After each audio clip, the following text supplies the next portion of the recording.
You are my sunshine, my only sunshine. You keep me happy when skies are gray. You'll never know, dear, how much...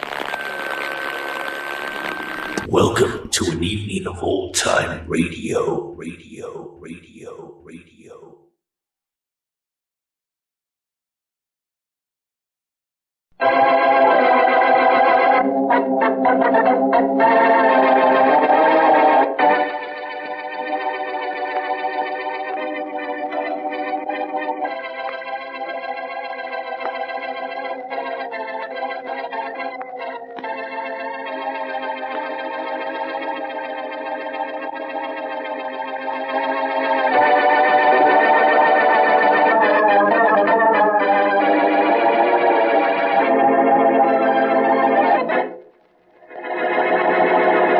Sorry, the movie was so bad, Mary. Oh, it's not your fault, Blackie. And besides, I think we walked out early because we weren't in the mood for a movie. Wait, I'll open the door for you. It's funny, it's locked. Funny, that's amazing. I didn't think the door to your apartment was ever locked. No, I guess I locked it by accident when we went out. Well, I'm glad to see you used keys to open the door. Turning honest, huh? Oh, I jimmy my own every now and then just to keep in practice. You don't need it. Well, I'll tell you what I do need, something to do. We walked out on that movie so soon, we still have an evening to kill. Well, I know the first thing you can do. You can turn on the lights. It's dark in here. How's that? Oh, Blackie, you're wonderful. Yeah, that's what I keep telling myself. That's where I must have heard it. Darling, the dining room doors are closed. Why? None of your business. But they're never closed. They're closed now. What are you hiding? Nothing. You stay out of there, and I mean out. Oh, now you have me curious. You go in the dining room, and what you just said will be famous last words. I'll get the cards out of the den. Don't hurry. Now, you behave yourself. Yes, Daddy. Now, just what is he hiding in there? I'm going to see. I wonder... Blackie! Mary, I told you not to look in the dining room. No wonder you didn't want me to look. You're hiding a dead man in there.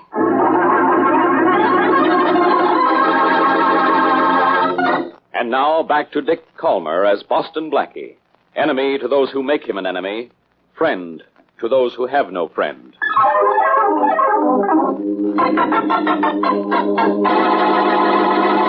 Mary, you have to listen to me. Now, please. Oh, no, Blackie. You don't pull anything like this on me and get away with it. Goodbye. Wait, Mary, please. Believe me, I didn't know that body was in the dining room. Oh, you didn't? Then why were the dining room doors closed? Because I closed And why them. was the apartment door locked? I don't know. I told you I must have locked it by accident. And I suppose it was just an accident that you didn't want me to look in the dining room. I can explain that, You Mary. don't have to explain anything. It's all very clear. I've strung along with you through every jam you've been in, but this is too much.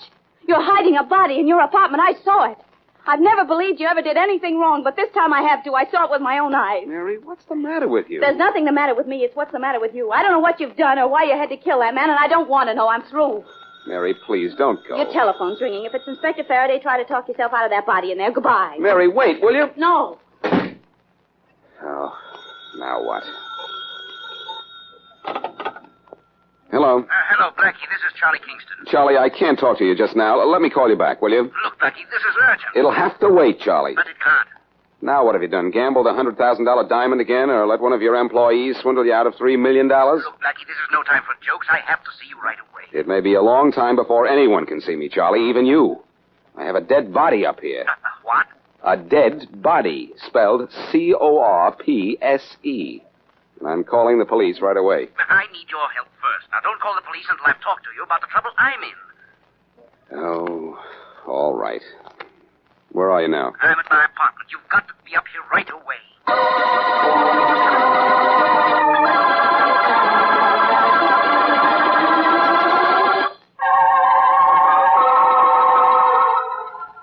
Now, let's get this straight, Miss Smith. Your house was robbed by two men at what time tonight? About 8:30, Inspector Faraday. You were in your living room. You heard a noise upstairs, went up to investigate, and saw two men stepping out of your bedroom window onto the porch roof. But you didn't get a look at their faces, huh? No, I'm sorry I didn't, Inspector. So then you got your pistol out of the closet and got to the window in time to fire one shot at them, huh? Yes. By the time I got to the window with my gun, the men were running across the lawn, but I'm sure I hit one of them. Hmm. He fell just after I fired, and the other one helped him up. Is this the gun you use, Miss Smith? Yes, it is, Inspector. I have a permit for it. Well, I'll have to keep this a while. Just routine. That's perfectly all right.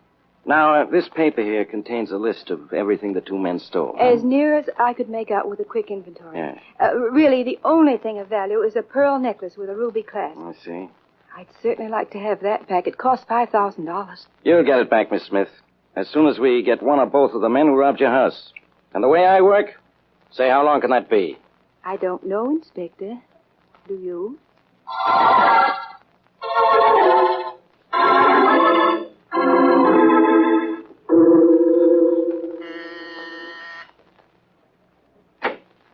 Yes, sir. Yeah, hello, Jenkins. Oh, good evening, sir. Where's Mr. Kingston, Jenkins? He said he wanted to see me right away. Mr. Kingston isn't here, sir. He hasn't been for 3 days. Well, of course he's here. He phoned me from here less than half an hour ago. Mr. Kingston's in Chicago. I'm not expecting him until tomorrow, But sir. I talked to him myself. He said he was here and for me to come right over. Someone must be playing a joke on you, sir. Mr. Kingston's phoned me from Chicago only an hour ago, sir.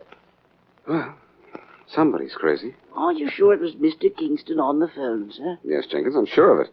I'd know his voice anywhere. Tell me, is Mr. Kingston in some kind of trouble? No more than the usual trouble all important businessmen are bound to have, sir.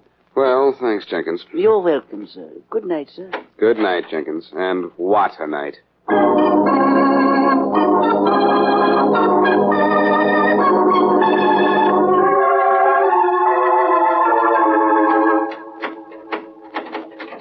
What's the matter with me? Did I lock my apartment door again? Now the phone.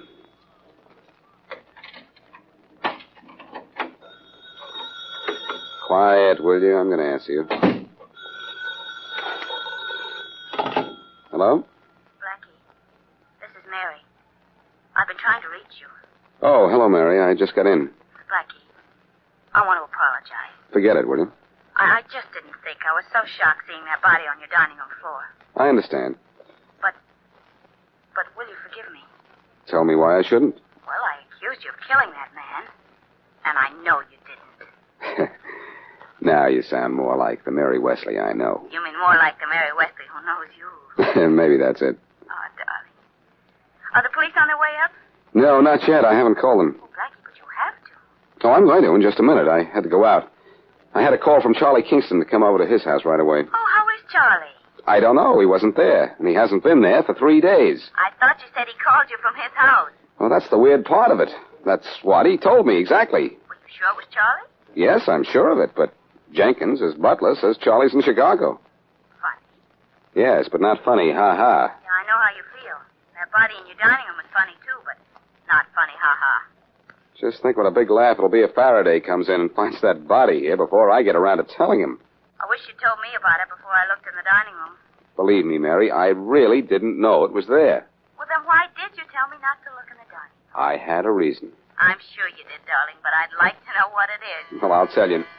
Wait, Mary. There's the doorbell. I'll call you back. All right. Bye. Bye. Come in. Hello, Blackie. Why, hello, Faraday, old pal. Oh, what do you say we go downstairs and have a nice hot cup of coffee? I just had a nice hot cup of coffee. Well, then join me while I have one. All right, Blackie. What's up here you don't want me to see? Me? Very funny, Blackie. But I'm not in the mood for jokes tonight. There's a guy going around town with a bullet wound in his chest and a $5,000 pearl necklace in his pocket. The pearls have a ruby clasp. You don't say. I do say. But why say it's me? Because it was a two-man job. They got away with the jewelry, but not before one of the men got a bullet through him. Who shot him?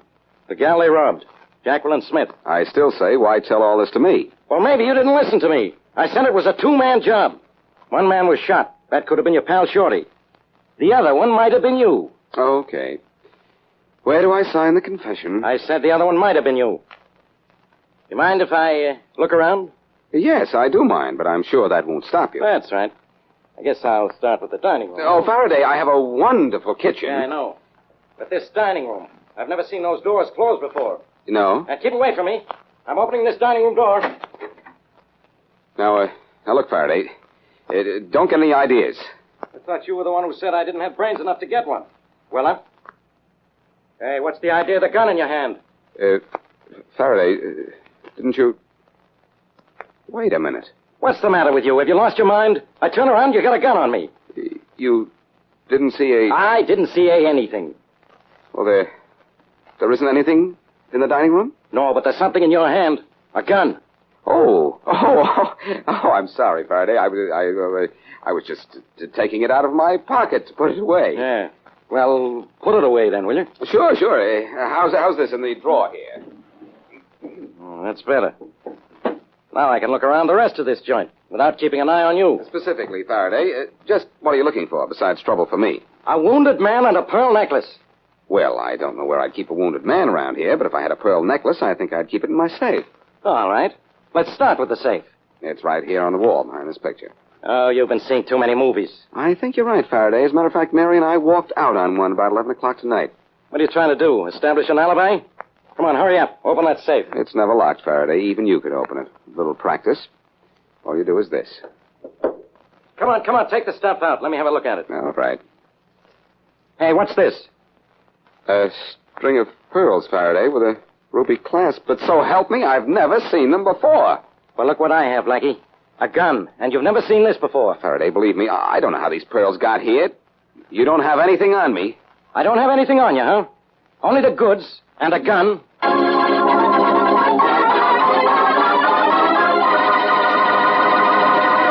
And now back to Boston Blackie.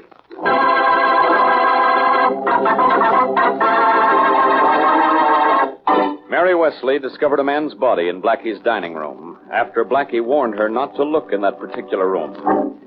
Mary leaves in a huff, and Blackie gets an urgent call from his friend Charlie Kingston to come to his house at once. Blackie goes to his house, only to learn that Kingston has not been in town for 3 days. Back in his apartment, Blackie is forced to let Inspector Faraday search the place. Much to Blackie's relief, the dead body is missing, but Blackie's in a jam when Faraday finds stolen pearls in Blackie's safe. As we return to our story, Faraday is getting ready to take Blackie to headquarters. If you take me to headquarters for this, Faraday, you'll only be making a fool of yourself. Look, Blackie, that pearl necklace is hot, and it was in your safe. But I tell you, I don't know how it got there. Well, I do. You put it there. Look, if I'd known it was there, would I have opened the safe as willingly as I did? I don't know. You know I wouldn't. Pete's sake, I'm not that stupid. Nobody is. Not even you. Now put that gun away, will you? No. And now that you mention guns, you pulled a gun on me when I went to look in the dining room. Why? You'll never believe it, Faraday. I never do anyhow. Why did you yank out your gun when I looked in the dining room? Because I thought there was a dead body on the floor in there. A dead body. You expect me to believe that? No. I told you wouldn't. If there was a body in there, why isn't it there now? I don't know. Well, do you know how it got there? No. I suppose it walked in there, laid down and died, then decided it didn't like the place, and so got up and walked away. Faraday, along with all the other things that have happened tonight, that wouldn't surprise me at all. A body in your dining room. Ha! Look, if you have to lie to me, Blackie, why don't you tell me something I can believe? Anyhow, I belong at headquarters, and that's where I'm going.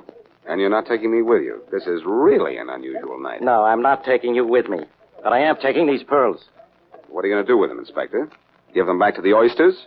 No, but if Jacqueline Smith identifies them, I'm going to shut you up like a clam.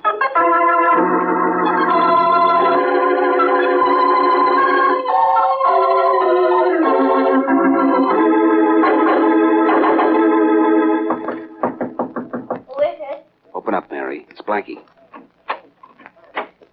I know, Blackie. Don't tell me. Inspector Faraday's chasing you again. I won't tell you, Mary, because he isn't exactly.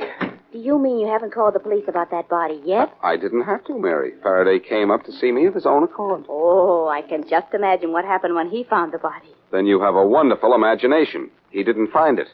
What? It disappeared as mysteriously as it appeared. Oh, Blackie, you're joking. I wish I were. And I also wish I knew how a string of stolen pearls got in the safe in my apartment. Stolen pearls? Stolen at about 8:30 tonight from the home of Jacqueline Smith by two men.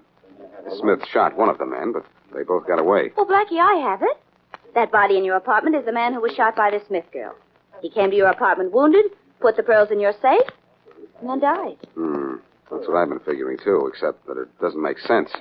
I didn't know the dead man. Well, at least that shows I was thinking. Yeah, I've got to do more than think. I've got to Hold it a minute, darling. Hello? Hello, Mary. Yes? Mary, this is Charlie Kingston. Oh, Charlie, where are you? If that's Kingston's, I want to talk to him. I'm at home, Mary. Is Blackie there? Yes, just a minute. Blackie wants to talk to you. He wants to talk to me. I want to talk to him. Here. Hello, Charlie. Where are you, in Chicago? No, I'm at home. I've been calling you all over town. Look, what's going on? You called me earlier tonight and told me to meet you at your house. Yes, I know, and Jenkins told you I was in Chicago. Well, what's the idea? I told him to tell everybody that. Now, look, Blackie, I want to see you right away. Well, that's what you said once before. I know, and I want you to meet me here at my house. You said that before, too, and you weren't at home. Look, I can't explain over the telephone, but I'll be waiting for you this time. You'd better be. Hurry, will you, Blackie? Bring Mary and put plenty of gas in your car. I'm going somewhere, and you've got to drive me. That's a switch. All night long, things have been driving me crazy.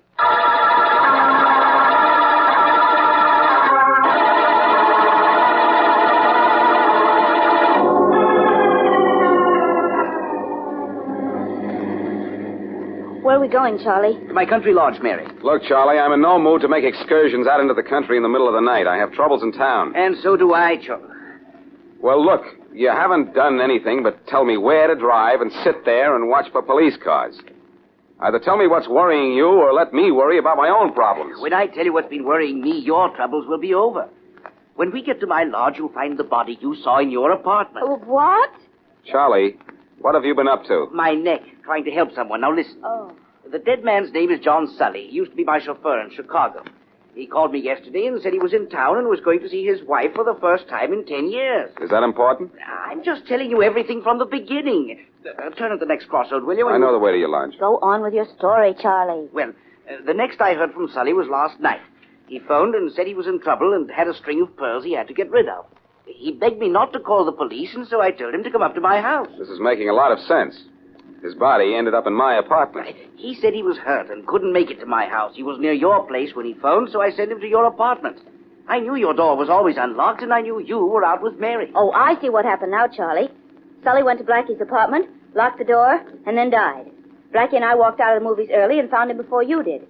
And then you telephoned, got Blackie out of the apartment, went to Blackie's yourself, and took that body out. That's exactly what I did, Mary. In fact, I was in your building, Blackie, when I phoned you. I saw the lights on in your apartment and phoned to see if you'd discovered Sully. No, I found him all right. His body. Well, that's why I called you away from your apartment. I didn't want you in trouble for something I'd done. So after you left, I went upstairs, took the pearls from Sully and hid them in your safe, and then brought his body out here to my lodge. Speaking of your lodge, Charlie, here it is. I put his body just inside the door. Come on.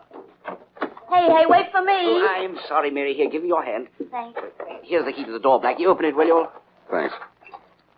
Blackie, what are we going to do with this body? The only thing we can do, Mary, take it to Faraday. Is that smart, Blackie? It's smarter than carting it around the country. Wait, I'll turn on the light. Well, there's the body again. Yep, it's the same one, all right. Killed by a bullet wound in the back. From fairly close range, too. Well, shall we take it back to town? Yes, Charlie, then you and Mary take it to Faraday. What are you going to do? I'm going to see this Jacqueline Smith. She can identify Sully as one of the men who robbed her house. I can prove to Faraday how those pearls got into my safe, and I'll be in the clear. Clear?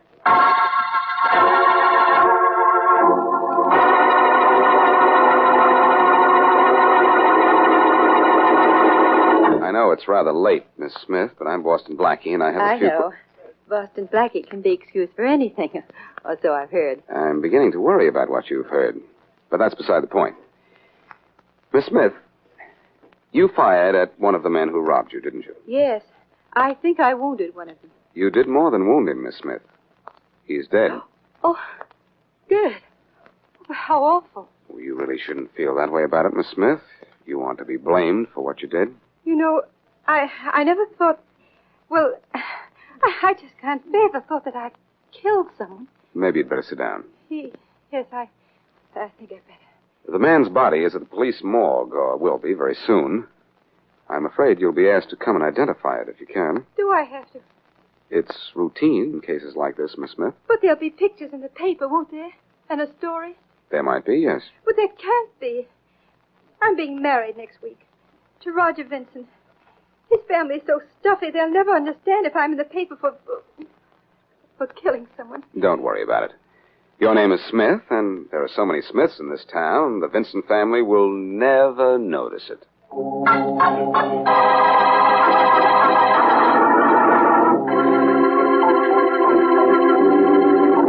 Just look at this guy and let me know if he's the man who robbed you, Miss Smith. All right, Inspector Faraday. I'll try. Roll him out, Joe. Yeah. Steady yourself, Miss Smith. There's nothing to this. I'm all right. Thanks, Blackie. All right, Joe. Pull back the sheet a little. There. Is that the guy, Miss Smith? I don't know. I didn't get a very good look at him. Well, can't you make a positive identification? No, I'm sorry. I can't. I just got a glimpse of those men going out through the window. Okay, Joe. Roll him back in. Oh. I'm sorry I can't be of any help to you, Inspector. You didn't have to be, Miss Smith. I just wanted you to see the body as a double check. I already knew this was one of the guys who robbed you. You do? How? The gun you gave him. My ballistics report shows it's the gun that shot and killed this guy. I'm awfully sorry. Sorry? Why should you be sorry? You know who this guy was? John Sully, with a police record longer than a roll of ticker tape. Thanks to your marksmanship, I have just one less crook to worry about. Faraday, I'm ashamed of you. I never thought you, an alleged officer of the law, would compliment a murderess. A what? I certainly hope you're trying to be funny. Maybe you think murder is funny, Miss Smith, but I don't. You didn't just kill John Sully, you murdered him. And there's a big difference. Why should I kill him? I'd never seen him before. Yeah, Blackie. How do you answer that? Very simply, Faraday. John Sully used to chauffeur for Charlie Kingston. So what? So a few days ago, he told Kingston he was going to see his wife. They'd been separated for 10 years, but she'd suddenly written that she wanted to see him. And what kind of a story is this? A Lonely Hearts melodrama? It's the story of a very clever plan for murder, Faraday. When Sully went to see his wife, she gave him a string of very expensive pearls, saying he could sell them. Then, as soon as his back was turned, she shot him.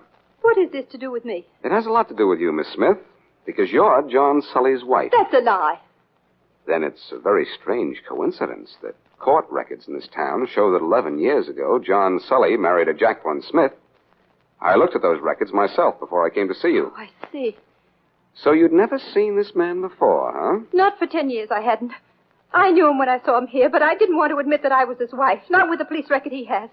And I didn't see him when he robbed my house. All I saw were the figures of two men. That's right, Blackie. It could be coincidence that she shot her own husband, thinking he was just a robber. Yes, it could be Faraday, except for one thing.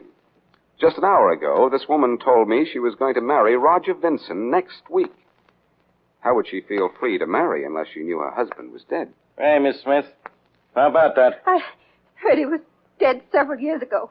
You knew he was dead or dying, Miss Smith, because you shot him. And not while he was running across the lawn, as you said, but while he was standing not 2 feet away from you. Oh. Powder burns on his coat prove that. Oh. Catch her, Blackie. She's fainted. I've got a Faraday. She's passed out. But you've got her for murder.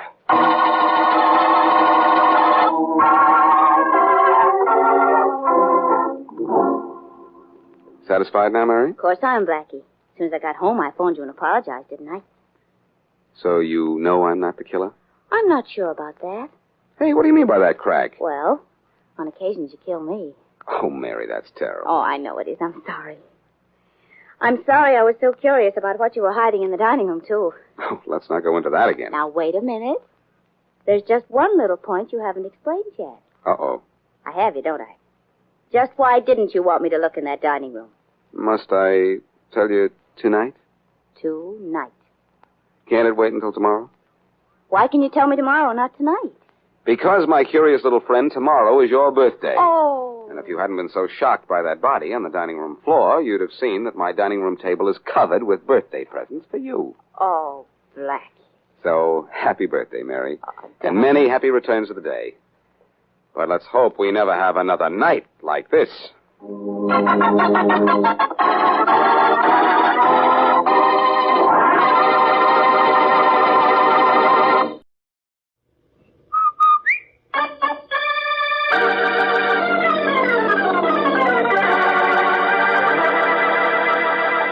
Rinso, R-I-N-S-O, Soapy Rich Rinso presents Boston Blackie, starring Chester Morris.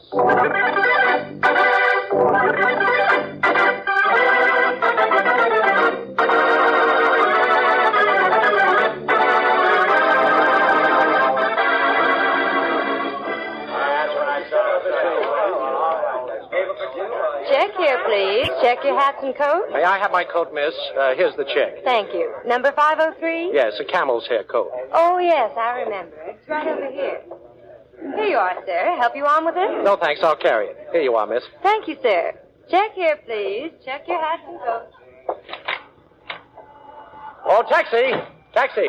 What's your hurry, Blackie? Well, Faraday, my favorite cop. Don't be so happy to see me, Blackie. You're going with me. Oh, goody. What are we celebrating tonight? Your birthday? No celebration for you, Blackie. I want you for the murder of Andrew Lawrence. Oh, you do you? Who's he? You know. The caretaker of the Devon estate. Now, look, Inspector, I don't know any caretakers, and I never even heard of the Devon estate. I know, Blackie. What about those stains on that coat you're carrying there? They look like blood. Stains? Yeah, stains. Hey, wait a minute. This isn't my coat. Oh, let me see. Well, now, what's this on the label? It says here, Boston Blackie. Yes, that's my label, all right, but this isn't my coat. Oh, I suppose somebody sewed that label in another coat. Well, that's not bad for you, Inspector. Could be. Well, all I know is you're going down to headquarters and the coat is going to the lab. And I hope those stains prove to be blood. Well, I hope you don't get your hope.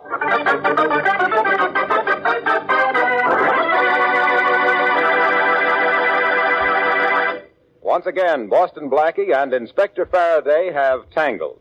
Boston Blackie, enemy to those who make him an enemy, friend to those who have no friend.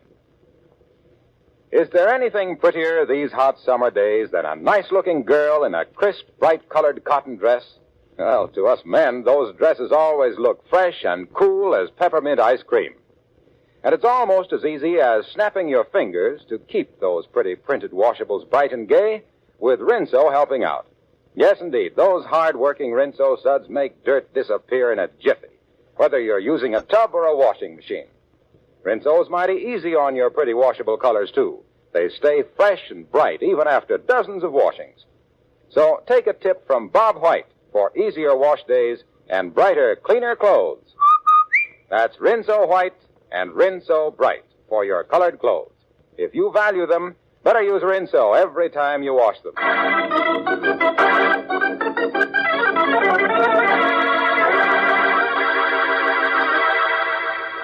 And now, back to Chester Morris as Boston Blackie, who is in Inspector Faraday's office, waiting word on the laboratory tests of the bloodstains found on the coat he was wearing.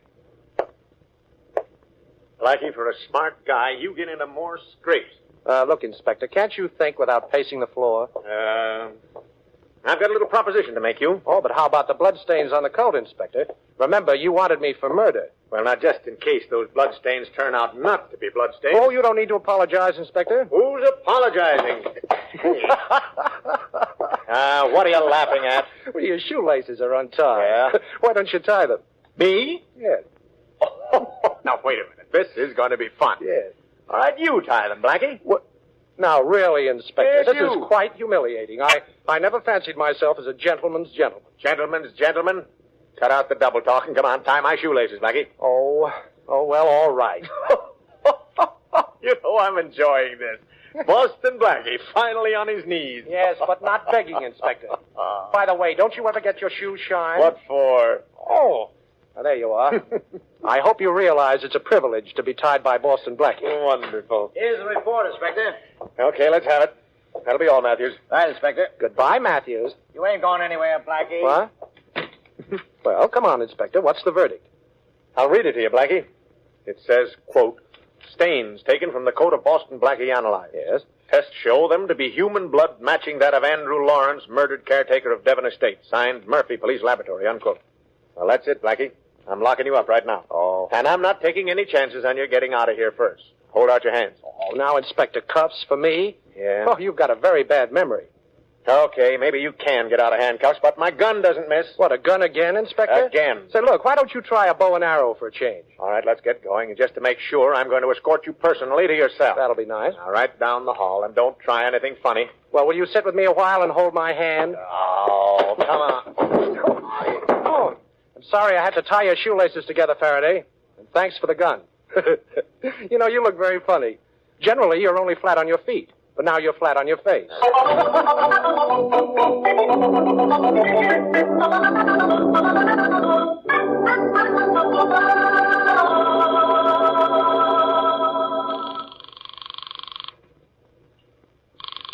Don't they answer yet, Blackie? Not yet, Shorty.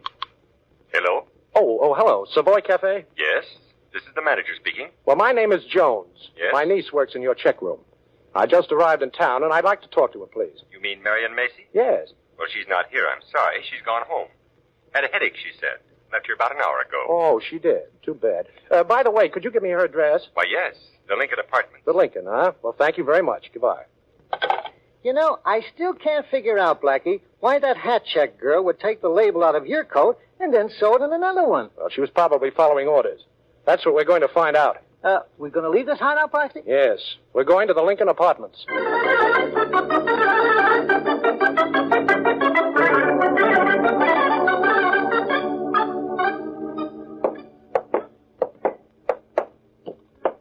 Here's the apartment, Shorty. That's funny. Probably asleep. But I've got to talk to her. Can you open that door, boss? Are you kidding? I've got it, Shorty. There it is. Come on. I'm getting a creepy feeling, boss, like I always do Oh, before. Shorty, will you relax? Hey, what's this? What? Holy mackerel, the dame. Boss, that feeling of mine was right. Yes, it's the check room girl, all right, Shorty. She's dead. Come on over here and take a look. Oh, no. I'll take your word for it. Poor kid. Stabbed to death. Somebody's playing for keeps, Shorty. Somebody wanted to make sure I didn't find out who told her to switch coats. If Faraday walks in now, he'll try to pin us on you, sure. Come on, we better get out of here. Come on, boss. Yeah, that's right. There's nothing around here will help us. Shorty. Yeah? That caretaker was murdered out at the Devon estate. Yeah. So that's where I'm going.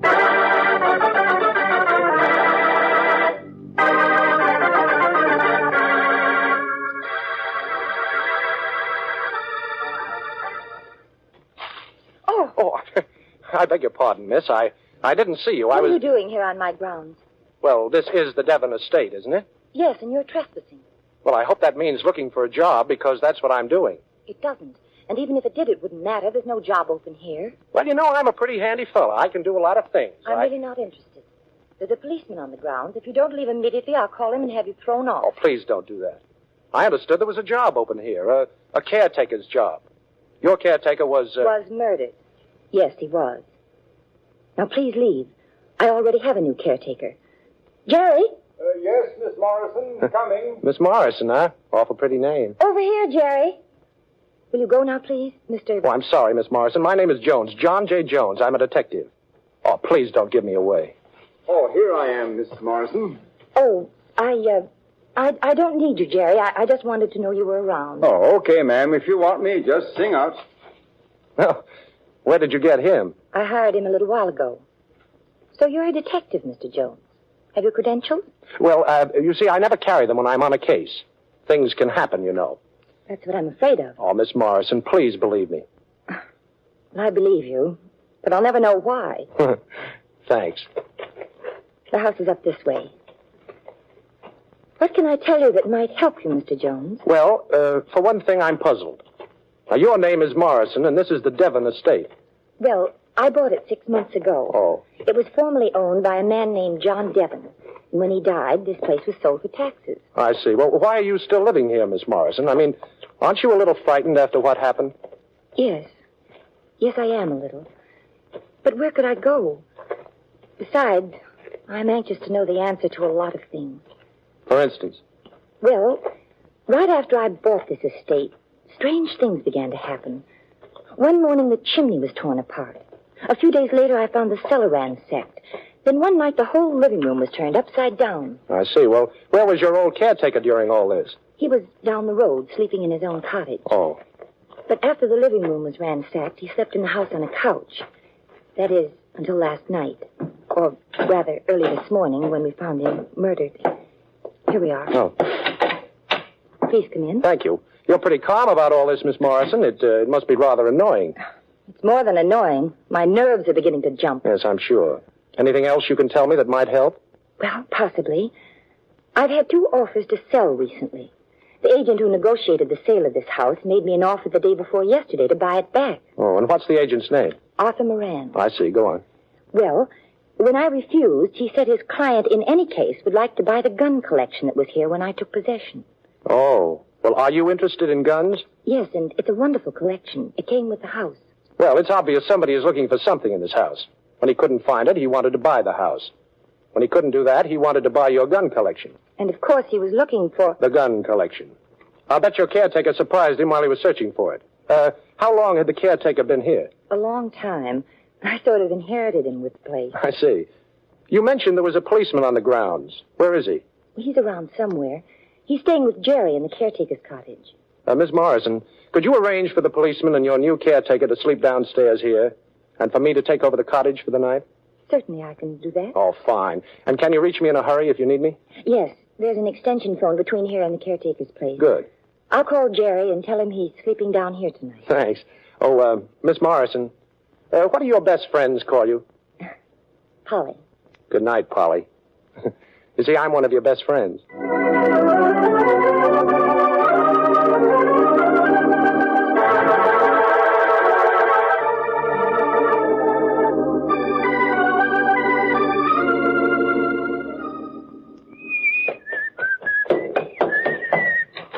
Good morning. Hey, what's this? Hey, wait, Jerry. Jerry, I'll have you untied in a minute. Oh, even my Aunt Hattie couldn't talk with that gag on. I better take it off. There. There. Now, what happened? I don't know. I went to sleep last night on the couch here, and during the night somebody tapped me on the bean. And when I woke up a little while ago, I was tied up and gagged. Yeah. You're not tied up anymore. Now, where's the cop that was with you? I don't know. Uh-oh. There he is, over in the corner. He's tied up, too. Get him loose, Jerry. Oh, take a look at this place. It's a mess. Everything's turned upside down. Well, never mind that. I want to find out about Miss Morrison.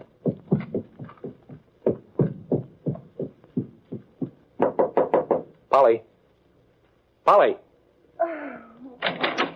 Polly. Polly, what's happened? Wake up, Polly. Wake up. What? Get up. Come on now. Up. That's a girl. Come on now. Now walk around the room with me. Here. Put your arm on my shoulder. That's right. Now tell me what happened. Well, I don't know. You've been drugged, Polly. Now come on, try and think. I don't know. I'm tired. I want to lie down again. Now look, Polly, you've got to keep walking. Come on. We'll go downstairs, and then you'll feel better in a minute. Hey, you upstairs. Yes, what is it? Miss Morrison okay? Yes, how's the policeman? Oh, he's hurt pretty bad. I'm taking him to the doctor's down the road. Okay, Jerry. I'll see you when you get back. Now, Polly, come on. Walk. Come on now, down the stairs. That's right. I'm beginning to remember now. Good. I put a glass of milk on my night table. And then I went downstairs for a book. When I came back, I drank the milk. And then I got terribly drowsy. Well, that explains the drug. But you're getting over it all right. What's happened down here? Well, the whole place has turned inside out. Well, I don't know what happened yet. I can't stand this any longer. I can't. Oh, now, Polly, take it easy, please. Here, sit down for a minute. Come on. There, that's better. Well, now, isn't that a pretty picture? Well, Inspector Faraday. Yes, Inspector Faraday. So I caught up with you again, eh, Blackie? Blackie? Certainly, Miss Morrison. Boston Blackie. You've heard of him.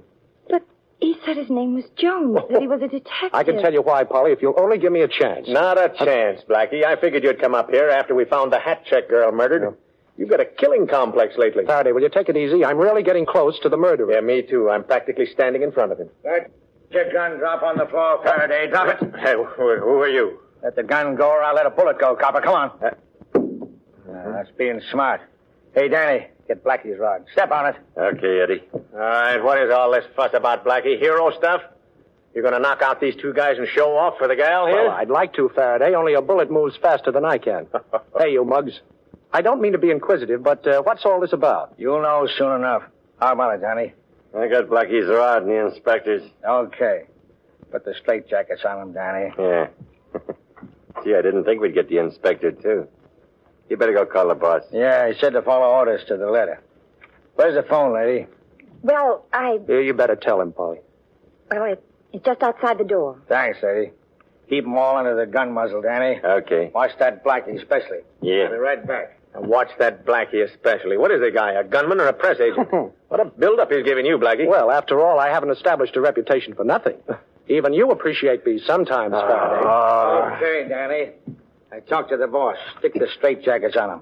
What size straitjacket you take, Blackie? I always have my straitjackets made to order. Yeah, after we get through searching the house, we'll stick their feet in concrete and toss them in the river.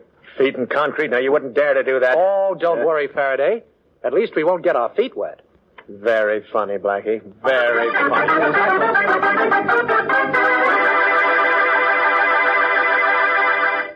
Don't do it the hard way, ladies. Take it easy. What am I talking about? Why, dishwashing, of course. And the way to take it easy is to let Soapy Rich Rinso take over. Because those lively, hard-working Rinso suds get right after every little bit of clinging grease and all those sticky food particles and chase them away quick as a wink. Just try it. And by all means, have Rinso handy for wash day. This hot weather, you certainly don't want to knock yourself out doing your wash the hard way either. Well, remember, Rinso not only makes wash day a cinch, it helps you turn out a wash you're really proud of. I'll bet you'll be singing your way through wash day like this. Rinso, right, Rinso, right, happy little wash day song. Rinso, right, Birdie sing it all day long. Your fine feathered friend has a message to send, so listen, you can't go wrong. Rinso, right, happy little wash day song. So get Rinso tomorrow. And now, back to Chester Morris as Boston Blackie.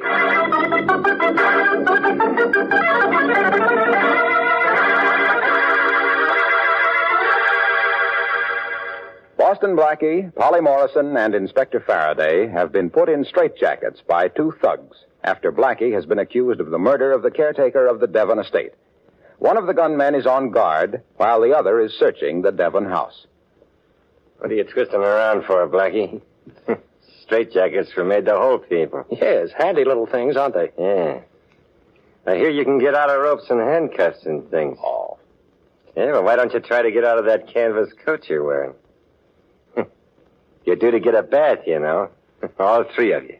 That's the boss's orders. Well, that's charming. By the way, Danny, who is the boss? What's his name? Didn't he give you his card? No. Well, I guess he must have forgot, huh? Gee, you look funny down there lying on the floor. You know, if I felt like it, I could step all over you. How'd you like to have your face stepped on, Blackie? Like this. Hey, let go of my feet. You won't step on anybody, Stooge. Hey, this will make sure you stay on the floor till I leave. Well, how in the world did you get out of that straitjacket, Blackie? Never mind that. Get us out of ours. How did you get out, Blackie? Well, it's simple. I had my pocket knife in my hand, and while they were putting this jacket on me, I just sliced right through the canvas. Hey, hurry up, Blackie. That other guy will be back in a minute. I'll let you out, Inspector, if you'll give me a 10-minute start after I do. What for? Well, I think I can find the man responsible for the two murders, but I've got to have time to do it. Mm-hmm. Now, I want 10 minutes, Faraday. Come on, what about it? 10 minutes? Okay, you've got it. Thanks. Polly. Yes, Blackie? Tell me, what was the agent's name again? You know, the one who sold you the house and later wanted to buy your gun collection for a client. Arthur Moran. Why? Arthur Moran, huh? Okay. He's due for a phone call.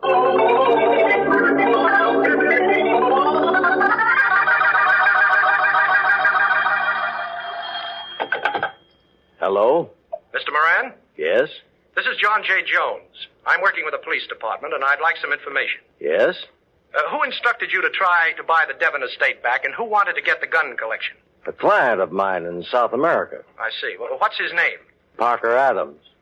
Why, what's this all about? Oh, just checking, Mr. Moran.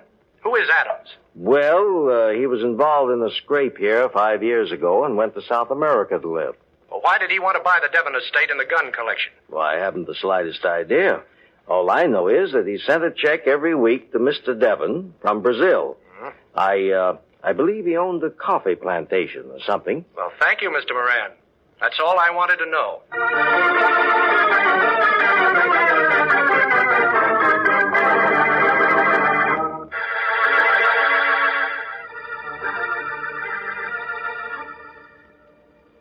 Did you get all that dope I wanted, Shorty? Yeah, sure, boss. It was a cinch. Look, I go into the files at the Daily Globe, and I pulled out this stuff about this Parker Adams. No trouble at all. And say, no wonder this guy Adams had to go to South America. Just put your peepers on this clipping, will you? Yeah? Oh. Yeah, I see what you mean. Come on, Shorty, we're going up to the Devon estate.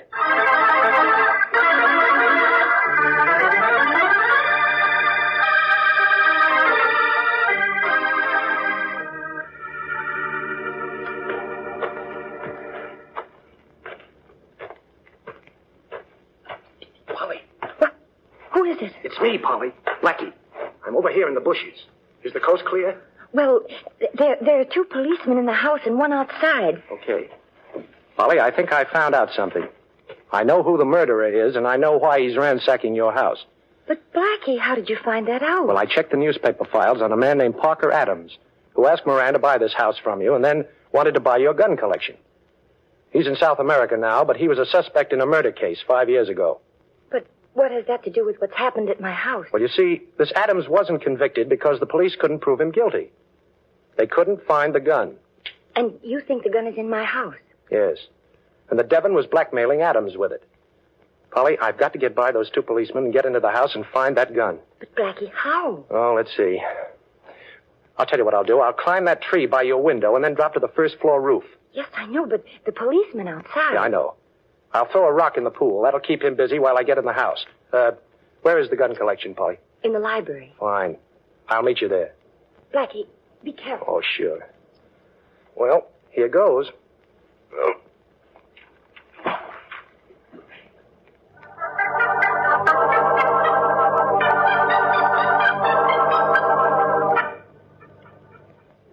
Is that you, Blackie? Yes, Polly. Oh, I'm so glad. Where's the library? Over here. The gun collection's in this room. Come in, Blackie. Good. Now, we've got to work fast. Now, where are they? In a box in this desk. I'll show them to you. There's a drawer here, but you'd never find it unless you knew it was there. Here they are. Take a look at them. Ooh. Say, this is a fine collection, Polly. All old-timers, too. You know, I was pretty sure that one of them was the gun that Parker Adams killed a man with 5 years ago. But I can see now that I was wrong. But you said you knew who the murderer was. Oh, sure I do. And I know why he did it, but I can't prove it. I'm just a dummy. Dummy. Hey, wait a minute. That gives me an idea. Look at this. This isn't a real gun at all. What? No, it's a dummy. It's hollow. Oh, and look what's inside. A Colt 25 pistol. Why, this must be the one Parker Adams used. And we can easily prove that by the serial number on it. Polly, I think this is our ace in the hole. You don't mind if I trump that ace, do you, Blackie? I'll take that gun. Jerry! I'm not surprised, Polly. I had a pretty good idea it was this fellow who was in back of these murders. No, you did, Ace. Smart guy, huh? How did you know? Well, when one of your thugs went to call the boss before he put us in straitjackets, he just casually picked up the telephone and didn't bother to dial. There's a direct connection between the house and the caretaker's cottage, and that's where you were, Jerry. You were the boss. You only took this job so you could search for this gun. Nice figuring, pal. Well, as long as compliments are being handed out, that was pretty clever of you to get yourself tied up here this morning. But not clever enough. Why, any good Boy Scout could tell you tied yourself up, Mr. Parker Adams. Adams? Yes. He went down to South America and planted somebody to take his phone calls and pretend to be him. It was simple, but effective. Listen, I've spent a lot of time and money trying to get that gun back, Blackie. Yes, and killed 2 people trying. And now it's going to be 4. And Miss Morrison, don't keep looking over my shoulder for your cops. My boys have taken care of them. Okay, Blackie, give me the gun. Now, just a minute. Let me get this straight. The caretaker recognized you when you were ransacking the house, and you had to kill it, right? Well? And you had to get rid of the blood-stained camel's hair coat you were wearing. And then after you had the hat-check girls switch coats and sew in my own label, you had to kill her to keep her mouth shut. Oh, she didn't pick your coat on purpose. It could have been any camel's hair coat. Oh, well, I know the rest. Devon was blackmailing you because he had this gun. When you found out he died, you tried to buy this house, but Miss Morrison got it first. So you came to the States and began operations to get the only evidence that could convict you of murder. Oh, you've said enough. You're stalling. Hey, Eddie. Eddie! Yeah, boss. Oh, you got these 2, huh? Get the gun Blackie's got in his hand, Eddie. It's not loaded. Okay, boss. Come on, Blackie, give. Sure. Here. Oh. Polly, she's fainting, boss. Catch her. Hey, stand up. Stop leaning on me. Will you? Get off of me, will you? I'll get her, boss. Go to sleep, Eddie. Hey, let go of my hand, will I'm you? holding Jerry's gun hand, Blackie. Hurry. You can let go now. Ow! Oh, thanks, Polly. You know, that was mighty nice fainting. Thank you, Blackie, but I think I feel a real one coming on. Oh, you're wonderful. Do you want to be more wonderful? How? Call Faraday and tell him what you've heard. That will be enough to clear me. Of course I will. Oh. What's the matter, Blackie? Hold me. Hold me. I think I'm going to faint. Faint? A big, strong man like you? Well, it seems to be the only way I can get your arms around me.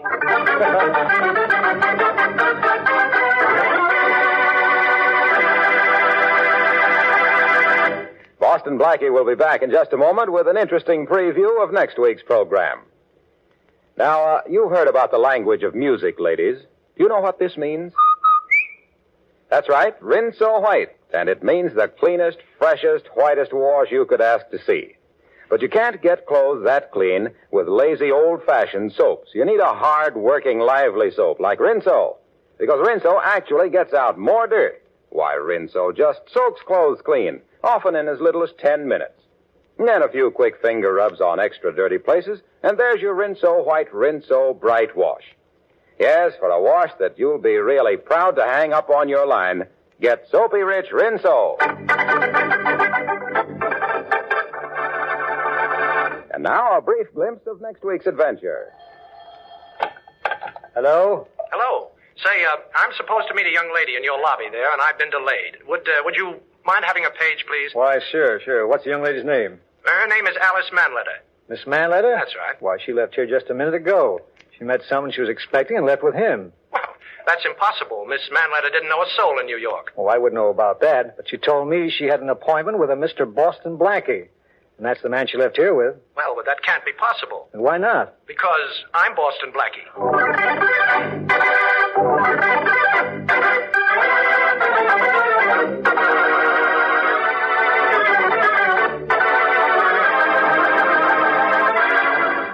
We'd like to take a moment here to congratulate the women of the United States Navy, the Waves, who are presently celebrating 2 years of service to their country. In 2 years, approximately 70,000 of America's finest young women have volunteered for the most important jobs of their lives, serving in the Navy.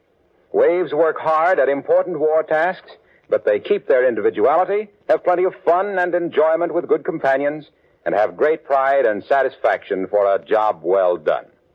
If you'd like to help get this war over and bring your loved one home sooner, here's your chance.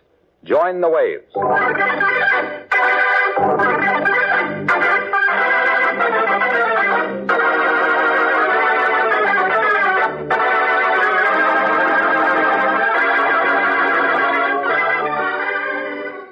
Be sure to listen at this same time next week for another exciting adventure with Boston Blackie. You can see Chester Morris as Boston Blackie on the screen at your favorite movie theater. Boston Blackie's latest Columbia picture is One Mysterious Night, soon to be released. Richard Lane appears as Inspector Faraday, music by Charles Cornell. This is Harlow Wilcox saying goodnight for Boston Blackie, brought to you by the makers of Rinso, the soap that gets clothes.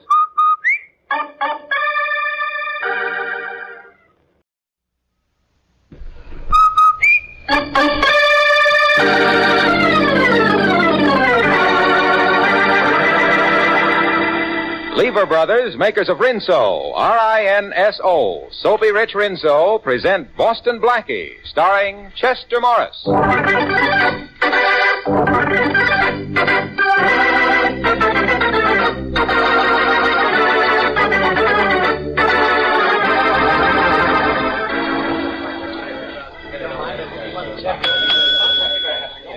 Front boy, did you sign the register, please, sir?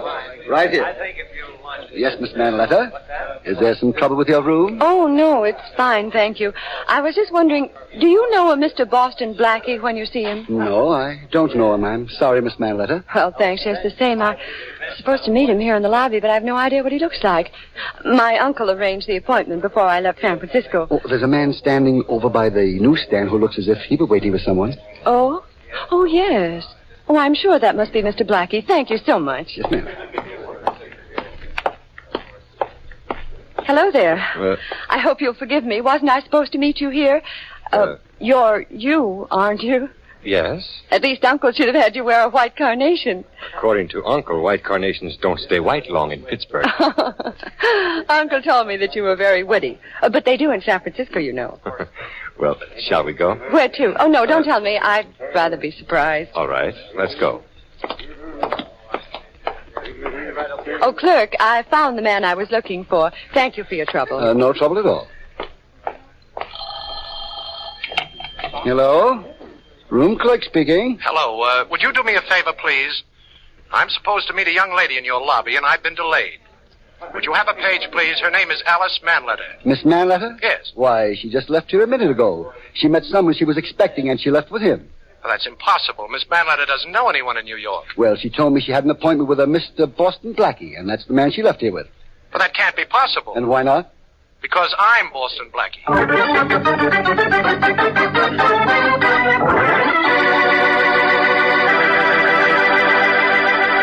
In a few moments, we will meet Boston Blackie, but right now, a thought about the weather. I'll bet it sometimes doesn't seem fair to you ladies. Here it is summer, blistering hot days when you ought to be taking it easy. And what happens? You've got a bigger wash than ever to worry about. More towels, more of the kids' play clothes, more of your own wash dresses, more shirts of Dad's, more everything. Well, you couldn't pick a more ideal time than now to switch to Soapy Rich Rinso. With Rinso, even the biggest, grimiest wash goes like a breeze. As little as 5 minutes per load with Rinso in your washer, and your clothes are sparkling Rinso white, clean as a whistle. And Rinso is safe for washable colors, too. Leaves them Rinso bright after dozens of washings. You'll be mighty proud of your Rinso wash, and proud, too, that you bought the big green and yellow package that made it so easy to do. Better get Rinso before next wash day.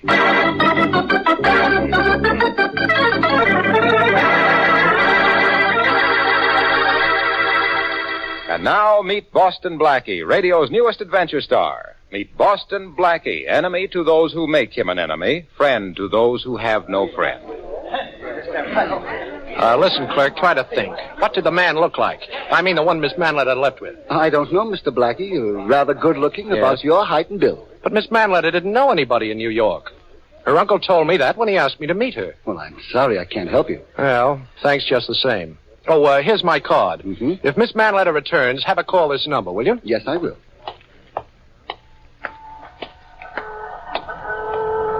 Taxi, sir? No, thanks. Look, Dorman, did you happen to notice a man and a girl leaving here about 10 minutes ago?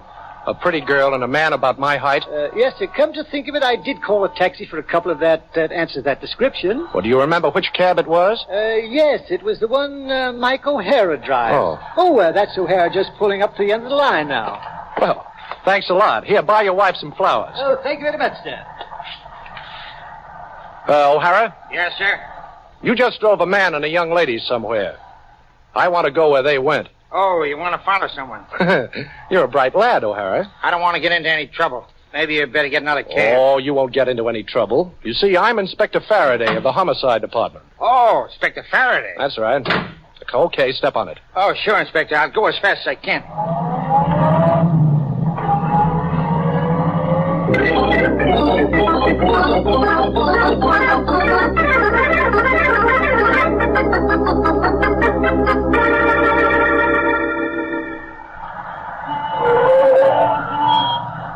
This is it. This is the place I left them off. Right in front of this store. Oh, thanks. Here, buy yourself a couple of cigars. Oh, thank you, sir. Gee, I'll buy you a box. No. Well, how do you do? I'm looking for a young couple who came here a few minutes ago. You're looking for a couple. I'm looking for a couple. I'll take a single yet. Nobody comes here. Only Pop and me. Even Pop ain't here now. They have nobody else. See for yourself. Well, thanks. May I use your telephone, please? Certainly. That'll be 10 cents. You wouldn't be interested in buying anything, would you, mister? No, thanks. No. Well, nobody ever buys anything. Hello, Ashley Hotel? I'd like to speak to the room clerk, please. Say, Mom, have you got any chewing gum? Chewing gum he asked for. Is he kidding? Room clerk speaking. This is Boston Blackie. Have you had any word from Miss Alice Manletter? Oh, Mr. Blackie, Miss Manletter's been trying to reach you. She wants you to come down here to see her right away. She's in room 305. Well, thank you very much. I'll be right over.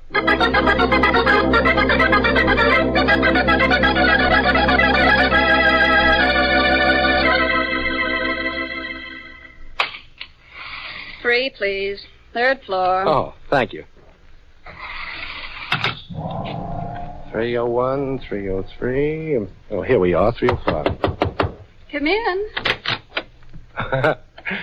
Hello. Hello. So you're Boston Blackie. Mm-hmm. I'm glad to see you, Miss Manletter. You know, your uncle asked me to look out for you, and then you disappear. Well, you didn't even give me a chance. Oh, you mean this morning? Yes. No, I just met a friend, that's all. He followed me from San Francisco. Well, I don't blame him. I'd have followed you, too. How was your trip? Oh, wonderful. This is my first time in New York, you know. I practically lived in a dream all the way here. Well, how do you like what you've seen of it? Wonderful. You know, I'd like to show you the real town. Oh, well, I'd like to, only I've sort of an engagement tonight. Oh, the same fella? Mm-hmm. You haven't wasted much time before I came here, have you? Only the 18 years before I came here. Isn't that enough? Well, that's enough for me to be running along, Alice. Oh, here's my phone number, and if you want anything, you just call. How about lunch tomorrow, huh? Oh, I'd love it. Thanks, Mr. Blackie, for everything. Oh, everything is nothing. Good night, Alice.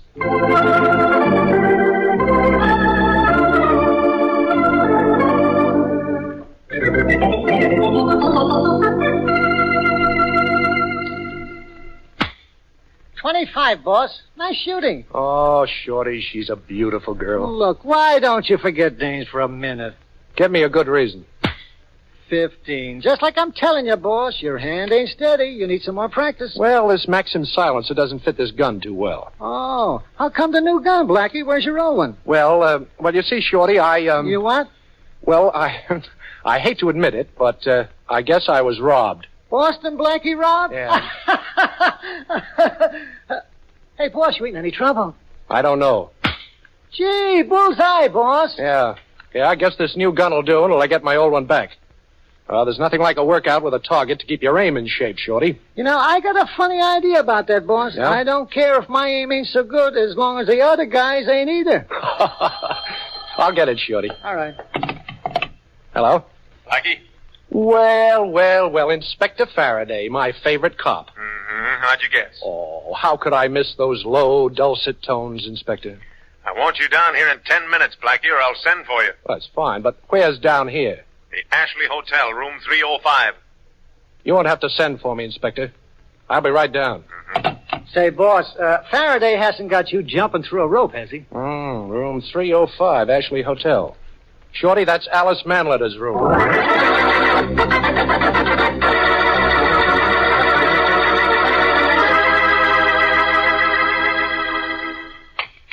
Third floor, please. Watch your step getting out. Thank you.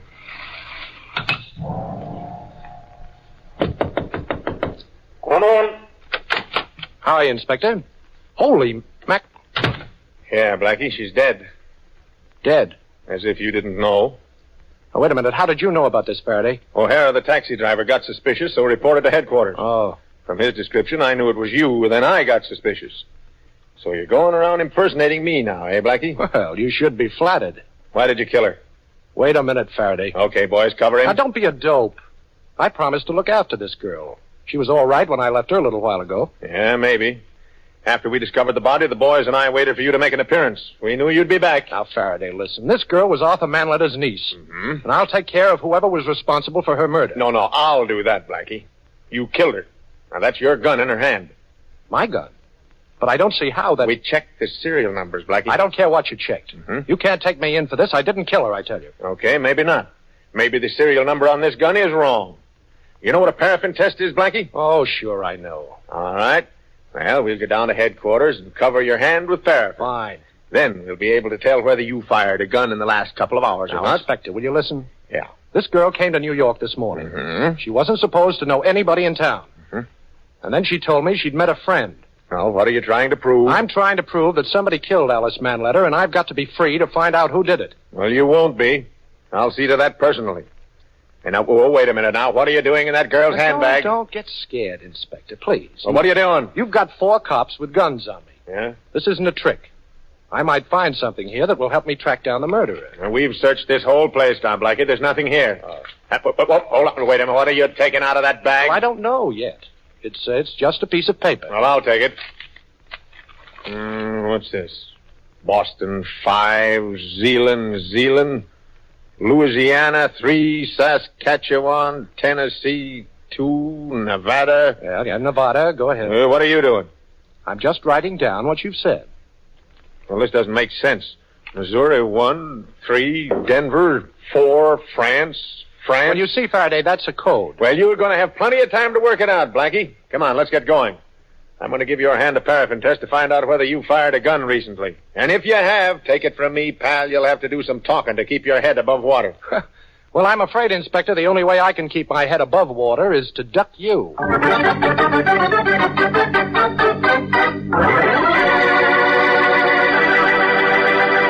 Boston Blackie apparently is in a spot.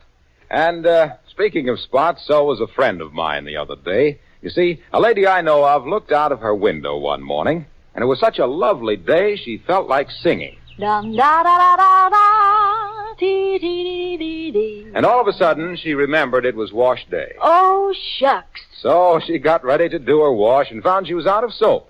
Well, time was wasting, so she borrowed some from her next-door neighbor. A soap she'd heard a lot about but never tried before.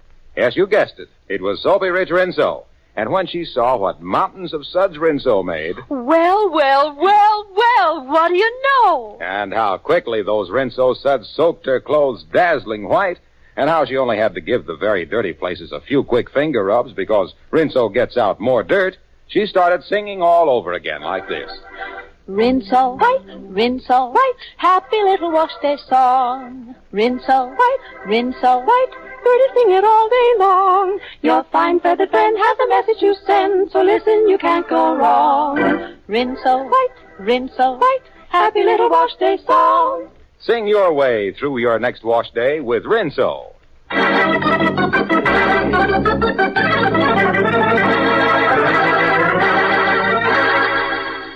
Boston Blackie is in Inspector Faraday's office awaiting the police laboratory report that will show whether he has fired a gun within the past few hours, so that Faraday can build a complete case against him for the murder of the girl in the Ashley Hotel.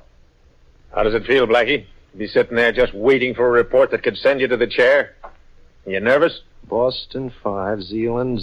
Oh. That's the first word. Now, you take the first letters of each word, and you get buzz. Great. Ha! How do you do it, Blackie? You get bzz. That's right. Yeah, now we know everything. Who killed the girl, what her mother's maiden name was, and what town she was born in. That's exactly what I'm trying to find out. After the first letter, there's the number 5. See, that could be the fifth vowel. You know, A-E-I-O-U. That's right. Or do you? Yes. Then the word would spell B-U-Z-Z. Marvelous. Buzz. Inspector, this is a clue to the murder. Now, using that system of spelling out the first letters of each word, the note reads buzz, listen, made, off. Yeah. What does that mean? I wish I knew. Yeah, Faraday. Right. Thanks. Well, that was it, Blackie. The test showed you fired a gun, all right. And the gun we found next to the girl's body was yours. Now, Inspector, I lost my gun, and it's true I fired another. But I was just practicing. Sure, on a live target. Oh. You don't expect me to believe that, do you, Blackie? Well, frankly, no. You killed her, and then you put your gun, in her hand. After wiping off your fingerprints, of course. Oh, that's an old trick, Blackie, an old one. I'm surprised at you. Hey, Matthews? Inspector? Take Blackie down to the cell floor and lock him up. We'll book him later. Right, Chief. Come on, Blackie. Okay. Well, you look very nice today, Matthews. New uniform? Who's your tailor? You won't be able to go to him for a long time. You know, good old Matthews. Snappy clothes and pattern to match. Say, Inspector, may I wash my hands? Well, they're covered with ink from that fingerprint pad. Is it okay? Oh, sure. But keep an eye on him, Matthews. I'll beat it, both of you. I'm thinking. Thinking, huh? I'd love to watch. Come on, Matthews. Lock me up. So long, Inspector. Faraday said I could wash my hands, Matthews. Remember? Go ahead, but no tricks. Here's the washroom. But remember, I'll be right back here with my gun in my hand. Oh, goody. I let you in on a little secret, Blackie. What's that? The inspector brought in a half a dozen extra cops from another precinct, just to make sure you didn't break out of here. No. Only half a dozen? Well, I'm flattered. By the way, Matthews, did you take a shower this morning? No, last night. Well, you need another one. Now. Hey, quit splashing water all over me. I can't see. Hey, give me my gun. Not a chance. I'm going to gag you, Matthews, and lock you in here. Come on, turn around. There. Now try and yell. And I want to borrow your uniform. If there are strange cops here, they'll think I'm one of them. You see, I'm leaving in your uniform. Come on, Matthews. Come on, take it off.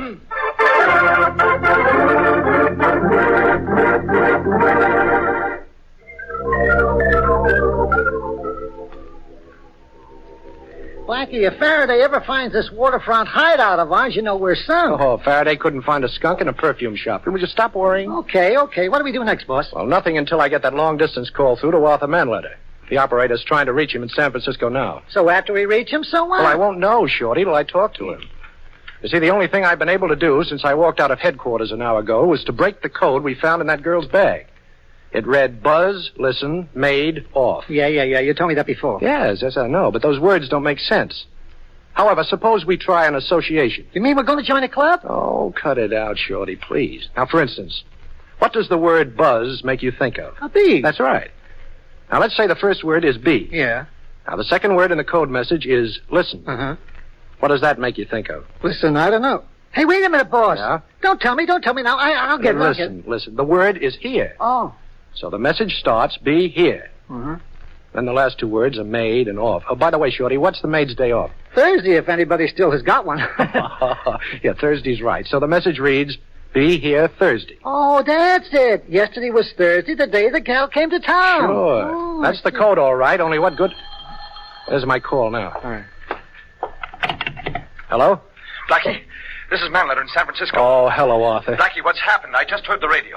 It said that Alice has been murdered. The police were searching for you. It's not true, is it, Blackie? Yes, I'm afraid it's true, Arthur. But you know I didn't do it. Well, of course you didn't. I don't know how it happened, but I'm going to find out. Blackie, look, I feel terrible. Oh, This is her 20th birthday. The trip was a present from me. 20th birthday? Wait a minute, Arthur. Is she a brunette? Oh, no, she had the most beautiful blonde hair you ever saw. Oh, that's wonderful. Arthur, your niece wasn't murdered. Huh? It wasn't Alice. Now, take my word for it. The radio said... Never mind the radio. Your niece wasn't murdered, and I'm going to find her, Arthur. You'll hear from me. Thanks, Blackie. Thanks. Call me as soon as you know anything, will you? I will. Goodbye. Now, why did you tell him that for, Blackie? Because it's true, Shorty. You see, I never saw the real Alice Manletter. I took it for granted she was the girl in the hotel room. Oh. But that girl said she was 18, and Manletter's niece is 20. And the color of her hair settles it. Okay, but what happens now? Well, the real Alice Manletter left the hotel this morning with a man. Uh-huh. The cab driver gave me the address, but she wasn't there, of course. They evidently got off there, but must have walked down the street to another house. Well, what do we do first? Now, let's see. First, we've got to get a couple of messenger uniforms. Yeah. Then you'll take one side of the street, and I'll take the other, and we'll ring every doorbell and say we have a wire for Alice Manletter. Well, what good will that do? Whoever is holding Alice will know it's a trick and will try to grab us. That's what I'll be waiting for.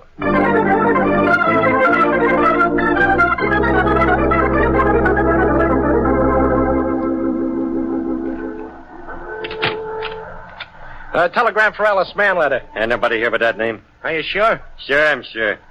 There ain't nobody in this block with that name either. I don't know. I've lived here for 40 years. Gee, this reminds me of Allen's Alley.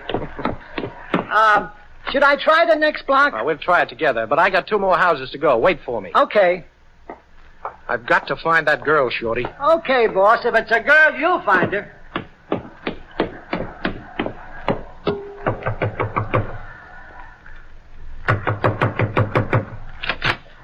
What do you want? Telegram for Alice Manletter. Did you come in? Well, is Miss Manletter here? She's got a sign for this personally. Ah, nice place you have here. I noticed a sign outside saying this was a doctor's home. In here, please. Yeah, okay. Thanks. Hey, what's this? See if he is armed, Otto. Yeah, I'll see. Keep your gun on him, Joe. Yeah. Hey, here's his gun here, Doctor. Here, in this card case. Boston Blackie. We were hoping you would come. It took you a little longer than we thought. Oh, you knew I'd be here, huh? The girl said she was supposed to meet you in the hotel lobby. Huh? And Otto here made a mistake and thought she was one of us. I see. So that's what happened. Otto was supposed to meet one girl, he met another. He thought she was someone else, and she thought he was someone else. Simple blunder. Oh, you mean the super race has made a simple blunder? But everything has been taken care of. This girl knows no one else in the city, and very soon she will know nothing at all. Oh, I see. And that goes for me, too, I suppose. Jawohl. Ouch, but you take it easy with my hands back there, boy. I am tight, Otto. You see, too? Easy. Good. We have only a few moments. Yeah, that's right.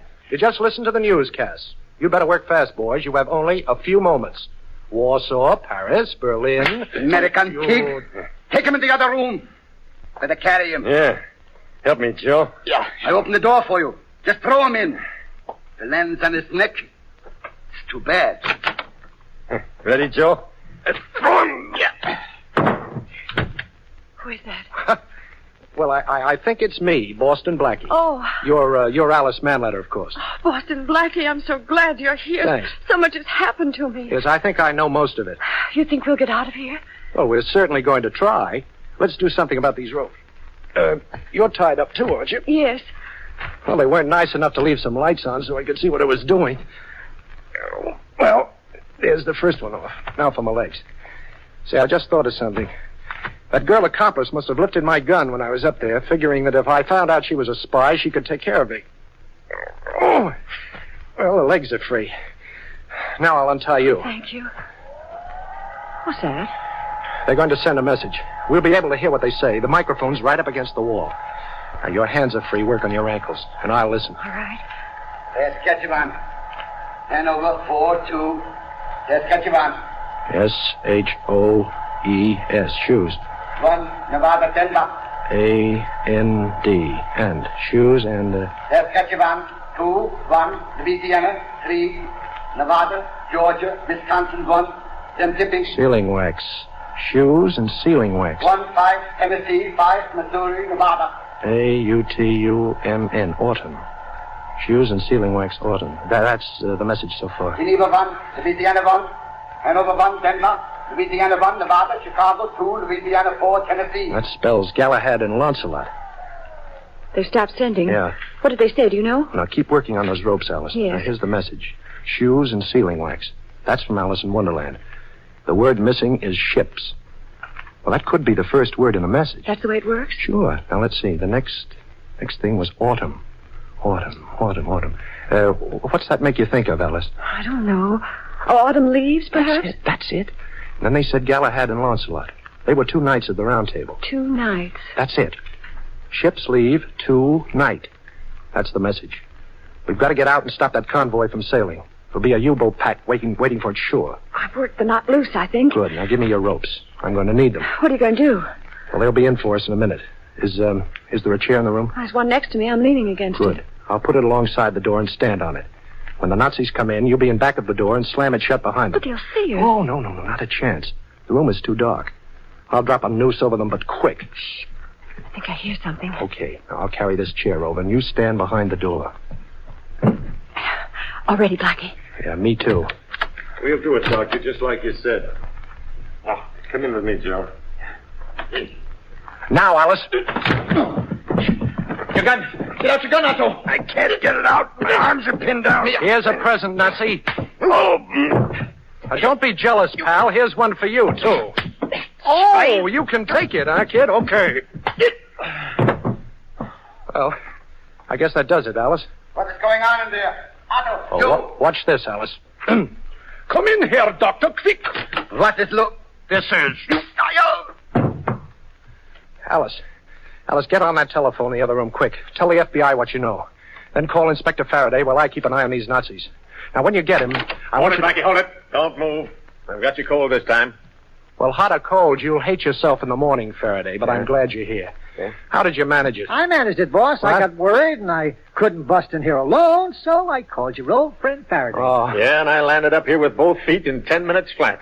When you do anything with your feet, Faraday, flat is the right word.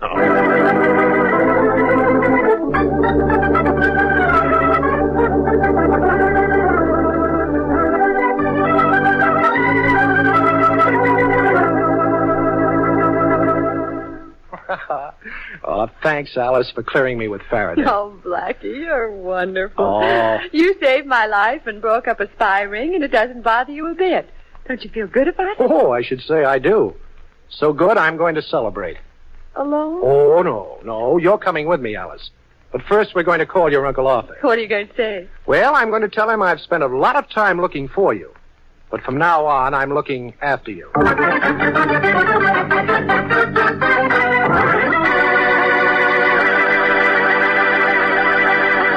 We'll be back in just a moment with an interesting preview of next week's program.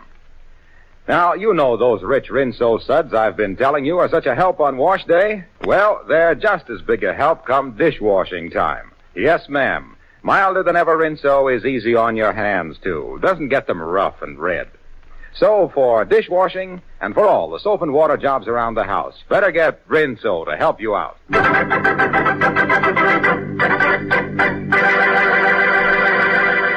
Now, Matthews, you say this is a complete record of the people who came into Gordon's store yesterday? That's right, Inspector. Mm-hmm. Mrs. Van Dyke Smythe, George Ellis, Lady Mary Andrews. Hey, quite an exclusive list of customers for a small shop. Yeah, ain't it? Let's see now. This name here. Was he a customer? Yeah, Inspector. Gordon says he was in about noon, but that could have been a coincidence. Matthews, when a string of pearls is missing from a certain store and a certain party was in that certain store and the certain party's name was Boston Blackie, that's no coincidence.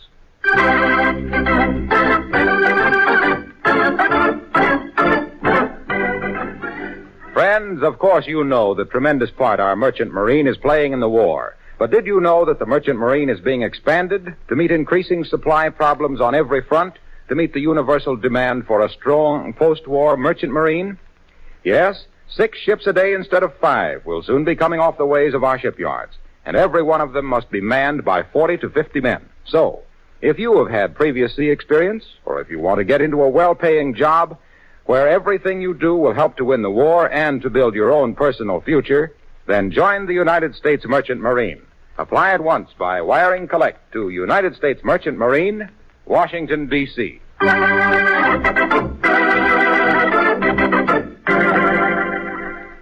Warm weather's here, and that means greater danger from perspiration. Protect yourself. Use Lifebuoy in your daily bath. You know, of 7 leading brands, Lifebuoy gives you the most soap for your money. And its rich, purifying Lifebuoy lather agrees with your skin. And don't forget, Lifebuoy's the only soap especially made to stop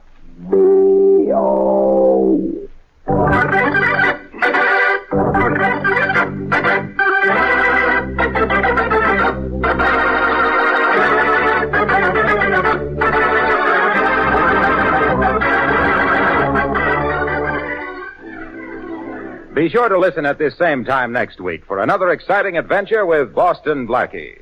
You can see Chester Morris as Boston Blackie on the screen at your favorite movie theater.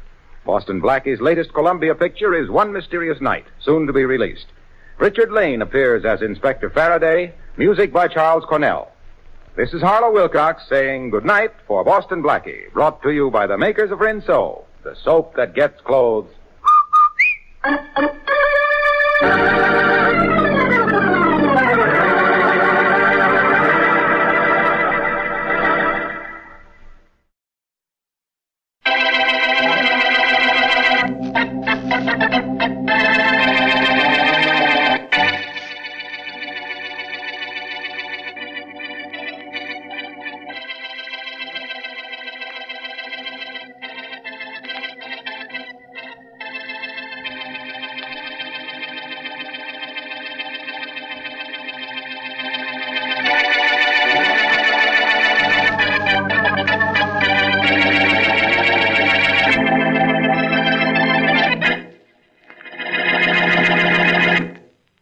Please, Blackie. Threats will get you nowhere with me, Mary. You know that. You won't take me to the circus? Not tonight. Some other time, maybe, but not tonight. Tell you what I'll do, though. I'll get tickets for, The telephone, Blackie. Tickets for the telephone.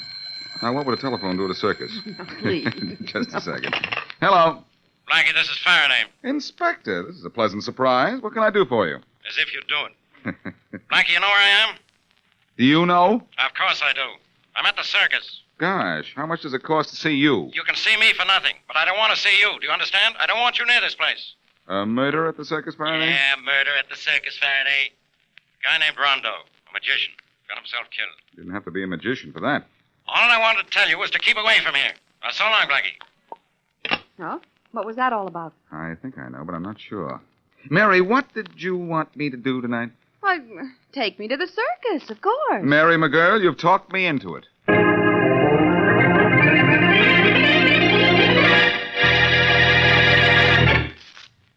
Now on to Dick Calmer as Boston Blackie. Enemy to those who make him an enemy. Friend to those who have no friend.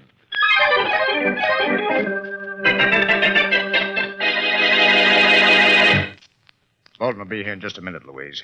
He knows we're waiting for him. Don't worry about the ringmaster. He knows better than to be late. Police are all over the circus. Yeah. There are a lot of things they mustn't find out, Louise. You know that. Poor Rondo. Cut that out. Come in. Hello, Louise, Charlie. What's going on? Look, Bolton, we want to talk to you. Go ahead. It's about Rondo's murder. Murder? The police say it was murder. It was made to look like an accident. But Inspector Faraday thinks somebody cut the rope that held Rondo's trunk in the air. Yeah, that must be what the inspector wants to see me about. Now, why he wants to see me, I don't know. Now, look, Mr. Bolton, you don't know what I want to see about either, so I'll tell you.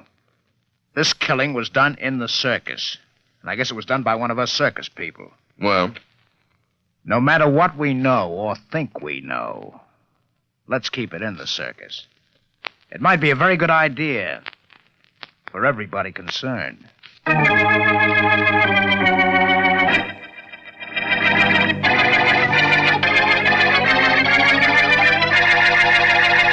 Step right up, ladies. Step popcorn, chewing gum, Racket Jack, There's Faraday over there, Mary. Where?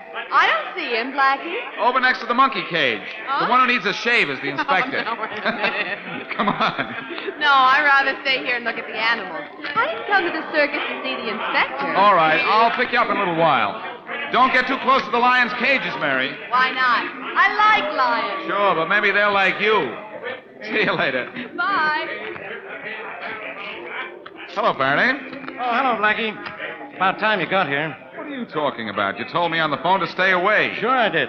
That's the quickest way to get you here, isn't it? You want me on a case, Inspector? Well, that's a switch. I don't want you. So happens I need you. Inspector, how will I ever explain this to Mary? Now, shut up, Blackie, and listen. All right. The magician that was killed was named Rondo. Yeah. They used to handcuff him, put him in a trunk, lock it, put ropes around it, then hoist it over a big tank full of water. And they put a screen around the water. They lowered the trunk into the water, and a second later, Rondo came swimming up to the top. That's right. Thank you. Only last night, while the trunk was being pulled up in the air, the rope that was pulling it was cut. It fell into the water. By the time the workmen got into the tank and raised the trunk, Rondo was drowned. I understand what happened. The arena was in darkness, of course. Yeah.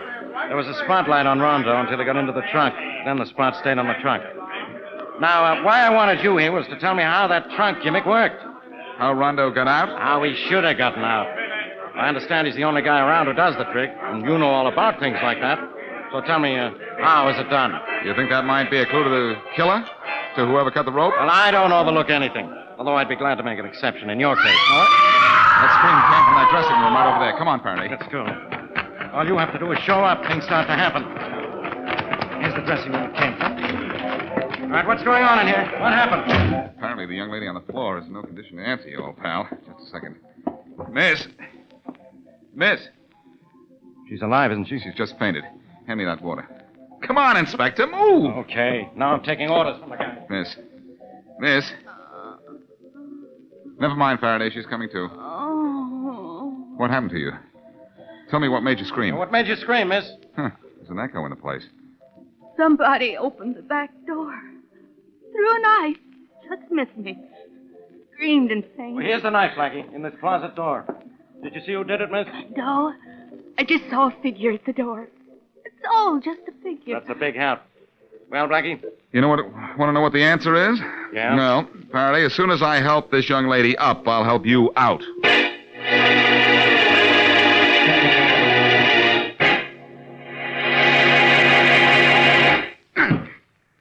I'm getting pretty good. Must you practice throwing knives, Charlie? Sure, if I expect to be a knife thrower with the circus, I do. What's the matter? Make you nervous? You know somebody threw a knife at me a couple hours ago. Mm-hmm. You know that I screamed and it brought that detective and Boston Blackie into my dressing room? Which one'd you make a play for, Louise? Oh, stop it, Charlie. I quit all that when you and I got married. Shut up. It's all right, Charlie. There's nobody here but us two. Suppose I do have to be single to keep my job on the trapeze. I don't have to keep my marriage a secret from my husband. You never told Rondo you were married to me. I didn't tell anybody. I got an idea why you didn't tell that magician. Because he was making passes at you ever since we went into training in Florida. Oh, he didn't mean a thing to Well, me. he doesn't mean anything to anybody. No. Charlie, Yeah? was it you that threw the knife at me a little while ago?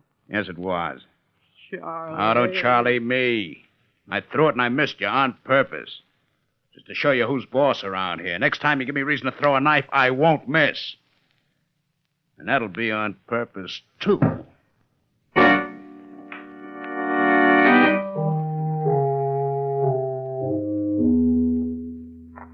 Well, Faraday, I've looked the circus over. I've sent Mary home, and I have a couple of ideas for you. It's about time. All right, how did that guy get out of the handcuffs from the trunk? I'll explain that later. It's got nothing to do with his death, I'll guarantee that. Who's going to guarantee you? Me. If that has nothing to do with his death, what has? I don't know yet. What's the matter, genius? Slowing down? Look, I think... Hey, Bolton! Come over here, Bolton. Right, Inspector. Who's that guy Bolton? You mean there is something you don't know? That's the ringmaster. His name is Bolton. Oh, Bolton. I'd never have known. Bolton. Yeah, this is Boston Blackie. Hello. All right, glad to know you, Blackie. You won't be. I'm glad you're here, Bolton. I want you to tell me the details of Rondo's routine. Yeah, me too. How he made his entrance and everything. Okay. The arena was in darkness with a spotlight following Rondo as he walked to the center of the ring where his assistants handcuffed him and bound his ankles and then placed him in the trunk and locked it. Then what? Well, then Rondo, handcuffed and bound, was placed in the trunk. It was locked. Then it was raised and swung over the water tank over there. Yeah. Then it was supposed to be lowered into the water. But the rope running from the pulley to where the fellow was pulling it up was cut. About halfway up. I saw the rope. The rope was cut halfway up? Yes, according to the inspector, but nobody could have climbed up to cut it. Well, then it must have been partially cut beforehand. Or a knife thrown at it. Which reminds me of the knife that was thrown at that trapeze performer, Louise. Hey, that's right. You know... Inspector, look out, Doc! What was that? Hey, there's a knife in that pole over there. It came from the entrance over there. Thanks, Bolton. Come on, Faraday. Right. Let's see who's throwing knives at us. Careful, Blackie. There might be more where that came from. There's a guy over there, and with a knife in his hand. What looks like a blindfold in the other hand. Hey, you, stay where you are. What happened? Where'd that knife go? I threw it blindfolded. I didn't hear it hit anything. It hit something, all right. A pole out in the arena. It almost hit Inspector Faraday on the way. Oh, I'm sorry. Who are you? Charlie Peterson. I work here. Yeah, I remember. I talked to you. You didn't tell me you were a knife thrower. Well, I'm not. I'm just practicing to be one. I'm just a circus hand right now. Oh, no, you're not, Peterson. You're not just a circus hand. Huh? You're my number one suspect in the murder of Rondo.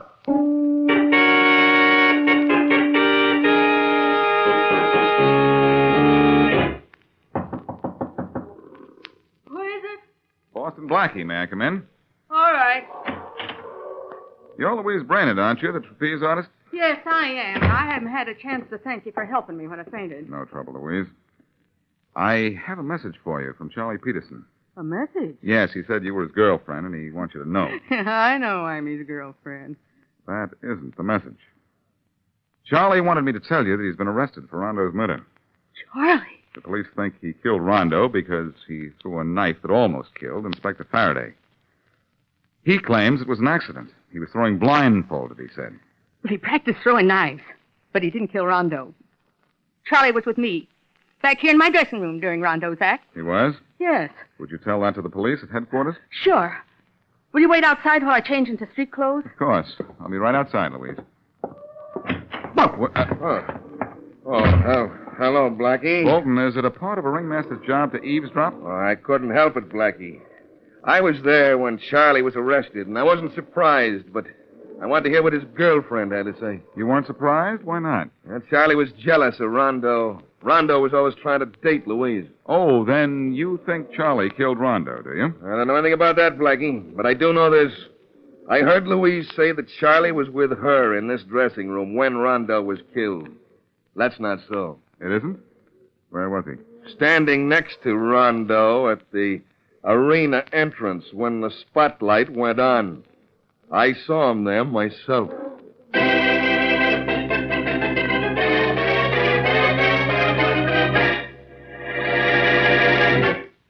And now, back to Boston Blackie.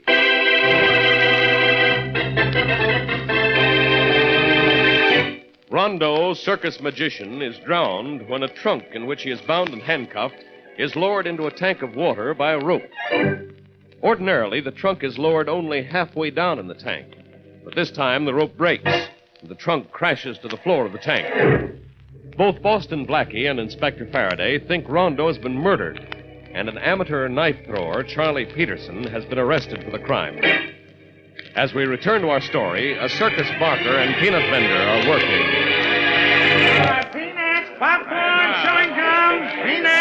popcorn and chewing gum. Hey, Bobby. Yeah? What do you think of the mess Charlie Peterson's got himself into? They say he might think of any mess. His girlfriend Louise is in it with him. Yeah? She told this fellow Boston Blackie that Charlie was with her during Rondo's act, but that was a lie. Where's Charlie now? In jail. Yeah, they took Louise down, made her admit she was lying. No kidding. Yeah, she said it was just to protect Charlie, but I don't know. Huh. Yeah, all I know is I guess we better get back to work. Yeah, so long. So long. Peanuts, popcorn.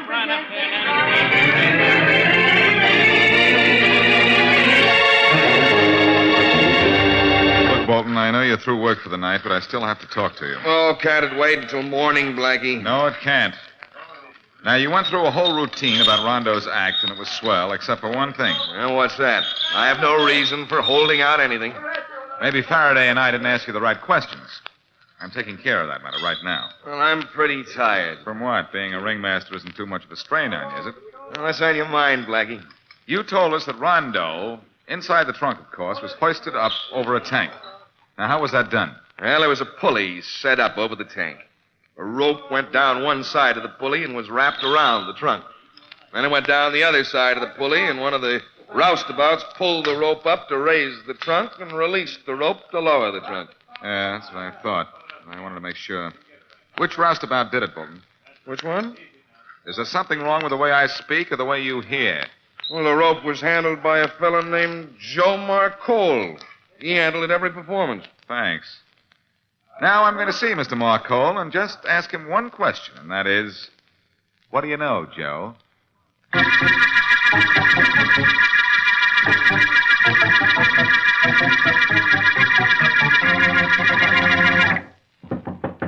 Who is it? Fellow who wants to talk to you. Come on in and talk. Hello, Joe. Who are you? Besides a guy who don't know enough to go home, the circus is closed for the night. Maybe the circus is closed, but this case isn't. I'm Boston Blackie. Huh? I understand you worked the rope that dropped Rondo's trunk into that tank. Yeah, what about it? Well, you were holding it when it broke. That's right. But I've held it 100 times when it didn't break. But why did it break this time, Joe? You ought to know. What makes you think so? It broke because it was frayed, didn't it? And you knew it. I did? Yeah. You think I'd have used it if it was frayed? If you wanted something to happen to Rondo, you would. I could punch you in the nose for that. What are you waiting for? Nothing. Oh, yeah.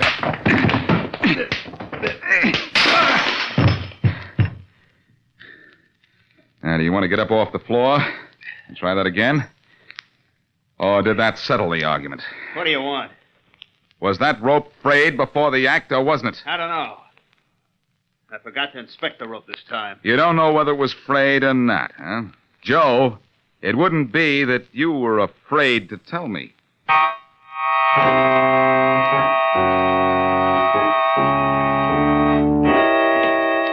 Mr. Bolton, you awake? Yeah. Who is it? Me, Joe. What do you want? Got to talk to you. I got something you want to hear. What is it? Let me come in and tell you. It's important. It must be if you have to talk to me at this time of night. All right, come on in. Come Thanks. in. All right, what is it? And what happened to your jaw? Boston Blackie knocked me down because I wouldn't tell him what I know. What was that? You know. It's what I saw. What you saw? When? When that rope broke, Mr. Bolton, and Rondo was killed. Joe, go back to bed and stop dreaming out loud. It wasn't any dream, Mr. Bolton. I saw you do it. I was standing in the dark, and so were you. But you were between me and the spotlight on that trunk, and I saw what you did. Uh-huh. And you told Blackie what you saw? No. And I won't. If what? You know. Little money now, little then. You know what I mean? Yeah, I know what you mean. Joe, do you know what can be done with a whip? Sure. A lot of things. Yeah. You ever seen me take my whip like this and wrap it around someone's neck like this? No! No! That you saw me was an accident, Joe, but it's nothing like the accident that's going to happen to you.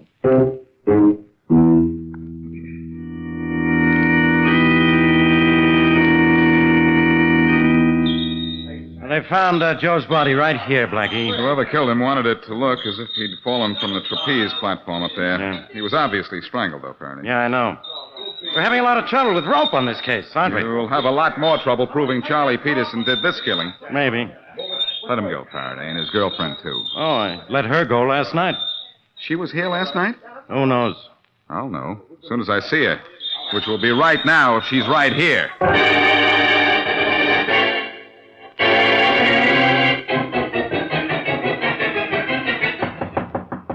Come in. Packing to go somewhere, Louise? Oh, hello, Blackie. Well? Yeah, I'm packing. Quitting the circus. Why? Because of the way everybody looks at me.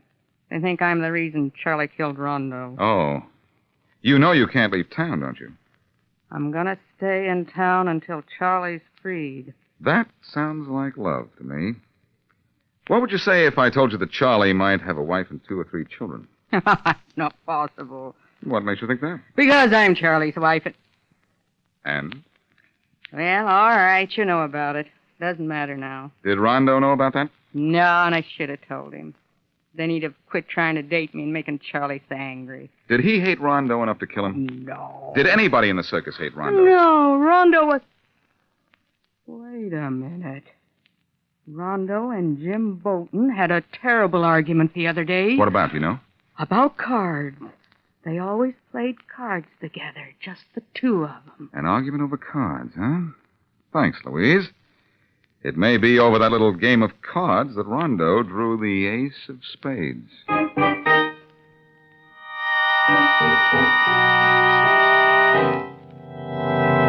Faraday, you're sure nothing's been taken out of Rondo's dressing room since the murder? No, the place has been under police guard ever since. What are you looking for, Blackie? I'm not sure. Fine. Look, you don't have any case against Charlie until we find out why Rondo was killed. And that's something we might find here. Something like this pack of playing cards. Okay, you got cards, so play solitaire. Leave me alone. Wait a minute. And if my hunch is right, I think... It is right, Faraday. What's right? My hunch. Rondo was a cheat. These cards are marked. See the little design on the back of each card? No. That's a code telling him what's on the other side. I know a marked deck when I see one. Okay, so Rondo was a cheat. So what? Wait a minute. Somebody else might have marked the cards. Rondo found out about it, and that made him a marked man.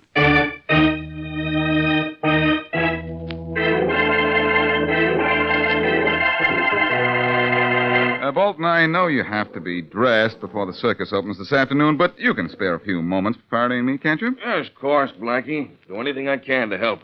Well, you can help a lot by letting me borrow that whip of yours. Okay. There you are. And Blackie, you can help by saying something that makes sense. I'm going to do something that makes sense, Faraday. Look at that rope over there, both of you. Yeah, what about it? I brought it in with me, but before I did, I cut it apart. Part of the way through. I can see that. This is the kind of rope that was thrown over the pulley to yank Rondo's trunk up into the air. All right, we know that. The rope broke. Well, maybe it was partially cut, too. But how was it made to break at just the right moment? Unless a knife was thrown at it. This is how it was made to break, just at the right moment. One good, well-placed crack of this whip. And there. It's cut as cleanly as if I'd use a knife. Okay, so a whip was used to cut the rope all the way. It's possible. The part of the rope that came over the pulley was in darkness. Yes, Inspector, it was. Bolton, you realize you were the only one in the arena with a whip, don't you? Well, there are a lot of whips in the circus. There weren't a lot of people who played cards with Rondo, though. Oh, you know about that, huh? Yes, I found a little black book in Rondo's dressing room listing the money he lost to you. He threatened to expose you, and so you killed him. All right. I cheated him at cards, and he found out about it. But now it's my turn to cheat. Blackie's got a gun. Either one of you are going to move. Don't reach for a gun, either one of you, because I'm getting out of here. You, Faraday, keep your hands away from your pockets. You're watching the wrong guy. Good work, Blackie. That whip knocked the gun out of his hand. Hold it now, Bolton. He'll hold it, or I'll wrap this whip around his neck. You know, Faraday, you always complain about my jokes. That's all, Bolton. But you'll have to admit that this whip just made the best crack of the year.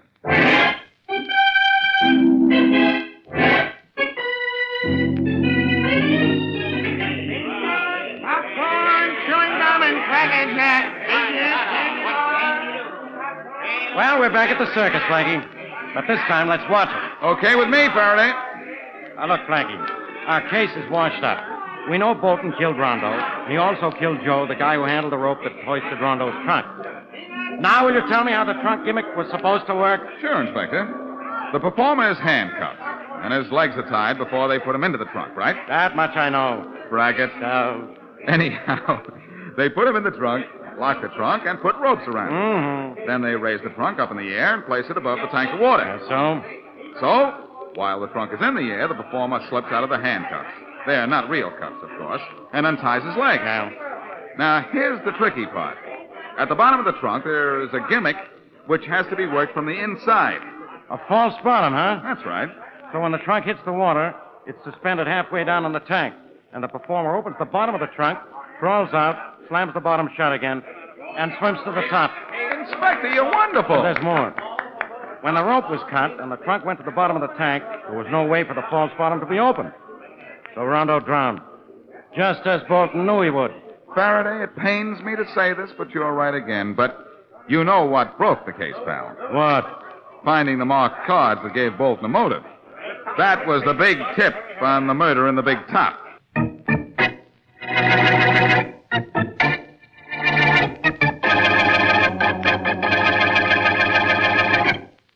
You know, of course, we never did get to see the circus, Blackie. Oh, maybe not, but we had more fun than a circus, didn't we, Mary? Mm-hmm. One of us did, you mean? Oh, I didn't mind working a little bit. Oh, well, I meant you had all the fun, and you know it. What do you do about taking me to really see the performance? Not tonight, Mary. Those words are vaguely familiar. Some other time, maybe, but not tonight. I seem to have heard that somewhere before, too. Oh, Blackie, what will I have to do to get you to take me? Commit a murder, I imagine. If I killed anybody, I'd do it too simply. You'd catch me in no time. I'm not the clever type. I don't know why you say that. You picked me as a boyfriend. I picked you? Why, you chased me for 2 years. And then you caught me. Oh, now, Blackie, I don't... All right, Mary, I apologize. And we will go to the circus tonight. Maybe. Just a second. Hello. Blackie, this is Faraday. Who told you? Blackie, we never did get to see much of the circus, and my feet are tired. So come on down with Miss Wesley. I've got 3 tickets. I'll meet you there. Bye. Well, Mary, we're going to the circus. Oh, another murder, Blackie? Yes, Faraday's feet are killing him. Oh.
that man who just left? Boston Blackie, Myra. I want him to look at the diamond I'm buying tomorrow. Oh, John, you shouldn't have done that. Why? Boston Blackie is the diamond expert. I want to be sure I'm getting the real thing before I pay for it. After all, I don't want to put $75,000 in a piece of glass. Oh, John, you shouldn't have let anyone know you have the diamond until you can put it in the vault. Oh, Boston Blackie can be trusted, Myra. Besides, I had this in my pocket all the time. Oh, please put that gun away, John. It scares me. All right, dear. But don't worry about anything. Blackie's the only one in town that knows the diamond is here. I don't know why you trust him. I still wish you'd... Oh, that's probably Carolyn on the phone. Shall I tell her we'll join them for dinner tomorrow night? Yes, why not? Tell her we'd be glad to. And while you're talking, I'll make out a list of people I might turn this diamond over to. All right, dear.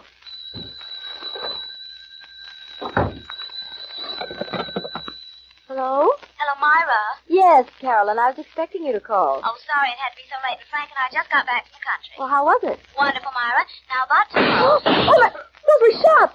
Wait. John, dear, what is... John, darling, what happened? What's the matter? Oh, John, what is it? What is it? John, you're hurt. He came in the door of the diamond. I shot him in the shoulder. I shot him first. Then he shot me. Who was it, John? Was it Boston Blackie? Yes. It had to be.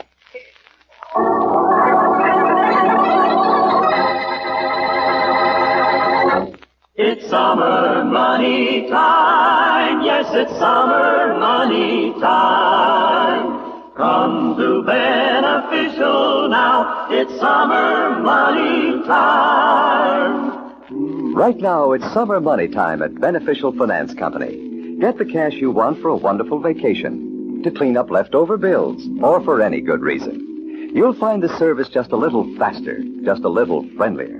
And you get this Beneficial Extra, your own international credit card. Good for cash wherever you go. Cash?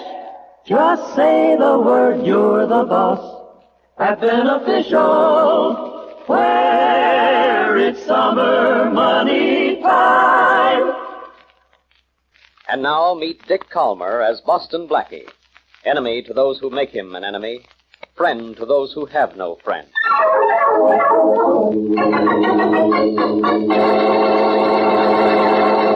Gee, Blackie, it's a good thing that bullet went clean through your shoulder.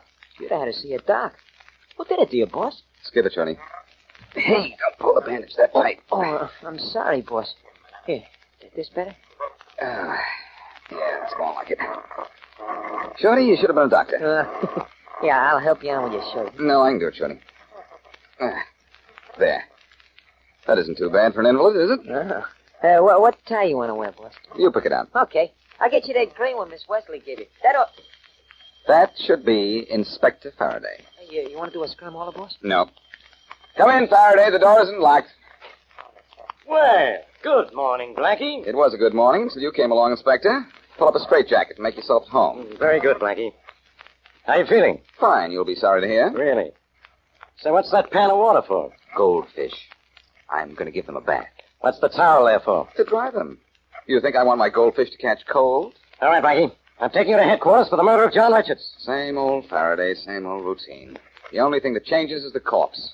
And your apologies afterwards. You're not going to wisecrack your way out of this one, Blackie. I know you were at Richards' house. I know you stole a diamond from him. And I know he shot you before you shot him. Because Richards talked before he died.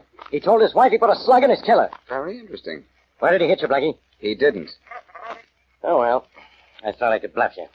Congratulations, Blackie. Mind if I pat you on the back? There. Oh, hey, that's my shoulder. Sure it is. And you jumped just now because you were shot in it last night. That gunshot wound in your shoulder is all the proof I need. Come on. All right. So I do have a bullet wound in my shoulder. But not because Richard shot me. Well, I suppose you shot yourself. As a matter of fact, I did. I was up at Charlie Kingston's apartment last night. I was cleaning one of his guns. It went off accidentally. That's a lie, Blackie. Now stop stalling and let's go. Look, Faraday, don't be a sap, will you? If I had killed John Richards, would I be here in my apartment where you could find me? Well, maybe not. But I'm going to check on that story about how you got shot. Go ahead. Kingston will back me up. Hey, he'd better. Or I'm going to back up a paddy wagon and tuck you to sleep in a cell. So long, Inspector. Yeah, but maybe not for long. Gee, Blackie, why did you tell me that? Tell you what, Shorty. That you got shot cleaning a gun at Charlie Kingston's. Because I don't lie to you, Shorty. Huh? Oh, well, gosh, Blackie, Inspector Faraday's going to check with Kingston maybe right away. I know that. That's why I'm going to phone Charlie right away. Mabel, get me Trafalgar 19928, will you, like a good girl? I'll do it any way you like, as long as I get the number. Oh, I get it, Blackie. You're going to tell Charlie Kingston what to say, huh? Shorty, you're brilliant. Oh, yeah? Hello? Charlie, this is Blackie. Listen, Inspector Faraday is on his way up to see you. What for? He's going to ask you how I got a bullet wound in my shoulder. Now, I want you to tell him I got it cleaning a gun in your apartment last night. Blackie, you weren't up here last night. How did Thanks, Kingston. Blackie, don't hang up. Well, Blackie. Who was that? I thought you were lying to me, Blackie. Blackie, who was that's that? Inspector Faraday, Charlie. Never mind about the alibi now. Hang up. All right, but call me back. You thought you could pull a fast one, Blackie? Faraday, you're getting positively brilliant. Where are you? Still in the building, pal. I thought you'd call Kingston to frame that phony alibi, so I cut in on your line from the switchboard down here. I'll stay where you are, Blackie. Oh, sure, Inspector. I'm coming up there to get you. And don't try to duck out on me, because I have two men right here in the lobby. Open up! Open up, Blackie! I'm coming, Inspector Faraday. Where's Blackie, Shorty? Blackie? Who's Blackie? Oh, fine. What's that trail of blood doing on the floor? What blood? I don't see no blood. It's going toward the kitchen and the back door, huh? Oh, is it? He can't get very far with that wound. I'll get him before he can reach the street. Hey, Blackie, you can come out of the closet now. Nice work, Shorty. Hey, I didn't do nothing, boss. I just didn't tell him that was ketchup on the floor, not blood. Poor old Faraday. I think I'd better go hide out at Mary's for a while now. Uh-oh, now what? Now it's the telephone. I know that much. Hello? Blackie, this is Mary. Oh, Mary, I'm glad you called. You'll have to give me a hand. The police are after me. Blackie, you'll have to give me a hand. Meet me. I'll be in a cab at Washington Road and 45th Street. Because the police are after me, too.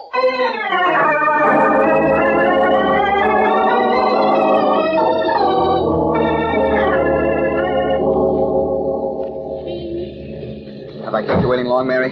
30 cents and 3 gray hairs worth, Blackie. Yeah, wait a second. I want to close this window between the driver and us. Okay, but hurry. There. Now we can talk. Why are the police after you? First, let's hear why they're after you. Well, it's because of Mutsy here. Mutsy? Oh, that nice little pooch. Come up here, Mutsy. Oh, no, Blackie. You better stay on the floor. What's Mutsy done? Turned a corner without holding out his tail? He bit a man last night. And he'd bitten people twice before I got him. The state law says if a dog bites people 3 times, it has to be destroyed. And, Blackie, I just can't let them do that to Mutsy. Do you know who put in the complaint about being bitten? Yeah, a man named Robert Washburn. He said Mutsy bit him last night. But, Blackie, wasn't Mutsy with you last night? For a while. I took him with me when I went to see John Richards. Wait a minute. I heard over the radio this morning that John Richards was murdered last night. That's why the police are looking for me. Oh, Blackie. No, Blackie is right. The police are looking for a guy with a bullet wound in his shoulder, and I'm the guy. Darling, you've been shot? Oh. Yes, but don't ask me how. Right after I got outside Richards' house, somebody slugged me. Well, was Mutsy with you then? Yes, and he's a fine watchdog. He watched all right. He watched me get hit over the head. When I came to, I found out I'd been shot in the shoulder. Yes, but how? And who shot you? I don't know, unless I walked around in a daze after I was slugged. Actually did try to rob Richards and was shot then. Well, I guess I better worry about the dog myself. You have more of a problem than I have. Oh, no, we can't let Mutsy down. We'll go see this Washburn and try to get him to withdraw the charge. Yes, but what do we do with Mutsy? I can't let a policeman see him. Oh, say, there's a dog show at the stadium. Take him down there and enter him. Nobody will think of looking there for him. Mutsy's a dog, isn't he? Well, to tell you the truth, Blackie, sometimes I'm not so sure.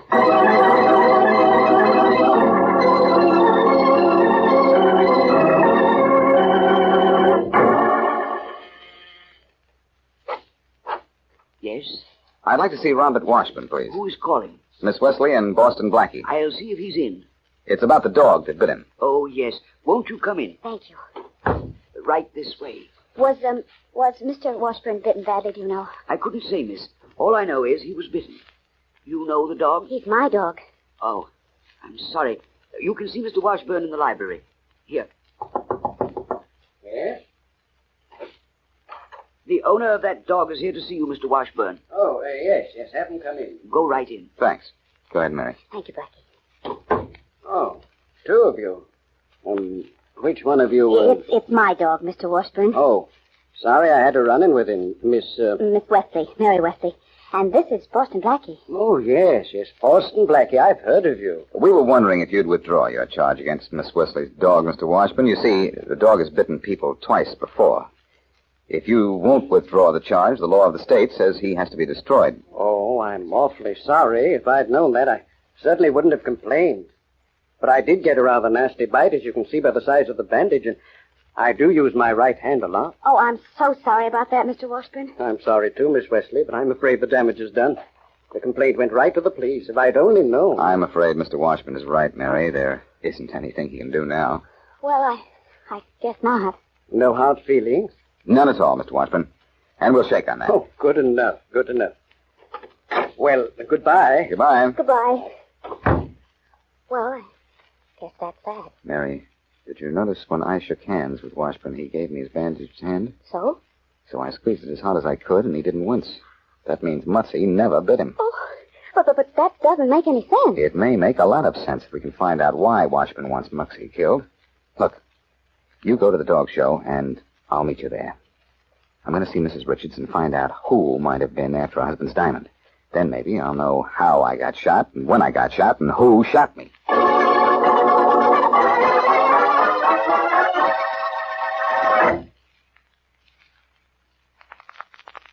Okay, kids, let's get ready to sing the nationwide auto insurance jingle.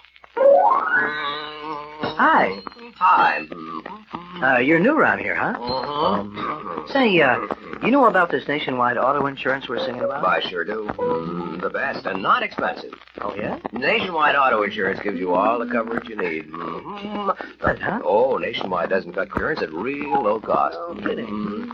So good, over $2.25 million by Nationwide. Hey, you know a lot about it. I should. I'm a vice president with the company. And you're doing the jingle? Well, I just can't resist singing. Nationwide auto insurance, your best buy by far. Nationwide, always the best for you and your car. And now back to Boston Blackie.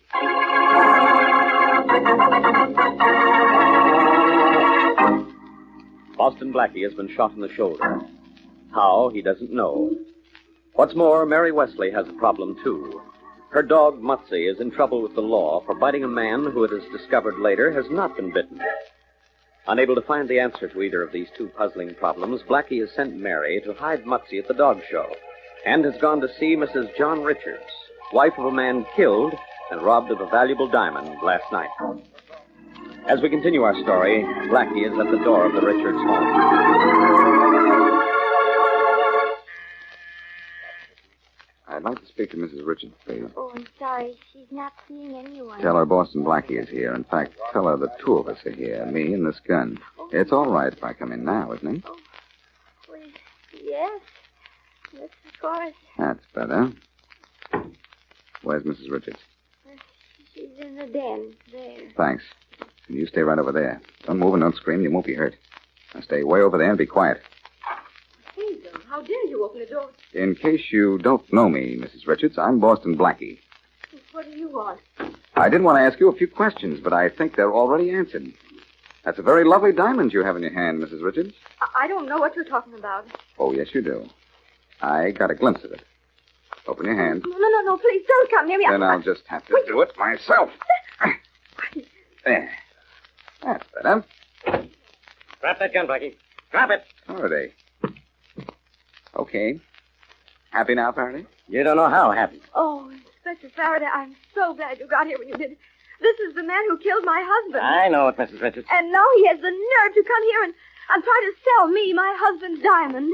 You see? He has it in his hand. Faraday, I can explain everything now. Blackie, See, this was... I knew the day would come and I really had you cold, and this is it. I'll take that diamond. I'll have one of my men take you. Down to headquarters. Well, where's your sense of humor, Blackie? No joke about the electric chair? Sure, a very funny joke about the electric chair, Inspector. It's killing me.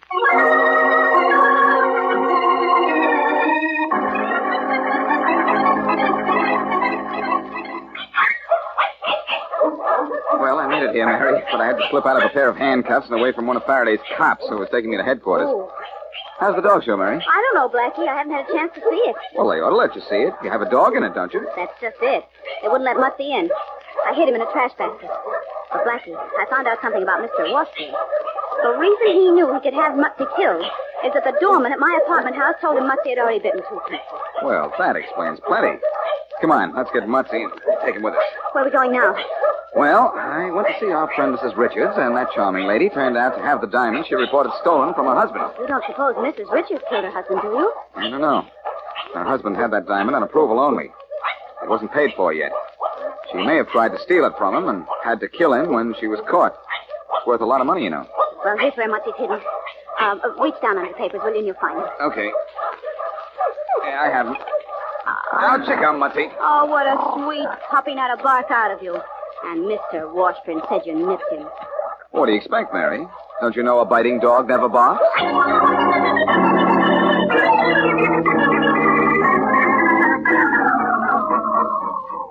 Blackie, you haven't said a word for 5 minutes. Can't you talk while you drive? Oh, sure I can, but I'm thinking about what a crazy mess this is, Mary. Yeah, it is strange, everything about it.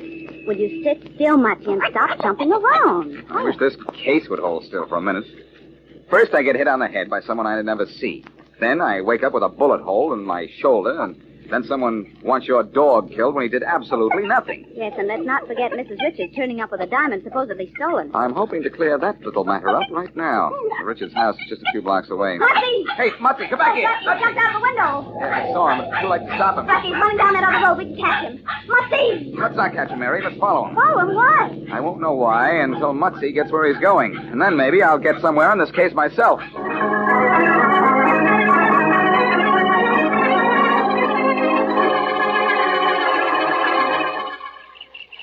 Mutzy went into the woods right here, Blackie. And there he is. Look, he's digging. I hope he hasn't been reading those phony stories about buried treasure. Blackie, he is digging. Mutzy, what are you digging for? Oh, don't make him stop to answer that now. He's doing all right. Look. Look, he's pulling something out of that hole. Well, I'll be... Mary, it's a man's jacket. Here, Mutzy. Here, Mutzy, boy. Give it to me. Nice Come boy, on now. Mutzy. Nice boy. And maybe nice going. Oh, Blackie, there's blood on it. And a bullet hole in the left shoulder. In just about the same spot I was shot. Let's see what else. No labels or identification in this jacket anywhere.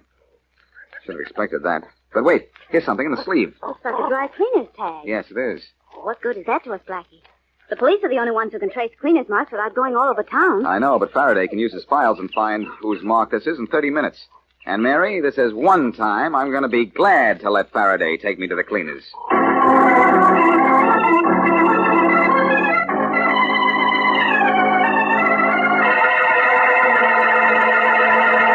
Come in.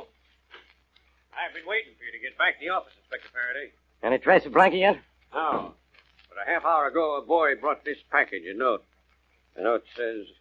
Here, read it. This will give you absolute proof that Boston Blackie killed John Richards. What's in the package? A blood-stained jacket with a bullet hole in the left shoulder. Only identification is a cleaner's tag. Well, take the cleaner's tag to the files and check it. I already did, Inspector. It's from the Johnson Tailor Shop, 1157 West Main Street. Okay, Alan. Thanks. Now, if anyone's looking for me for the next hour, I'll be at the Johnson Tailor Shop pressing my case against Boston Blackie.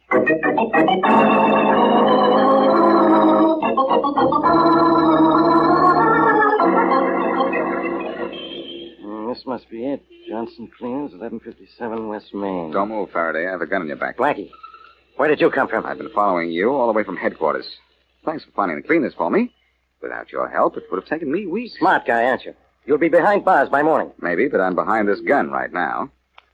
You'll come inside the cleaners with me, and I'm doing the talking. Understand? Okay. All right, go on. Go inside and behave yourself. So help me, Blackie. I'll... I'm doing the talking, pal, remember? Something I can do for you, gentlemen? Yes, there is, Mr. Johnson. I'm Inspector Faraday of the police. Oh, the police. Yes? And this is my assistant, plainclothesman Jones. Is that right, Jones? Yes. Say yes, sir, Jones. Yes, sir. Johnson, we've traced a possible murder clue to your store here. This jacket. Isn't that right, Jones? Yes. Yes, what? Yes, sir. Why, yes, that jacket was cleaned by us. I remember it now. I can check on who brought it in, but I'll have to look in my book. Well, look fast. We don't have much time. It's right over here. Yes, yes. Yes, here it is. The address is 915 Brookville Road. The name? Robert Washburn.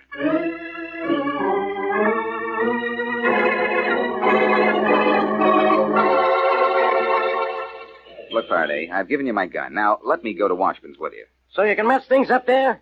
Not a chance, Blackie. Mess things up? I'm the only one who can straighten them out. Now, look, I know the whole story now. Yeah. Tell it to me sometime when I can't sleep. Faraday, get this. Washburn slugged me as I was leaving Richards' house last night. Then he tried to rob Richards, only Richards didn't want to be robbed and shot first. Who did he shoot? Himself? He's dead, remember? He shot Washburn, and then Washburn shot and killed him. He didn't wait to grab the diamond he came for. He just scrammed. Leaving the diamond, huh? Sure. Mm-hmm. That's how Mrs. Richards happened to have it. Yeah. It wasn't paid for yet, so she thought she'd just keep it and report it stolen. Well, that's not important, though. Tell me what is. The fact that Washburn came out of the house, found me unconscious, and fired a bullet into my shoulder. Just in case Richards had lived long enough to say he had shot his murderer. Only Washburn didn't figure on Mutzy. Yeah. Whoever he is, He's a dog, and he was with me last night. Chances are he followed Richard when he went out to bury that jacket Mr. Johnson just identified. Richard must have tried to kill the dog then, but couldn't, and so decided on having the state do the job for him. In other words, I'm supposed to find a bullet wound in Washburn. That's right. Okay, but I'm going up there alone. Now, you wait in your apartment with 2 of my men. And if Washburn isn't wounded, believe me, your pride is going to be.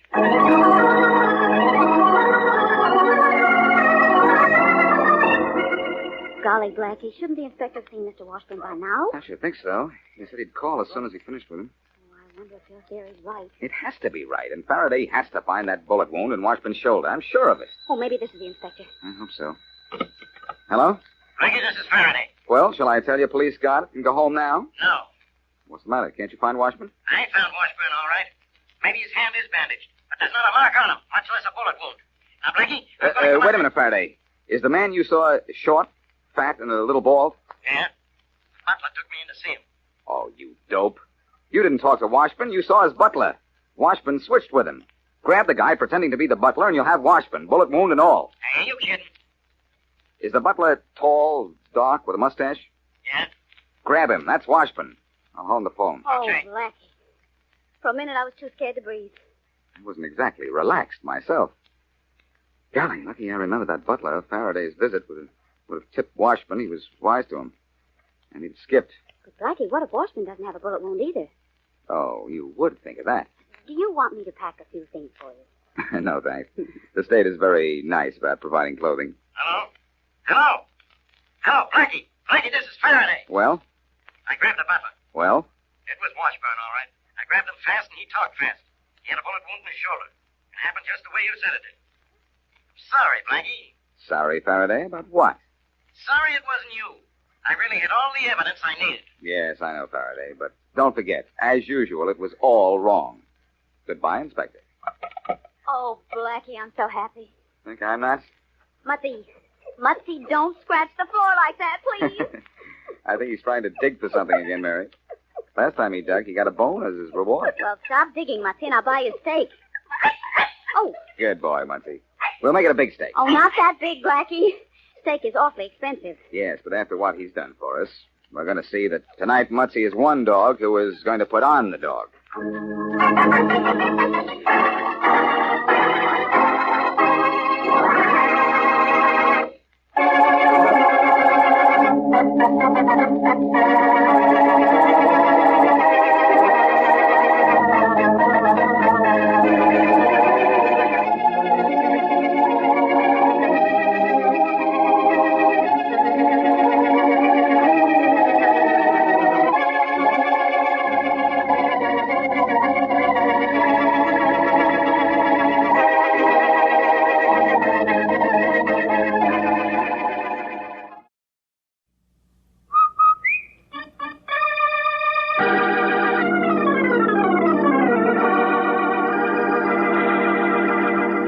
Rinso, R-I-N-S-O, Soapy Rich Rinso presents Boston Blackie, starring Chester Morris.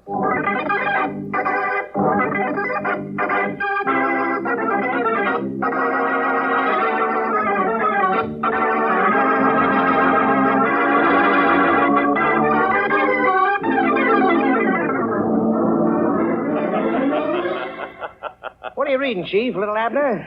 No, listen to this, Matthews. Special feature of the Great Gems exhibit at the famous Godet Jewelers will be the incomparable Star of the Nile emerald. One of the most precious gems in the world. So precious that George Stevens, vice president of Godet's, is personally bringing the star to Chicago, from Chicago to New York. I don't get the joke, Chief. Sure you don't, because you don't know that Boston Blackie's on the same train with George Stevens. But, Chief, I don't get it. Well, if I know my Boston Blackie, and to my great sorrow I do, he won't be able to resist a little gadget worth a cool $200,000. I still don't see what's funny. Besides, Blackie hasn't gone after sparklers in a long time. I know that, but I also know one thing that sparkles that's right up Blackie's alley. Yeah, what's that? Dames. Sure, Chief, but the Star of the Nile ain't a dame. Yeah, but Helen Crew is. Helen Crew? Yeah, something's bound to happen on a train when it's carrying those three. George Stevens, Helen Carew, and Boston Blackie.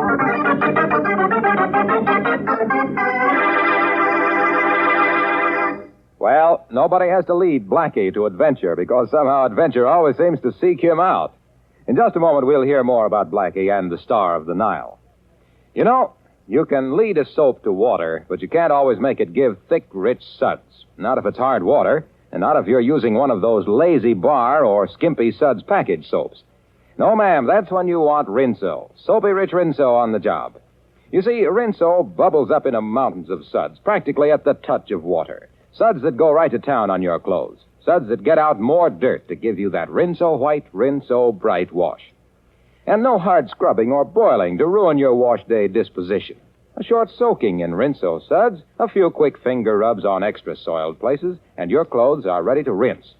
So, next wash day, whistle up a Rinso wash. A wash that's Rinso white and Rinso bright. And now, Chester Morris and the Adventures of Boston Blackie.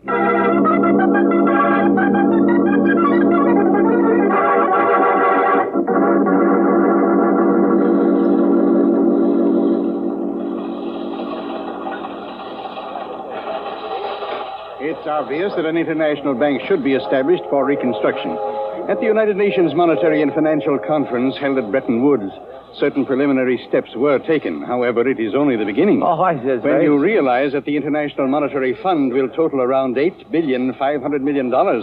But that's only the beginning. Yes, well, a small beginning.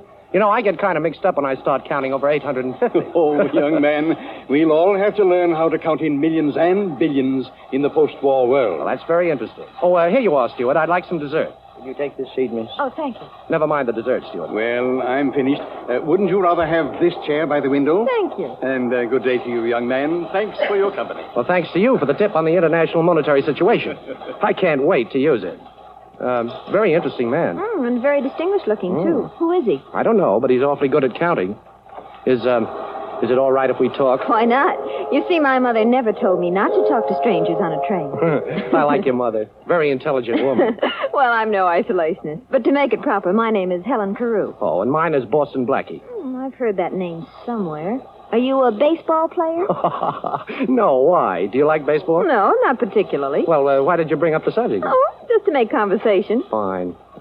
Let's talk about you. All right, let's. I'm a very pleased young lady on a train between Chicago and New York. Why are you pleased? Because I didn't expect conversation with my dinner. Well, do you realize that the International Monetary Fund will total about $8.5 billion this year? No. Yes. You see... Uh-oh, it's back again. Excuse me, I've lost something. It can't be that $8.5 billion. No, it was a chamois pouch. I don't see it. Wait. Oh, I'd better get out of the way. It isn't here. Oh, pardon me, sir. What did you lose? This is terrible, terrible. Waiter! Oh, it sounds important. Young man, you have no idea how important. That pouch was worth $200,000. That's a lot of money to be carrying around. It wasn't money. It was an emerald. One of the most valuable gems in the world, the Star of the Nile. What a pretty name.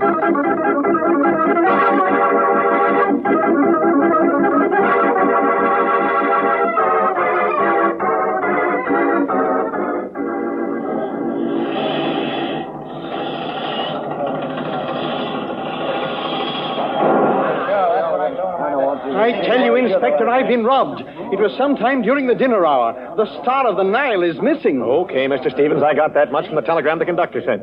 Now, we'll search every passenger on the train if we have to, so calm down. Now, you say you thought you left it in the diner. Were you alone? No, a young man joined me for dinner, and then later, just before I left, a young lady was seated at our table. Mm-hmm. Friends of yours? Oh, no, just the people one meets on a train. Now, this young man, what was he like? Well, he was a clean-cut-looking chap with dark hair, a good build, nice smile. I'm not a bit surprised. And the young lady? Oh, quite attractive. As a matter of fact, the young man seemed rather taken with her. Well, Mr. Stevens, I don't think you have to worry about your Star of the Nile. I might even say the situation is well in hand. Matthew should be here any moment now with the man we're looking for.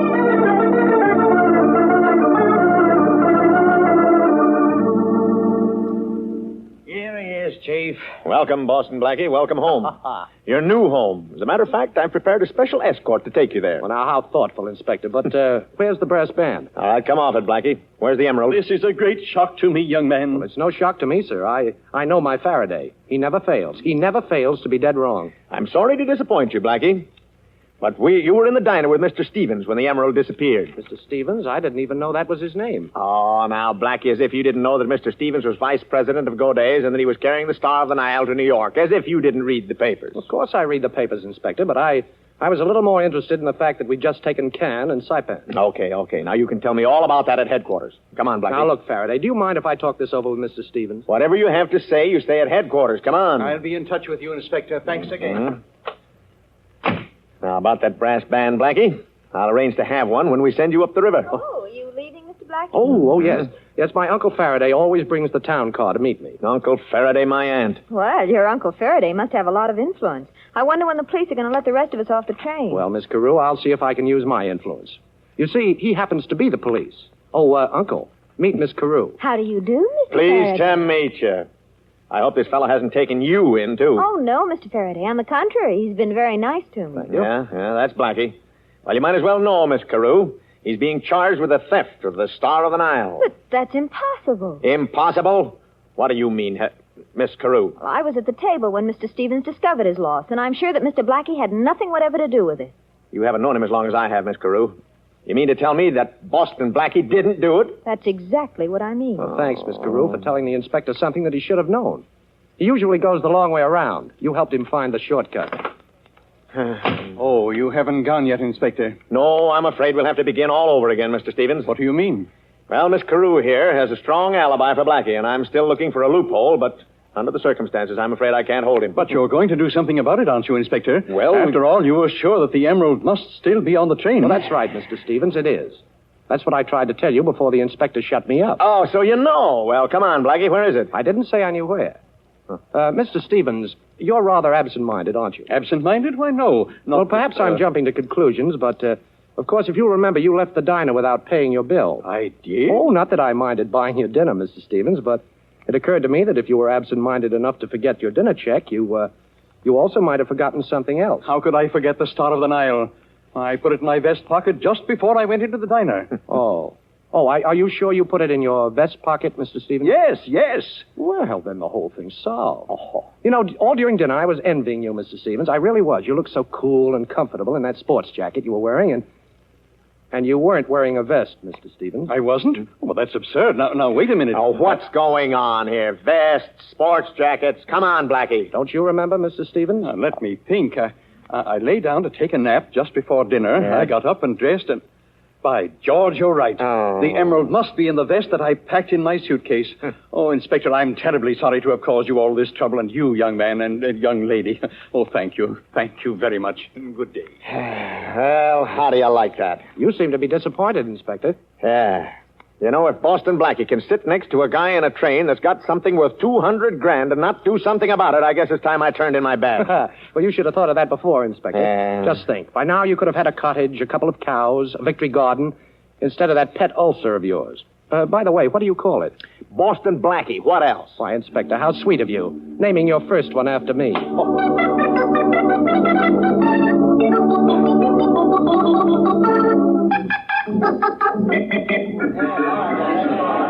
Taxi. Oh, Miss Carew, I've been looking for you. Here's a cab coming up now. May I drop you someplace? Thanks. Where to, Miss Carew? The Middleton, please. Okay, driver, 48th Street off Lexington. You don't miss a thing, do you, Mr. Blackie? Well, I have a great appreciation for beautiful things. Oh, then you must have seen the Star of the Nile. Star of the Nile? Mm-hmm. I was talking about beautiful things. Such as, well, the dessert I had for dinner last night. Oh, I was just marveling at how clever you were, helping Mr. Stevens to find his emerald. Well, it isn't hard to find something that was never lost, Miss Carew. And, incidentally, thanks for putting in a good word for me with the inspector. Oh, don't mention it. By the way, I'll bet there's another thing your mother forgot to warn you about. Oh? Accepting dinner invitations from a young man in a taxi cab.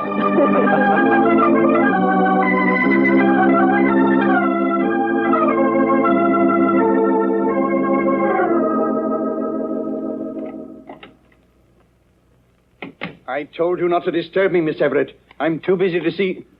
Oh, who are you? Louis? Louis? Yeah. Miller said you wanted to see me. Oh, yes, Mr. Louis. Won't you sit down? Now, look, let's get this straight, Mr. Stevens. I don't know you, but Miller said you had a job for a guy with fingers. Well, I wouldn't exactly put it that way, Mr. And another Louis. thing, Mr. Stevens. This is strictly business. Miller says you want me to open up a safe down at Goday's and lift a hunk of jewelry. Well, now... And what's more, Mr. Stevens, I know you're vice president of Goday's. That's your business, but it ain't mine. And if you're worrying about what might happen, you're in a swell spot. After all, who'd the judge believe? Me or you? Well, I'm glad we understand each other, Mr. Louis. The emerald has already been deposited in the Godet vault, and since the exhibit will open tomorrow, there's no reason for any further delay.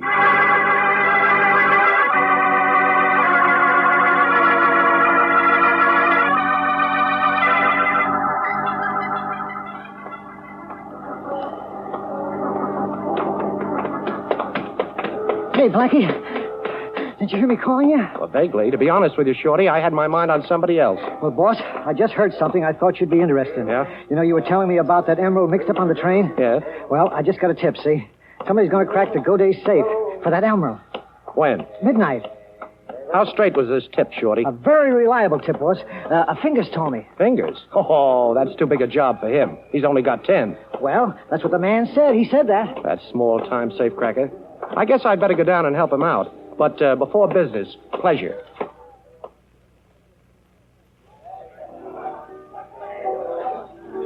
Well, for once, Miss Carew, I can't blame Faraday. After all, he brought us together. Brought us together? Yes. What do you mean? Well, if he hadn't accused me, you wouldn't have had the opportunity to vouch for me, and, well, I wouldn't have had the opportunity to show you my appreciation. Oh, I see. Well, the whole thing was a little silly anyway. Oh, well, not altogether. Faraday has the memory of an elephant and the persistence of a little beaver. And looks like both of them. If anything happens, it's got to be Boston Blackie. Oh, that's a nuisance, isn't it? Oh, I don't know. Faraday hounds me, but it's good to have him around at the wind-up. Blackie, I don't quite make you out, but I like you. Thanks. I hope that's an understatement. Well, I'm surprised the police are so suspicious of you. Oh, that's the story of my life. You see, Faraday has good instincts, only he picks the wrong person. If he knew, for instance, that tonight I may have something to do with robbing a vault, he'd become suspicious right away. But, of course, you haven't anything to do with that. But, of course, I have. Only it's not as bad as it sounds. Oh, now I'm really puzzled. Well, the only puzzle is, why don't I spend the rest of the evening with you? Meaning that you have to leave? Meaning that I have an important conference about something green and something Egyptian. Oh, I see. But like the Sphinx, you won't talk. Perhaps I'll have something to tell you later. I'll get your coat. Oh, thanks. I have to phone. But don't make any dates for the next month. I want to put in my bid first. Hello? Operator? Give me Madison 72772. Hello? Inspector? This is Helen Carew. I just had dinner with Boston Blackie. We're leaving now. He's dropping me off at my hotel. He's going down to Godet's. He's after the emerald. And, Inspector, if you should happen to catch him, please don't mention me.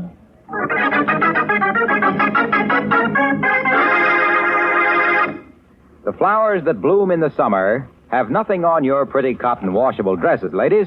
Not when it comes to eye-filling loveliness. And say, you were particular to pick out just the dresses you wanted, weren't you? Well, then you ought to be just as particular about your soap. That's when you want Rinso. Wash after wash, Rinso leaves your clothes bright and new-looking because those power-packed suds get out more dirt. Yes, you'll be proud of your Rinso wash. I bet you'll join our chorus of women who have learned to sing their way through wash day like this. Rinso white, Rinso white, happy little wash day song. Rinso white, Rinso white, birdie sing it all day long. Your fine feathered friend has a message to send, so listen, you can't go wrong. Rinso white, Rinso white, happy little wash day song. So get Rinso tomorrow. And now back to Chester Morris and the adventures of Boston Blackie.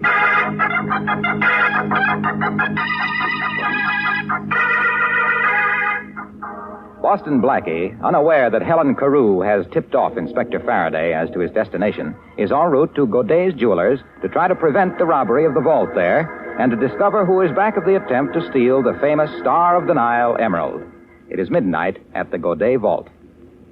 It's no use, Louis. It's one of them new-style vaults. I can't make it out. Well, we got dynamite. We'll have to use it. I don't like a noisy job, but where is it? I left it out in the alley, boss. Now, go get it. Okay, I'm going. Try again, Fingers. Stevens is paying off plenty. Well, I'm nervous. This is a big job, boss. Too big for you, Fingers. Okay, stay where you are. Boston Blackie. That's right. What were you saying about a certain Mr. Stevens? Now, look, Blackie, let's be sensible about this. Well, we're having a little trouble cracking this crib. Yeah. I'll make a bet with you. I'll bet you can't open it. Are you kidding, Fingers? I'll make a good bet. All right. So it'll pay you to try. Well, I'll make a bet with you. Not the kind of a bet that'll pay you in money, but it might save a few years of your life. Huh? Yeah, all you have to do is talk. Yeah, we'll talk, Blackie. And drop your rod first. Oh, so you got a little playmate. Okay, take your gun away from my back. Get it, Louie. I get it. You know, Blackie, this is a happy coincidence. As I said before, we can use you. Only now the bet's off. You're just gonna do it. Come on, get those fingers working. And suppose these fingers can't open the vault. And the next time you go to buy gloves, you better look for mittens. Come on, take a good look at the crib. Oh, a beautiful job. You know, Faraday should see me now. Okay. Stand back and keep quiet. Yeah, we'll be quiet, all right, but it's up to you, Blackie. This gun can make a lot of noise. Wait a minute. It feels like, there's one. Now, let's try this. Next one. Oh, now that's two. Now... Open up, Louie. Break this door down. Come on, it's along. It's the cops. Yeah, Miller. Is the alley door open? Yeah, and Joe's covering out there. Okay, let's beat it. What about Blackie? Forget about Blackie. Come on. Okay.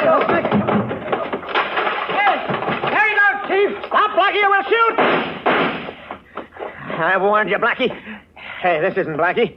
Hey, who are these other two? Oh, Louie, huh? Yeah, Fingers and Miller. Hey, what is this, a national convention? Where's Blackie? How'd you know Blackie was going to be down there, Faraday? A little bird told me, but where is he? Well, now, I don't expect you to believe this, Inspector, but so help me. We were passing by the alley, and we heard a noise, and we come in. Naturally curious, you understand? Yeah. And who do you suppose was starting to crack that vault? Don't tell me. Boston Blackie? Yeah. Well, then what are we doing out here in the alley? He couldn't have gotten away. Yeah, Chief, there's only 2 doors to that room. We came through this one. Hey, so Eddie. he better be back in that vault room. That's right. Eddie, watch these mugs here. Right. Come on, Matthews, let's have a look. He ain't in here, Chief. Ain't in here. Oh, I can see for myself, Matthews. I can see for myself. Must have slipped through the door before we came in. Matthews, you're fired. Me, Chief? I ain't done nothing. That's the trouble. You never do anything. I'll see if the vault's open, Matthews. Okay, Chief. Now, lock tight on the drum. Give me a mark on it. Looks like we saved the emerald for go days, huh, Inspector? Yeah, but I wish somebody had saved Blackie for me. Matthews, I hate to say it, but we gave Blackie a break. We came in just in time to save him from getting into trouble.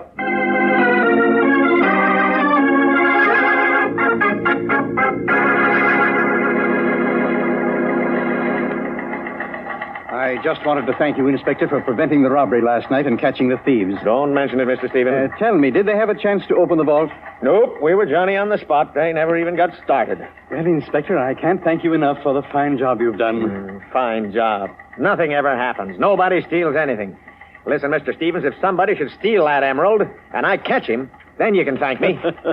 What burns me up is that Boston Blackie was down there, too, but he got away. Boston Blackie, he got away? Are you sure the vault wasn't opened? Sure, we tried it. It was locked tight. Well, that's fine, but to be on the safe side, I'd better check up. I'll go right down to the vault myself.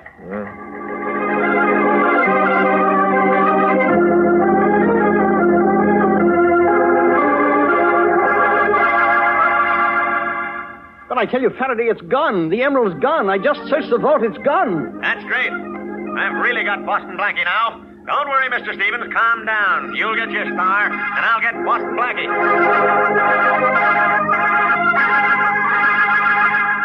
So that's what happened, Helen. Faraday collected 3 mugs, and he didn't seem pleased about it. Blackie, how did you get out? Well, while Faraday was rounding up the other mugs, I got the last number of the vault's combination, you see? Mm-hmm. I opened the door and stepped in and then closed it. But you might have been locked in. I was locked in, fortunately, because somebody tried the handle of the vault later. You see, Helen, modern vaults have an anti-hold-up device. Well, what's that? Oh, it's a sort of gimmick that locks the door from the inside. Mm-hmm. Well, I just pushed the lever. After they left, I slipped out through the alley door. What were you after, Blackie? I told you before. Something green and something Egyptian. The Star of the Nile emerald, of course. Did you find it in the vault? Yes. Oh. But I didn't take it. I just wanted to make sure it was there. You didn't take it. Blackie, I don't understand you. Now, look, somebody's after the Star of the Nile, and if he gets it, somebody's going to take the rap for it. Could be me, but that's not the point. Nobody's going to take a rap for somebody else while I'm around. You're talking about somebody. Who? I'll find that out. But first, I want to have a talk with Mr. Stevens at his hotel. Perhaps he has an idea. Goodbye, Helen.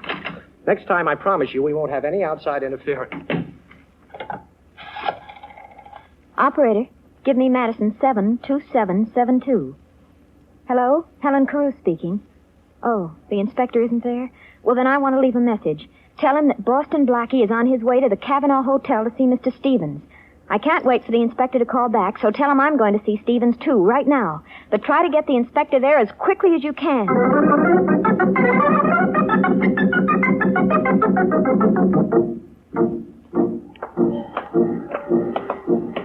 Slow down, Blackie. Slow down there. Okay, you can march in step with me and Matthews now. You taking your afternoon constitutional, gentlemen? What were you doing back there at the Middleton apartment, Blackie? Now, Inspector, you're privileged to know anything about my public life. But I insist that you don't interfere in my private affairs. Well, this is a little private affair that I am interfering in. You're under arrest for stealing the Star of the Nile. What, again? And no alibi this time either. You were down at the Good Day vault with Louis and the two other guys. I got them and searched them, but you got away. Now, somebody got that emerald out of the vault. Come on. Shake a leg, Blackie. Hey, I didn't say stop. I said go. Police! Police, I've been robbed. You have? Who robbed? Have you gone nuts, Blackie? Let me go, police! Oh, cut it out. What is it? Now, let me go. They pulled a gun on me, the two of them. Help. Now, listen, you, I'll really give it to you. Hearing me, strafing me. Hey, he's gone. Matthews, why don't you help me out of this mob? Hey, folks, look, I'm a police inspector. Honest, I am. Matthews, quick, shoot it, Blackie! Hey, listen, all of you, stand back. Lay off that fella. He's a police. That's Matthews. He's police, too. Thanks, Chief. Say, did Blackie get away? Yeah. Matthews, you're fired!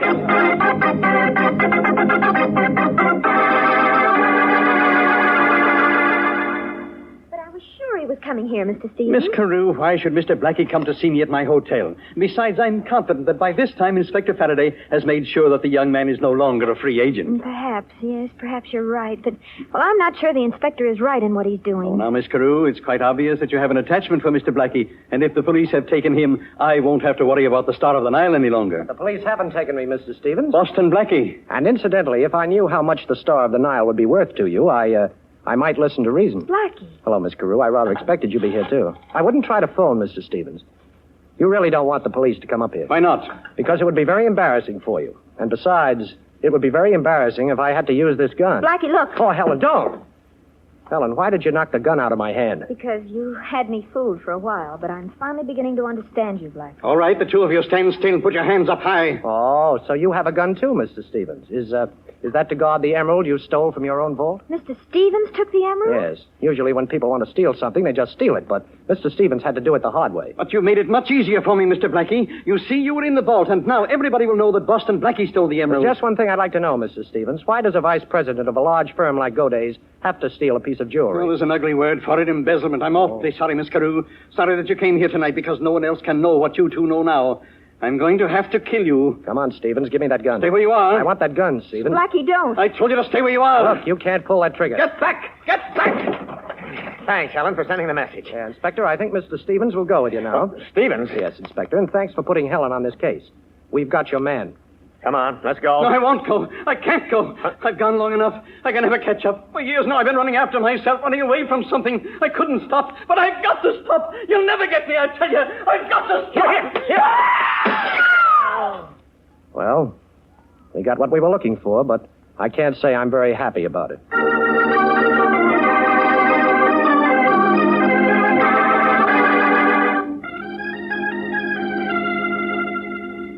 Well, Faraday, this time I've really got to thank you. Don't kid me, Blackie. No, on the level. You saved my life. You know, it's the first time in 10 years that I've been scared. Really? Well, you know, Stevens might have pulled that trigger. No such luck. Oh, very funny. Yes, he'd have shot Helen and me if you hadn't knocked on the door. He had only one other way out, Faraday, and because you came in, he took that way. Always blaming it on me, huh? Now, look, Inspector, won't you miss me a teeny little bit? Does a guy miss a headache? You know, Helen, you really had me fooled. But let me give you a tip. The next time you call Madison 72772, you better be inside a telephone booth. What? Remember when we were out for dinner the first time? Yeah. Well, I went to get your coat, and as I was leaving, I heard you ask the operator for Madison 72772. My private number. Sure. Only a few people know that number, and I'm proud to be one of them. So you knew I was working for the inspector? Sure, but that didn't matter. You already had your hooks in me, and I couldn't get loose. Well, perhaps now you'd like me to unhook you? Oh, honey, with you, anything goes. By hook or by crook.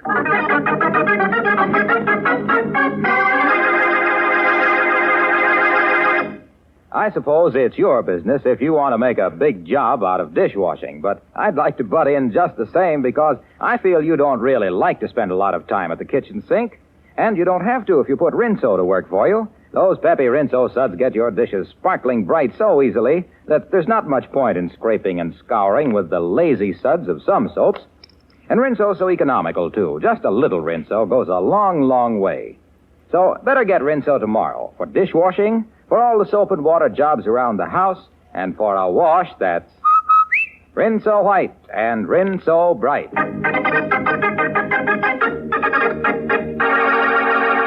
And now a glimpse at next week's adventure of Boston Blackie. Here goes. What a crack-up. Them plainclothes cops in that car ain't never going to interrupt another one of our hijack jobs. Plainclothes cops? Them ain't no cops. The driver of the car that just wrapped around a telephone pole is Boston Blackie.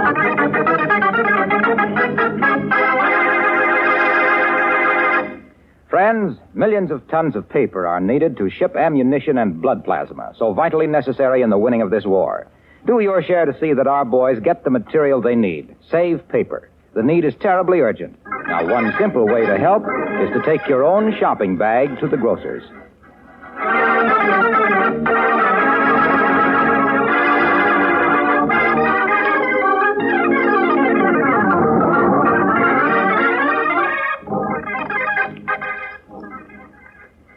Be sure to listen in at this same time next week for another exciting adventure with Boston Blackie. You can see Chester Morris as Boston Blackie on the screen at your favorite movie theater. Boston Blackie's latest Columbia picture is One Mysterious Night, soon to be released.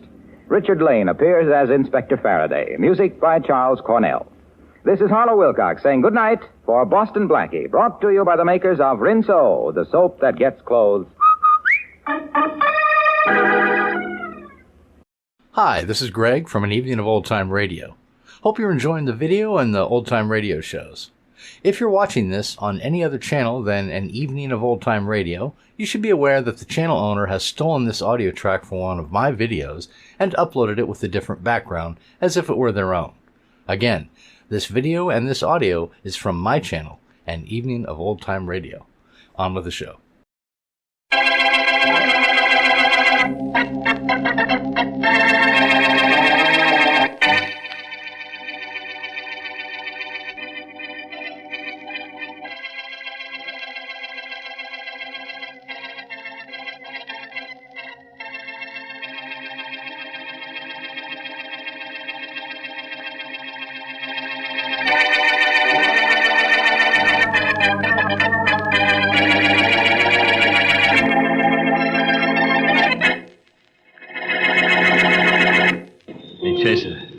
There's his house across the street.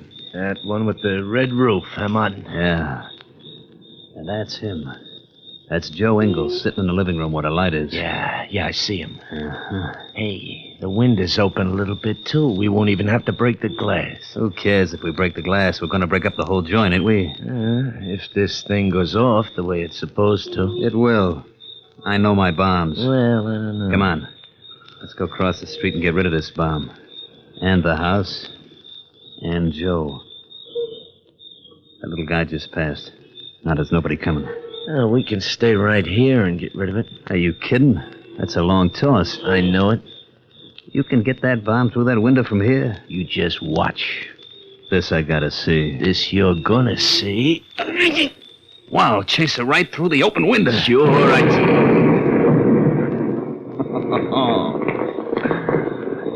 Goodbye, house. Goodbye, Joe. Good boy, Chaser.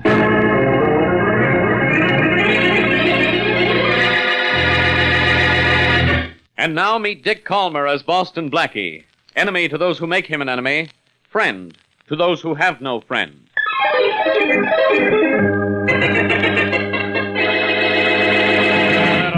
We found a few more bomb fragments around the room, Inspector Faraday. Can you tell what kind of bomb it was? No, sir. Well, the bomb squad will tell us, Matthews. Yes, sir. Give those fragments to Callahan. Have him run them down to headquarters. Right. The bomb wrecked the house and killed Joe Ingalls, so run down anything you can find on him. Yes, sir. You want him to run me down, too, Inspector? Oh, Blackie, there's been one explosion in this house already. Don't make me sign another. Inspector, you're dynamite. Very funny. What are you doing here? I came down to see what all the noise was about, and then I saw you. Okay, you saw me. What do you want? My autograph? Anytime I want an X, Faraday, I'll look in the dictionary. Humorous. I knew the dead man, Inspector. Joe Ingalls was a pet peeve of mine. When I heard about the explosion, I just had to come down here. I have only one question to ask you. Why? Because of law and order. You're the law, and I came in order to find out who bombed this house. You did. Any witnesses? No. Only that little man over there talking to Matthews. What'd he see? None of your business. In other words, go find out for myself, huh? All right, so I will. He asks himself questions and he answers them. No wonder he's smart. They're his own questions. No, it's just the way it came to Hello, me. Matthews. Oh, hello, Blackie. I understand this man witnessed the explosion. May I talk to him? Oh, sure, Blackie. What there is of him. Hello. Hello? My name's Boston Blackie. Yeah. Who are you? Sullivan, John G. Sullivan. Oh, great. Oh, no, the great was John L. I'm John G., no relation. No resemblance. No, I don't think so You either. saw the explosion? No, I didn't see it, but I came by this house on my way to my own house, mind you. I'm minding me. Well, what did you see? Not very much, mind you, but the light in this house was on and the window was partially open. I just happened to notice this, mind you. Yes, I realize that. Now, what else? Well, that's all, except that, well, I saw two men in the shadows across the street from the house. Well enough to know them? You saw them again? No, I don't think so. It was dark, mind you. And the next thing I saw, I didn't see. I heard. The next thing you saw, you heard. That I like. It was the explosion. And where were these two men when you heard the explosion? Still across the street? Oh, I don't know. They must have been. I didn't see them on this side of the street. Uh-huh. You say a window was open when you came by this house. Which window? That one there, in the room where the bomb exploded. Oh. Well, thanks, little Sir Echo. Yeah. That little fact about the explosion is going to blast open this case.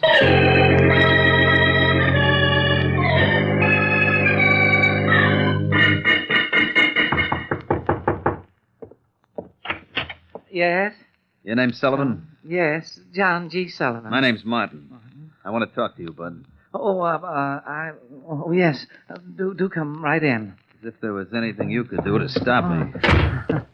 Well, Now, what do you know about that explosion down the street? I know poor Mr. Ingalls was killed. You know who killed him? Well, no. Then what were you telling the police? Only that I saw you. You were looking around when I was talking to Boston Blackie. That's right. You better not lie to me.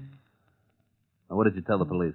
Oh, nothing, because, mind you, I know nothing, only that... Only that what? That there was a terrible explosion, and when I turned around, it was all over. I didn't see the two men very well. What two men? The two men who were across the street. Would you know those two men if you saw them again? Oh, no. It was dark, mind you, and I don't see too well anyway. What was that for? That was for talking too much. Well, there was no You cause. told Blackie all about this, didn't you? Yes, it was all I knew, but you shouldn't have slapped me. I didn't know very much. Look, Sullivan, you keep right on not knowing very much, or you won't know anything at all.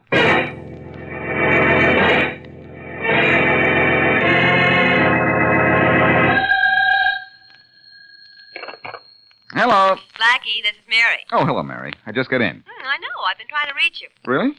What did you find out about the Joe Ingalls killing? Nothing yet. But I do have an idea about something. Haven't you always? And why doesn't it ever include me?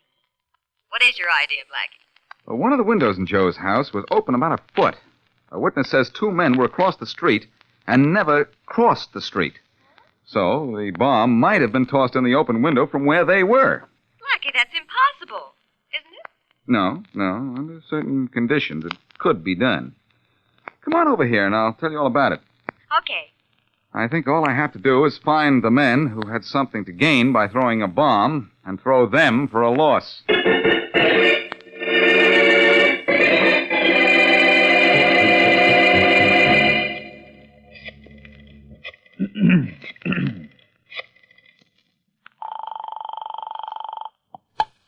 Hello. Hello, is this Boston Blackie? Yes? Blackie, this is John G. Sullivan. I'm sorry to bother you. Did I interrupt anything important? Oh, no. My girlfriend Mary Wesley is here, Sullivan. As a matter of fact, we're just discussing the bombing. What can I do for you? Nothing, but I think I can do something for you in the interest of justice, mind you. Well? I didn't tell you all I saw at the explosion. I wasn't purposely holding out, mind you. I was just being cautious. Now I thought it over. I'm not cautious anymore. I know. It's tough to break a lifelong habit, isn't it? Yes. Well, what is it you've thought over? Oh, I wouldn't dare tell you over the phone. Someone might be listening. Could you meet me? Yes? Where? I have a place at Raccoon Lake, a little shack called the Dewdrop Inn. Never have guessed that. Could you meet me there at 10 o'clock? Yes, I suppose so. Thank you. Goodbye. Goodbye. Did Blackie think you were really John G. Sullivan? What else? Glad I hung around after the explosion, Chaser, and heard Blackie say he had a bright idea. Me too. Oh, you sure sounded like that John G. Sullivan guy. I think I did, too, even if I say so myself. John G. Sullivan.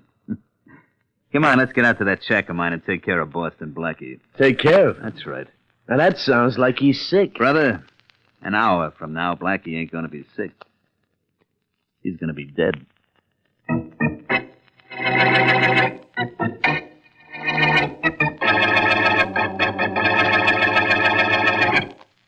Well, Blackie, you've been sitting there thinking ever since you got that phone call. Who was it on the phone? It was that fellow Sullivan. You know, the unmighty John G. I told you about. Oh, yeah. Well, apparently he hadn't told me everything he knew, so I'm going to meet him and get the rest of it. I guess he had a touch of conscience. Blackie, you've been fooled by phone calls so many times. How do you know it was Mr. Sullivan on the phone? I'd know that little guy's voice anywhere. Well, maybe he was forced to phone you. Not a chance. If someone threatened him, he'd collapse. I'm sure this isn't a trap, Mary. Well, I don't know, but... All right. If you're sure, I'm satisfied. Where are you meeting, Mr. Sullivan? At a shack called Dewdrop Inn on Raccoon Lake. Oh, no.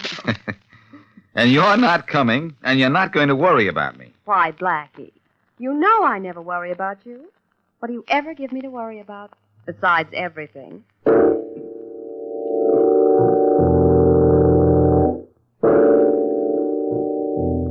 They say the bomb used on Ingalls wasn't this type, Inspector Faraday. What type is that, Matthews? A fragmentation bomb, deadly. Wouldn't have been much to pick up if this had been the type used. Was it this type? No. According to the bomb squad, that type needs detonation. There was no evidence in the wrecked house the bomb was wired or set off by any external means. Well, I have to know what type bomb that was. It's one of the ways I'm going to find the killers. The type bomb isn't going to help you much, Inspector. Why not? They tell me it was a homemade job and not an expert one at that.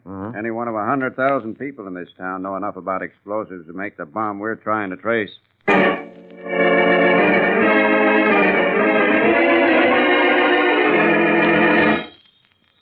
Oh, boy. Nice little place you got here, Martin.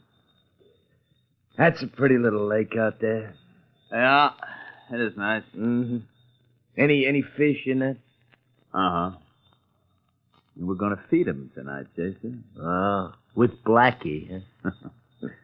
After we make a sieve out of him when he walks through this door. Yeah, we've been waiting an awful long time. Maybe he didn't fall for your gag. I think he did. Maybe. You know, I really sounded like that little Sullivan jerk, didn't I? Yeah. Listen. I don't want to start trouble, mind you. That's pretty good. Look, what did Blackie sound like? Like he was anxious to have a talk with Sullivan out here. Well, I hope you're right. If we don't get him this way, we'll get him another way. We should have done that in the first place, I think. Use a bomb on him the way we did on Ingalls. I owed Ingalls dough, and he was getting tough about it. But Blackie's butting in, and that means I owe him more than dough. Oh, listen. There's a car coming down the road. Yeah, I think it's Blackie's. How do I know? I can't tell yet. Get behind the door and have your gun ready. Yeah, it is. It's yours. Been ready for a long time. The car's coming this way. If it stops in front of this shack, it's Blackie, all right. And he won't have a chance. I can tell by the lights. It's just about in front of us now, isn't it? Uh-huh. Take a look out the window. Hey, Martin. It is Blackie, and his car just stopped in front of the shack. Yeah. And in just a couple of seconds, we're going to stop Blackie. For good.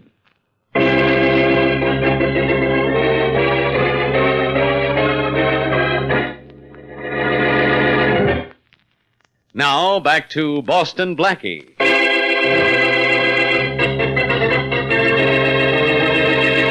Henry Chaser and Jim Martin toss a bomb into the home of Joe Ingalls. Ingalls is killed. Investigating the case, Boston Blackie learns the details of the bombing from a meek little witness named John G. Sullivan and claims he has an idea. One of the killers, overhearing this, phones Blackie, pretending to be the mild-mannered Sullivan with further information. A meeting is arranged at a shack near a lake. Unknown to Blackie, the killers lie in wait for him with drawn guns. As we return to our story, Blackie is just about to get out of his car in front of the shack. There he is, Miss Wesley. Yeah, I see him. Blackie. Yeah? Blackie. Blackie, wait a minute. Mary, you're in bad company. What's the idea of associating with Faraday? And what are both of you doing here? Blackie, you've been tricked. Don't go in that shack, Blackie. You mean not without you, don't you? What's the idea of following me? Blackie, it's my fault. When you left to keep your appointment with Mr. Sullivan, I got suspicious. I was afraid this might be a trap. So I phoned Mr. Sullivan myself to see if he'd really made this appointment. And he did. He's in that shack right now, waiting for me. And probably so scared that he won't talk. He's not in there, Blackie. What? You're about to walk into a trap. How do you know? Come on with me. Okay. There's your Mr. Sullivan. Where? Right here in back of Inspector Faraday's car. Hello, Blackie. Mind you, I had nothing at all to do with this. I know nothing about it. Well, Sullivan, I certainly talked to someone on the phone who sounded like you. Well, I don't know who it could Come have on, been. Faraday. Come on. I haven't seen anyone leave the shack. If this is a trap, it's still set. There's probably a bomb waiting for you in there, Blackie. Well, we'll soon see. Come on, let's try the door. But carefully. You stay back, Mary, in case there's an explosion. All right. I'll stay back here and protect Mr. Sullivan. Good idea. It'll be a good idea if we search the door for wires before we open it. It'll be safe enough if we just step back as we open the door. Now, you ready? To get blown from here into the middle of the lake? No. What's the matter? Can't you swim? Yes, but when I dive into a lake, I like to do it under my own power. Kick open the door. Let's get it over with. Okay, here goes. Get back. Now, you two. I'm back. Up with the foot and get.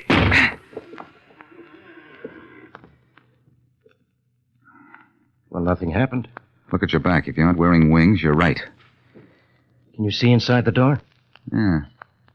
It's just an empty shack. Let's go in.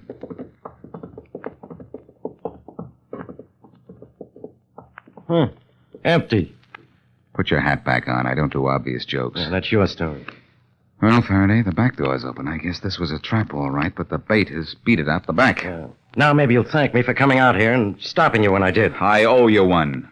Blackie, you said you got an idea from Sullivan when he told you one of the windows in the murder house was open before the explosion. Well, what is that idea? I'm not ready to tell you yet, but I'm ready to do something about it right now.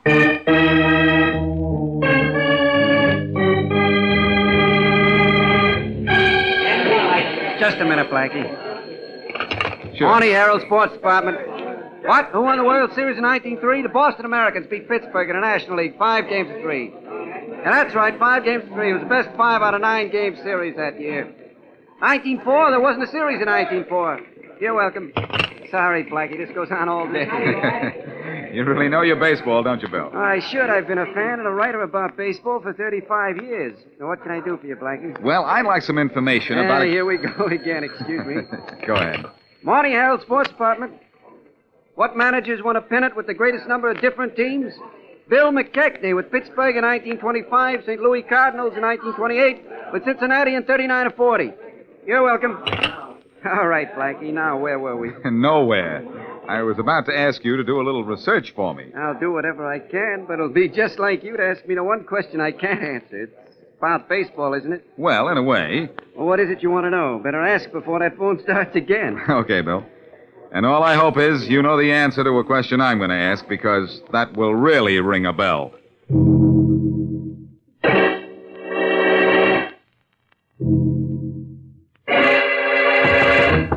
Come in. Here's a laboratory report on the fingerprints you found in the shack, Inspector Faraday. Good. Good. Whose are they?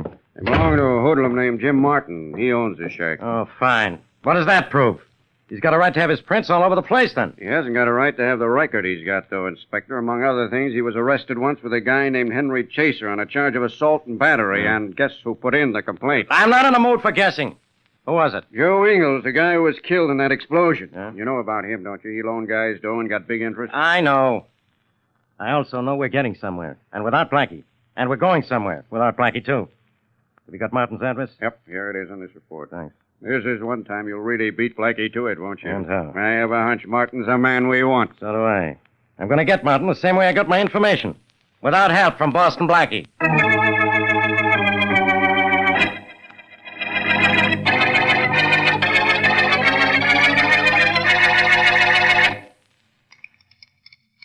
What are you doing, Martin? What's it look like? Looks like you're making another bomb. I am. Quit tossing that ball up and down, will you? It makes me nervous, Chaser. Sorry. Who's this bomb for? Ingalls is the only guy we owed any dough to. I know.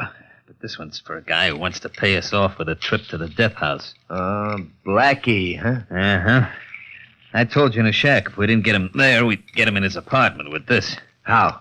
Toss it in the window? No, Blackie lives in an apartment building, 9th floor. That'd be some toss. I'm making this bomb a small one. Enough to kill a guy if it lands at his feet, but not enough to hurt anybody 15 to 20 feet away if he ducks fast after he throws it. I'll duck fast, all right. Now, you're sure the bomb won't kill me, too, huh? No, Chaser, we're partners. With my head and your arm, we're a team. A terrific team.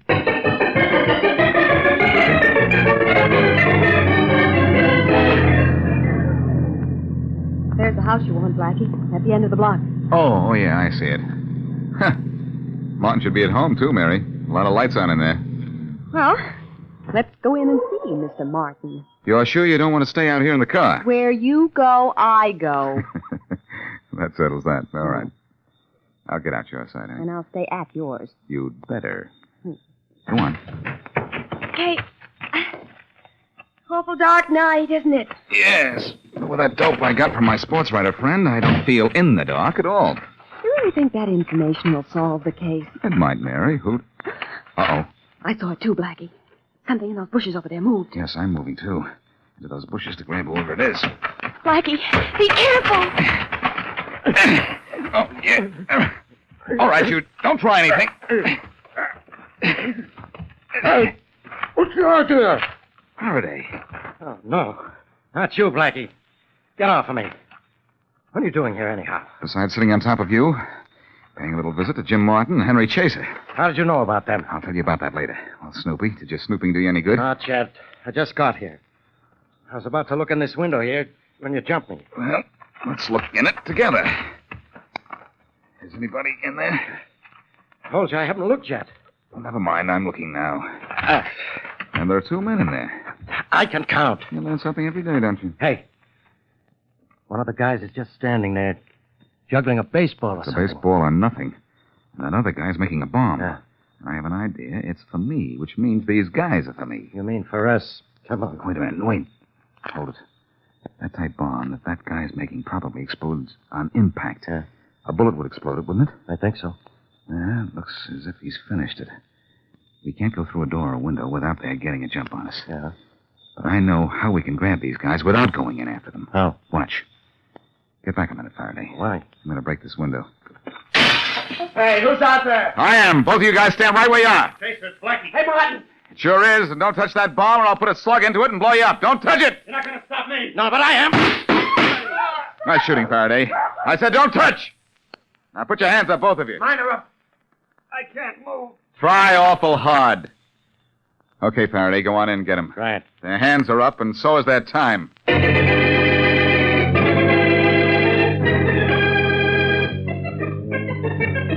Okay, wise guy. So you did find a way to get to Martin and Chaser. But so did I. Fingerprints. And Martin's record. But how far would that have taken you, Faraday? What? You couldn't have proved they killed Ingalls with that bomb. Yeah, I don't have to prove it now. I got a confession from him. Yes, but didn't my evidence force that confession? Okay, you found out that Henry Chaser was a great minor league pitcher, tossed out of organized baseball for turning crooked, and that he and Martin were pals.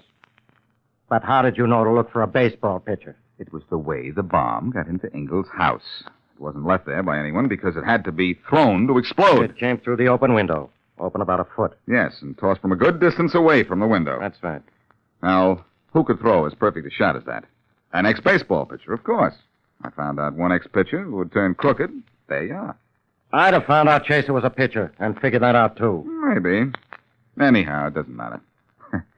The important thing is that Chaser has been caught.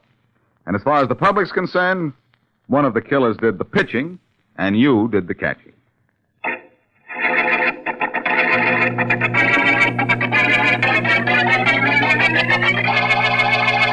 Blackie, why did Mr. Martin use a bomb to kill Mr. Ingalls instead of, well, shooting him, for instance? He thought he was smart, Mary. It's easy to trace a bullet. Oh, yes, ballistics. That's right. And bombs can't be traced. Oh, yes, they can. In some cases. The bomb is never completely destroyed. If fragments of wire and casings are found, they can be traced. Well, then Mr. Martin went to a lot of trouble for nothing, I'd say. Well, it might have taken us months to trace Martin through those bomb fragments, Mary. What caught him quickly was his association with that one-time ball player, Chaser. Chaser was a good pitcher, wasn't he? Yes, his record shows that he could really get him over the plate. He'd have been a major league star if he hadn't gone wrong and been tossed out of baseball for life. Oh, that was certainly a perfect strike he threw at Mr. Ingalls' house, right through the window. Yes, there's a switch to that pitch, though, Mary. Oh? It took care of Ingalls, and it'll mean the chair for Martin and Chaser. Instead of 3 strikes putting 1 man out, 1 strike puts out 3 men.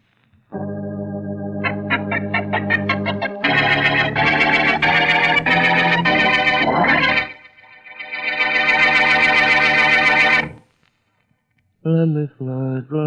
So go fly, but stop that singing. Being in jail is tough enough without having to listen to that. You won't have to listen to it too long. I'm getting out of here. Me and my pals, Jockey, Danny, and Bolo. Oh, you all got together and talked it over, huh? No, we ain't talked it over. We ain't talked to each other since we're here. Something we decided on before. Oh, you decided on it? Yeah, we did. You guys are in here for good, and the warden's seeing to it. That's why he's kept the 4 of you apart. Won't let you talk to each other, eat together, work together, nothing. I know, but still we're busting out together. How? If you ain't talk to each other, how you get together? We'll all get the signal, and nobody will know where we're getting it. It'll tell us where the break is and how and when. It'll come from the outside. Fat chance. You got to get together and make plans before you make a break. No, we don't. We'll get the signal without talking to each other or even seeing each other. I'll send you a postcard from the outside, Joe. Let me fly, fly, fly. All right, right now, I wouldn't mind letting you. Not one bit.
Wings you want, huh? Then what are you going to do? Hop over these walls, Jackie? Why not, Joe? You fly over them, all right. When you die. Oh, I don't know. It ain't too tough to break out of a place.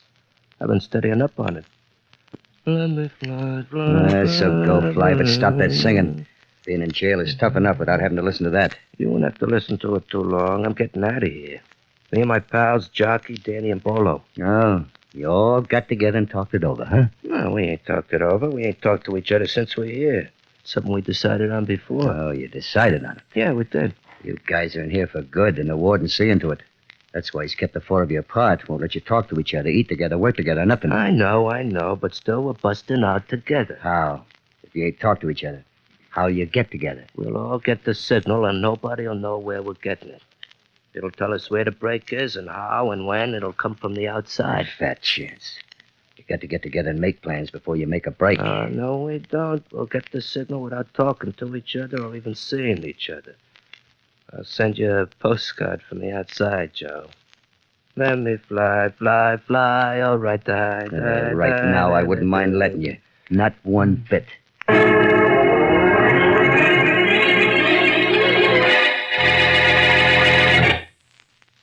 And now on to Dick Calmer as Boston Blackie. Enemy to those who make him an enemy.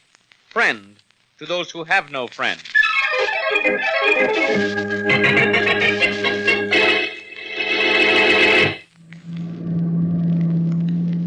You guys wanted to live just inside the city limits, huh?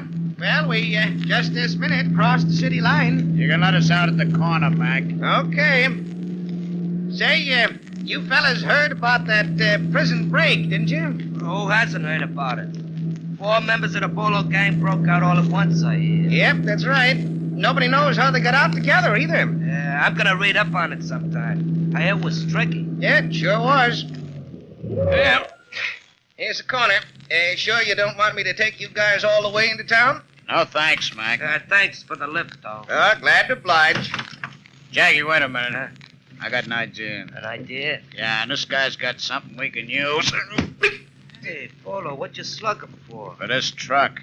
Come on, help me pull him out and dump him in the road. Okay. All right. Yeah. Oh, he's up there, all right. Get him out. All right, I'm trying. What? Get a little beef behind it, will you? Push him. Okay.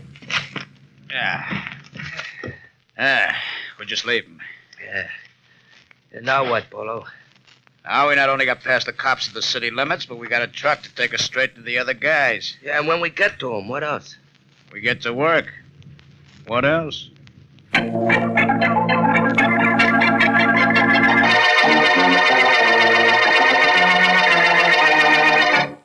We're on the lookout for the Bolo gang down here in the city, Warden Mills. Oh, good, good. Haven't heard a thing about them yet. Well, if you don't nab them soon, you know what'll happen here, don't you, Inspector Faraday? Yep. They need getaway money, and they'll kill for it. I know. I'm expecting that any moment. Right. If you only knew how they got out, how they worked together on the break, and who helped them, and maybe I wish I could tell you that, Inspector. We certainly don't know. We kept them apart. Yeah. We know they didn't see each other, signal each other, talk to each other, or get their plans by mail. But they must have gotten together to arrange the time of the break. No, they couldn't. Guarantee that. Not one word or sign or message got to those 4 men while they were in prison. Not one word. Well, I still don't see how they... Come in. Hello, Faraday. Oh, no, not you, Blackie. How'd you get into my office? How'd the Bolo gang break out of jail? Hello, Warden Mills. Oh, Boston Blackie, hello. Faraday, take a tip from Warden Mills and be glad to see me. I'll never be glad to see you, as long as you can see back. You'd rather I had a lily on my chest instead of an idea in my head? Oh, no. Faraday, I want in on this case. I have a personal interest in it. You can deposit that interest someplace else. Can I bank on that? Blackie, you sent one of the men in the Bolo gang to prison, didn't you? Yes, Jackie Mayer. And I don't want him running around loose because I might end up in a tight spot. Yes, I can see that. I think if I can grab Jackie, I can grab the whole lot of them. Oh, you think so, do you? Yes, I know. Well, I don't think they're going to work together. No? They worked together on the prison break, didn't they? Well, not exactly, Blackie. They broke out together, but we don't know how they got together to set the time and place. We kept them apart in prison, didn't let them communicate in any way. Then how did they set the time and place for the break? Oh, we don't know. All we know is they'll need money to stay out of jail. We expect them to try for it at any time. Somebody hid guns for them in a refuse truck so they could hold up the guards. But how did the gang know when and where the truck would be? Yes, I know it sounds fantastic, Blackie, but it really has us baffled. They communicated with each other without a word or sign, huh? That's right. Well, all I can say is that is a signal achievement. Fly,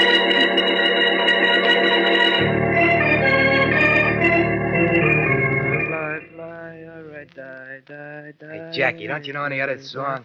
I'm going to study up on one sometime, Pete. Hey, Bolo. Yeah. How you doing with that safe? I'd do a lot better if you'd cut the singing.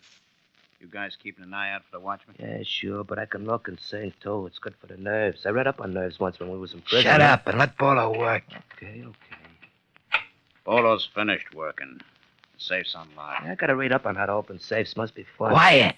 Okay. Open the safe, Bolo. Let's get going so we can meet the other guys. They'll get nervous out there in the car. Yeah, sure. There we are. Hey, there's not much in it. Well, let's take what there is and get out of here before Jackie goes into another chorus. Yeah, sure. Yeah. You carry it. Give me dough, all I know. Shut up, Jackie. What's the matter, Pete? These are all new words. I'm going to read up on writing words sometime. Be quiet. Huh? Somebody's coming.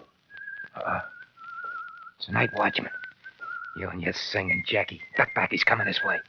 It's blocking the way out. Yeah, I know. There are ways of getting out of jams like this. I got to study up on it sometime. I know a way out of this, and it doesn't take any studying. Just a good right-hand punch. No, Bolo. Let me have him. Yeah, my God. No. That's it. I got him. All right, let's get out to the car. Come on. Hurry up. Quick, get in the car. Get in, I'm already in. Yeah, we're rolling. Okay, fellas, let's move. Okay. Get away from here fast. We gotta kill a guy. Okay, Bolo. Yeah, and what for, Bolo? We didn't get enough dough to get out of town. We'll have to pull another job. It's gonna be dangerous after this. We're red hot now, especially Jackie. Why especially me? You know why, Jackie. You killed that watchman. Oh, yeah. Boston Blackie sent you up. He'll be out looking for you. That means we're all gonna have trouble with him. I don't like it. I know how to keep Blackie from grabbing me. How? Well, it's something I studied up on, just in case you guys get scared of Blackie. You study up on everything, don't you? Yeah, when I ain't singing. And I really got the problem of Blackie studied up, so you guys can quiet down.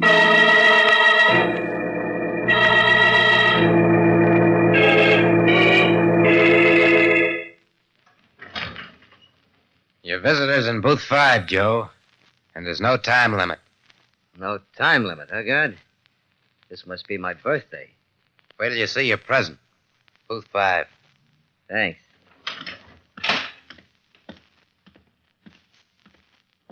Yeah. You the visitor I got? Yes, Joe. I'm Boston Blackie. Sit down. Boston Blackie. I guess I will sit down. I ain't done nothing, Blackie. Not in here. But you've been talking to someone, Joe. And I thought you might give me some information. Hey, you got the wrong boy, Blackie. I'm no rat. You won't be ratting. Just explaining. If you can. You've talked to Jackie Mayer, haven't you? A lot of times. So what? So did he ever tell you how he and the rest of the Bolo gang were going to arrange the break? No, Blackie. But I'll tell you a funny thing. Go ahead.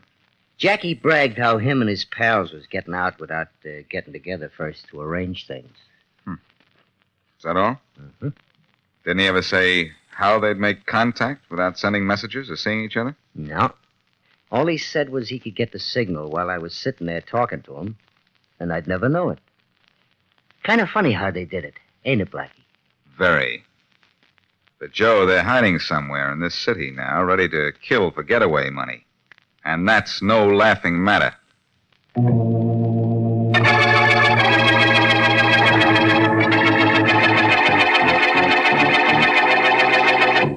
Mary, I think I know how it was done. Huh? What was done? How Jackie Mayer and his friends set the time and place for that prison break and got word from the outside as to where the guns would be hidden. Oh, then your trip to prison was successful, hmm? Mm-hmm. After I saw Warden Mills in Faraday's office, I went up there and talked to a prisoner who was a friend of Jackie's. Mm-hmm. He told me that Jackie had bragged that he could get the signal without anybody knowing it. Well, how, Blackie? Well, I may be wrong. But I have an idea, and it could have worked. I think that... I think that's your telephone. I hope I'm as right as you are. Hello. Hello, Blackie. Yes? You want to grab Jackie Mayer and the Bolo gang, Blackie? Who's this? Just a guy. A guy who doesn't like Jackie Mayer and the Bolos. You know, they did that killing and safe-cracking job last night. Did they? Yeah. And the guy that killed, he was a pal of mine. Keep talking. I gotta keep out of this. But I'll tell you where you can grab Jackie and the rest of the outfit. All right, where? They're hiding out in the basement of an old house in 10th Street. 2042 10th Street. Get him for me, will you, Blackie? Well, So long. Hello? Hello? Who was that, Blackie? Someone with a tip on Jackie Mayer. Might be legitimate. It might be phony. Well, in either case, you ought to let Inspector Faraday know. No. Not if the tip was phony. He'd never let me live it down. I'm going there alone. Oh, then I'm going with you. Nothing doing. You stay right here and listen, Mary. To what? To this. The Bolo gang used a trick to let each other know when and how to break jail. Yeah, what do you That mean? same trick might get me out of a jam sometime. Now, sit down. I'll tell you all about it. You see, I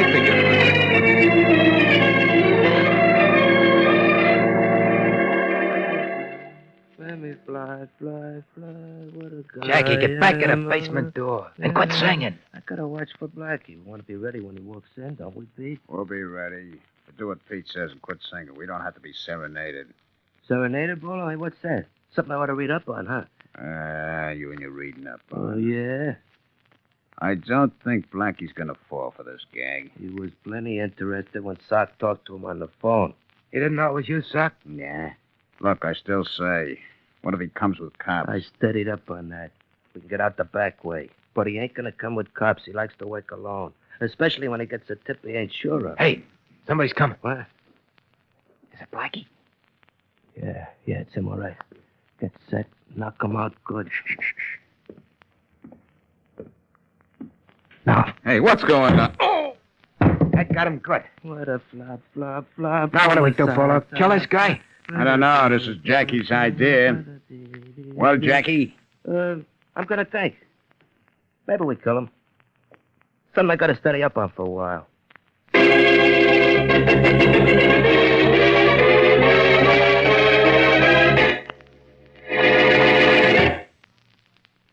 Now, back to Boston Blackie.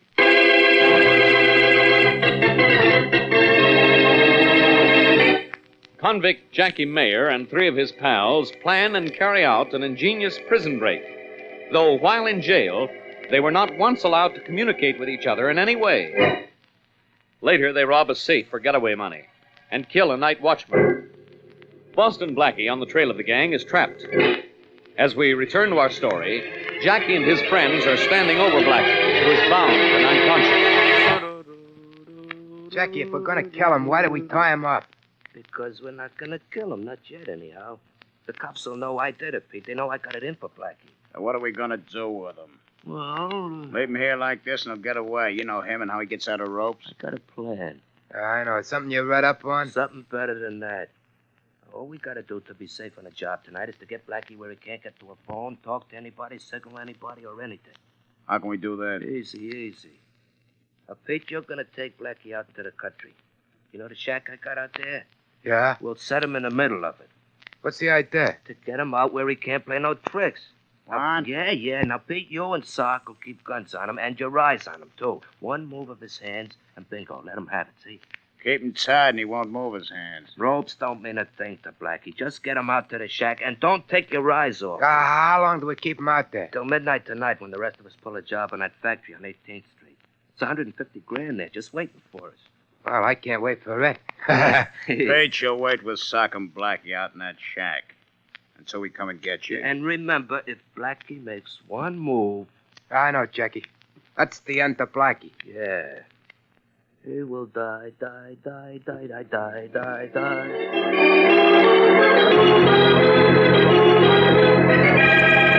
Miss Wesley, if Blackie isn't cluttering up my office, you are. With Blackie's troubles. Well, he really has troubles this time, Inspector Faraday. I followed him. He went into a basement of a house on 10th Street, and when he came out, he was tied up and being carried by 3 men. Only 3? Blackie's slipping. Oh, Inspector, believe me, he is in trouble. Well, it's his own fault. He should have known better than to... What?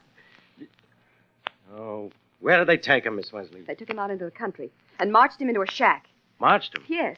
I thought you said he was tied up. Well, he was, but they untied him. I saw it all. I followed Blackie when he left his apartment after he got a phone call. Blackie told me to do it. Can you find that shack again? Uh-huh. Good. I'll go out there with 20 men, get those guys. Only what? Oh, you think I want Blackie killed? Well, no. We'd get the men who have Blackie, but they'd get him first. Well, then what can you do? I'm thinking. Oh, Blackie was afraid of that. What does that Look, mean? Inspector, I know how we can get Blackie out of the shack. Yeah, sure, so do I. But not alive. Well, I do, though. By using the same trick those convicts use to contact each other before the prison break.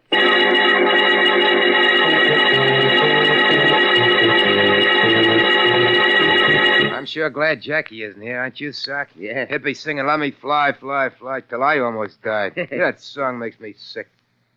How do you feel, Blackie? You know something, Pete? Sitting out here in this shack isn't exactly making me healthy. No, Blackie? No. With all this country air and everything? Well, you ought to be glad. Hey, don't move or we'll tie you up again. I have to move a little. I've got a cramp. You're lucky you feel anything. One move and Sock will give you a bullet in the back. And I'll give you one in the head. You guys are real generous. Why didn't you kill me after you knocked me down? Jackie didn't want you killed. Just out of the way till we pull a job and get enough dough to disappear. If you turned up dead, the cops would know Jackie did it. Smart boy, then, Jackie. You two characters are the ones that helped him and the other guys break jail, huh? Sure. But it was Jackie's idea. An idea nobody can figure out. Jackie's not dumb. Sure got you in a spot, hasn't he? Well, it's not such a bad spot. No? It is a beautiful night. Just look out the window. Clear sky. See a plane up there? Oh, no, we're not falling for that one. We don't take our eyes off you for anything. Neither Sock nor me. Nah. Not for anything? For nothing. Not even to have a look at that lovely sky or that plane? That's right. I guess you're about through. Ain't that right, Blackie? Oh, I wouldn't say that. No. No, as a matter of fact, I don't think that I'd say that at all. In fact, I don't think you're even close to being right.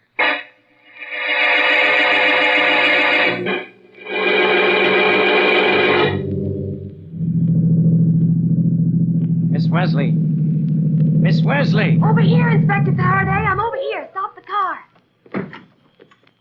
Hello, Miss Wesley. Well, I got here. Where's the shack where they're holding Blackie? Just through those trees there, Inspector Faraday. Come on. You sure we won't be seen as we walk to the shack? The trees aren't too thick, Miss Wesley. We're not walking to the shack yet. Those two men guarding Blackie have their eyes glued on him. I saw them when I peeked in the window. They don't look around at all. They wouldn't see us. But we still don't go in. Well, I still think this is a crazy scheme. With two guys watching every move Blackie makes, how's he going to get away? You'll find out. And so will those two men, I hope. I hope you get your hope. Well, we better. I've heard of some crazy things since I first met you and Blackie. But believe me, this is the craziest.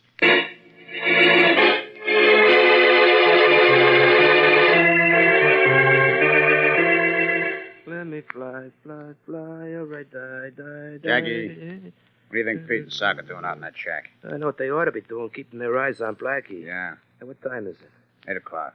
4 hours to go, and then we knock off that payroll job. What about Blackie? Oh, him, Polo? Yeah, him. Well, he gets just what that payroll gets. Knocked off.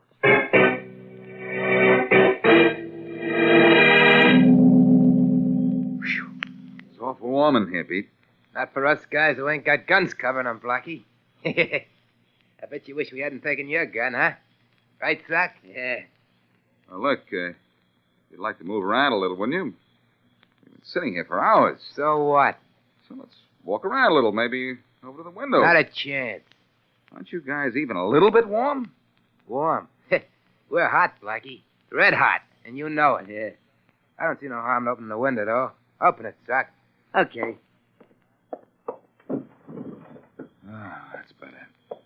Oh, boy. Where you going, Blackie? Hey, nowhere, just over to the window. You get on one side of him, Sock. I'll stay on the other. Okay?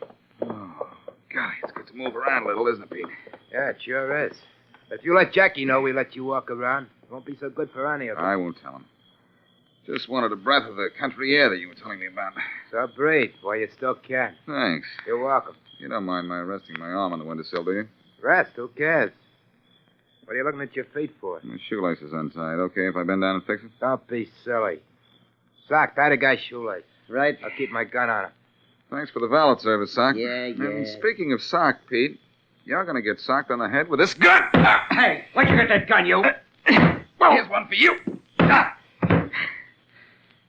Surprise, boys? Well, the next surprise belongs to Jackie Mayer.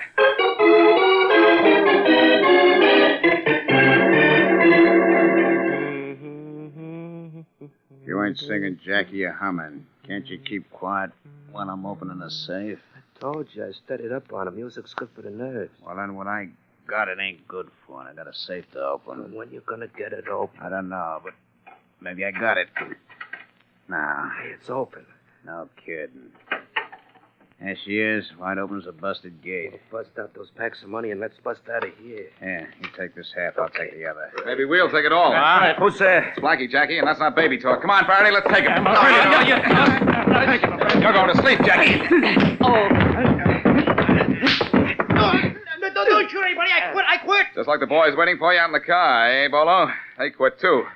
Get up on your feet, you. I'm getting up, Inspector. I'm getting up. All right. Faraday, we'll have to wait for Jackie. Hold still.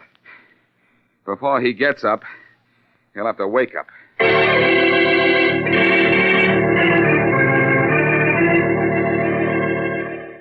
Let me fly, fly, fly, or I'll die, die, die. Since when have you started singing that song, Mary? Since I sat in Inspector Faraday's office and listened to Jackie Mayer's confession. Every time there was a pause, he'd start singing that song. Da, da, da, da, da. Singing while he sang, huh? Yeah, you were right, Blackie, and I'm proud of you. Jackie and his friends did get the time and the place where the guns would be hidden for the prison break from an airplane motor. Their confession said so. I know. All that was needed was for the gang to know the Morse code. The men on the outside hired a pilot to gun his motor in Morse code to give the instructions to the Bolo gang in prison. And the prison authorities, hearing a motor going on and off, would think that a pilot was stunting if they thought about it at all. That's right. That's why I had you use the same device to tell me where you'd hidden the gun for me. I hired a pilot. Told him to spell out Gun outside windowsill in Morse code, using a long motor burst for a dash and a short one for dots. Well, that is after I planted the gun outside on the windowsill for you to grab. I grabbed it all right, and Faraday grabbed the gang. We were kind of lucky, though, Mary. But what way particular? Well, Pete and Sock were the two men from the outside who helped Jackie Meir and his friends get out of jail, supplied the guns and all that. They, fortunately, didn't know Morse code. Well, that is lucky. If Jackie, for instance, had guarded you, he'd have heard the plane that was signaling you. Yeah. Tell me something, Blackie. After you took care of Pete and Sock, Inspector Faraday and I came over to the shack, how did you know where to take the inspector to find the rest of the gang? Well, after I was tied up, Mary, I came to, but I didn't let Jackie know that. I heard him say where the next job was to be pulled and when, so I knew where to bring Faraday. Easy? Very easy. But it wouldn't have done you any good to know all that you hadn't been able to get out of that shack. That's right. Jackie's plan was pretty good, but thanks to you, a gun, and an airplane, I blew that plan sky high.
Well, what about it, Bill? Wait a minute. Got an idea for the lyric yet? Play the melody once more, Dick. I think I've got something. It's about time.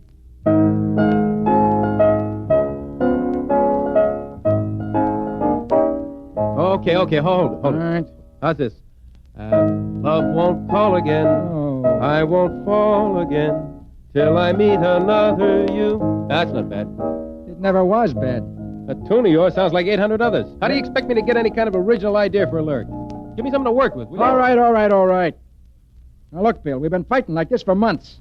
We got to do something, and we haven't written a hit tune in a year. You want to break up the team? No, I don't want to. They both seem to be written out. What do you mean? Well, those last songs we did. Joe Hendricks wasn't our friend as well as our music publisher. You'd have thrown him out in the alley. I don't know. Well, you put together an awful lot of bad lyrics for that group. Oh, it's my fault. The lyrics were bad. Yes, they were. Just because I couldn't save those tired tunes of yours, it's my fault. Tired tunes? I ought to punch you right in the nose. That'll be a fine answer to our problem. It'll at least give me some satisfaction. Yeah? Now, I'm warning you. I don't like violence, but I'm getting to a point where I'm going to forget how much I hate violence and remember only how much I dislike you.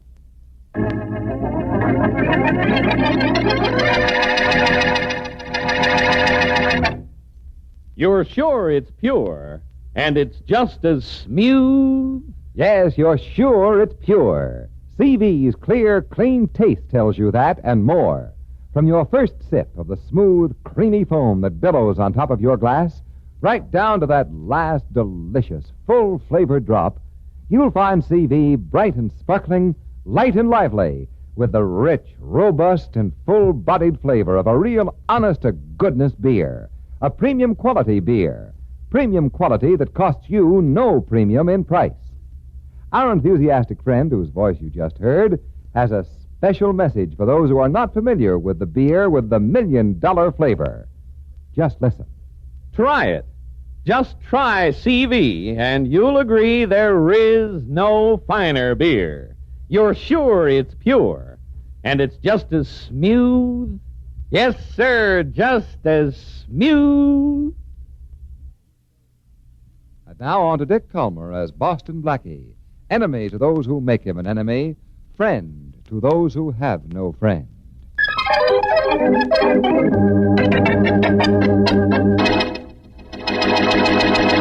Of course I know Joe Hendricks, Mary. Good. But I won't know him long if I ask him to publish this song of your cousin's. Oh, now maybe it isn't so bad, Blackie. Mary, dear Mary, everybody at some time or another has an idea he can write a song. Oh? This happens to be the time the thought struck your cousin. It should have been a trolley car. Blackie. Okay, you just made a bargain. What do you mean? You laughed at my joke. No. I'll take your cousin's song to Joe Hendricks. Thanks, Blackie. Yeah, let me have it. Yeah, here's a copy. I'd like to see how it goes so I know what I'm selling. Oh, here it is. And, Blackie, when you play it, use the other 9 fingers, huh? I'll do better than that. I've got a pretty bad baritone voice I've been holding back for years. I like it. Well, let's see how this epic goes.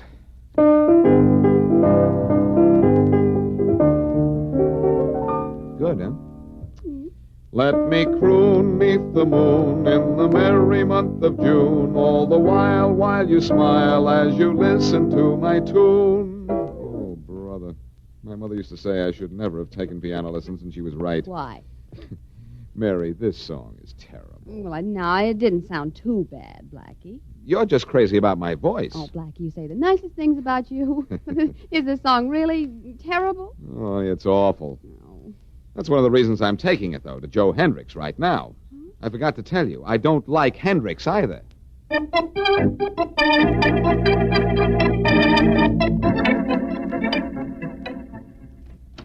Go on in, Mary. Okay.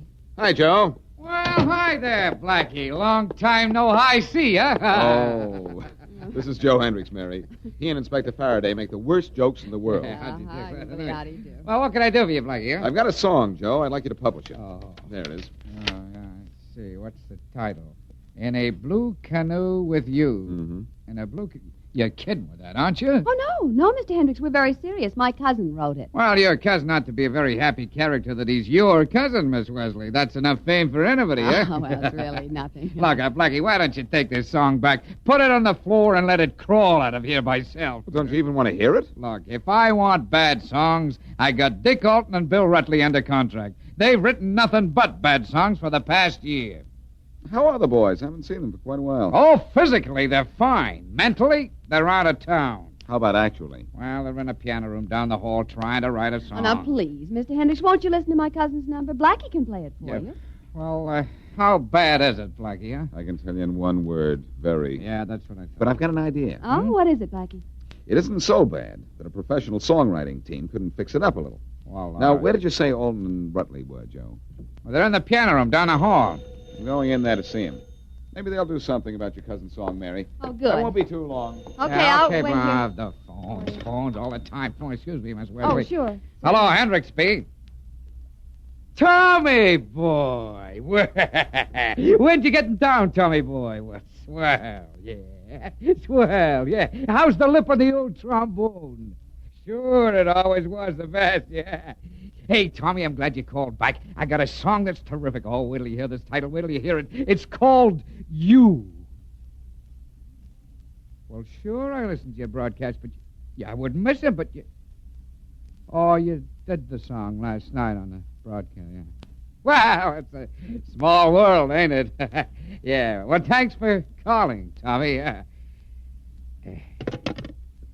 That was... I know. Tommy. Yeah, Tommy. Well, this is a very interesting business, Mr. Hendricks. Oh, great little business. Oh, Blackie, did you find Dick Alton and Bill Rutley? Yes, but they were too busy to work on your cousin's song. Oh. Come on, Mary. Let's get out of here. Yeah, I think you're right, Blackie. I think we'd better go. Yeah, right now. Well, Mr. Hendricks, it was so nice. Yeah, hey, what was that? Sounded like a scream, and nothing sounds like a scream except a scream. Well, it came from that direction, Blackie, over there. Come on, Mary, let's get out of here. Yeah, all right, but I never knew you to run away from a scream before.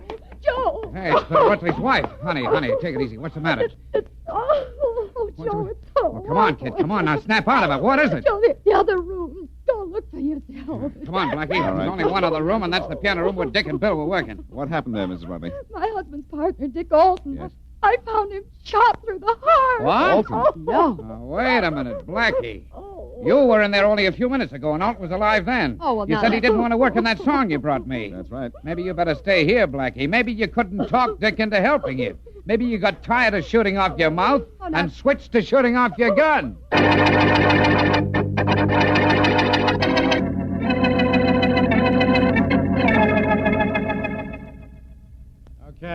Okay, you got them all ready for the lineup, Jenkins? Yeah, Inspector Faraday. Call the woman out there first. Okay, Inspector Faraday. Rollins, take this down, then take down what she says. All right, Inspector.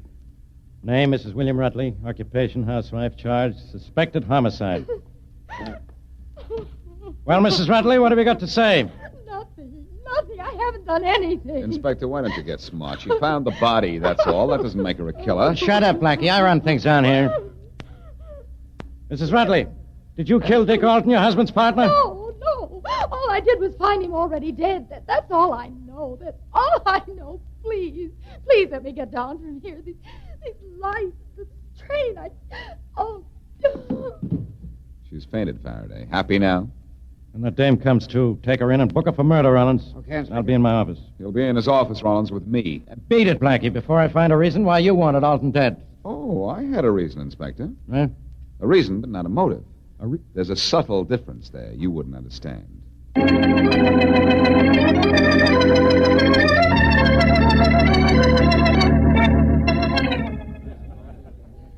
Well, Faraday has booked Mrs. Rutley for Dick Alton's murder, Mary. But he's too good a cop to stop there. No compliments for Faraday. He'll be out looking for Alton's partner, Mrs. Rutley's husband, right now. Only if we're lucky, we'll find him first. No, well, Mr. Hendricks said he hangs out in this place, but I've been looking around. I can't see him. Bartender might be of some help. Hey, buddy. Yeah. What do you have? Little information for now. Do you know a fellow named Bill Rutley? Sure. He's over in the last booth. Back there. Thanks. Come on, Mary. Oh, okay. Blackie, something's bothering me. Something in your shoe or something in your eye? Something in my mind. Oh. Was Dick Alton alive when you went into the piano room to get him to work on my cousin's song? Good question, Mary. Good question. Remind me to answer it sometime. Oh, now, Blackie, you gotta Well, tell here's the me. last booth. And coincidentally, here's Bill Rutley. Hi, Bill. Hi. Mind if I sit down? Oh, hello, Blackie. This is Mary Wesley, Bill. Hello. Hello, Bill. You look low. Things aren't that bad. Aren't they? No. I think I found a way to get Faraday to release your wife. Thanks, Blackie. Appreciate that. Only it doesn't get me out of this mess. You're in a mess, Mr. Rutley? That's right. Dick and I were fighting. Everybody knows that. I was just out for a walk when Dick was shot. I wouldn't worry, Bill. The fact that you and Dick were quarreling wouldn't hold as a motive for murder. No, but the insurance would. What insurance? Partnership insurance. Oh? When Dick and I were hot a couple of years ago, we took out partnership insurance. $100,000 worth. $100,000 worth? It's the only business-like thing I ever did in my life. When that policy is uncovered, I'll be in a spot. You're in such a spot right now that the heat is beginning to affect me. Bill, tell me all you know about Dick. Well, he was single. Yeah? Legitimate. Didn't play around. I see. That's about all. Okay. But somebody murdered him. Yeah. And I'm going to find out who killed your tune writer and make him face the music.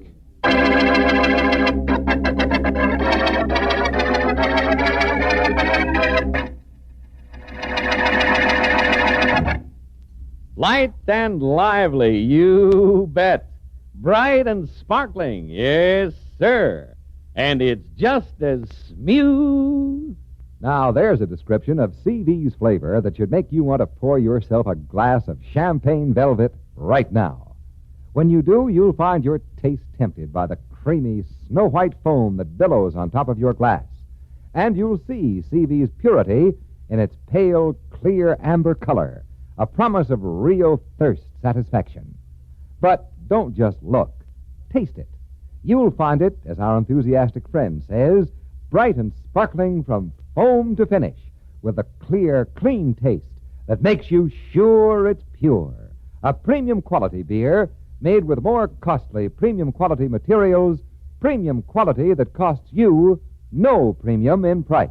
Remember, you're sure it's pure, and it's just as smooth. And now, back to Boston Blackie.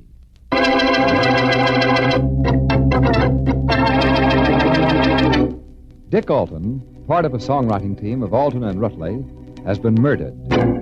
Mrs. Rutley, who discovered the body, is booked by Inspector Faraday, though she claims she came into the building only seconds before the murder. Boston Blackie has discovered the songwriting team had partnership insurance, which makes Rutley a suspect. As we return to our story, Blackie is with Inspector Faraday, who is holding Mrs. Rutley on suspicion. I don't suppose you want to listen to me, Faraday. Blackie, I don't even want to look at you. Inspector, you're holding Mrs. Rutley. I checked her arrival at the Hendricks building and found out that she got in the elevator only a few seconds before she found Dick Alton's body. Yes, genius. Any smart cop would have done the same thing, only, of course, he wouldn't be any relation to you. He wouldn't.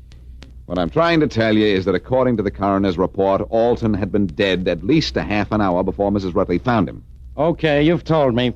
So long, Blackie. Still the same old Faraday. You won't listen to me. Sure, I'll listen, but it's a little boring. Since when? You see, I checked all the details about the elevator myself this morning.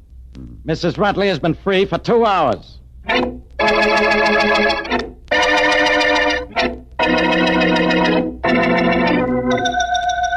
Please connect me with Mr. Lambert. This is Inspector Faraday of the police. Blackie, Yes, sir. you'll get into trouble. This is the second time you called, Lambert. Shh, Mary. Lambert speaking. How are you, Inspector? What can I do for you? You remember I called you earlier today? Certainly. You wanted information on the bank accounts of Dick Alton and Bill Rutley, the songwriter. That's right. I have them right here. Good. Let's have that data. Alton's account hasn't fluctuated much in the past several years. I see. Rutley and his wife, Mary, have a joint account. For the past several months, there have been checks drawn against it every few days. Made out to the same person by any chance? Made out to cash, Inspector, signed by Mary Rutley and endorsed by somebody named Edward Stone. Uh-huh. Well, thank you very much, Mr. Lambert. Bye. Bye. Well, Blackie? Not exactly well, but I'm feeling better. I didn't mean that. I mean, what's going Mrs. on? Rutley's first name is the same as yours. Well, what do you know? Now the thing for me to do is to discover who a fellow named Edward Stone is, and then Are you expecting somebody? No. Well, somebody just... Come in. Good evening, Blackie. Oh, Mrs. Rutley, please come in. I didn't mean to intrude, Blackie. I just came by to thank you for your help in getting me released. Oh, you're not intruding, Mrs. Rutley, and Faraday let you go before I asked him to.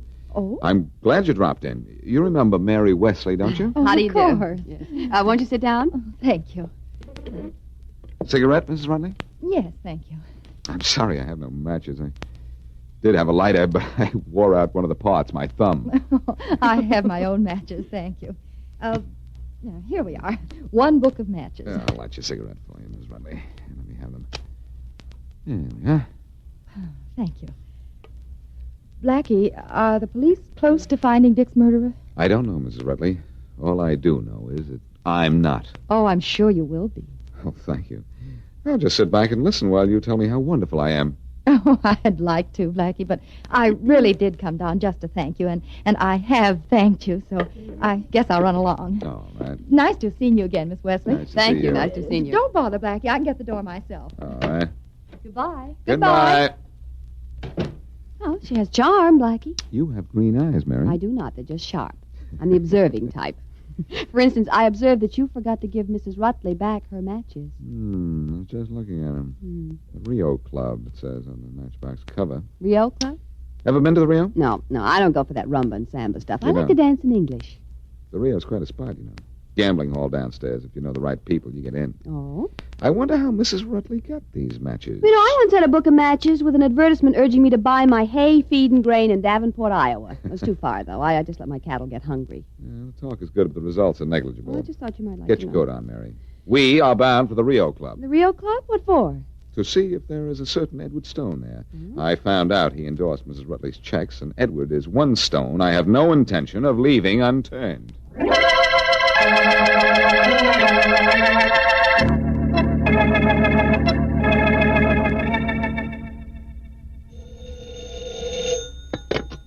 Joe Hendricks speaking. Joe, this is Mary Rutley. Oh, hello, honey. I'm glad you called. I was going to call you and tell you how happy I was that the police let you go. You're sure you were? Well, sure, kid, sure. Just because you happened to walk in on Dick when he was dead is no reason Joe, the songwriting team of Alton and Rutley were under contract to you. Yeah. So what about it? You had to pay them, even though they weren't producing any hit tunes. Yeah, that's right. What about it? Think a little bit, Joe. Well, Think sure, but... what would have happened if the police found out about that. Huh? Well, I don't get you, Mary. I think you do. If one of the members of the team happened to suddenly succumb to lead poisoning, you wouldn't have to keep shelling out. Wait a minute. You think I killed Dick? Me? I don't get paid to think. But... I could get paid not to talk, though. Oh, now, look, Think Mary. it over, Joe. I'll get back to you very soon.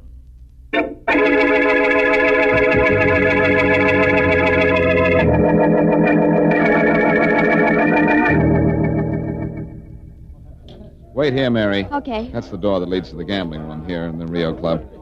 I'm going to try to get in. Watch your step, Blackie. You know me. Yeah, that's what I say. Watch your step. Here goes.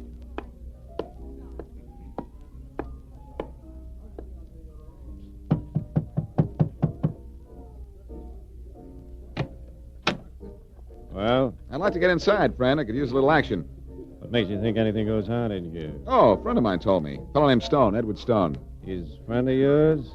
Well, just like this. No kidding. Yeah. Who introduced you to Stone? A friend of mine named Rutley, Bill Rutley. Songwriter? Yeah. You're kidding. He's never been here.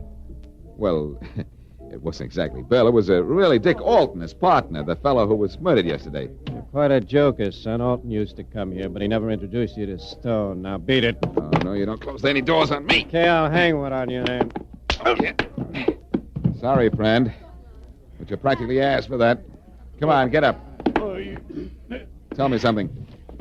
What made you so sure nobody introduced me to Edward Stone? What did? Yeah. Pretty simple, kid. I never met you before, did I? No. Well, I'm Edward Stone.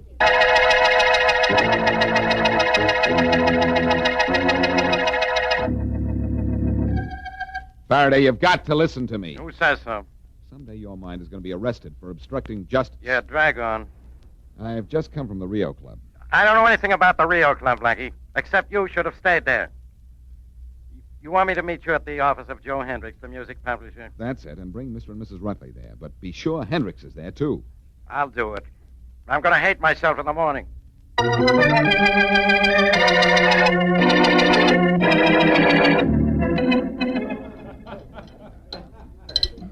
Hey, you. Oh, sorry, I didn't see you. What do you have? Your license, if I don't get some right answers around here. I'm Faraday of headquarters. Oh, yes, sir. You got a guy hanging around here named Rutley, Bill Rutley. He's a songwriter. His partner got himself killed yesterday. Oh, Bill Rutley. He ain't here. Was here, but he left. Where'd he go? Who knows? You try his house? No, but I'm going there anyway to pick up his wife. I'll grab him there if he's home. If he gets back here, hold him, understand? Sure. Hey, Inspector, how's your friend Boston Blackie feel? I don't know, and I don't care. And what difference is that to you? No difference. Only if Blackie's feeling good, means your case is pretty near solved, don't it?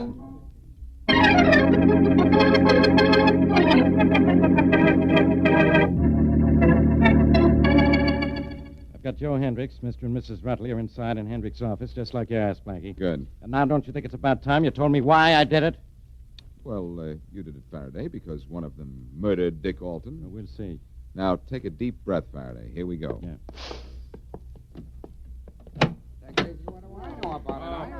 Hello, everybody. Take a seat, Faraday. Go ahead. Sit down. Everybody sit down. What's the idea of this, Blackie? I'm trying to run a music business And I'm trying to run down a murderer, Joe. That's more important. Oh, yeah, well. You looking at me, Blackie? Possibly. Bill, you were the lyric writer in the Alton Rutley team, weren't you? That's right. I just wanted to make sure.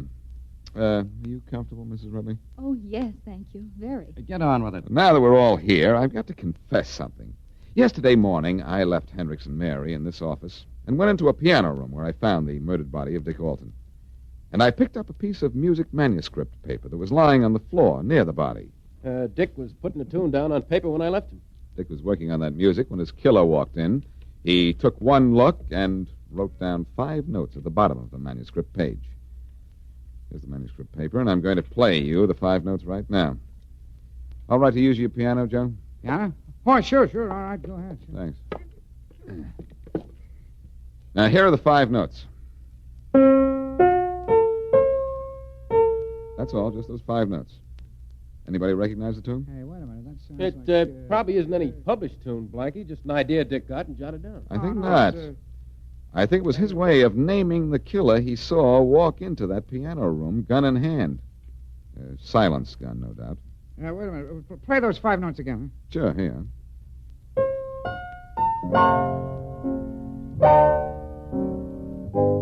Hey, that's George M. Cohan's Mary. That's right. Yes. Well, what's that got to do with this? Everything. The first line of the lyric, the one that matches these notes, is, "'Cause it was Mary." Dick Alton named his murderer just before he was shot. Mary Rutley, you killed Dick Alton. Grab her, Faraday. Don't let her get through that door. Don't worry. I've got I her. had to do it. I did. I had to do it. Well, this is a fitting climax in a music publishing office. I supply the words and music, and a murderess decides to sing.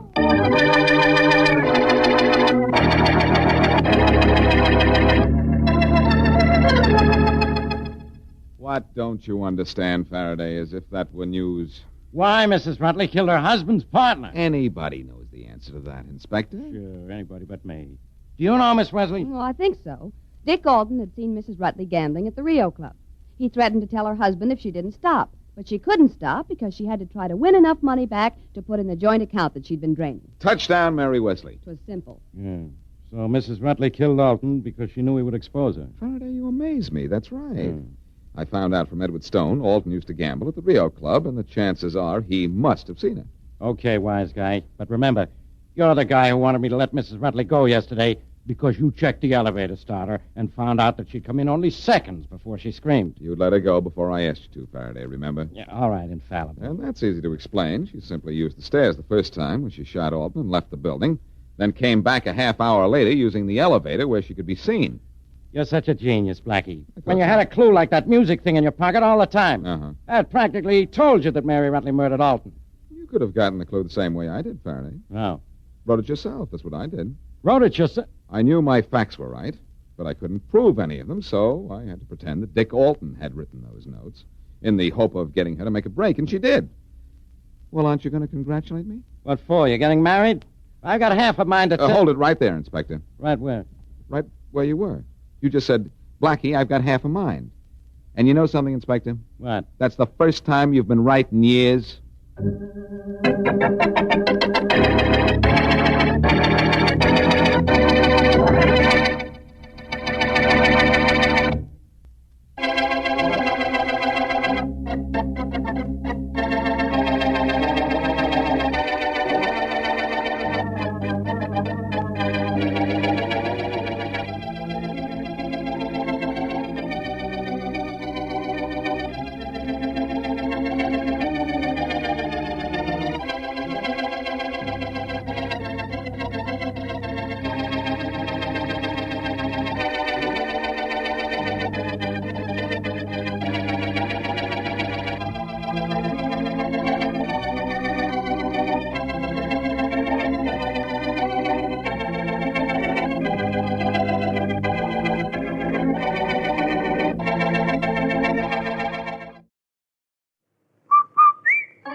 Rinso, R-I-N-S-O, Soapy Rich Rinso presents Boston Blackie, starring Chester Morris.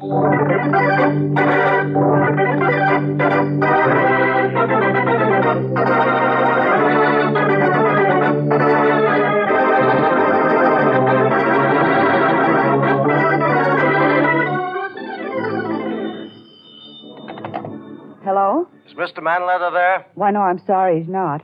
This is his secretary, Miss Rochelle. Can I help you? Yes, you can deliver a message for me. I've been trying to reach him all day. This is John Partridge, president of the Morton National Bank. Mr. Partridge, but... Well, Arthur Borden is president of the Morton Bank, isn't he? Not since yesterday, he's not. Give this message to Mr. Manletter, please. Tell him that his notes to the bank were due and payable on Monday of this week, and we must have our money. But, Mr. Partridge, we showed our books to Mr. Borden only last week, and he agreed to extend the notes until our accounts receivable came in. Our business is in fine shape, Mr. Partridge. Our books prove it. Please tell Mr. Manletter that we'll accept our money in the morning, Miss Rochelle. But it's $100,000. We can't possibly raise that money overnight. I'm sorry, that's Mr. Manletter's problem. Goodbye. $100,000. Hello, Gene. Mr. Manletter, the bank just called. There's a new president, and they want to foreclose on my notes. How did you know? Read this letter. I got it at the house this morning. Here, read it. If you want to know how to prevent the bank from foreclosing on your note, have your friend Boston Blackie visit a house at 50 Hunter Street at 7 o'clock this evening. Signed, a friend. Mr. Manletter, what does that mean? I don't know. I can't see any connection between the bank and Blackie. But I do know I won't ask him to go to Hunter Street. Well, can we raise $100,000 for the notes overnight? I don't think so, but I'll try. Only there isn't much hope. Then you must call your friend Blackie. No, it can only mean trouble for Blackie. I don't know how or why, but it must be trouble for him if I'm being forced to ask him to go there. But Blackie thrives on trouble, Mr. Manletter, and it'll save your business. No, I won't call Blackie. I'm going out to try to raise the money. You'll hear from me later. All right, sir. Alice, will you call a number for me, please? Get me Boston Blackie.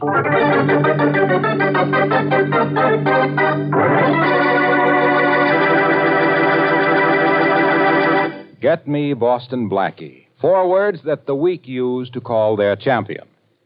You know, some expressions seem so natural and right, we use them all the time without even thinking, like ruby red and sky blue and so on.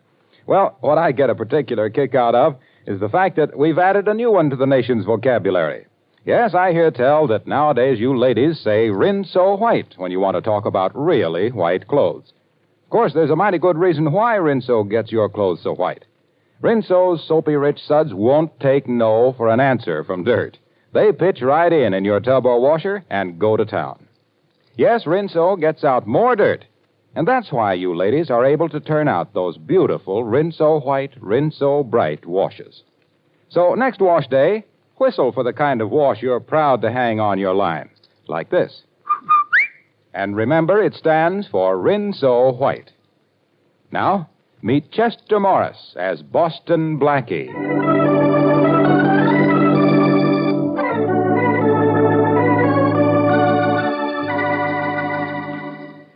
Tell me, Blackie, which one of these girls do you like best? Come on, take a look at their pictures. Come on, will you? All right, Shorty. I'll judge your personal beauty contest for you. Now, this blonde here... Yeah. Hold it, Shorty. I'll get the phone. Hello? Blackie? Yes. Blackie, this is Jean. I had to call you. Mr. Manletter's in terrible trouble. Hey, come on, will you, Blackie? Come on, get off that phone. I got to know about this redhead. Lay off, Shorty. What is it, Jean? What's the matter with Arthur? The bank called an hour ago.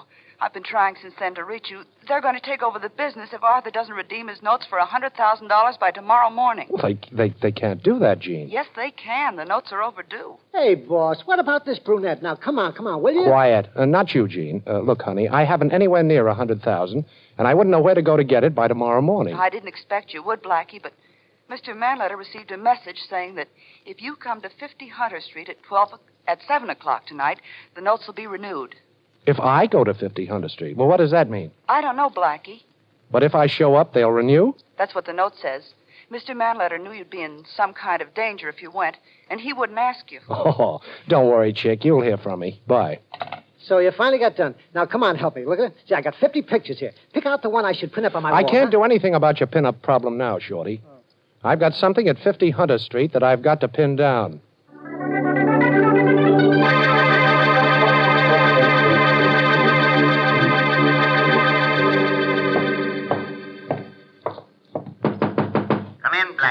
Blackie. Come in, Blackie. Hey, what is this? Sounds like a record.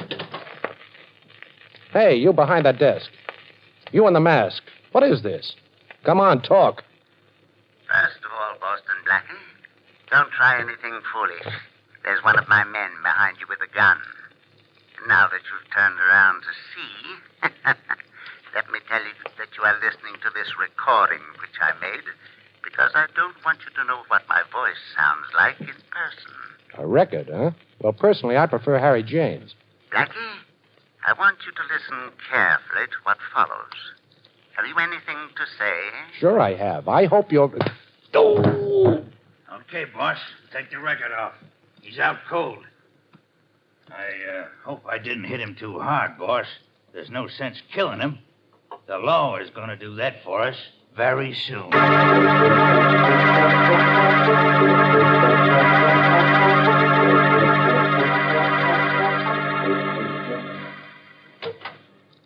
Gee, Blackie, where you been? I've been having pups. Well, I hope they look like their mother.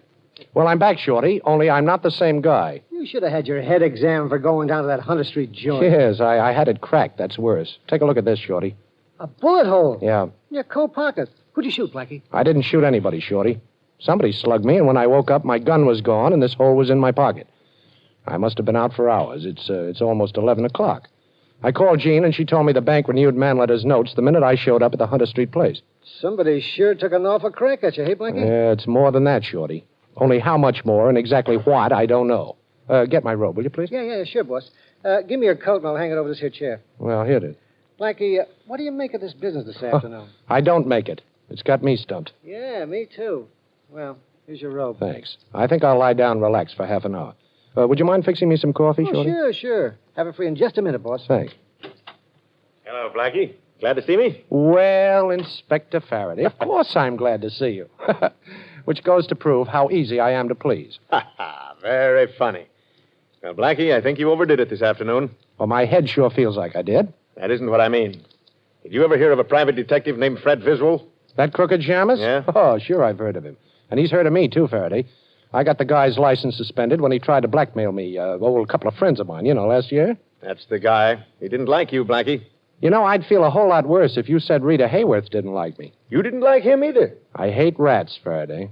Come on, what's all this about? Nothing, only Viswell was found shot to death an hour ago. What? I'm taking you in for his murder, Blackie. Now, let's get going. Now, look, Faraday, you've done ridiculous things every day of your life. But right now, you're borrowing from next week.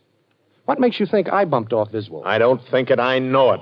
We've got your gun, and it's got your fingerprints on it. Oh. We found it near Viswell's body. And if I'm not mistaken, isn't that a bullet hole in the pocket of this coat of yours on the chair? You fired from your pocket. Well, maybe I burned the hole with a cigarette. No cigarette ever burned a hole like that. Now, come on, let's get going, Blackie. Get dressed and hurry up. Take off that robe, put a coat on. You're coming with me. Come on, take that robe off. All right. Pretty robe, isn't it? Too bad you won't be allowed to wear it in jail. You like this robe, Inspector? Mm-hmm. Well, here, take a good look at it. Lovely. Take a good look at it. Right over your head. Shorty. Yeah, I'm right here, boss. I was waiting for a signal from him before I conked him. Well, help me tie him up, Shorty. We'll use the cord from the rope. Now, quiet, Inspector, quiet. Don't you know it's impolite to talk with your mouth full? You'll be tied up like a chicken in just a little minute now. Well, I know what the score is now, Shorty. Somebody's fixed it to look like I knocked off Fred Viswell. Yeah, I heard. Ain't a very pretty picture, is it, boss? I'm not worried about the picture, Shorty. I'm worried about the frame.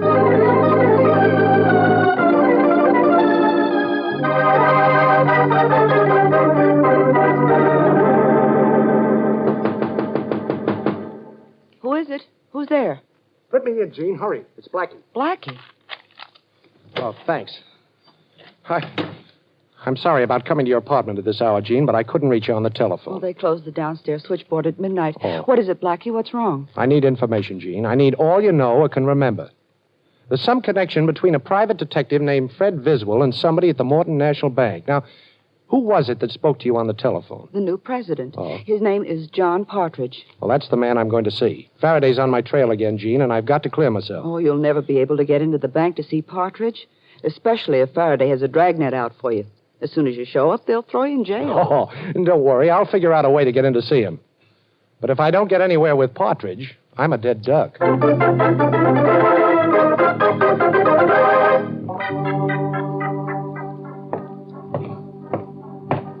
morning, Mr. Partridge. Good morning. Good morning, Mr. Partridge. Good morning. Oh, I left your mail on your desk, Mr. Partridge. Thank you. I'll be in my office if anyone wants me. Don't open your mouth, Partridge, or this gun will shut it permanently. Why? What do you want?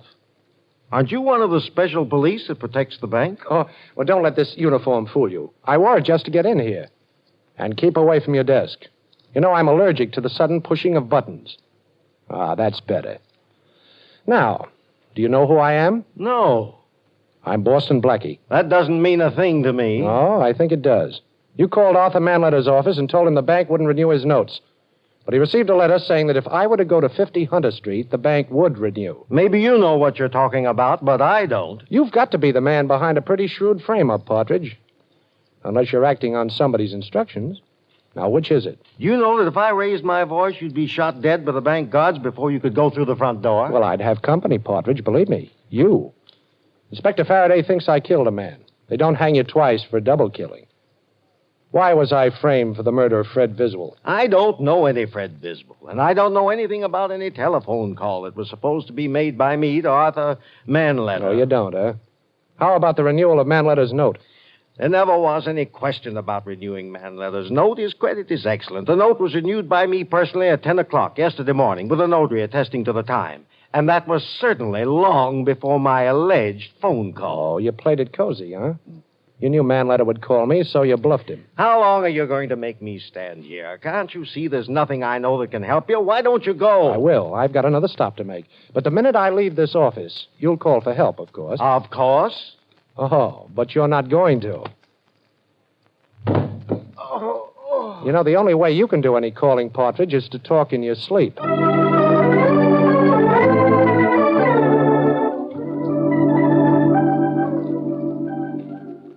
Mr. Borden? Yes? I'm sorry to disturb you at your home. My name is Boston Blackie. How do you do, Mr. Blackie? I came up here to see you, Mr. Borden, about your bank. You mean about what used to be my bank? I'm sorry.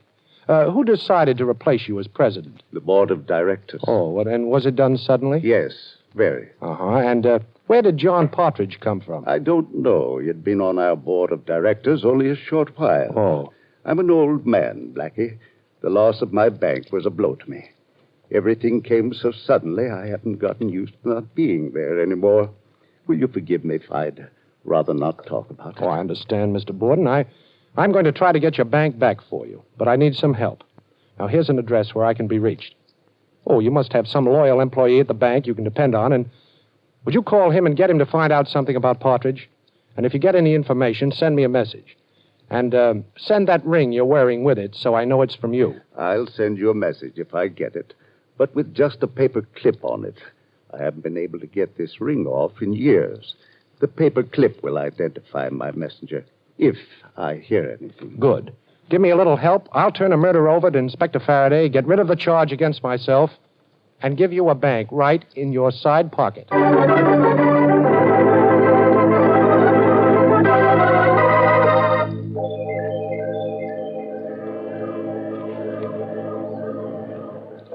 We've got to stay down here at my waterfront hideout during the day, Shorty.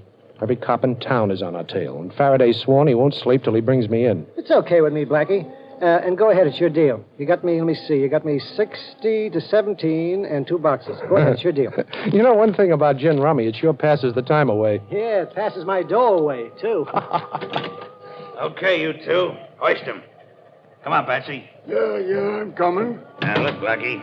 Stand up and don't try nothing foolish. I know all about you and your tricks. Well, I wasn't exactly going to ask you to pick a card. Who are you? A guy who ain't going to be outsmarted by you. Oh? Tie the little guy up, Patsy. Yeah, I'll tie him up. Good, too. Don't talk. Tie. I'm tying him. He ain't going to go nowhere for a while. Okay. Suppose we start moving, Blackie. You ready, Patsy? Yeah, I'm ready, Mug. Well, of course, don't anybody ask me. You're ready, Blackie. But you don't know for what. Now, start moving. Oh, this is a ride, huh? Okay. One way? Oh, I wouldn't say that, Blackie. We're coming back. Patsy and me. But we got orders to get you. Orders to get me, huh? Dealing in the Blackie market? You'll strain an arm reaching for jokes like that, Blackie. I thought that was rather clever, But you might as well know something. Yeah? We ain't taking you on any gang ride. We're turning you over to the cops. Yeah, I'll bet. A couple of hoods like you wouldn't go within 2 miles of headquarters. I guarantee Faraday's got charges hanging over both you guys. Maybe. Only he'll be so glad to see you, he won't be able to think straight.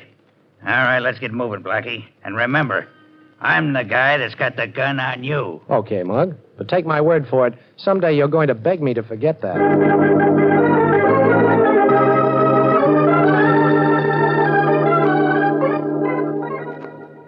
Blackie, there's something natural about the way you look behind bars. Yeah. They look good on you. Oh, thanks. You've got no idea how nice it is to see you sitting so sweetly in that cell. Now, Faraday, listen, I didn't knock off Fiswell. No kidding. Oh, of course not. And you didn't throw your bathrobe over my head and tie me up either, did you, Blackie? Well, yes, I did do that, Faraday. You know I did. But I did it to help you. Oh, this is going to be good. Now, tell me how. Well, somebody knocked off Fred Viswell. Your job is to catch murderers, Faraday. I had to be free to help you, see? Blackie, you should have been a lawyer. Thanks. Only you're overlooking a slight something. Your gun. Your pretty little gun. With your fingerprints on it. And a slug from it in Viswell's head and the bullet hole in your coat pocket. Nobody else killed Viswell, Blackie. You've got no alibi. You hated the guy and your gun did the job. Looks like kind of a perfect job to me. This is a frame-up, Faraday. Now, you've got to do something you've never done before. Oh, what? Use your head. Look, you're in jail, Blackie, and you tell me to use my head. Don't you think this is a spot where you should use yours?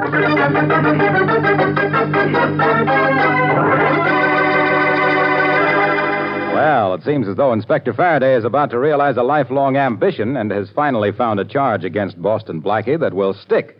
However, that remains to be seen, of course. You know, you ladies really have it all over the men folks when it comes to being sensible about clothes. Come summertime, for instance, you know that one of the tricks of keeping cool is to look cool. And what could look cooler, crisper, and prettier than those bright cotton washables you wear? It's important, though, to remember to keep them bright and crisp. And that's where our soapy-rich Rinso comes in. No point in working your head off in summertime, boiling and scrubbing clothes. And you don't have to with Rinso. A short soaking in Rinso suds, often as little as 10 minutes, is enough. Then a few quick finger rubs on extra soiled places, and your clothes are ready to rinse. And believe you me, you'll be mighty proud of how your wash looks, too. Your lovely colored washable cottons will stay fresh and bright week after week, wash after wash. And your white clothes, well, it goes without saying, they'll be, yes, Rinso white. So get Rinso next wash day for a Rinso white, Rinso bright wash.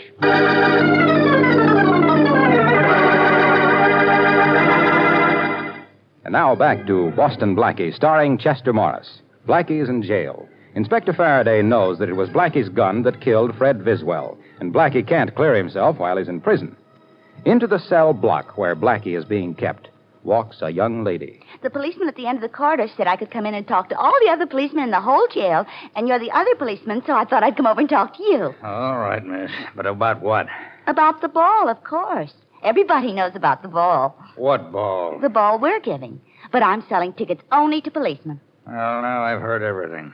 Selling tickets to policemen for a civilian's ball. How much are they? $1. But the policeman at the end of the corridor said that if I came up here... Here's $1 and keep the ticket. And the next policeman is right down past this row of cells. Go bother him, will you, please? Yes. And don't tell me that bag you're carrying is full of tickets.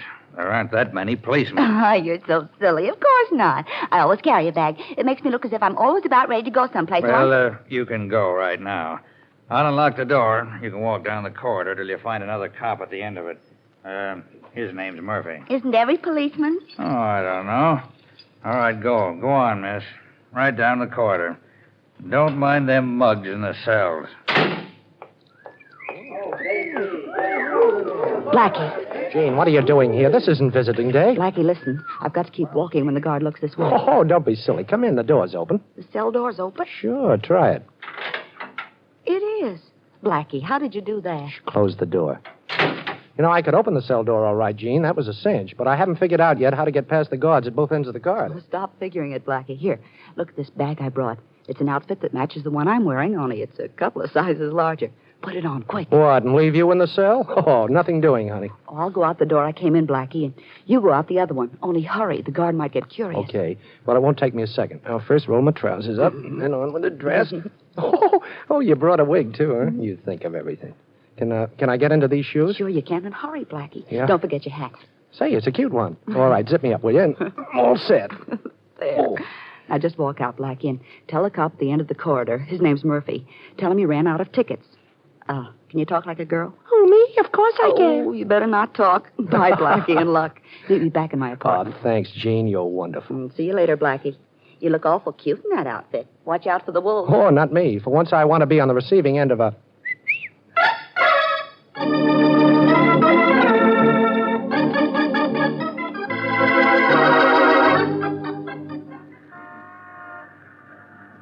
This is the house, Shorty, 50 Hunter Street. I don't know what I'd expect to find here, but let's go in. Why, boss? Well, maybe I can pick up something inside that'll give me a clue to that masked man. You see any lights? No. Nope, there ain't any but. Okay, now don't hit your flashlight till we close the street door. Oh, what kind of a lock is this? I don't know. But if you're working on it, it's an easy lock, I'll guarantee that. No, Shorty, it's an open lock. Come on in. Shh, quiet. Hit your flash, Shorty. Right. Yeah, this is the room where I got conked. The masked guy sat right over there facing me with his hands folded on that table, and he... Shorty. What? What happened? I know now who the masked guy was, Shorty. Yeah? I'm going to straighten out this whole mess. Wait till I look up a number in this phone book. Let's see. Who are you calling, Blackie? I'm calling the murderer of Fred Viswell. Wait a minute. Yeah, here it is. Well, now let's hope I sound like the mug. Hey, boss, this is a mug. Come right down to Hunter Street house. I got Blackie here. He's Hoyt. Oh, you want to talk to him? Okay. Talk to the boss, Blackie, or you get it again. Here, take the phone. So you're the boss, huh? Well, what am I supposed to do, applaud? Give me that phone, Blackie. Okay, boss. Yeah. Yeah, that sure is Blackie, huh? Oh, you'll be right down? It worked, eh? Good. Yeah. What a swell. Okay, Shorty, now you beat it. I'm staying right here, and I'm handling this alone. But I have a job for you when you get outside. Okay, boss. It may decide who dies for the murder of Fred Viswell. And just between us, I'd rather it wasn't me.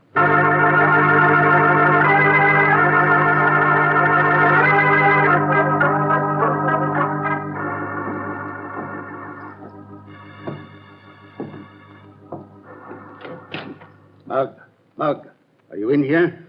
Mug, turn on the light. It's dark. I can't see you. Turn on the light. Here's a light, Mr. Borden. Right in your face. Boston Blackie. That's right, Boston Blackie. You had a very nice frame-up all fixed for me, but I think you're going down to explain it all to Inspector Faraday now. Do you? Well, I don't. So the phone call to me was a gag, eh? I might have known it was one of your tricks, Blackie, but I didn't. No harm done, though.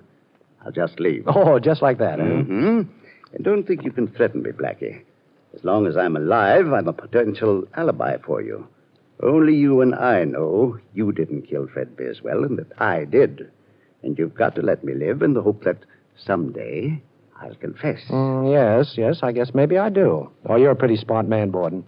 You'd have to be to have me in this kind of a jam. What did Viswell ever do to you? He thought he could outsmart me, the fool.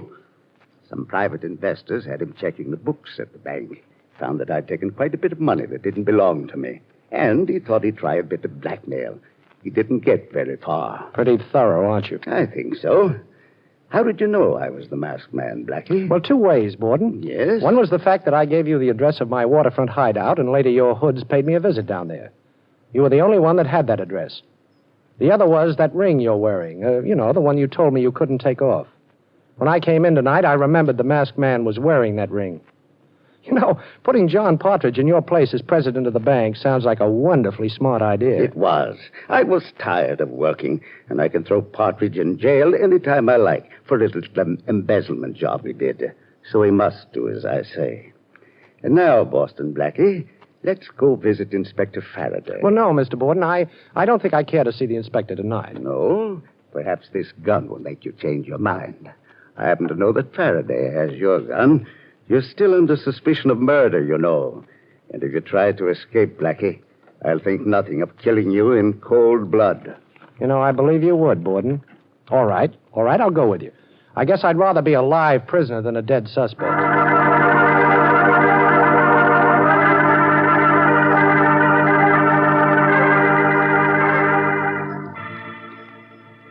Here's Inspector Faraday's office, Blackie. Walk right in. Go on. Okay, if you say so, Borden. Hello, Inspector. Say, look, don't you ever sleep? Hello, Blackie. I've been expecting you. You're a little late. Would you mind telling this gentleman in back of me to get rid of his gun, please, Inspector? He doesn't realize that it's impolite to point. His name is Arthur Borden. Okay, Mr. Borden, I'll take that gun. Certainly. Here you are. Well, looks like I've got a first-rate murder suspect right here in this room. It certainly does, Inspector. Going to lock him up? In just a minute. In fact, I might as well do it very legal and proper. Arthur Borden, you're under arrest for the murder of Fred Viswell. What? Me? Why, Save it. I wish it was Blackie. Only it isn't. We've got your confession in your own voice right on a dictograph record. A dictograph planted in my Hunter Street house? Right. That's impossible. Nobody could have put a dictograph in there. You tell him, Blackie. You figured this thing out. Well, before you came into the Hunter Street house tonight, Mr. Borden, I dialed the inspector's private number on the telephone and left the receiver off the hook, you see. I had Shorty call him before and tell him to expect his private telephone to ring. All the while you were telling me how perfectly you would frame me, the inspector was listening on this end. Yeah, not only listening, but having the whole thing taken down on a record. Say, Inspector, I did you a favor, didn't I, by turning up Viswell's murderer? You did yourself a bigger favor, but what's on your mind? Well, I'll tell you, Inspector. Shorty told me you have Jean Rochelle booked here. You said it, Blackie. She helped you escape from jail. Well, maybe she did, but if she did, I brought you in a murderer, so you certainly owe her a favor, too, right? Well, maybe. What do you expect me to do, let her go? Sure. You've held her long enough. Now it's my turn.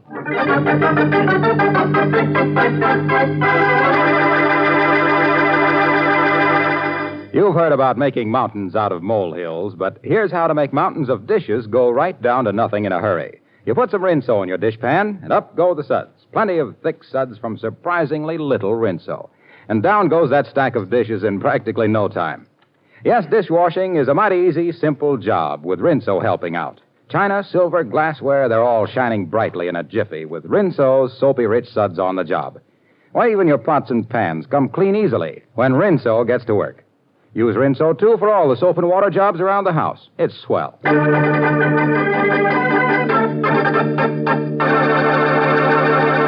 Now a glimpse at next week's adventure of Boston Blackie. All right, Monahan, give me a little more juice in that light. No, don't do that. I can't stand it. That's better. Now, listen, Shorty, you say you don't remember what happened. I don't. I keep telling you I don't. All right, maybe you don't remember. You were slugged. Now, we don't want to know anything except one thing. Now, think hard, Shorty. Who was the last person you saw or talked to before you were slugged? Now, that's all we want to know. I'm thinking, Inspector, honest. I'm dizzy trying to think. I don't know. I just don't know. Hey, wait a minute. Oh, yeah, I remember now. The last person I talked to before I got conked was Boston Blackie.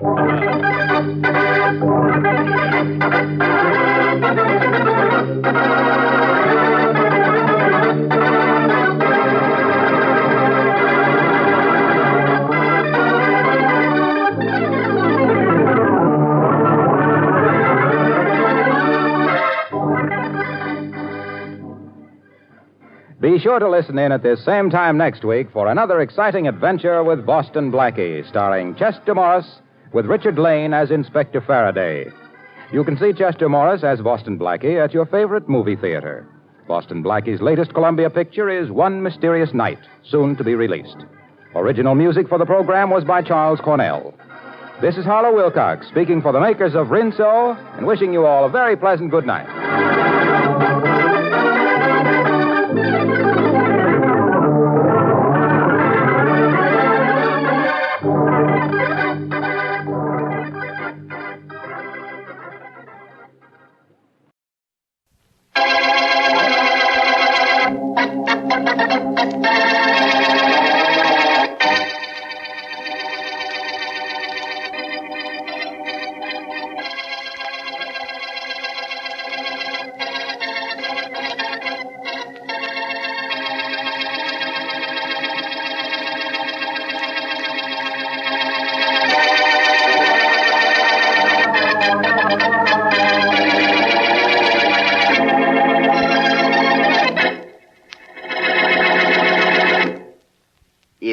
You have all taken seats that satisfy you, gentlemen. We will proceed at once with the business at hand. Good. Maps, photographs, and other data, Miss Harden. In your portfolio, Mr. Father. Thank you.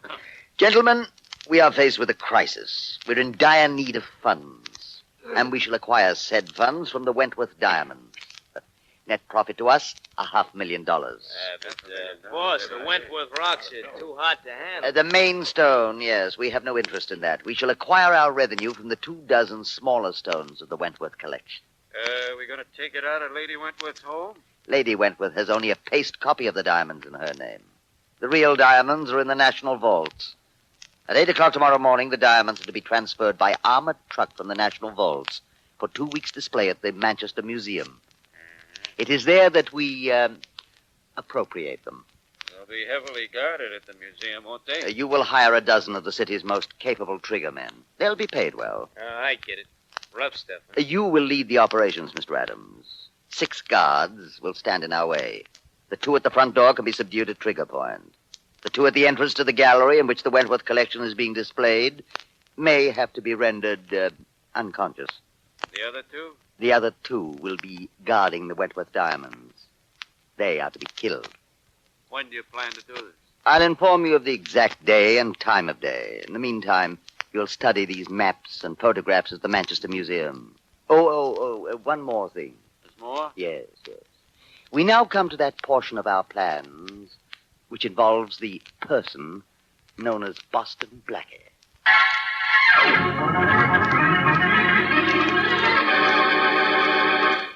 And now meet Richard Culmer as Boston Blackie. Enemy to those who make him an enemy, friend to those who have no friend.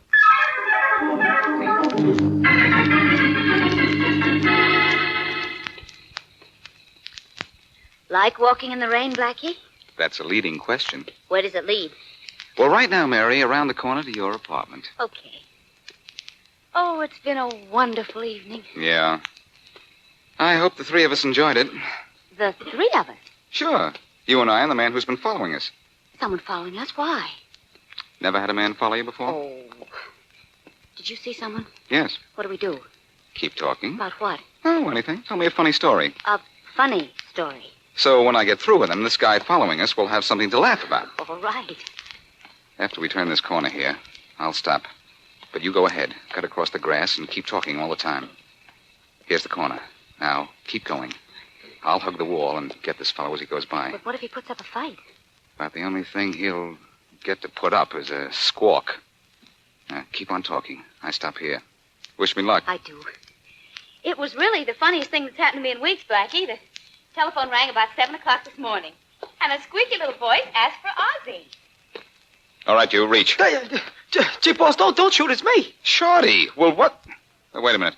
Hey, Mary, come on back. It's all right. It's a friend of mine. I've been telling you all night, boss. I got to talk to you. But not with a dame, Blackie. I can't. Since when have you turned girl shy? This is Mary Wesley, Shorty. Mary, this is Shorty, an old pal of mine. Oh, how do you do? Boss, I got to talk to you. And where nobody can see us. Well, if you two want to talk, you can come up to my apartment. Nix, boss. This got to be private confined. Come on, Shorty. It's all right. Mary doesn't talk. And besides, she makes good coffee.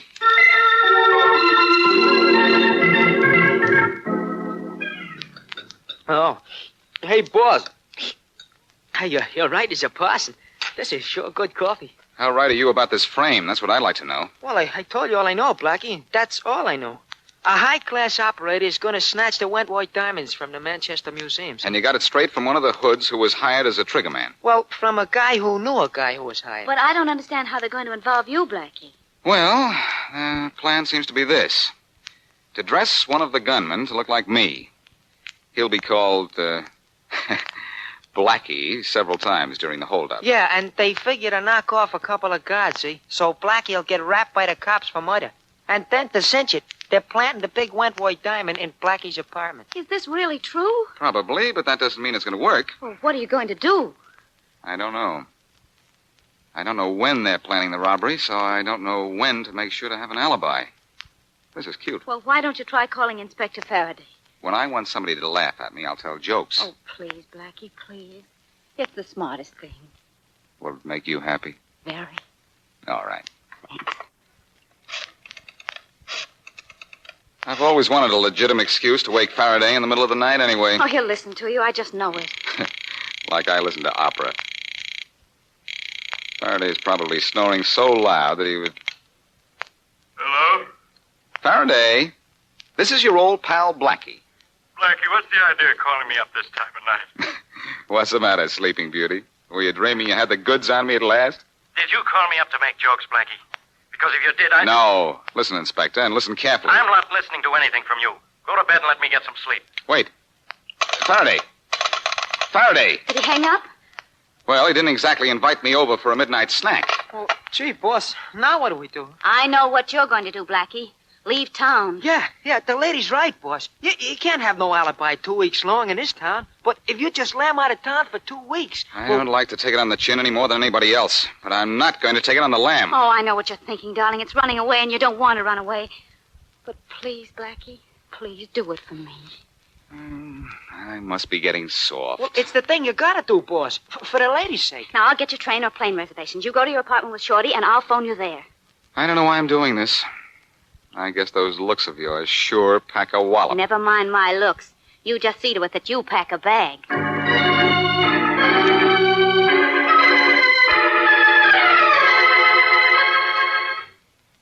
How many shirts you want in this suitcase, boss? Oh, I don't know. Gosh, I wish that Chicago call would come in. Oh, well. Shorty, is there something that maybe you haven't told me yet? For instance, what time tomorrow are the diamonds being taken from the National Vaults to the museum? 7 o'clock. To be in the museum at 8, see?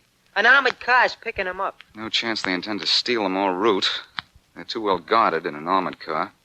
Gee, boss, how'd you know the diamonds would be picked up at the National Vaults instead of Lady Wentworth's house? Lady Wentworth wears only paste copies of the Wentworth diamonds. The real ones have always been in a vault.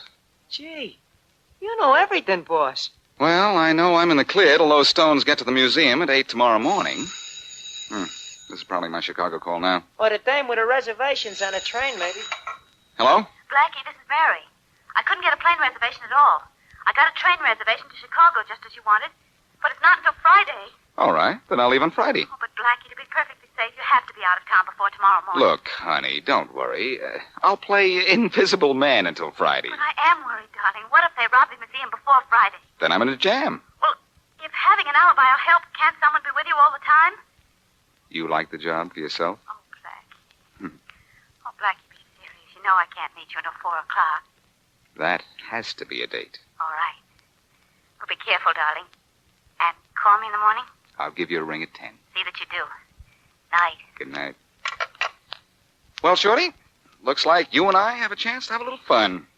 I can't leave town till Friday. Oh, gee, boss. You better tell your pal Kingston in Chicago. And tell him you're not coming to see him until Friday, huh? Not at all, short one. He's No. going to help me. Oh. But, gosh, what can he do? He's in Chicago. He can give me a hand through one of his branch offices here. If I was... Oh, that's probably Charlie now. Hello? Mr. Charles Kingston of the Kingston Corporation in Chicago calling Mr. Boston Blackie. I'll take it, operator. Here's your party, Mr. Kingston. Hello, Blackie. Hello, Charlie. How are you, fella? Oh, swell, Charlie. Is the man who does favors in? Good. You can write your own ticket, Blackie. What is it? Can you hear me clearly? Go ahead. All right, Charlie. Here's what I want you to do.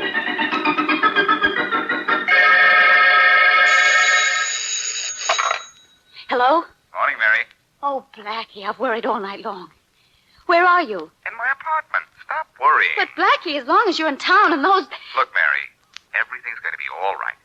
There's nothing to the... Blackie! Blackie! What's the matter? Blackie!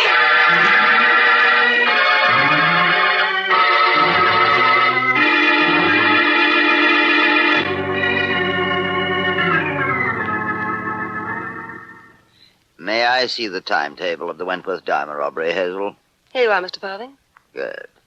Now, here on the chart, we can see what progress we will make today. Mm-hmm. It's 1:30.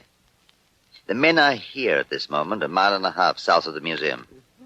In 15 minutes, the first of them will enter the museum and take their places. In 30 minutes, it'll all be over. You're smiling. Yes, You like the way I plan. obviously.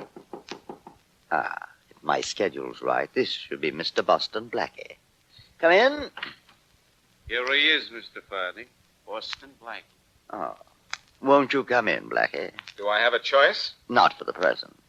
That'll be all, Tom. Right. I'm Roger Farthing. This is Miss Hazel Arden, my secretary. Hazel, the famous Boston Blackie. How do you do? How are you? You know why you're here? Not to play house. When do my teeth start chattering? In exactly 22 minutes, men in my employ are going to steal the Wentworth diamonds from the Manchester Museum and inadvertently kill 2 of the guards.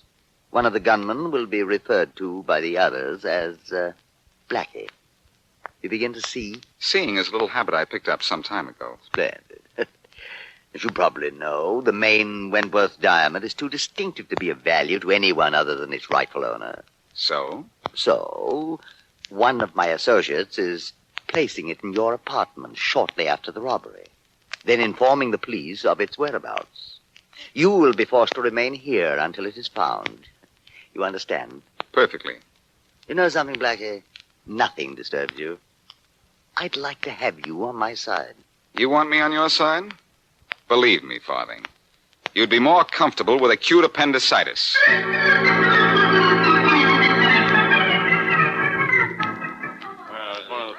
This way to the display of the Wentworth diamonds, the Arling Galleries to the right. This way. Saw a couple of the cars drive up across the street.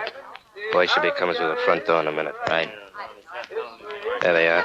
Took care of the guards at the door. Go ahead, do your stuff. All right, everybody get back. Keep quiet. This isn't any fool. Over this way, Blackie in here. Come on, gang. Blackie, over this way.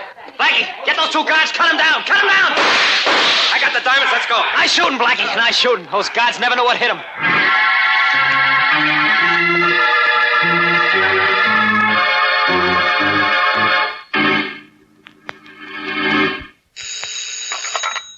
Faraday. Inspector, this is Mary Wesley. Yeah?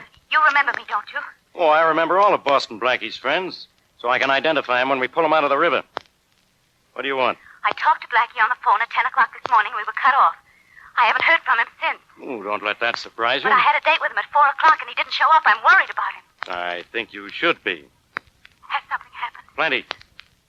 I hope you like music, Miss Wesley, because you're playing second fiddle to the Wentworth Diamonds. Blackie stole them this afternoon.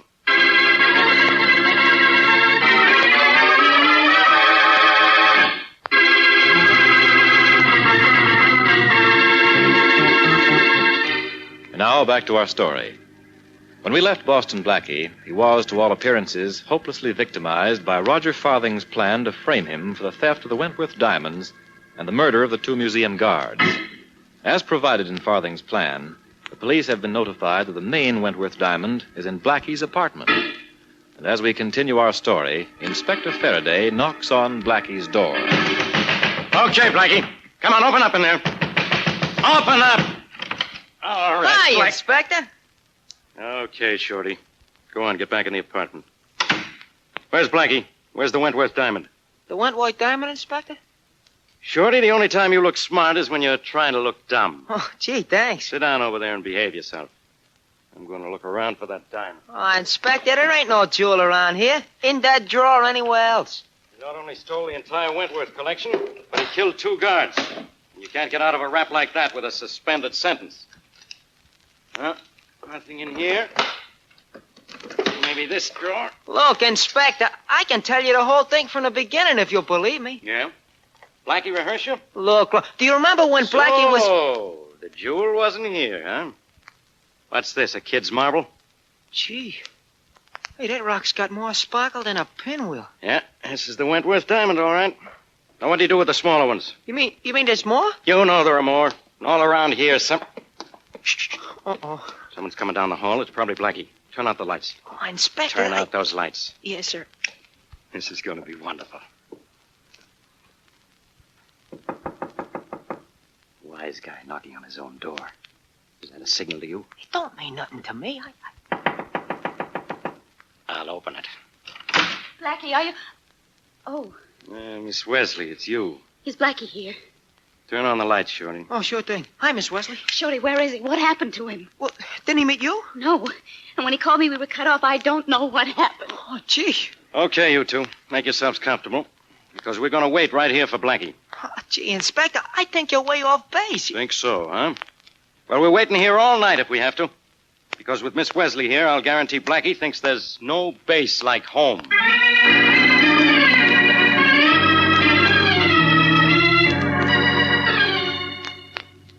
Mr. Farthing. Oh. Mr. Farthing, I must have fallen asleep, Hazel.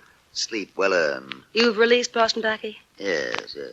Before very long, we shall hear that he's been picked up for robbery and murder. And tomorrow morning, I shall have in my hands 24 of the most precious diamonds in the world. Tomorrow morning, Mr. Farthing. You mean this morning? Oh, it is quite late, isn't it? Nearly mid-morning. I suggest you go to your room and try to sleep, Hazel. And if you are addicted to dreams, my dear, perchance you can dream of the crime so perfect that it cost nothing but the life of Boston Blackie.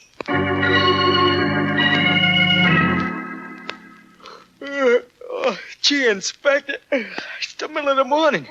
Hey, when do we get out of here, huh? When I say you do, not before. So don't keep asking. Uh-oh, there's a key in the door. It's probably Blackie. Quiet. Mary, Shorty, good morning. What? Hold it, Blackie. Oh, Inspector, do you have to turn up when I feel refreshed and happy? One look at you and I'm 20 years older. You're not going to live 20 years, Blackie. What they do to you for murder in this state isn't good for your health. What did I do? Kill one of your jokes? You killed 2 guards at the Manchester Museum yesterday. Don't be a fool, Faraday. I wasn't near the Manchester Museum when those guards were killed. Then where did you get this diamond I found in your drawer? At the 5 and 10? I could get one like that off a chandelier, Inspector. That's a phony. That's the central diamond from the Wentworth collection. And you know it. I don't even know that the diamonds were stolen. What? For all I know, they're still in the Manchester Museum, just where they ought to be. Sometimes I think you ought to have your head examined. There are witnesses who saw you there. I find the diamond in your apartment, and you tell me the Wentworth jewels are still in the museum.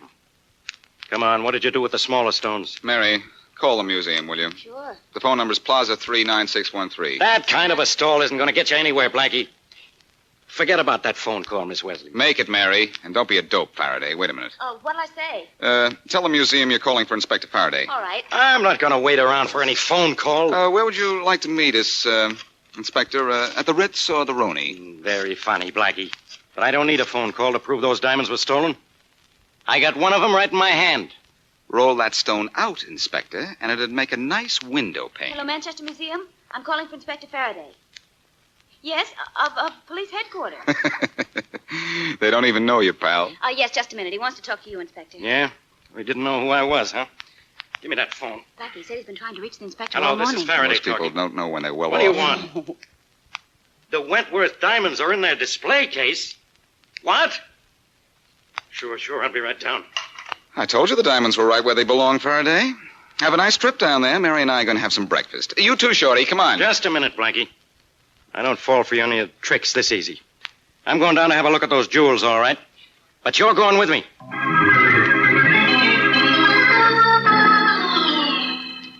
Here are the diamonds, Inspector, just as they were before the robbery. I don't understand it, but here they are.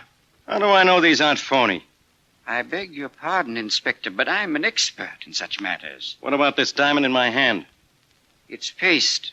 And what's this gag about the jewels being stolen, 2 guards killed? Well, it's all very true, Inspector, but this morning when I came into the museum, here were the diamonds just as they were before the unfortunate incident. It's amazing. Happy, Faraday? All the diamonds are here? All but one small stone. But we're so happy to have the other diamond returned, we aren't terribly concerned about it. Well, I'm concerned. Especially about those 2 murdered guards. I'll tell you where you can find that missing stone, Faraday, and the man responsible for the death of the 2 guards. In your apartment? No, in room 909 in the Winston Hotel. In the handkerchief pocket of a friend of mine. Blackie, you're getting deeper and deeper into this every minute. I'll be in plenty deep if a certain party had a cold last night. A diamond that size is nothing to sneeze at.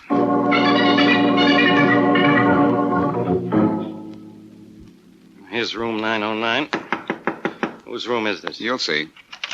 Yes? Hello, beautiful. What do you want? In. Come on, Inspector. I'm with you. How dare you force your way in here? I seemed welcome enough here yesterday. Where's Farthing? Who's out there? Don't talk, beautiful. He's in there, Inspector. Come on. Mr. Farthing, it's the police. What's the meaning of... You two know each other, don't you? Hello, Farthing.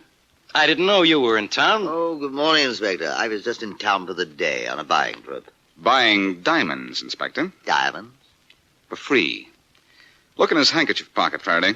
I'm in no mood for practical jokes, gentlemen. I have a business appointment that I... You may have to reach inside for the stone, Faraday. The handkerchief may not pull it out. We'll see. There. What fell on the desk, Inspector? Looks like a diamond to me.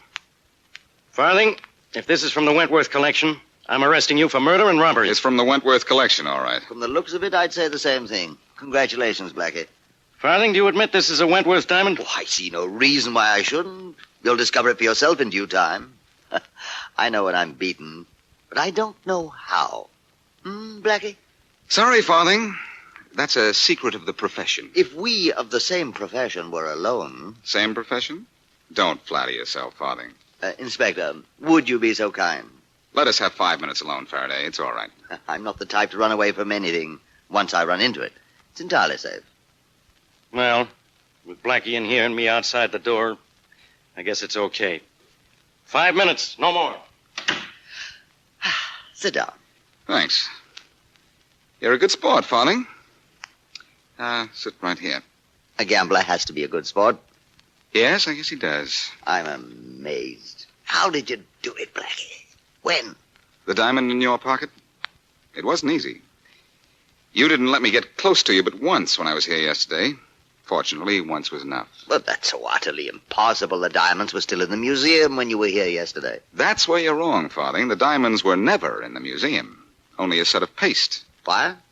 I switched them myself at the National Vaults, 8 o'clock yesterday morning. Amazing. Absolutely amazing. Tell me how. Well, the first thing I did was to borrow Lady Wentworth's paste set. Mm-hmm. That was easy. Lady Wentworth is away. The paste set is not locked up because it's worthless. Then I hired an armored car. That alone is no simple matter. It was simple enough for my friend Charlie Kingston. Of Chicago? Yes. He hired an armored car for me through his local office.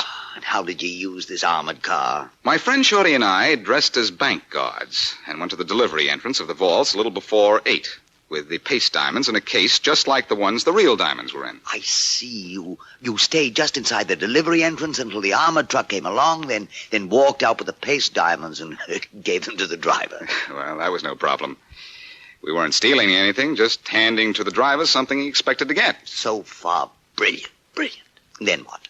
Then Shorty and I got our own armored car from around the block, drove it to the delivery entrance of the vault, and picked up the real diamonds from the real bank guards. That was simple, too, because the bank guards expected to see an armored car outside the delivery entrance. So a set of phonies went to the museum, and I kept the real set.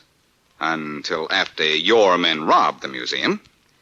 Then I broke into the museum at night and delivered the real diamonds, that is, all except the one small stone which I planted on you. Brilliant. Absolutely brilliant. Thanks. That's a lot coming from you under the circumstances. I am an artist in my way, Blackie, and you're an artist in yours. Does one great painter scoff at the work of another because the other's artistry is superior to his own? Maybe you're not the artist you think, Farthing. Why do you say that? The idea of involving me. It seems to me that a good artist concentrates more on the picture and a little less on the frame.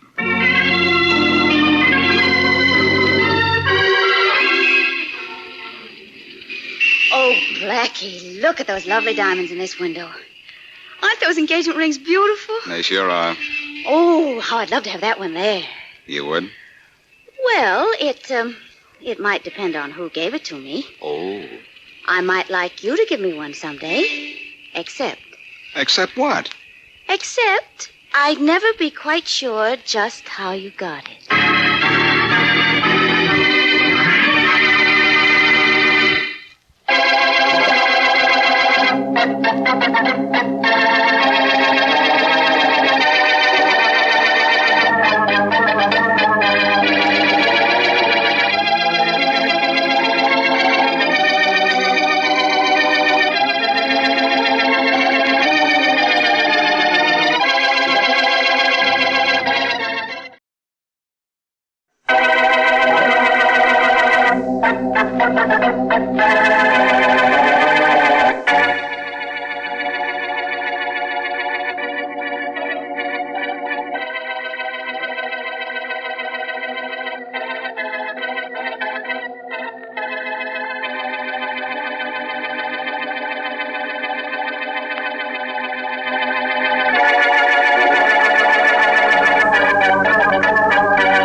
Operator, get me the police. 1 moment, please. 22nd Precinct, Sergeant Mulvaney speaking. Sergeant Mulvaney, this is Dr. Lester Allen. Yes, Doc, what can I do for you? Well, I'm in a house at 1110 Dale Avenue. There's been a murder here. A murder? Well, don't touch anything, don't move anything. We'll be right over. All right, Sergeant. Who's the victim, Doctor? The victim was a patient of mine, Miss Frances Fielding. I'm a psychiatrist, Sergeant. You know how she was killed or who killed her? She was shot. It looks like murder because when I found her just now, the gun was much too far from her body for this to be suicide. Well, just sit tight, Doc. We'll be right over. Sergeant, I wonder... Yeah, Doc? Oh, nothing. I suppose it's much too irregular. I think I know what you're getting at, Doc. You know a couple of newspaper men will come along with us. You don't want the publicity. No. Frankly, I don't. Well, I tell you what, Dr. Allen. I know who you are, all right. Go back to your office and stay there. We'll be up to talk to you later. Might have to ask you a few questions. Of course, Sergeant. I'm sure I can answer them to your complete satisfaction.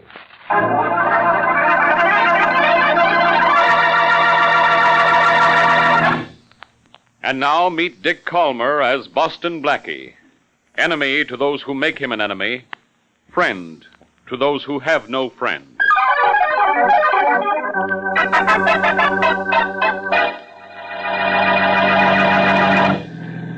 Here's your apartment, Mary. Hold the meter, driver.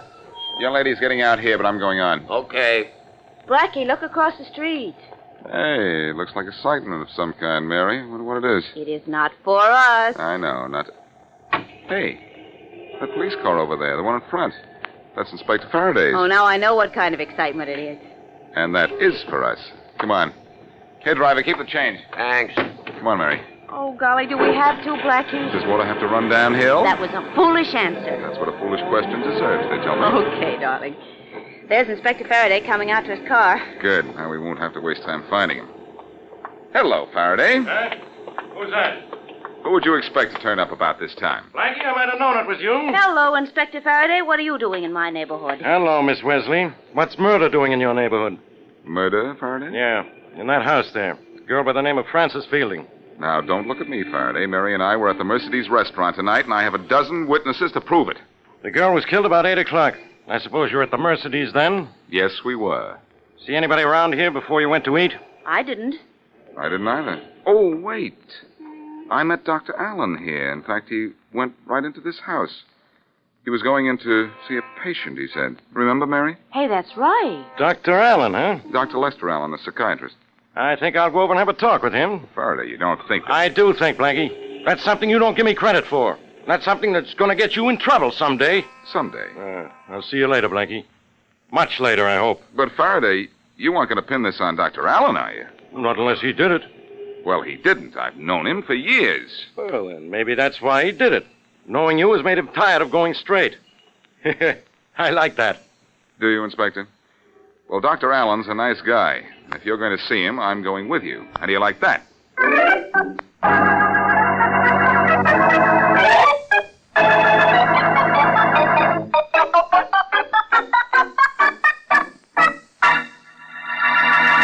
Dr. Allen, I'd like to ask you a few questions. Of course, Inspector Faraday. Give him routine answers, Doctor. He won't know the difference. Quiet, Blackie. Dr. Allen, when was the last time you saw Frances Fielding alive? This afternoon, here in my office. Is that the last time you saw her? Alive? Yes. I talked to her on the phone later. She called me. Told me she was terribly upset. About what? Well, she came to see me this afternoon for treatment. She was suffering from a neurosis. She was afraid she was going to kill herself. Never mind about that neurosis stuff. Now, after Miss Fielding called this evening, what did you do? I did as she asked. I went to see her. So you admit you were there, do you? Well, of course I do. In fact, Blackie saw me going in to see her. That's why you're being questioned, Doctor. I had to open my big mouth. Well, shut it, Blackie. Dr. Allen, you mean to tell me you went to the Fielding home, found Miss Fielding dead, and left without calling the police? Look here, Inspector. I did call the police. You called the police? Now, please, Doctor, don't give me that. But I did. I talked to a Sergeant Mulvaney. Mulvaney? There's no such sergeant at headquarters. And no call ever came into headquarters. I checked that. I don't understand. This is absolutely fantastic. Where is it? If you talked to the police, why weren't you at the scene of the murder when the police arrived? Why? Because the Sergeant Mulvaney said he knew me, and it would be all right if I waited for the police right here in my office. You don't tell very good lies, Dr. Allen. And you don't tell them well, either. Come on. Why did you kill her? I didn't kill her. I never saw her before this afternoon. Can you prove that, Doctor? Well, I don't know. I might. My secretary, Miss Glenn, she might. Get her in here, Blackie. Sure. You never saw Frances Fielding before this afternoon, huh? No. My appointment book will prove it. All right, Doctor. It isn't going to matter much, but I hope you're telling the truth for a change. There she is. Thanks, Blackie. Miss Glenn, when did Frances Fielding first have an appointment with Dr. Allen? About 8 months ago, Inspector. 8 months? Miss Glenn. 8 months, huh? That's not true, Inspector. Miss Glenn, what's the matter with you? You know I never saw that girl until she walked into my office this afternoon. Oh, I'm awfully sorry, Dr. Allen. Did I say something wrong? You said something right, Miss Glenn. Look here, Inspector. This whole thing is absolutely... Why, my appointment book shows she was here for the first time today. It shows you saw her for the first time 8 months ago. Or Miss Glenn wouldn't say so. I'm afraid it does, Doctor. Here's my book. See for yourself. I'll take that book. You answer your phone, Doctor. Thank you. Hello. Dr. Lester Allen? Yes. Can you talk? No, I can't talk to anyone now. Call me back in a few minutes. Okay, I'll call back in a very few minutes. Now listen, Inspector. You listen, Doctor. You're not in a position to do much talking. You look like a murder suspect to me. Faraday, you're all wrong. Quiet, Blackie. I'm all right. The doctor's lying about the phone call to the police and about when he first met the dead girl. And I think that makes it look like maybe he killed her. Motive, Faraday, motive. What was his motive? I'll find one, don't worry. Don't leave town, Dr. Allen. I may want you to come down and see me sometime. Come on, Blackie. Let's go. Wait, Blackie, I want to talk to you. All right. See you later, Faraday. I'm warning you, Blackie. You stay out of this. Tell that to someone who hasn't solved most of your cases for you. Miss Glenn, show Inspector Faraday the way out, will you? Of course. Right this way, Inspector. Doctor, I'm awfully sorry. In a way, I got you into this. I'm not blaming you, Blackie. I understand all you did was say you saw me at Miss Fielding's house. What I don't... Oh. Excuse me. Hello? Hello, Dr. Allen. Can you talk now? Yes. This is Roger Fielding. Francis Fielding's brother. Oh, yes. Well, just a minute. What's the matter, Doctor? Blackie, this is Francis Fielding's brother. Should I talk to him? Yes, but let me listen, too. Is there an extension I can use? Yes, right there on the table. Oh, yeah. Go ahead and talk to him now. Yes, Mr. Fielding, what is it? You know what it is, Doc. It's about what you did to my sister. What I did to her? That's right. She's dead. Don't try to tell me you didn't kill her. What makes you think I did? Her little diary told me so. What? Just let me read you what it says here on one of the pages. Kept for a year, and you're on every page. This is 7 months ago. It says, I love Lester so, and he says he loves me. But I know one of these days he'll leave me to go back to his wife. I envy Mrs. Allen so, but I won't let him go. I just won't let him go. Look here, I didn't even know your sister 7 months ago. Listen to this, Doc. This is even better. Here's what it says on a page of her diary about a month ago. She wrote, Lester's throwing me over. I just know he is. And if he does, I'll go to Mrs. Allen with the truth. I'll tell her everything. Listen, Doc. What? I don't know why you killed my sister, but I got a rough idea. She sort of asked for it, didn't she? Now, look. You look, Doc. Maybe Sis got what was coming to her, but the cops got this diary coming to them. Unless you want it. And bad. This is blackmail. Is that what it is? I think I'm doing you a favor. Meet me at Dobbs Hill at 10 tomorrow night. On account of I like to do favors. Hello. Hello. No use, Doctor. He hung up. Blackie, what do you think? Well, Faraday broke down your story about calling the police and not meeting the dead girl until this afternoon and said all he needed to arrest you was a motive. What I just heard on the phone would pass as a motive, all right. Blackie, you know I had nothing to do with this. No? Well, Dr. Allen, either this is first-class frame-up or you're a third-degree liar.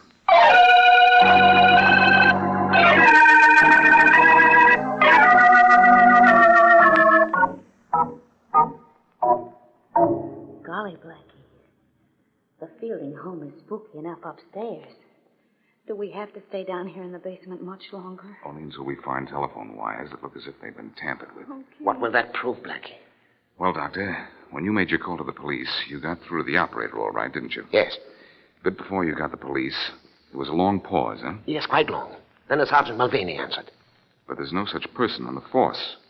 You didn't talk to the police, but maybe to someone here in the basement. Blackie, do you want wires that look as if they've been cut? Or wires with tape on them, Mary, to cover a place where they've been scraped. Well, here are 2 of them. 2 is what we want. Come on, Doctor. Aren't you glad you brought me? These are the wires we want, all right? Can you tell if they've been tapped? Easily. Just look at them. The wires have been separated, the insulation scraped off, then the bare wires taped together again. Does this really prove the doctor's story about talking to a Sergeant Mulvaney? Yes, Mary. Here's why. Whoever tricked the doctor into thinking he was talking to the police was down here when the doctor dialed the operator. I did get the operator then. That was legitimate. Oh, yes. But after you got the operator, there was a long pause, you said. Yes, there was. Blackie, Dr. Allen was cut off during that pause. That's right, Mary. It was the man down here who took over his call to the police, probably asked us some foolish questions, then hung up on them. Then the man switched the doctor back in and talked to him. Exactly. And you, Dr. Allen, thought you were talking to the police, while all the time you were talking to the man down here. Well, who was that man, though? Francis Fielding's killer, probably. I think I feel better already. You believe me now, don't you? I think so. But we'll never convince Faraday you're innocent if he sees the dead girl's diary. I've got to keep that meeting with her brother tonight. Yes, but in the meantime, we'd better work on another angle. What, Blackie?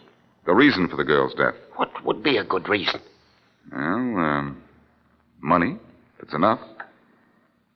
But enough or not, if we could find she carried insurance payable to someone who had a chance to kill her, that would be enough for me.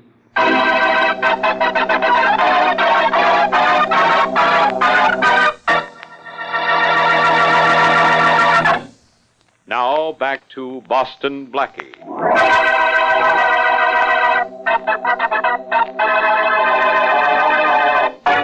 Psychiatrist Lester Allen receives a phone call from his new patient, Frances Fielding, to come to her home at once. He goes there, finds her murdered, and calls police. He is told to go back to his office. Inspector Faraday finds no record of Allen's call and believes him guilty. As we return to our story, Boston Blackie, who is with Mary and Dr. Allen, calls Faraday in search of a motive for the girl's murder. Maybe this will work. At least it's worth a try. Faraday speaking. Hello, Faraday. This is Blackie. Now what do you want? The usual, Faraday, to give you a little help. I'd rather have the measles. Next week, Faraday. This week, I want to give you an angle on the Fielding murder. I think it's insurance.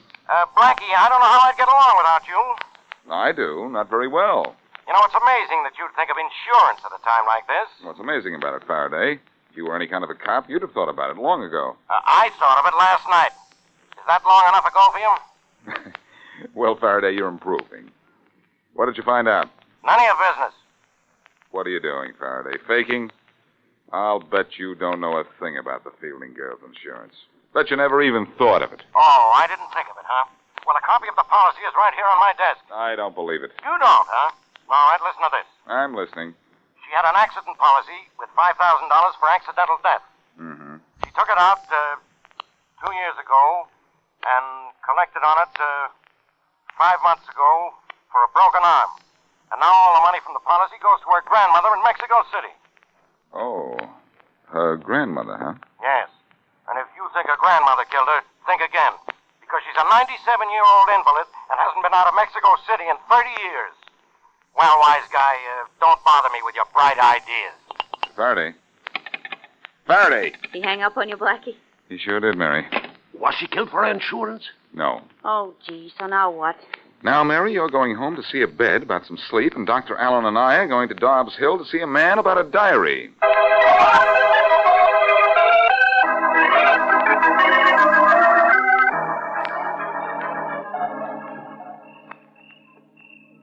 There's his car, parked on the other side of the road. Now, you stay down there in the back of your car. You sure it's safe for you to go over and talk to him? You sure this fellow's never seen you? No, he's never seen me. At least I don't think so. Well, I'd better go on over and talk to him before he gets suspicious. I'll try and sound as much like you as I can. Sit tight. Here I go. All right. Good luck.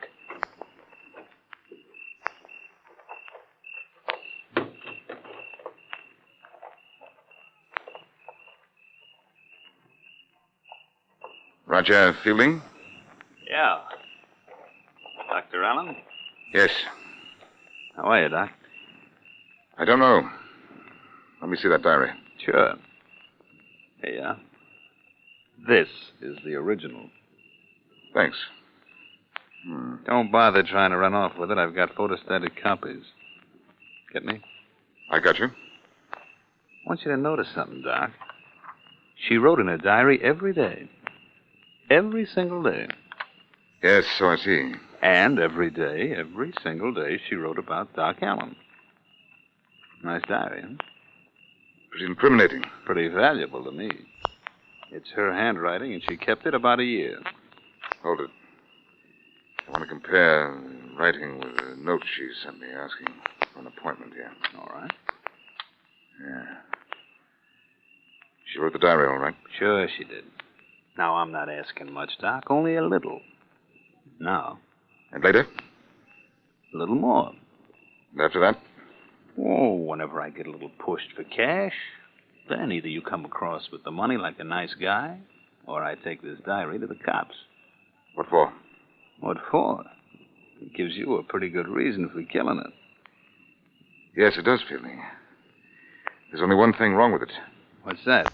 It's a phony. A phony, huh? Well, let me tell you something. What? As a doc, you're a phony, too. The next time, tell Doc Allen he better show in person. Mr. Boston Blackie.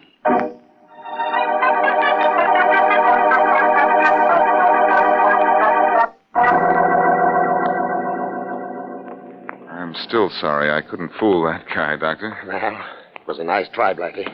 Let's go into my office. Maybe we can think of something else. We've got to, or Inspector Faraday will come running after you I'm not with running, Blackie. I'm waiting. Hello, Faraday. Good evening, Inspector. I'm sure glad to see you, Doctor. I was afraid you'd skip town. No. All I did was drive out. For a little air, Faraday. After that conversation with you last night, he needed it. Quiet, Blackie. Dr. Allen, I'm taking you to headquarters. What for? Questioning. Faraday, you can't do that. The doctor knows less about that girl's death than you do, if that's possible. Well, I suppose you know all about it, huh? I know you need a motive before you can really pin this on the doctor. Give me time. I'll find one. I'll save you time. I've already found it. A diary written by Francis Fielding and containing plenty of motive for murder. Where? Blackie. Don't get excited, either of you. The diary's a phony. A phony? How do you know? Blackie, you know that diary's a counterfeit? How? How? Very simple, Doctor. Faraday, do you remember the accident policy the Fielding girl had? Sure. She collected on it, too, for a broken right arm. It was exactly 5 months ago. Well, guess what was in Miss Fielding's diary 5 months ago? Blank pages. Her arm was broken. The pages weren't blank, Faraday. Her mind was. About that broken right arm. The day-to-day account continued 6 months ago, just as if her arm was perfectly all right. Well, that does prove the diary was a counterfeit. It was probably written just recently, perhaps in the last few weeks. That's exactly it, Doctor. She was so anxious to phony up a long-time love affair in a diary, she forgot she couldn't write 6 months ago. All right, Blackie. So that diary was phony. So the diary was a frame. I suppose you think everything else about this case is a frame against the doctor, too. Yes. Who framed him? I think the girl did it. And killed herself to do it? That's a good one. That's too good, Faraday. I can't figure out that part at all. But she was part of a frame against the doctor. That much I do know. Look, will you quit trying to do my thinking for me? Somebody has to. You don't. I don't, huh? Well, Dr. Allen here says he met the Fielding girl for the first time yesterday, but his own appointment book shows he's been seeing her for 8 months. Explain that. I can't understand it. I can. You were lying. Just as you were lying when you said you called the police. He thought he did call them, Faraday. What do you mean, thought he did? Whoever killed Miss Fielding tapped the phone in her house and pretended to be the police. Yeah? How do you know? I did a very strange thing for me, Faraday. I investigated. And look, have you ever heard of Roger Fielding? Roger Fielding. Roger Fielding sounds familiar. How familiar? I think he was arrested once. He served time, too. What for? I don't know, but I can find out. Well, you find out why Roger Fielding was arrested. And if it's for what I hope it is, maybe I'll find out why you can arrest him again.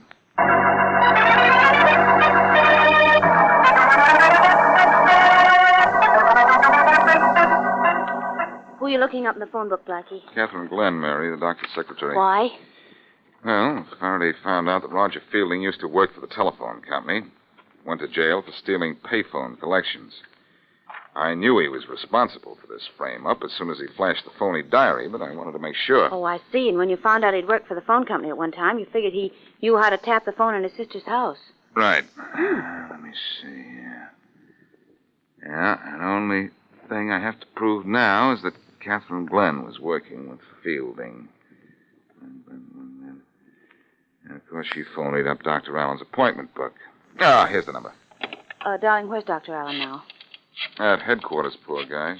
Faraday wouldn't wait. Oh. What are you going to say to Miss Glenn? I'm going to pretend I'm Roger Fielding and see what she says to me. Oh, again. Happy pretending. Thanks. Hello? Okay. This is Roger. Roger who? You don't know? I think I do, but Look, then... I have to see you. What about? Just to check on a few things. Such as... You ought to know. Oh, I ought to know who you are, but I don't. You don't? No. Unless you couldn't be Boston Blackie by any chance. What happened? Nothing. She knew who I was. I'm not very good at fooling people tonight, apparently. Darling, you never were very good at fooling me. I was never trying to pin a murder on you. I have never given you the chance, though. Well, Fielding and Miss Glenn have. And I'm going to take it, too. There's just one more thing I can do.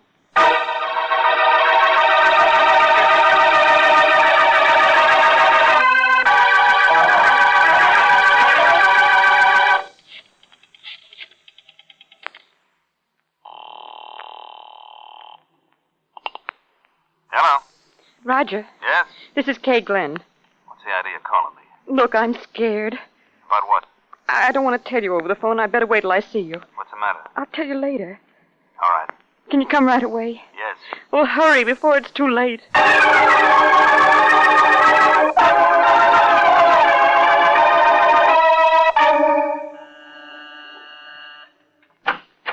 Oh, come in, Roger. What's up, Kay? What's the trouble? Wait till I lock the door.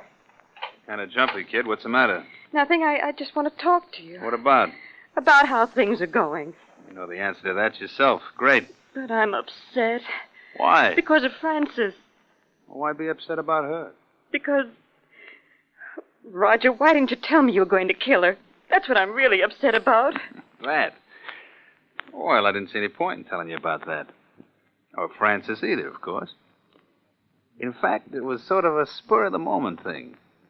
I double-crossed Frances, who never even dreamed she'd be murdered when she first came along with that plan. I thought it would make a better frame against the doctor. A better one? What was wrong with your first idea? Nothing. I suppose we could have shaken him down for plenty with Frances's diary and the appointment book you fixed up. Then why did you have to kill Frances? 2 reasons. It put the doc in a worse spot, and we only have to split 2 ways instead of 3, so I killed her. Well, I want nothing to do with murder. I'm going to the police. Oh, no, you're not.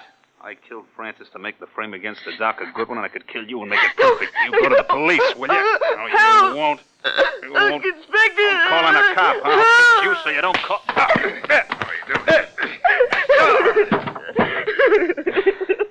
You called the wrong man, Kay.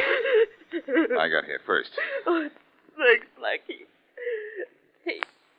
He was going to choke me. You can come out now, Faraday. The danger's over. Very funny. I had to slip up behind Fielding and slug him, or he'd have choked Miss Glenn here. Yeah, I know. I heard plenty before you clipped him. I guess you did it that, Faraday. You know, I just couldn't get along without you. What would I do for laughs? You'd look in the mirror. Well, I got to revive this guy now and get him down to headquarters. I suppose I'm going to headquarters, too. Yes, Miss Glenn. But I don't think you'll get what Fielding is going to get. You did a good job working with me after Frances was killed. It was your cooperation that helped us break this case. Oh, I did my best, Blackie. I had to. When I first got into this, there was no talk about killing Frances Fielding. I'm glad Dr. Allen's name is clear. Really, I am. I think the police will believe you, Miss Glenn. Oh, well, for his frame-up against Lester Allen, M.D., Fielding's name from now on is M.U.D.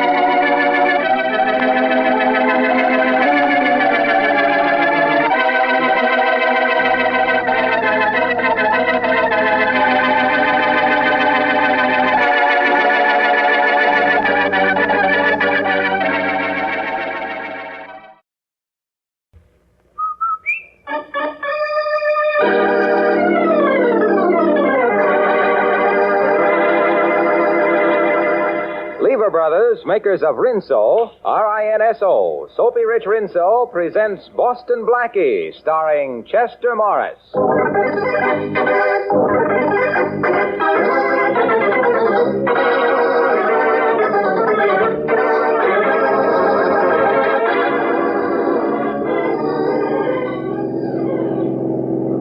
Step on it, Steve. I got my foot on the floor now. You gotta do something then. We'll never lose that car that's chasing us. Don't talk. Lean out and see if I can hit a tire. Okay. Well, missed. Hey, watch that curve. I'll take care of the driving. Try it again. Try and hold this bus steady, will you? I'm doing the best I can. I've been fighting this wheel for 20 minutes. Now, after I swing around that next curve, I'll slow up. Try and get that tire again. Okay. Here goes. I got her, Steve. She's heading right for the telegraph pole. What a crack-up. Them plainclothes cops in that car ain't going to interrupt another one of our hijack jobs. Plainclothes cops? Those ain't no cops. The driver of the car that just wrapped around the telegraph pole is Boston Blackie.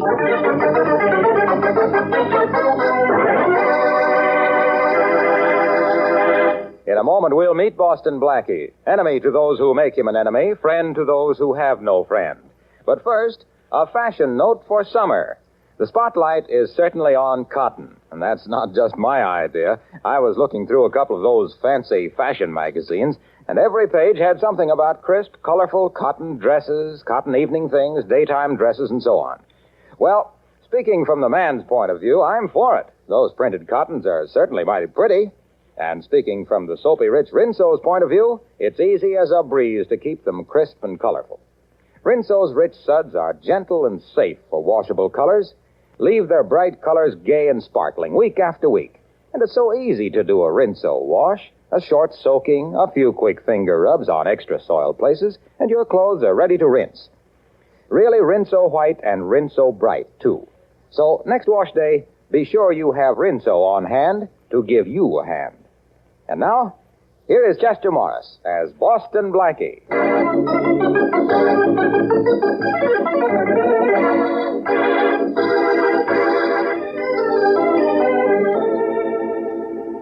Tell me, Blackie, how does your wrist feel, huh? Oh, just a slight sprain, Shorty.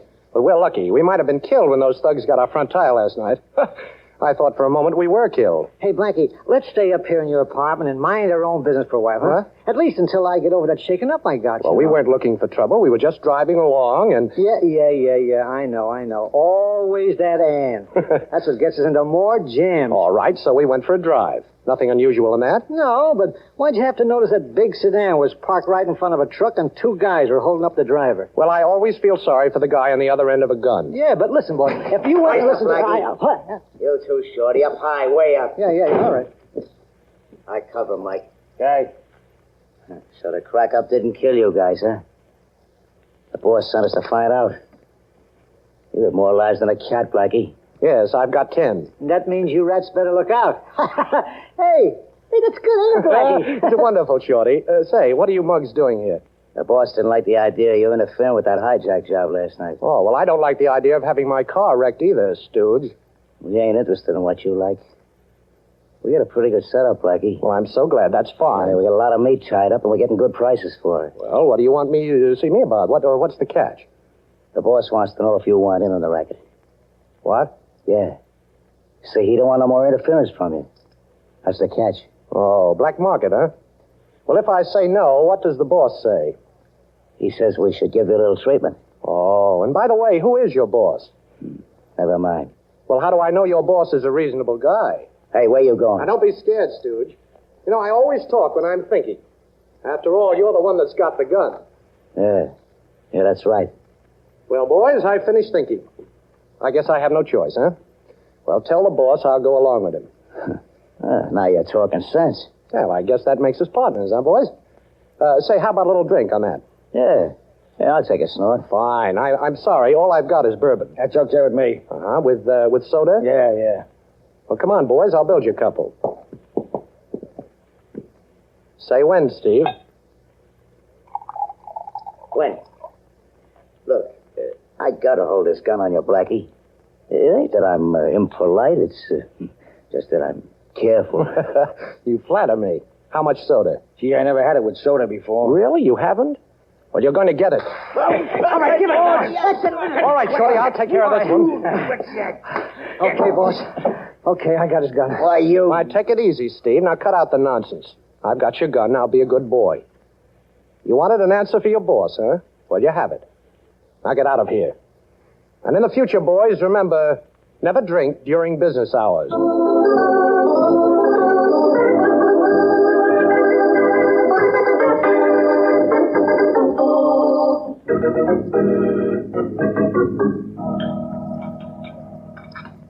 Say, boss, did you know that it was 103 in Needles yesterday? That's an enlightening breakfast conversation, Shorty. Thanks. Never mind, I'll get it. Boston Blackie? That's right. Sorry to disturb you so early in the morning. Well, won't you come in? Thank you. Shorty, another cup of coffee for Miss, Parker. June Parker. Well, Miss Parker, you're a charming eye-opener for so early in the morning. Boston Blackie, I need your help. And I'm glad to know you, too. As a matter of fact, you've already helped me. I have? Mm-hmm. My driver tells me you helped one of my trucks get through the other night. One of your trucks? Yes. Well, I don't quite understand. This may sound a little strange to you, but I have a ranch and I raise stock. Yeah? I've sold a lot of cattle, only I can't deliver it to my customers. Oh, I see. And your trucks are being hijacked by that black market gang, huh? Yes. That's why I came to you. Will you help me get them through? That's the second offer to go in the meat business that I've had in the last 24 hours. Why don't you go to the police, Miss Parker? I'm sure Inspector Faraday would be glad to give you protection. I've gone to the police, but my trucks still aren't getting through. Oh, you're really in a jam. Those black market thugs are worse than any racketeers we've ever had in this country. I've been offered any amount if I'd fell to the black market. But I won't, not for anything.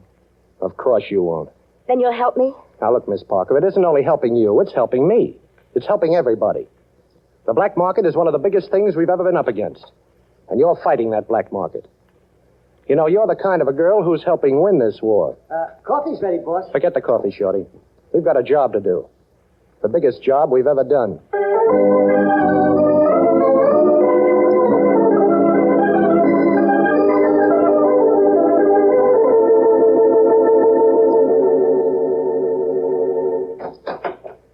That's you, Matthews? Yes, Inspector.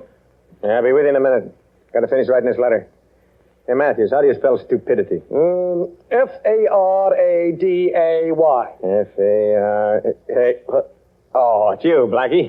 I should have known. Matthews can't spell. All right, what do you want here? I don't know. What have you got here? One of these days, we're going to have you here, in a cell. Faraday, you're nothing but an idealist. I've been lonely. You haven't been bothering me lately. What's the matter? Don't you love me anymore? I love you. I love you like poison ivy. What do you want, Blackie? Well, Faraday, my life has been threatened. I want police protection. You're wonderful. You want police protection, Blackie. Stop Now, wait a minute, Faraday. I'm serious.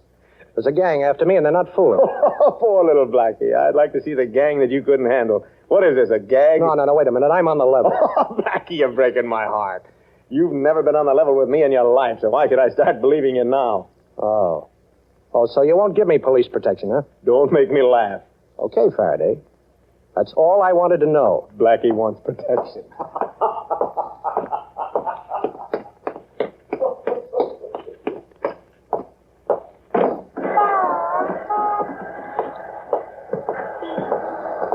No! Got him, Mike. Help me get him into the car. Come on. Let's get out of here. Boston Blackie's going for a long trip.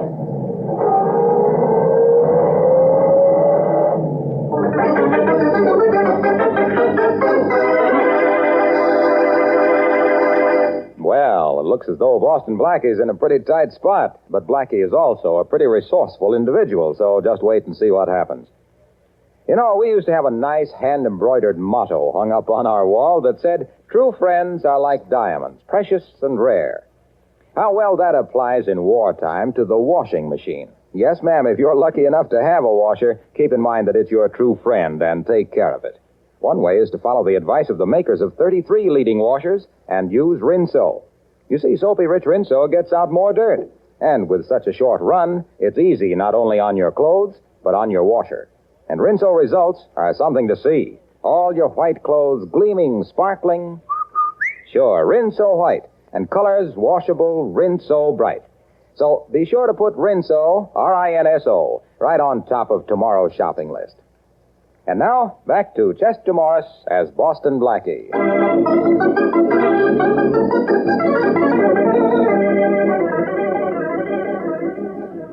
Well, Boston Blackie, intent on breaking up a black market meat ring, was waylaid by thugs as he was leaving police headquarters where Inspector Faraday had just refused him police protection.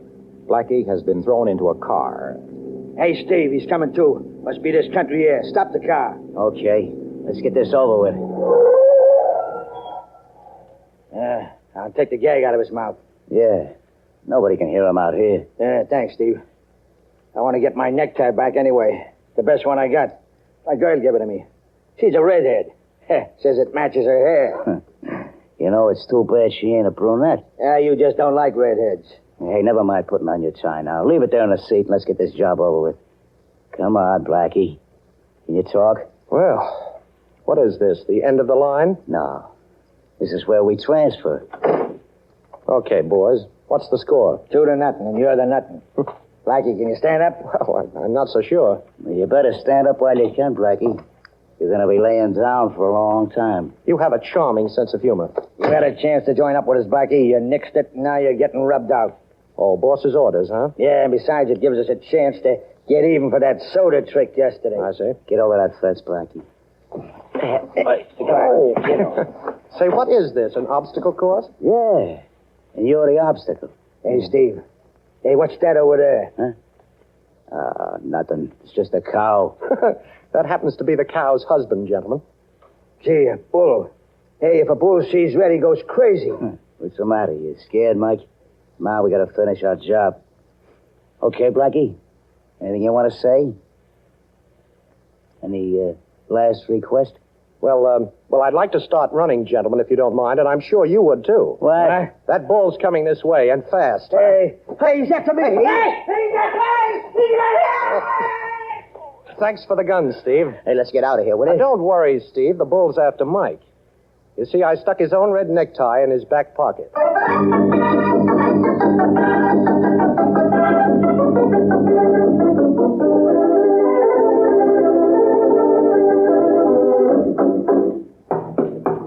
Who's there? It's me, June. Boston Blackie. Oh, Blackie, just a minute. Well, please come in. I'm glad to see you, Blackie. Thanks. I'd like some information, June. These gents we're up against are playing a little rough. Blackie, what happened? Well, I went to Faraday for protection. He didn't believe I needed it. Next thing I knew, I was tapped on the head and ended up in a cow pasture playing matador. Blackie. Now, look, June, all I want to know is just one thing. You told me that somebody tried to get you to sell your cattle to the black market ring. I want to know who that somebody is. Well, I can't tell you. I don't know. Well, if you're being afraid, don't be. I'll see that nothing happens to you, and it's also a little bit important that nothing happens to me, too. Now, look, all I want to know is who approached you on that black market deal? Well, some men who said they represented a Mr. George Williams. Williams? Well, who's he? I don't know him. He has a wholesale meat plant on Johnson Street. Yes? But, Blackie, I've never seen him. Quiet, June. What's the matter? The doorknob, it's turning. Oh. Now, I'll be in back of the door when it opens, but you keep on talking. Okay. But, Blackie, I don't know whether I can go to dinner with you or not. Oh. Okay, drop those guns. Now, drop them fast. I'm right here in back of you. Better drop your gun, too, Steve. Well, you two matadors again, huh? This is getting a little monotonous. How far did that bull chase you this morning? I'm a little fed up with you two guys. June. Yes, Blackie. Take the cord off those drapes. I want to tie up these two bullfighters. Then I've got to go over and see a man by the name of George Williams. Blackie, I'm afraid You don't have to be afraid, June. Oh, when Blackie ties them up, they stay tied. And when I get through with this, you'd better call the police and have them pick up these mugs. And I got to work fast. Hey, Miss Parker. You ain't gonna call no police. What do you mean? And besides, you're gonna untie us right now. Or else the boss won't like it. You mean Mr. Williams? No, Miss Parker. You see, Williams ain't his name. His real name is Parker. Parker, yeah. George Parker, your brother. Now, will you untie our hands?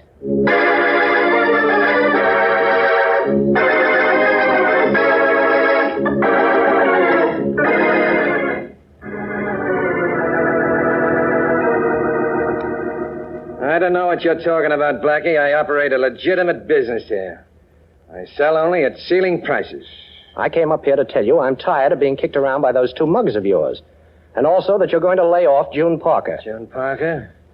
Who's she? Well, she's the girl you've been threatening. You know, the one that owns the trucks you've been hijacking. But you won't do it anymore. You see, I'm taking you with me. You're taking me with you? That's right. You're going to be my insurance that from now on, this black market gang of yours is unemployed. What are you going to do with me? What's he going to do with you? He ain't going to do anything with Faraday, I'm glad you're here. you. Yeah, I'll bet you are. Inspector, my secretary had the good sense to call you. And I'm glad you got here so fast. Mm-hmm. What's Boston Blackie been up to now? He held me here in my office at the point of a gun, Inspector. He was going to force me to go with him unless... Unless what? unless I stopped selling meat at ceiling prices and went into the black market. Now, wait a minute, Faraday. That's ridiculous. You know that can't be right. I don't know nothing. Oh, you know a thing or two. You're just being modest. I'm a reputable merchant, Inspector. I've been in business for years. This Blackie person wanted me to make this plant his headquarters for illegal meat sales. Now, Faraday, listen. He claims I pulled a gun on him. I don't even have a gun. It was in his hand when you came in the door, Inspector. With Blackie, that don't make any difference. He can make anything disappear. Thanks. Someday I hope he goes to work on himself. This Williams is head of a black market ring. That's not true. Not only that, but he's got a couple of thugs that have an obsession about my collecting old age pensions. That's ridiculous. Please take Blackie with you, Inspector. I'll prefer charges. Now, wait a minute, Inspector. I know I've tricked you, and we've been playing hide-and-go-seek for years. Go on. But I've never gone back on my word, now have I? That's right. And I'm not going to try any tricks. I just want you to come with me to a young lady's apartment. Oh, now, really, I want you to meet two friends of Mr. Williams. And if I can't prove that my story is true, well, I'll go downtown with you. Now, nothing could be fairer than that. Sounds all right. But then you can make anything sound okay. You want me to see a gal who'll set me right on this whole thing? That's right. Okay, Blackie. I'll give you a chance to square yourself, but remember, this better not be a runaround.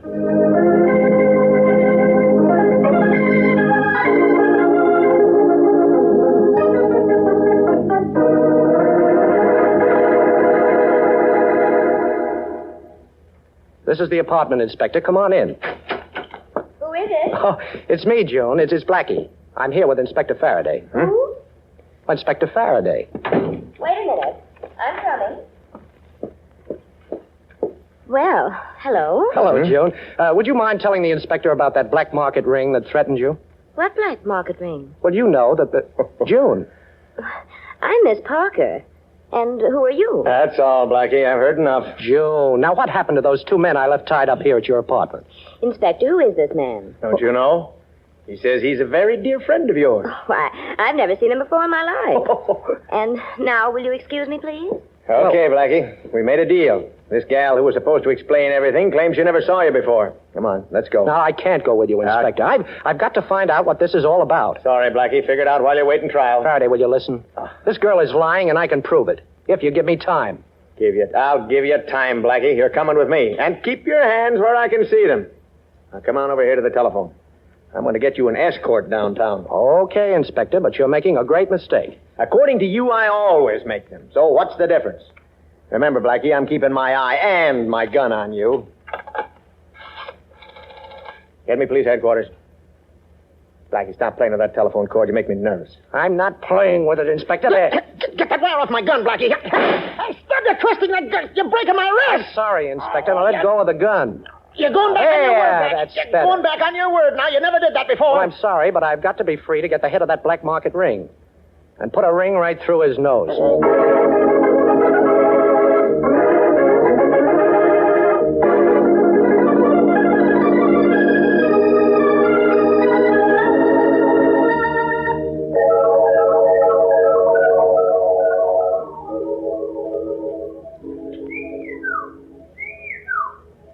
Shorty? Hey, open up, will you, boss? Wait a minute.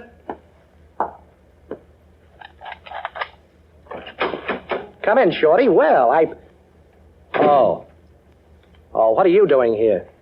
She made me bring her down here to your waterfront hideout, boss. Well, that's fine. What do you mean she made you? She came to the apartment and she was crying. Oh. Boss, you know I can't stand to see a poor dame cry. Blackie, you've got to listen to me. Yeah, I listened to you once. I know I lied to Inspector Faraday, but I had to. Well, that's fine. Why don't you tell it to Faraday? I can't tell Inspector Faraday I lied. I can't. You can't do this. You can't do that. You sound like the Summer Sisters. Why did you make Shorty bring you down here? So that I could beg you to please forget all about me and the black market ring. Oh, well, forgetting about you will be a pleasure. I don't blame you for feeling that way. But believe me, it's for the good of everyone for you to forget about all this. Believe you? Are you kidding? You almost did once. Yeah, I almost died once, too. And I've no desire to try that again, either. You wanted to help me when I was in trouble, Blackie. I'm still in trouble. But the only way you can help me now is to drop this whole black market case. Mm-hmm. And you're the girl I thought was going to help win the war. Oh, Blackie, please.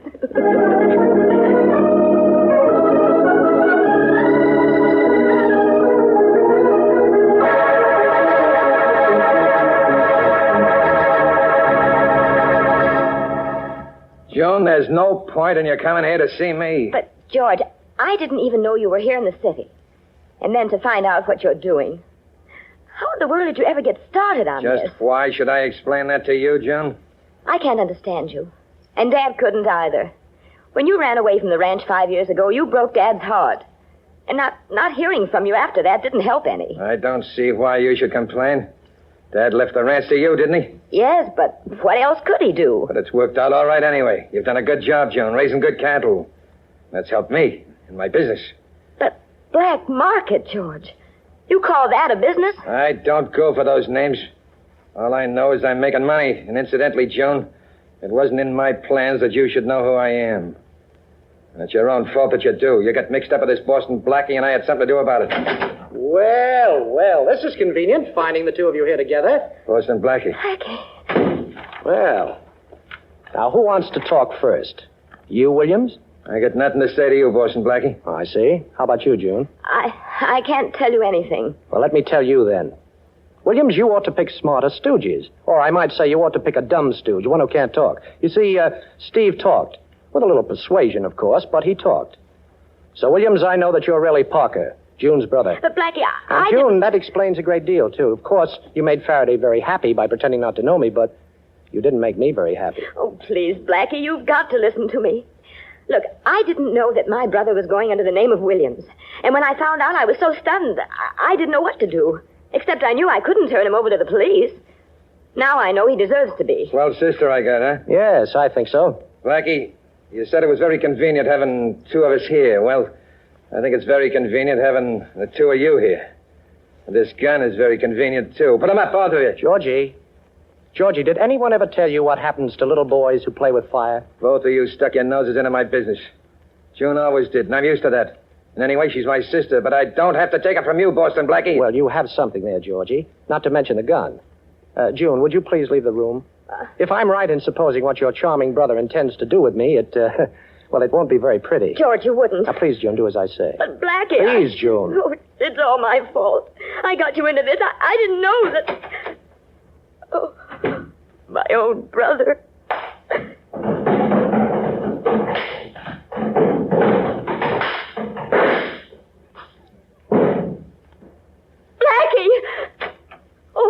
Oh, Blackie, I thought... You know, June, for a man raised on a ranch, your brother isn't very quick on the trigger. Oh, Personally, I'm very glad because it gave me a chance to show him his mistake. Blackie, what did you do to George? Can I see him? Well, a little later. He's busy right now. You see, he's got 1,000 pounds of steaks hanging in his wholesale plant, and he's looking for one little piece of beef to put on his eye.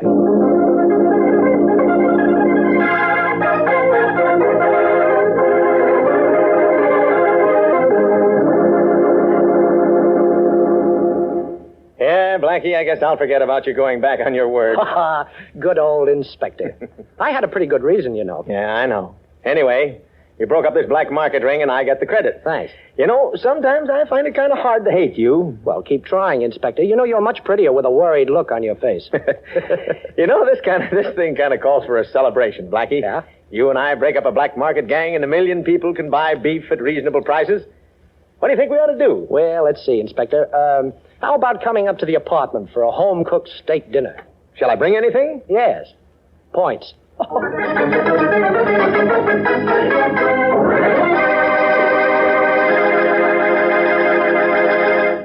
Boston Blackie will be back in just a moment with an interesting preview of next week's program. Meanwhile, let's see now. There are the dishes, the floors, the woodwork, the tiles, sink, windows. Hey, I could keep this up for hours. Listing the jobs that Rinso will make easier for you. Yes, those same soapy rich suds that are such a help when it comes to washing clothes are great for all the soap and water jobs around the house. So be sure to get Rinso tomorrow, ladies, for dishes, housework, and to keep you singing through wash day like this. Rinso, white, Rinso, white, happy little wash day song. Rinso, white, Rinso, white, birdies sing it all day long. Your fine feathered friend has a message to send, so listen, you can't go wrong. Rinso, white, happy little wash day song.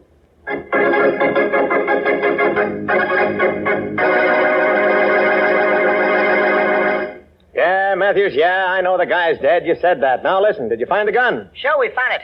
It was hooked up inside the radio. When the guy turned the set on, it fired the gun. I get it. Hey, was the telephone receiver off the hook? Sure, when we broke down the door... Hey, Inspector, how could you know that? Just so happens that's the way a guy was killed in the play I've been watching. Somebody lifted the idea, and I've got an idea who that somebody was. Yeah? Who, Inspector? The man who's backing this play, a fellow by the name of Boston Blackie.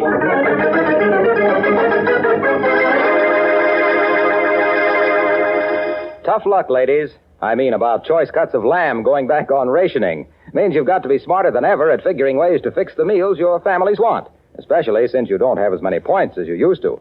Well, the smartest thing to do is to get extra points by turning in waste fats. You know, your meat dealer will give you cash and 2 red points for every pound you turn in. So get going.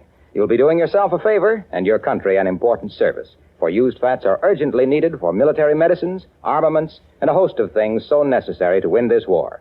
Strain every drop into any tin can, no glass containers, please, and turn them in as soon as you have a pound.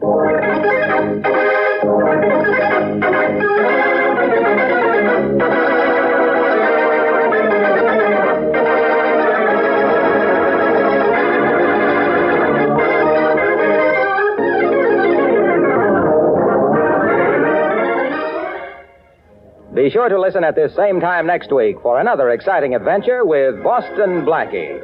You can see Chester Morris as Boston Blackie on the screen at your favorite movie theater. Boston Blackie's latest Columbia picture is One Mysterious Night, soon to be released. Richard Lane appears as Inspector Faraday. Music by Charles Cornell. This is Harlow Wilcox saying goodnight for Boston Blackie, brought to you by the makers of Rinso, the soap that gets clothes.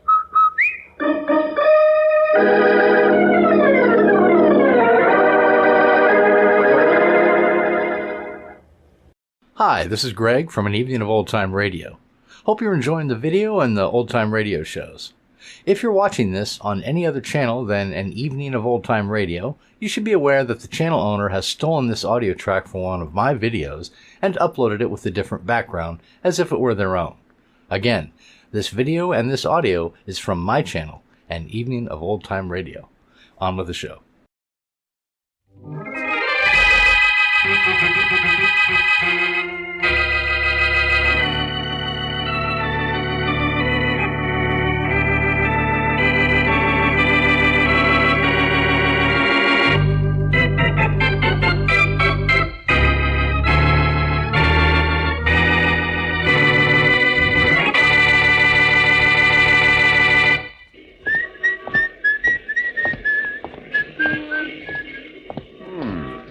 Like a blockade. Huh?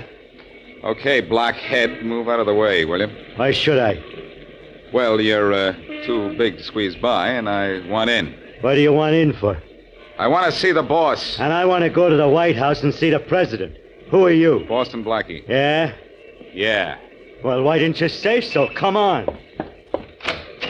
Well, my name's a magic word. Yeah, it sure is. This way. Okay.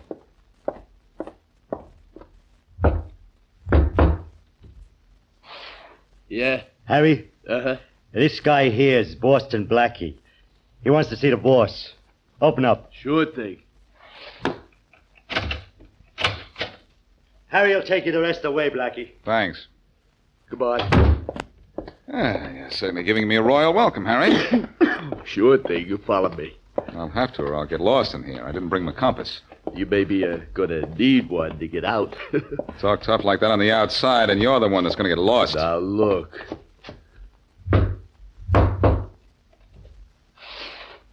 Yes? Boston Blackie to see you, Mr. Buckley.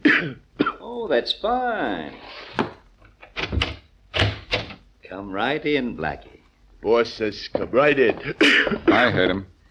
That'll be all, Harry. Go back to your post. Sure thing, boss. Harry, you have a cold? Yeah, but I'm doing something about it, boss. What, coughing? Oh, cough. Well, Blackie, I'm glad to see you. I'm amazed to see you, Buckley. I mean, amazed at the ease with which I got in. Country hospitality, Blackie. You forget this is my first venture in the role of a city slicker. And it's your last, too, Buckley. I know the kind of jobs you pulled upstate. And I know you've come here to crack at bigger stuff. You're an awful sucker to have sent for me. Don't antagonize me, Blackie. I'm in much too good a mood for unpleasantness. You're going to be in a mood for the morgue when I get through with you, Buckley. I've got a few... Blackie, no fists, no guns, no nasty talk. Don't you think it's strange that I sent for you? Don't you have a notion it's because I'm not afraid of you or anything you can do to me? This I gotta hear. All right. You see, I formed a protective agency, Blackie. Hmm? And you're the president. But just interfere in my business. Or if you don't keep Faraday off my neck, your girlfriend, Mary Wesley, will go to jail for the murder of a man named Henry Dale.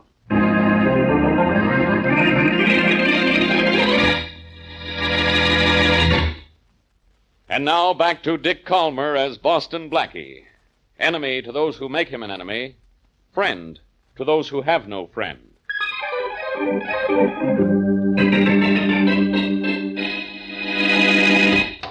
Mary! Mary, where are you? Hi, Blackie. Sit down. Oh, thanks. Oh, see, you're still alive, or haven't you tried to see Mr. Buckley yet? I've seen him all right, but somebody else is dead, so he tells me. And he tells me you killed the guy. Blackie, you've been hit on the head again. I've been hit right between the eyes because, according to Buckley, you hit a man named Dale with your car 10 days ago. Oh, no. Oh, yes. He says he and his men were following your car on a country road near Watertown. Following my car? But why? Mary, I know you were on vacation up there, but you accidentally picked the Buckley mob's hideout. And they thought you were up there sort of snooping around for me. Did you hit a man with your car? I know, Blackie. Not that I know. Wait a minute. Did Buckley say it was on a foggy night? Yes, a very foggy night, on the road by the river. Oh, Blackie, I did hit something. But I thought it was just another bump on the road. At what time? Oh, I don't know. I'd say it was around 10:30. Uh-oh. It was just after 10:30 that Buckley and his boys found the man on the road. And yours was the only car ahead of them. The man wasn't dead yet, and he said he'd just been hit by a car. Where's your car now? In the garage. Oh, Blackie, I'm sick. There's a dent in one of the front fenders. I had no idea how it got there. Till now. Things are getting pretty bad by the minute, aren't they? Yeah. And I think they're going to get even worse before they get better.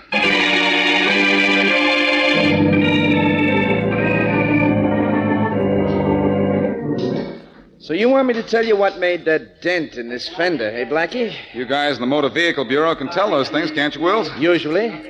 What do you think made it? Well, I'm not the expert. You are. Putting me to a test, eh? Yeah. All right, let's have a look at it. Well, it's a flat dent. Looks more as if something rather heavy and flat pushed part of the fender in. Heavy and flat like what? Well, like a body or a sack of cement. I prefer to think it was a sack of cement. Well, I'll let you know. I'll have a look at it through this glass. You'd please me a lot if you didn't find anything. Blackie, whose car is this? It belongs to a friend of mine. Find anything? Not on the fender. Now, let's have a look at the bumper here. It's Mary Wesley's car, isn't it? How'd you know? No, I just guessed.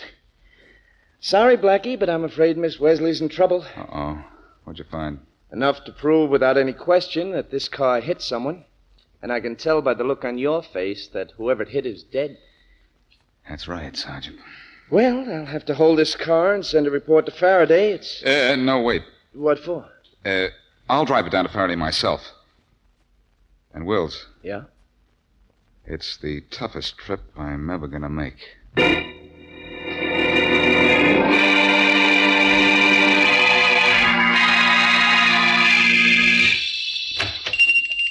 There's the old guy, Harry, ready and waiting. He better be willing, too. Willing to part with $100 a week. Yeah. Yes, gentlemen, something I can do for you. Some shirts, maybe. We have a special sale on pipe. Your name is Adams, right? Yes. Okay, now, it says here in the book that you're down for $100 a week.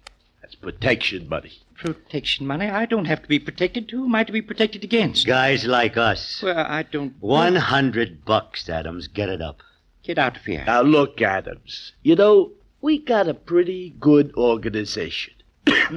Did you ever hear of Boston Blackie? Now, he's president of our little company, and Blackie especially wanted you to join up. I don't care who wanted me to do anything. If you two don't leave at once, I'll call the police. Get out or I'll call. Learn him not to make telephone calls when he's Operator. got company. Operator. Yeah, it ain't Operator. Yeah. Nice sock, huh? Yeah, it was all right. Well, we better work on this guy a little bit while he's out, Chuck. Yeah. Just so he knows that we mean business when we call back here tomorrow.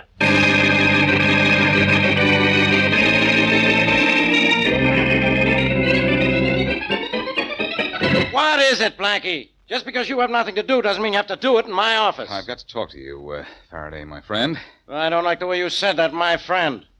Blackie, you want something. Yes, I want your ear for a minute. It's attached to my head. And if there was anything in my head, I'd toss you out of here now. Inspector, you know you like me. Now, that's news to me. When did I start? The very first minute you saw me and watched me solve your first case for you. Now, look, Faraday, you've got to do me a favor. Oh, I do, huh? Yes, you do, huh? You're going to get a report from the Motor Vehicle Bureau involving Mary's car. I don't want you to do anything about it for 24 hours. Now, what about your girlfriend's car? Never mind about that. Just treat the report the way you do everything else when I'm not around to help you. Don't do anything about it. Blackie, you out of your mind as usual? No, I'm trying to get something off your mind before it gets into it. Listen, I need 24 hours to explain that car. Well, that's sure a long explanation. Do I get it? Well, I don't know what it is, but if you ask for 24, I'll give you 12. I would have settled for 8. Yeah? Well, Homicide, Faraday. Inspector, this is Brown at 23rd Precinct. You told us to let you know when the Buckley gang started operating this town. Yeah? They've started. They beat up a storekeeper named Adams a little while ago. Yeah? Tried to hold him up for $100 a week protection money. Oh, they did they? Yes, sir. I'll take care of Buckley. Well, there's only one thing more, Inspector. Yeah? The 2 thugs that beat up Adams told him Boston Blackie was president of their organization. Blackie, huh? Yes, sir. Okay, thanks. Blackie, what's going on? Where did that guy go?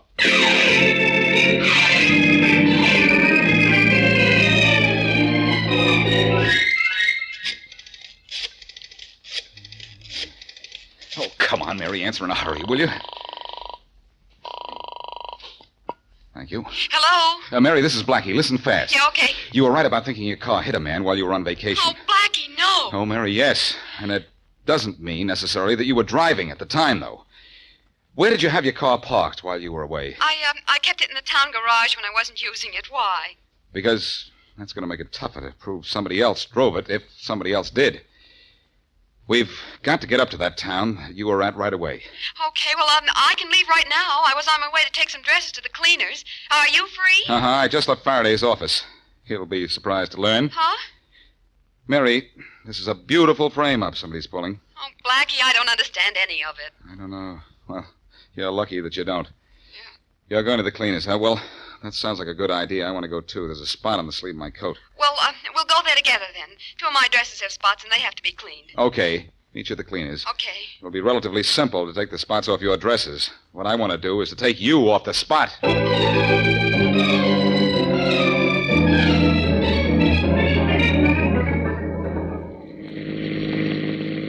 The sheriff said the man your car hit lived in a house down this road. You see a house, Mary? Well, not yet, Blackie. Let's go a little farther. We've got to find out something. We have to find the man's family first, Mary. Yeah, I know. I'm upset because the more I think about it, the more I think maybe that bump I hit was a man. If it was, you're in real trouble. So am I.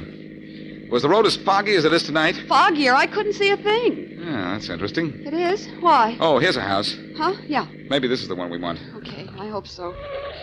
I have an idea. It is, Mary. Apparently there's a link between the dead man and Buckley's mob. He might have been one of them. One they wanted to get rid of. Yeah, and at the same time get rid of you through me. That's right.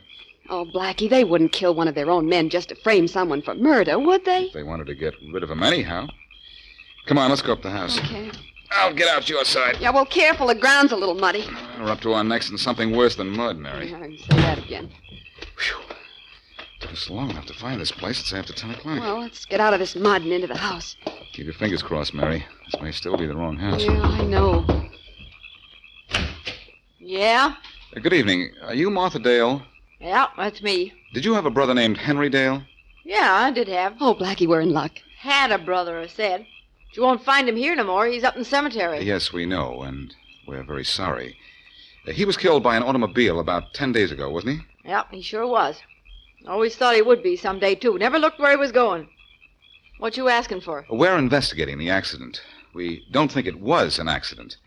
We think your brother was in bad company. And Henry? In bad company? That's right. Not Henry. He only wandered off the farm to go fishing down by the river. Except to go to work in the garage. He didn't mix with no company at all, bad or good. Worked in a garage, you say? Which one? Well, there's only one here in town, Allen's. Yeah, that's where I kept my car, Blackie. Anything more you want from me? No, thank you. Okay, then. Guess I'll go back to bed, then. Night. Night. Good night. So the man who was killed worked in the garage where you kept your car. Yeah. That's something, Mary. Yeah, but what? I'm not sure, but it could mean that they had to kill somebody to frame you and picked on Dale so that he couldn't tell anyone that they used your car for the job. Well, what about the bump I hit, Blackie? Oh, the road we came over was full of bumps. Yeah, that's true. This is a frame-up, all right, Mary, and a very beautiful one for a very big reason. What's that? There isn't any way to prove that somebody else was driving your car the night it hit and killed the garage man.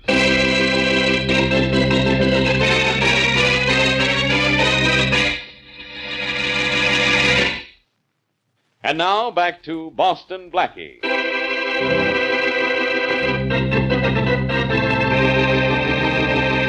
When Boston Blackie's friend, Mary Wesley, was on vacation, her car hit what she thought was a bump going down a dark and fog-shrouded country road.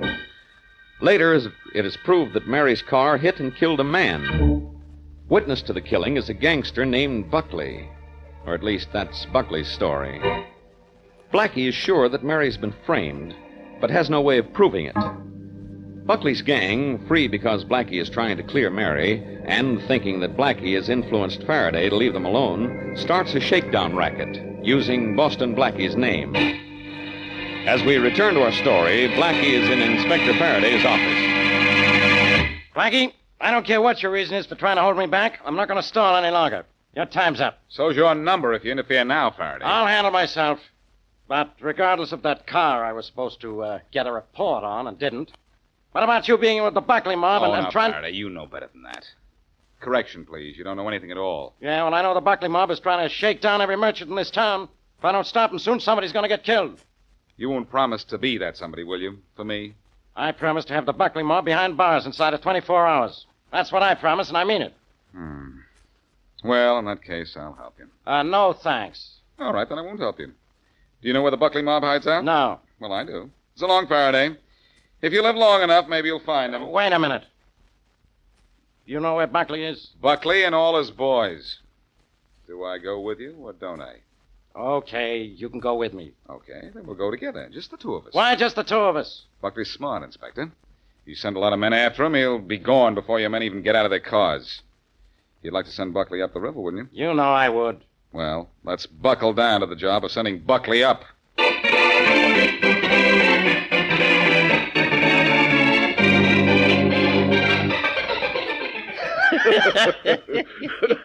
We've really shown this town how to operate, haven't we, Harry? Oh, sure thing, Mr. Buckley. Blackie's out of the way. He won't let the cops touch us until he gets his girlfriend out of her little, difficulty. You'll never be able to do that, Mr. Buckley. Yes, we can shake down anybody in town. Say, that cold of yours is bad. Is that medicine helping your cough? Well, yeah, a little, but I gotta run out and get a new bottle. I'll see you in about an hour, huh? This is a special kind, Mr. Buckley. Takes a while to make up, you know. Well, don't hurry. We've got all the time in the world to do anything we like in this town. Why shouldn't we have? Boston Blackie is making sure the police don't bother us.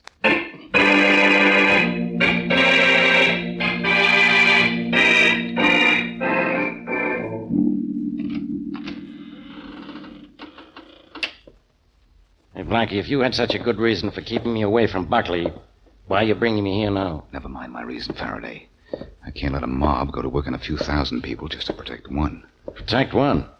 What are you talking about? Never mind. Let's have a look around for Buckley. Blackie, there's been nobody in this house for 10 years. Nobody but the Buckley mob, Faraday. They're out now, but maybe they'll be back and we'll be waiting for them. Right here in the middle of the room, I suppose, so they can get good shots at us. No, this looks like a good place to hide right here. How do you know? I was here before, remember? No. Yeah, this is the closet, all right. Yeah? I thought so. Okay, let's tuck in here now. No telling how soon they'll show up. Can we cover the whole room from in there? I don't know. Go on in and turn around and have a look. Okay, now let's see. If I stood about here, you stood over here, we could just... Hey, Blackie, what's down here? The idea is to get rid of you, Faraday, and it looks as if I have. Blackie, let me out of here. You can't handle the whole Buckley mob alone. The Buckleys don't live here anymore, Faraday. In fact, they never did. This is just an old empty house I looked at for a friend of mine the other day. You double-crosser, you! Let me out of here, Blackie! I'll let you out of there, Faraday, in a few hours. Talk to yourself in the meantime. You'll get an idea of how boring only you can be.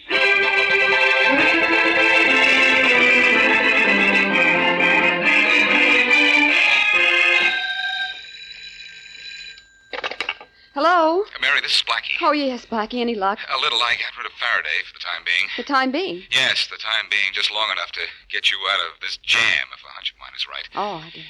Mary, I'm convinced someone else was driving your car when it killed the garage man. Well, I hope I wasn't driving it, but... Well, you said we couldn't prove Listen, Mary, I have a hunch. Yeah? In fact, I'm full of hunches. You said there were spots on a couple of your dresses. What kind of spots were they? Oh, I don't know, but they were on the left sleeves. Well, where'd they come from? Well, I'm not sure, Blackie. I am. I was driving your car and got a spot on my sleeve, too. There was something on the side of the driver's seat. That's how your dresses and my coat got spots on them. Mary, I want to look at those dresses. Oh, but they're at the cleaners, Blackie, and I told them to rush them through. They may be cleaned already. Well, let's get down to your cleaners in a hurry, Mary, because if I can find the spots on your dress, I know the address of the man who drove your car the night Dale was killed.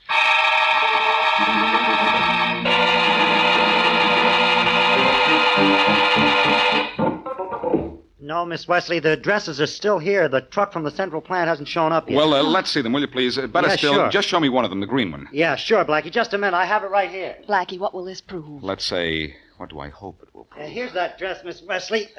You want to look at the green one, didn't you? Yeah, that's the one. Let's see that spot. Here it is, Blackie, in the back of the left sleeve right there. It's going to be hard to take that out, Miss Wesley. Well, Blackie? I'm not sure. But if what I think is right, this spot is going to get Faraday out of a closet and you out of a jam.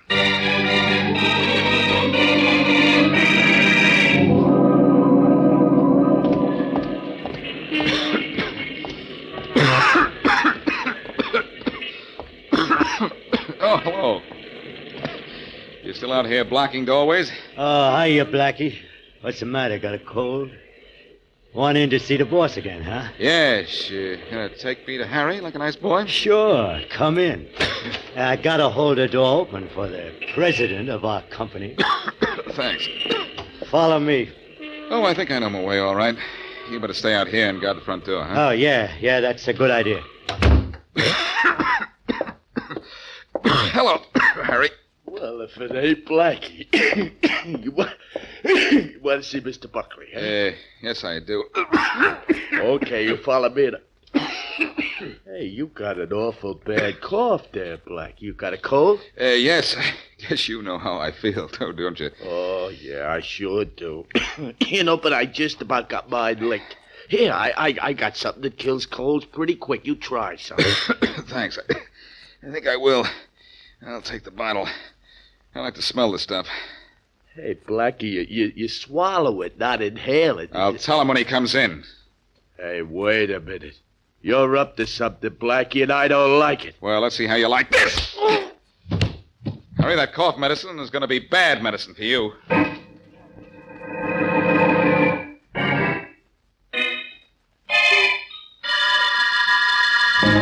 Harry. Smith. Tommy. Where is everybody? Harry. Joe, somebody. What's going on here? Where are you guys? What's the matter here? Harry. Joe. Somebody, what's the... Hello, Buckley. Huh? Oh, Blackie, hello. Where's everybody? Don't you know? You're the boss here. Yes, but... Say, didn't you see anyone when you came in? Yes, I saw them all. Faraday and I saw all the boys, Buckley. One at a time. Well, where are they? Sleeping, some of them. The ones who wouldn't go quietly. And all of them are in the police wagon outside and waiting patiently for you. You're lying. Go outside and climb into the police wagon yourself and see. You want your friend, Miss Wesley, to go to prison? I told you if you interfered in my affairs and didn't keep Faraday away, I'd send her to jail. Yes, I know you told me that. Now, just to make things even, maybe I ought to tell you that Mary wasn't driving a car when it killed Henry Dale. If she wasn't, I don't know who was. Oh, yes, you do. You were riding with him at the time. Harry just told me. Harry told you? He wouldn't tell you anything like that. I'll admit he didn't want to at first, but I persuaded him. And what's more, I have proof that Harry was driving Mary's car. Some of his special cough medicine spilled on the side of the driver's seat. Why, that's... Wait a minute, Buckley. Wait a minute. You're not going anywhere. Not until I give you an escort. Oh, yes, I So am. in place of an escort, maybe you'd like this. Come on in, Faraday. The slaughter's fine. Oh, we have to pick him up and carry him out, too, huh? Sure. If you're weak, after staying in a closet for so long, I'll carry him out myself. Don't remind me about that closet, Blackie. If you hadn't let me out 3 hours ago, I'd have suffocated. I'm sorry, Faraday. But it was because I locked you in that you can lock these guys up.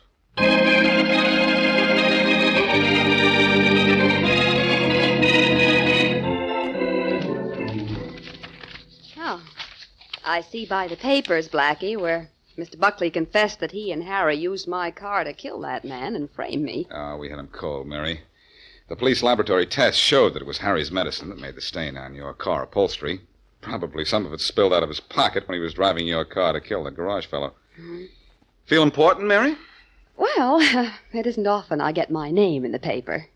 But I'm sorry I caused you all that trouble. It was Buckley who caused me what trouble I had, Mary. If he hadn't spotted you up in the country and thought you were spying for me, he wouldn't have tried to frame you. No, there's one thing I don't understand, Blackie.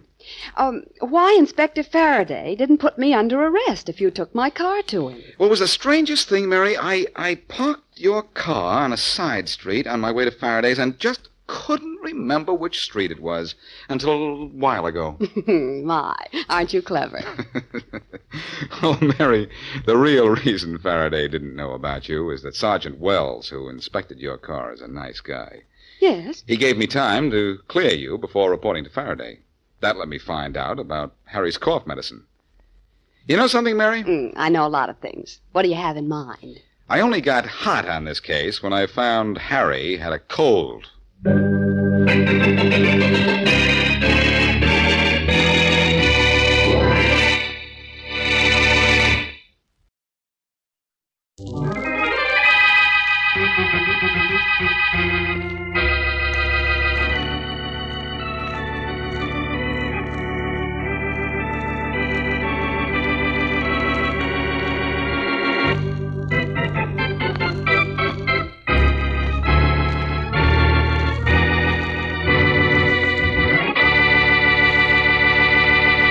I don't see what you're complaining about, John. Oh, you don't, huh? Well, who owns this pawn shop, Paul? You, me, or both of us? We both do, you know that. Okay, then. From now on, I sign checks the same as you do. Now, wait a minute, John. You're getting your share of the profits, aren't you? So you say. Only I don't trust you. I'll get it. Hello. Hello. Wait a minute. Is anybody on here? Hello. Hello? Is this Blaine's pawn shop? Yeah, what do you want? I want to speak to Paul Blaine, please. Oh, you don't care who you speak to, do you? Just a minute. It's for you, here. Thanks. Hello? Hello, Paul Blaine? Yeah? This is Boston Blackie. You wanted me to call you? Oh, yeah. And, I'm sorry about the way my brother spoke to you on the phone. We're having a little argument. That's all right. What do you want, Blaine? I'd like to see you. It's important, and, well, could you get down here this afternoon? Well, I don't know. No, look, you gotta come. It's awfully important. All right, Blaine. I'll be there about 3 o'clock. Okay, 3 o'clock. Thanks. Goodbye. Hey, what kind of a deal you got cooking with Blackie, Paul? That's my own business. Now, look, John, I don't want any more trouble with you or... Oh, no, well, you're gonna get it. Now, wait a minute, John. Don't leave. Stop worrying about my leaving. But just start worrying if I come back.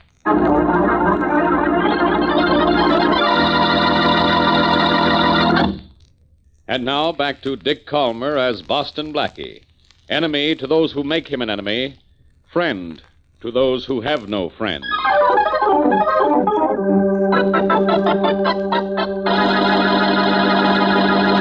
Oh, there's the pawn shop we want. 2 doors down, Mary. Oh, yeah. Why did Paul Blaine want to see you, Blackie? I don't know, Mary. That's what I've come down here to find out. Well, that being the case, let's go in and find out. Here we are. Oh, good afternoon. Good afternoon. Are you Paul Blaine? Yes, I am. You must be Boston Blackie. Yes, and this is Mary Wesley. How do you do? Mr. Blaine? Well, you're right on time, Blackie. You said you'd be here at 3, and it's Well, 2 minutes of 3 right now. I'm generally on time, Blaine. What'd you want to see me about? Well, it's this, Blackie. I made a loan of $1,000 on a diamond yesterday, and this morning I found out it's stolen property. Uh-oh. That's bad, isn't it? It's very bad, Miss Wesley. It means I may lose my $1,000. Ooh. Well, what do you want me to do about it, Blaine? Well, I thought you'd take the diamond to the insurance company that carries a policy on it and make a deal so I could get my money back. Oh. Well, I suppose I could do that, but why can't you? Well, they'd have no reason to bargain with me. They'd know I'd have to turn in the diamond to the police, and... Well, I was hoping it wouldn't be too much trouble for you to... Blackie's so used to trouble, he's lonesome without it. Quiet, Mary. All right, but I like that. That's what I like. Modesty. Mm-hmm. All right, Blaine. I'll take the diamond. Oh, thanks. Thanks a lot. Here, I have it here in my pocket. Okay, Blaine. You'll hear from me tomorrow. About what time, Blackie? Same time as now, 3 o'clock. Come on, Mary. Okay. See you at 3 tomorrow, Blackie. Goodbye, and thanks. Goodbye, and don't mention it. Let's wait here for a cab, Mary. All right. Blackie, will you be able to get Mr. Blaine's $1,000 back? I think so, Mary. All I have. That was a shot. And inside the store, too. Come on. Blaine! Blaine, where... Oh, there he is. Blackie... Oh, it looks like he's... Dead, Mary. Oh. He has to be dead unless he was wearing a bulletproof heart. Yes, but who could have... I don't know. But whoever it was is probably out the back way by now. Well, here we go again. I guess I'd better call Faraday. No, darling, no. Please don't call Inspector Faraday. You didn't have anything to do with this, but Faraday will never believe you. All right, Mary. I guess the best way for us to stay out of this is to get out of here.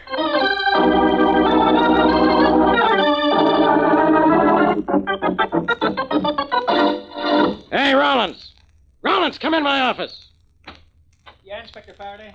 What about some action on the murder of Paul Blaine, the pawnbroker? Inspector, there hasn't been a thing developed. Oh, just a minute. Faraday speaking. Inspector, got a little news for you. You want to know who killed Paul Blaine, don't you? Sure. Do you know who did it? Well, I know who was in his store about the time he got bumped. Oh. Friend of yours, Boston Blackie. A friend of it. Hello. Hello. What was it, Inspector? Some guy who says Boston Blackie was at the scene of Paul Blaine's murder. Good. Hey, that's exactly what you want, isn't it? It should be, but it isn't. This is one time I don't think Blackie's involved. And besides, I waste too much time chasing that guy anyway. Gee, Inspector, you must be sick. Maybe that call was a straight tip. I doubt it. Besides, I got a line on Blaine's killer. Yeah, who? Never mind who. But Blaine sent a certain guy to prison about 5 years ago. Last week, that certain guy got out of prison. I think he killed Blaine for revenge. Could be, Inspector, but I'd still like to have a look around Blackie's apartment. Go ahead. Waste your time any way you want. But I'll bet I find the real killer before you find anything on Boston Blackie.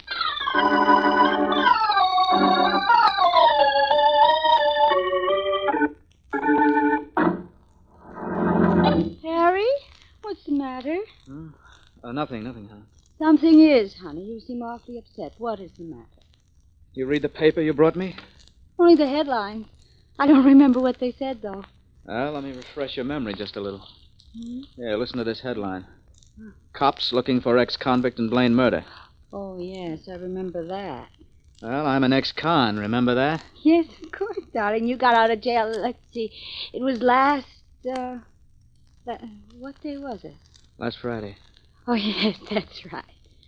But, darling, what does this have to do with you and then this Mr. Blaine's murder? Well, Blaine sent me to prison. Now the cops are trying to tie me up with his murder. Oh. The paper says Blaine was knocked off at 3 o'clock yesterday. If I could just remember where I was then, Don't you know where you were, Harry? You were with me. Oh, yeah, but where? Huh? We weren't anywhere. We were out walking, that's all. Oh, yes, that's right. Where were we walking? Do you remember? Oh, not exactly. Downtown somewhere. No, I've got to keep you out of this. I think I know what I'm going to do. What? I'm going to see a fellow named Boston Blackie. He helps guys like me. Well, you can't leave here if the police are looking for you. Harry, I've met Blackie's friend, Mary Wesley. I know her. I'll get her to help me, and she'll get Blackie to help you.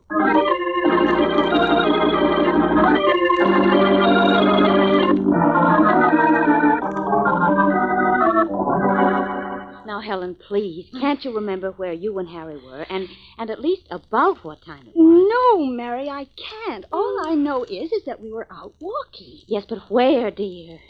Just downtown. That's a big help. Now, look. Paul Blaine was murdered at 3 o'clock in his shop on 71st Street. Were you on 71st Street around 3 o'clock? Well, no. Oh, gosh, I'm beginning to sound like Blackie. Mary, I don't know where we were. I started out to see a man about fixing my coat. I think I have his address here in my purse. Oh, well, Just this might be minute. something. Oh, dear. Oh, yes. Here's his address. 20th Street. All right, now you think you were on 20th Street? Yes. Down there somewhere. But I don't know. Oh, wait a minute. What's that other card in your purse? Where? Which one? Oh, yes, let's see. Oh, yes, I remember. A sidewalk photographer took our picture and gave us this check. Yesterday? Yes, while we were out walking. Yesterday afternoon. Well, as Blackie might say when I show him this, it's a nice photograph. Let's hope it doesn't result in any negative development.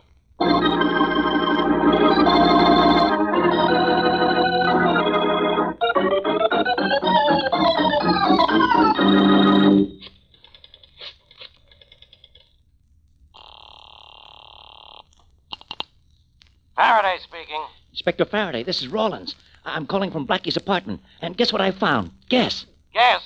What am I? A guest star? What was it? A diamond. So what? Well, this diamond is listed as one of the things which should have been in Paul Blaine's pawn shop, but wasn't. Yeah? Yeah, and that means maybe Blackie was... Well, he might have... What are you talking about? Well, you see, I get it. Blackie slipped up behind you and has a gun in your back, huh? Some cop you are. Well, just put Blackie on the phone. Sure. Here, Blackie, he wants to talk to you. Thanks, Rollins. And don't go away yet. Okay. Hello, Inspector. Blackie, what is that diamond from Blaine's pawn shop doing in your apartment? It's all very simple, Inspector, but it'll sound complicated to you. Blaine gave it to me. Oh, yeah? When? At 3 o'clock yesterday afternoon. 3 o'clock. That's when we think he was killed. And I got a tip you were there when it happened. Only I didn't believe it. Why not? I was there. A few minutes before and after the murder. What? And you didn't report it? No, Faraday, and you know why, too. It meant getting mixed up in this, which is something I didn't want to do. I didn't believe the tip I got. And I'll tell you something you won't believe. What? I believe you. How do you like that? Faraday, my, how you've changed. Never mind about me. You send Rollins back to headquarters. And with that diamond. All right. Bye. Goodbye. Rollins, Yeah, Blackie? Faraday wants you back at headquarters, and you can take this diamond with you. Sure. Okay, thanks a lot, Blackie. Good, Oh, hello, Miss Wesley. Hello, Sergeant Rollins. Come in, Mary. The sergeant is just leaving. Yeah, so long. Bye. Well, Mary, I almost got mixed up in the Blaine murder. Rollins found that diamond Blaine gave me, and Faraday got a tip I was there when Blaine was killed. Oh, somebody's trying to frame you. Well, that means you'll help my friend Helen, doesn't it? What? What friend, Helen? Helen Waltham, darling. The one I told you about on the telephone. Faraday thinks her fiancé, Harry Matthews, murdered Blaine. Oh, yes. Well, that means I'd better find an alibi for Matthews that will show him away from the scene of the crime at the time of the murder. Well, all right, then I know this much, Blackie. Yesterday afternoon, Helen and Harry were walking on 20th Street. Now, that's about 5 miles from the scene of the crime. A sidewalk photographer took their pictures, she thinks about 3 o'clock, and she had a receipt for it. I took that. Here. Picture, huh? Say, I'd like to see it. Maybe the shadows on the street or something on it would give Matthews an alibi. Yeah. It's awfully late. Photoshop is probably closed by now. But if we can get into the dark room, maybe we can bring an alibi for Matthews out into the light.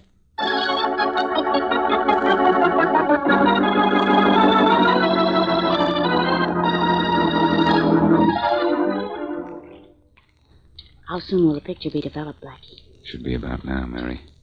I've had the print and the solution about, I'm beginning to see something now. Good. I'm glad you took this claim check from Helen so we could find this picture. Developing that print isn't taking as long as it took us to get in here. That was a tough lock on the door, Mary. You had a hard time picking it. Yeah, you'll have to buy the photographer a new lock, won't you? I suppose so. Now, let's hope this picture shows something that'll help us. All we know now is that it was taken the afternoon of the murder. Okay, I'm hoping. Look, Blackie, there's the whole picture now. It's clear, too. Mm-hmm. Now we'll lift it out of the solution and have a look at it. Here, I'll put it on the table here and hold it down with these weights so it won't curl while it dries. There. Well, it shows Helen and her friend Matthews all right. Look behind Helen and our boyfriend, Mary. The Leeds jewelry store clock, and look at the time. 3 o'clock. And Leeds Jewelry Store is on 20th Street, a good 5 miles from where Paul Blaine was killed. And at 3 o'clock. Tell your friend Helen not to worry, Mary. Our friend Harry Matthews is all right. The clear shot of the clock in this picture put him in the clear, too.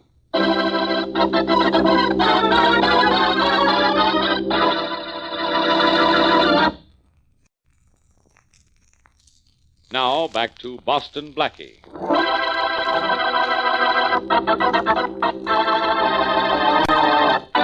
Paul Blaine, pawnbroker, gets Blackie's help in returning a stolen diamond. Just after Blackie leaves him, however, Blaine is shot and killed. Police think Blaine was murdered by Harry Matthews, ex-con, who was sent to jail by Blaine.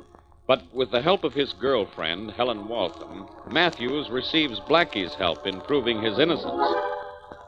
Blackie finds a sidewalk photographer's picture of Matthews near the Leeds Jewelry Store, 5 miles away from the murder scene, with the hands of the clock at 3, which is the time Blaine was killed. So Matthews is obviously innocent. As we return to our story, Mary Wesley is at the Leeds Jewelry Store. And what can I do for you, miss? I'm not sure. Are you Mr. Leeds? Yes, I am. Well, this may sound sort of silly, but I'd like to know about that big clock out in front of your store. I hope you don't want to buy it. Oh, no. I just would like to know how accurate it is. Oh, it's the most accurate clock in town, miss. We have it checked once a week. It loses hardly a second. I see. When was it checked last? Why, 4 days ago. Oh, thank you very much. Where's the nearest public phone? Oh, if you want to use a phone, you may use mine right there on the desk. Thank you. Oh, that's quite all right.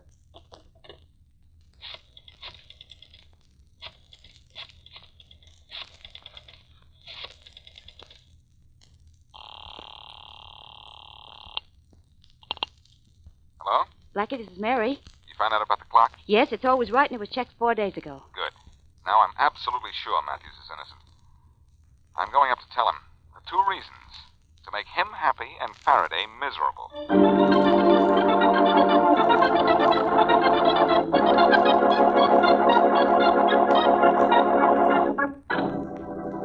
All right, Matthews. You might as well talk. I didn't come to your apartment to outstare you. I don't have anything to talk about, Inspector Faraday. You killed Paul Blaine, so you ought to have a lot to talk about. I didn't kill him, Inspector. I admit I had a reason. He sent me to jail, but I didn't kill him. That's what they all tell me. Until I prove they're lying. Who's that at the door? One of your pals, Matthews? I don't know who it is. Well, go answer it. But no tricks. Don't worry. I don't have anything to hide. This Harry Matthews' apartment? Yes, I'm Harry Matthews. Blackie, for Pete's sake, what are you doing here? Just playing newsboy. Good newsboy, I might say. Blackie, I didn't kill Blaine. Don't let this guy arrest me. Don't worry, Harry. I wouldn't let Faraday do anything he'd be sorry for. Look, what do you mean I'd be sorry? Harry here is the one who's going to be sorry. He's going to jail. Is he? When was Blaine killed? At 3 o'clock yesterday. You know that. All right. Take a look at this. What is it? A picture of Harry and his girlfriend walking down 20th Street, a good 5 miles away from the scene of the crime. Taken yesterday, too. There's a date on it. Look. I am looking. So what? So look at the clock behind them. What time does it say? Well, it says 3 o'clock. That's right. And do you know what time it is now, Faraday? Huh? What's that it's got to do? It's time you apologized to an innocent man and got out of here. Oh. Yeah. I'm sorry, Matthews. No, okay. Blackie, thanks. Thanks a lot. Yeah. Thanks, Blackie. You're a big help to me. You've just cost me my only suspect. Don't fret, Faraday. What I take away, I usually put back. I've got another one for you. Come on, Harry. I'd like you to drive me down to see him right now.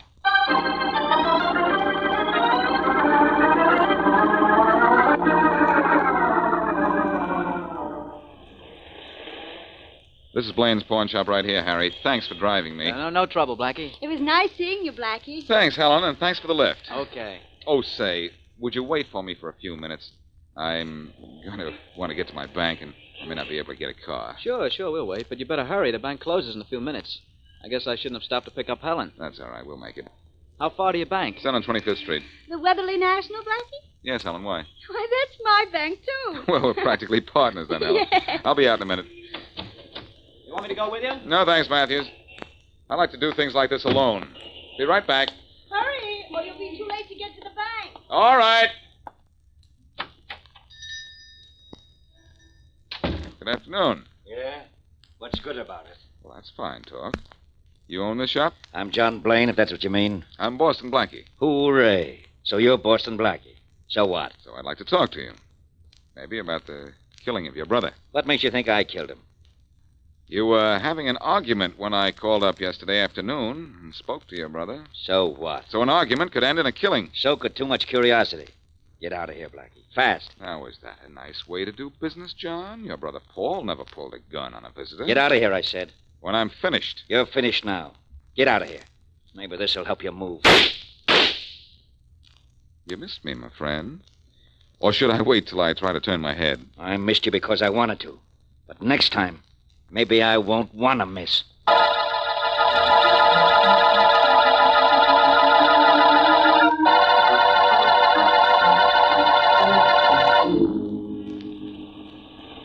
I wish I'd known you were having trouble with John Blaine, Blackie. I could have run out and given you a hand. I didn't mind arguing with him, Harry. It was the back talk from his gun I couldn't do anything about. Blackie, I want to thank you for helping Harry out of his trouble. He's not out completely yet, Helen. What? He isn't, Blackie. Why isn't he? Oh, it's nothing to get excited about. I just wasn't able to prove John Blaine is 100% suspect. And until I do, Faraday will always feel like Harry here is guilty. Well, as long as you believe I'm innocent. You're safe. Even Faraday has to face the facts.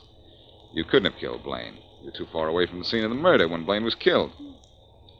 Oh, say, it's too late for me to get to the bank, isn't it? Yeah, I guess it is. Oh, dear, that's a shame. It is after 3 o'clock, isn't it? Slightly. Say, do either of you have enough money to cash a check? If it isn't too big? Well, all I've got is $5. How about you, Helen? No, I don't think Oh, wait, I might have some. Yes, Why, yes, of course I do. Swell. Could you spare 50, Helen? 50? I don't... What? Oh, dear, what's the matter with me? I drew 100 out of the bank yesterday. You did? Yes, it was yesterday. I remember I got to the bank just at closing time, and I had to argue with the man at the door to let me in. Here's the money you wanted, Blackie. Oh, how much did you ask for? Just 50. Oh, yes, 40, 50. Here, you can make a check out later. All right, thanks. That's all right. I could give you more if you wanted it. No, thanks. You've given me plenty already.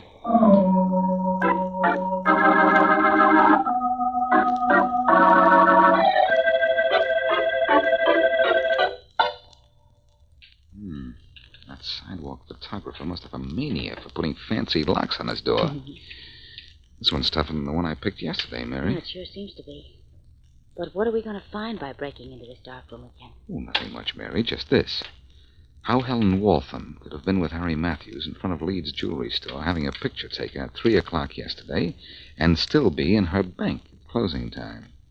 That's 3 o'clock. I know it's my bank, too. There, that opened the lock. Good. But about the time, that's impossible, darling. The clock on Leeds jewelry store is never wrong. I know it. But why would Helen say she was in her bank at closing time if she wasn't? She was very definite about that. Yeah, I know. Or so you said. Come on. Let's go into the dark room. I'm going to take a look at that picture again. All right. Wait, I'll turn on the light. There. Blackie, you think the picture of Harry and Helen was faked? Retouched or something? No, it wasn't. Or I would have noticed it. The picture was real. The clock wasn't wrong. So there's only one answer to this whole thing. What? I said there's only one answer, Mary. I didn't say I knew what it was. Oh. Let's see. Do you remember the number of that picture of Harry and Helen? I sure do. 4121. Yeah.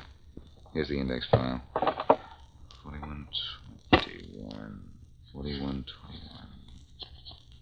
Where's that? Oh, here we are. Mm-hmm. It's a legitimate picture, all right. So where are we? Right back where we started. Yeah, I'm afraid so. Oh, wait a minute. I've got a hunch. This is picture 4121. Let's have a look at picture number 4120 and see what that looks like. Well, what do you think that'll show? Well, I don't know. That's why I want to look at it. 4120, 4120. Ah, here it is, already developed. Yeah, taken at the same spot. That's good. Let me look at it, too. A picture of a woman and a little girl. Well, that's not much. But, Mary, look at the clock behind them. For goodness sake, there's a man on a ladder doing something to it. Yes. Looks as if he's cleaning it. And look, Mary, look at the time. It's 3:30. 3:30? Yes. And do you know what that means? It means the picture was taken before picture number 4120, and yet the clock says 3:30. So picture number 4121 showing Harry and Helen had to be taken after 3:30. Blackie. Then Harry could have killed Paul Blaine. He not only could have, Mary, but he probably did. That guy on the ladder there is obviously Harry's accomplice. He was planted to set back the clock so that Harry could have an alibi when his picture was taken. Wow. Wow is right. So it was Harry and not John Blaine, after all. I should have known John acted too guilty to be guilty. Come on. It's going to hurt to do this, but I've got to call Faraday and tell him that he was right about Matthews.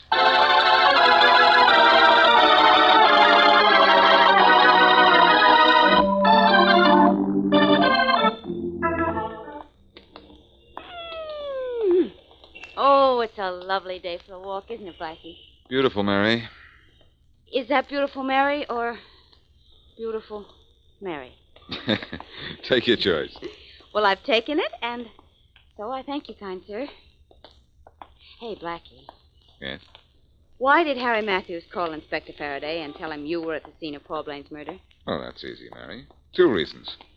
He wanted to involve me, and he wanted to make sure the police established the time of the murder at 3 o'clock, so his alibi with the fixed-up clock would stand up. He probably was hiding in the back of the pawn shop while we were talking to Paul Blaine the day of the murder. Oh, I see. That guy Matthews was clever, Mary. He never once offered an alibi. He knew it would be too phony if he did. He waited for me to supply it for him, and I did, by discovering that sidewalk photographer's picture. Yeah, he was clever, all right. He killed Paul Blaine for revenge, didn't he? But he made one mistake, you know. He didn't go to the trouble to find out where his friend Helen was at exactly 3 o'clock. No, and thanks to her, we broke the case. I certainly was glad Faraday didn't involve her. Yeah. Harry was obviously just using it. Hey, matey. Blackie, did you see what just happened? What? A sidewalk photographer just snapped our picture. Well, how do you like that? Why does everything happen to us? Well, I don't know, but it certainly does. Blackie, tell me, how do sidewalk photographers like this fellow know whose picture to take? How? Why, Mary, that's simple. Snap judgment, that's all. Just snap judgment.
what's the matter with your appetite? Nothing's the matter with my appetite, Mom. Ask me what's the matter with the stuff you cooked.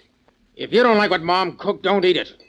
Don't make any remarks about it either. Why don't you shut up? Donald, don't talk that way to your brother. Kenneth isn't making any trouble. He isn't making it any pleasant around here either. Maybe you'd better leave the table, Donald. I might as well. Don't let him upset you, Ma. He's just in one of his moods this morning. He's always in one of his moods. I don't know why I put up with you two. You don't know why you put up with us. Well, I like that. I don't know how we put up with you. You refuse to work. You won't help me around the house. You won't do a thing ever. You let your brother support you and me wait on you. It's a good setup, isn't it, Mother? Or do you want me to move out and do things my way? Maybe that wouldn't be as bad as I've always imagined. Maybe I ought to let you. You won't. You'll do anything to keep me out of trouble. By the way, I need $10 for this afternoon. I won't give it to you. All right, then. I'll Better give it to him, Ma. Just go out and try and steal it if you don't. Thanks, brother. Sometimes you're almost a good guy. You ought to be ashamed to take money from me, Donald. It's Kenneth's money. He works for it, and all you do is spend it. That's the way it's supposed to be. He makes it, I spend it. Where's the $10, Ma? I'll get it for you. But believe me, this is going to stop one of these days. When it stops, I'll start. That's simple, isn't it? Keep me happy, I keep out of trouble. Maybe I ought to let you go. You'll end up in just one place, the electric chair, and maybe that's a good idea.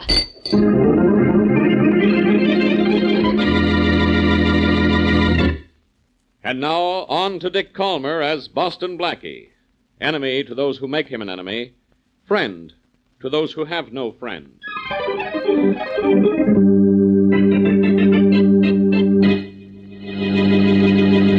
I'm leaving now, Mr. Williams. Is there anything you want me to do? No, Kenneth. I think you've seen enough of the office for today. You put everything in the safe, didn't you? Yes, sir. Well, then, I guess that's all. I guess that's all, Kenneth. See you in the morning. Good night. Good night. Night, Miss Holloway. Oh, good night, Kenneth. There's a fine boy, Miss Holloway. Hard worker. He'll go places someday. He's all right, but have you ever met his brother? Once. That was enough. How two brothers can be so different. It's stopped raining, hasn't it? Yes, it stopped about a half hour ago. That's good. I hate to go home in the rain. Well, we might as well call it a day ourselves, Miss Holloway. Say, what's Kenneth using for a head this afternoon? He didn't put everything in the safe. Look at those ledgers on the table. Why, that's funny. Kenneth never forgets those ledgers. Well, he's entitled to slip up once, Miss Holloway. I'll put him away. Would you hand him to me? Yes, of course. Thank you. Say, Kenneth really must have something on his mind. He left this office supply tray out of the cabinet. Well, I'll put it back. Never mind, I'll do I it. got it. What? Oh, Mr. Williams, I'm so Oh, my sorry. fault. Always let a woman have her way, I always say. Guess I should have let you carry it. Oh, well, I'll pick up the stuff that's spilled. Oh, don't bother, Miss Holloway. Nothing but paper clips, thumbtacks, a couple of pencils, even for the cleaning woman. And for Pete's sake, don't look so conscience-stricken. It wasn't dear. your fault. Well, all right, I won't look like that anymore, but I better write a note for the woman who cleans telling her that... Come in. Oh, Mr. Williams, he has a gun. Good heavens, man, no. Don't be a fool.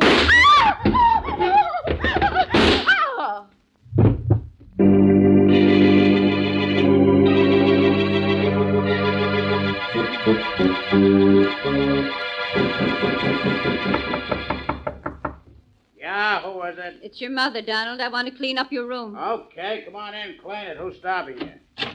Why didn't you do it today while I was out? I'd like to be alone in the evening. I like to spend my evenings doing something besides housework, too, Donald, but there's too much to do around here. Not for me, there isn't. But I like it that way. Donald, your dresser's a mess. Can't you ever put anything away? Why should I? It's too much bother. Everything's too much bother to you, isn't it?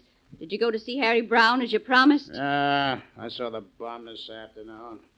I went way across town to see him. All he wanted was to give me a job at his gas station. A job wouldn't hurt you, Donald, and Mr. Brown's company pays well. So what? You didn't take the job, did you?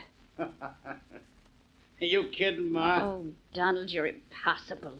Look at these dresser drawers. No wonder your clothes are always in such a mess. Suppose one is worse than the other. Hey, keep out of that drawer, Mother. I'm going to clean this room of yours inside. I told you to stay out of there. Donald, where did you get all this money? Money? There's no money in that drawer. There's no... Wow. Hey, that must be $25,000. You didn't know it was in here, did you? Well, no, Ma, no. I took a shirt at Ken's. I didn't want you to see it. A gun. There's a gun in here. So you have a gun, too. Ma, that money isn't mine. That gun isn't The mine. money isn't yours because you stole it. But the gun is, and you got this money by using it. It's been fired recently. I can tell by the smell of it. Put up your hands, Donald. Put that gun away, Mom. Warning you. I'm warning you, Donald Carver. You do as I say, or when the police get here, they'll have to take you to the morgue.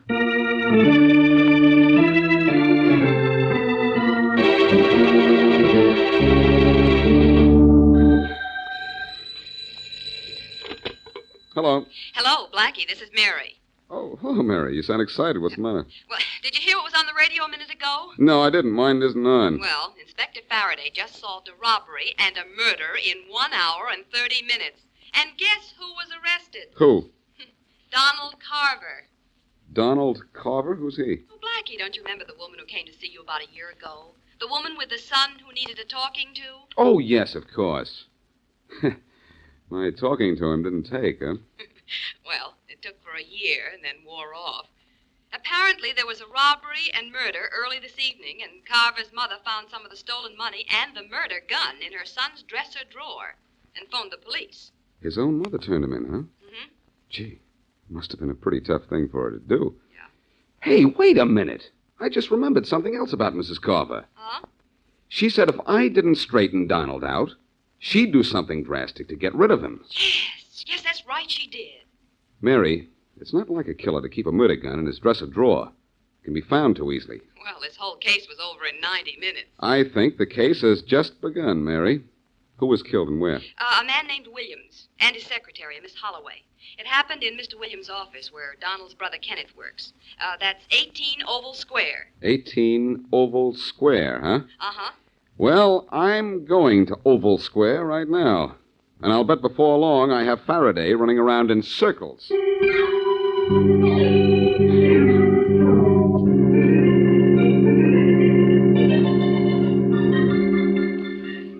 While strolling through the park one day in the merry... Very nice voice you have there. Back up there, young fella. You'll get your feet wet. When I scrub floors, I scrub 'em and everything on 'em. In the merry, merry month of... I'm sorry to bother you while you're working, but I'm Boston Blackie.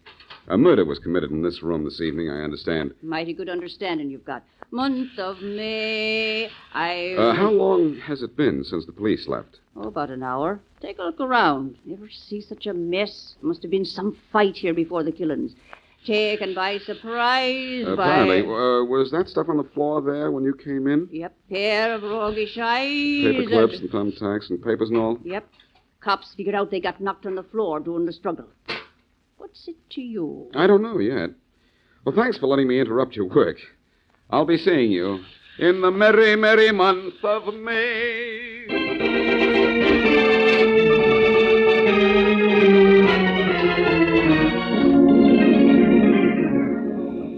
Blackie, are you sure this is Mrs. Carver's house? I'm positive. Well, let's go in. All right, I'm with you. Careful, Mary. It's muddy. Oh, it was an awful rain this afternoon. It's made an awful mess of the walk to Mrs. Carver's house. I'll say. You can tell a lot of people have been here. A lot of policemen, I know that. I'll bet that's Faraday's print right there, the big flat one. That one there is probably Mrs. Carver's. And Mary, Huh? look at those prints going around to the side of the house, the path that leads to the kitchen. Oh, yeah. There's an unusual design in one of the heels. See? A round indentation in the mud. Yeah, I see it. But I haven't been interested in mud since I stopped making mud pies. Come on, let's go in and see Mrs. Carver. Well, that is what we came down here to do, isn't it? You go out there. What? Get away from here. Wherever Blackie goes, there's trouble. I said get out of here. Blackie, he's holding a shotgun. I know, and he's holding us up from going in, too. Hey, look, you. We want to see Mrs. Carver. You heard me say to get off these premises, didn't you? Well, get and fast. Mom isn't seeing anybody. Now get out of here before I count 3 or I'll... What's the trouble? That's okay, Put down Mom. that gun. Who is it out there? It's me, Mrs. Carver, Boston Blackie, and my friend Miss Wesley. Oh, Blackie, come in. Please come in. Kenneth didn't know you. Well, Mom says to come in. What are you waiting for? Never saw such a contradictory young man. Angry because we came here, and now he's angry because we won't come in. I don't care how angry he got, as long as that shotgun kept cool. Hello, Mrs. Carver. Hello. Hope you don't mind a couple of visitors. Come in, Blackie. You too, Miss Wesley. Kenneth, put away that shotgun. Okay, Mom. Sorry about the gun, Blackie. Didn't know it was you. I guess you're here because of my brother. Yes, we are. Mrs. Carver, it must have been very difficult for you to turn in your own son. It was, Blackie. But not so difficult to find some of the stolen money in the murder gun, huh? It was in his dresser drawer. I was cleaning. That late in the evening? I had a lot of washing to do during the day. You know, Mrs. Carver, I remember a remark you made about a year ago concerning Donald and his antics. You said you might not be able to stand them or him much longer. Are you hinting that Ma killed those people and is trying to blame Donald? Wait or not, Kenneth, you block. You mean you ought to try? Why, I'll... Blackie, please, now, don't hit him. Whether or not he gets hit is up to him, Mary. Get out of here, Blackie. Get out before I throw you Come out. on, Blackie, please. Now, let's not have any trouble. Please, Blackie. Wait a minute. What time did you come home tonight, Kenneth? At 5:45. At exactly 5:45? Yes. I left the office at 5:30, and when I leave then, I'm always home by 5:45. How do you know it was exactly 5:45? I looked at the clock just as I came in. That's one way of telling, isn't it? Yes, I suppose so. The clock was right. Where is it? I want to check the clock. In the kitchen, right above the stove, Blackie. Mm-hmm. I use it to tell how long a roast has been cooking. You know, you've got to cook a roast. Wait a minute, Ma, please. All right. Blackie, a little while ago, I told you to get out of here. What are you waiting for? Nothing now, Kenneth. I just want to know all the facts, that's all. Well, good night. Night. Mary. Mary, where are you? I'm out here waiting for you, Blackie. Oh. Well, seems to me the murder case is pretty much solved. Faraday has arrested Donald Carver, and you've found nothing to indicate that Donald didn't kill Kenneth's boss and the secretary. You know, Mary, I like to agree with you. It makes things so much easier for the two of us. Only you've never been so completely wrong in all your life.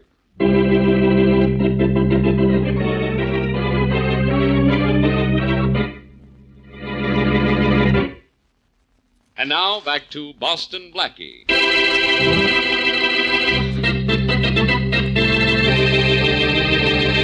Mrs. Martha Carver has two sons, Donald and Kenneth. Son Donald is a ne'er-do-well, whose demand for money keeps the family broke. Shortly after son Kenneth leaves his office, his boss and boss's secretary are both shot and killed by a man who then robs the safe. Part of the stolen money is then found by Mrs. Carver in her son Donald's dresser. A recently used pistol is found there, too. So Donald is arrested. Boston Blackie, however, feels that Donald has been framed, but he can't prove it. As we return to our story, Blackie is in Inspector Faraday's office seeking further facts.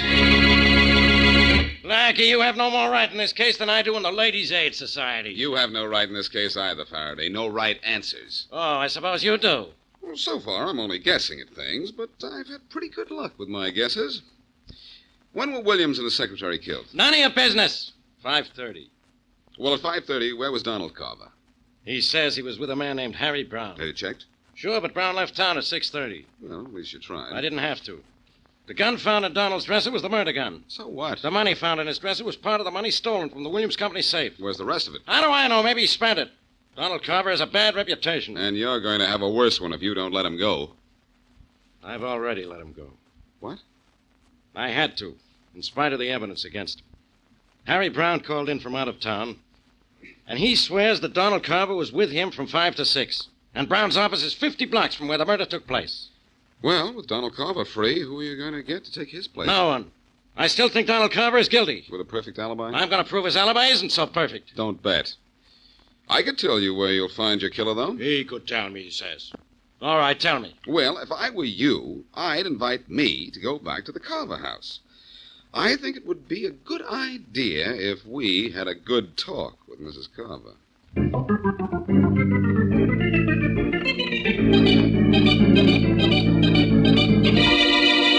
Well, what are you sitting there looking at me for? The police let me go. They think I'm innocent. Is my own brother going to convict me? Why don't you get out of here, Donald? Want to try to make me? Yeah. You know, kid, I have an idea I was framed. I got a very good idea who did it, too. Maybe you and Mom did this thing together. You never were much good, Donald, but just how low can you get? I ought to Why knock don't you every... try, Mama's boy? Scared? Not of you, and this'll prove it.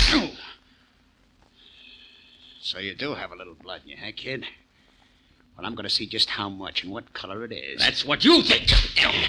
That's what I was waiting. All right,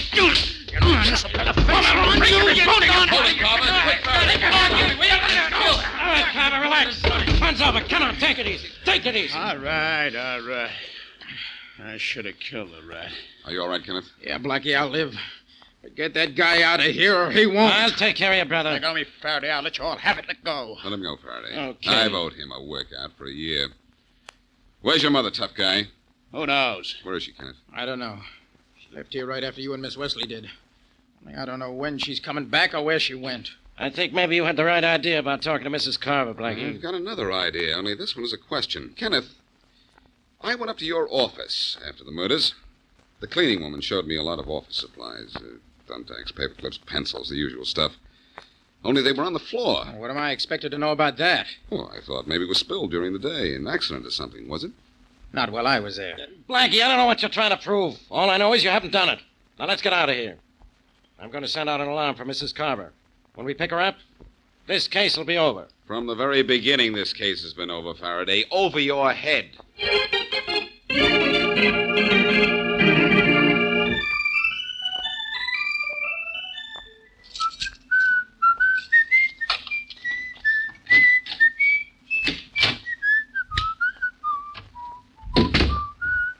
Stand right where you are, Blackie. What?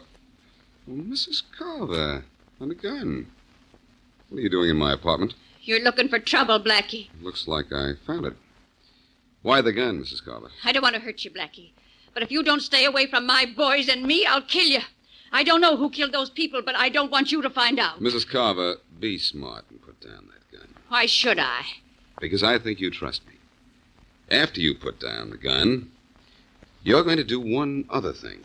What is that? Call your sons, both of them. They're at home. And you're going to tell them to meet you in Inspector Faraday's office. Am I? Yes. And do you know what you're going to do in Faraday's office? What? You're going to confess that you robbed and murdered Williams and his secretary and tried to blame it on your son, Donald. Don't be funny, Blackie. Mrs. Carver, your guilty son has succeeded in outsmarting the police so far. But you really want him caught. I know that. And I promise you I'll prove a case against him. So, won't you help me do it quickly and get it over with?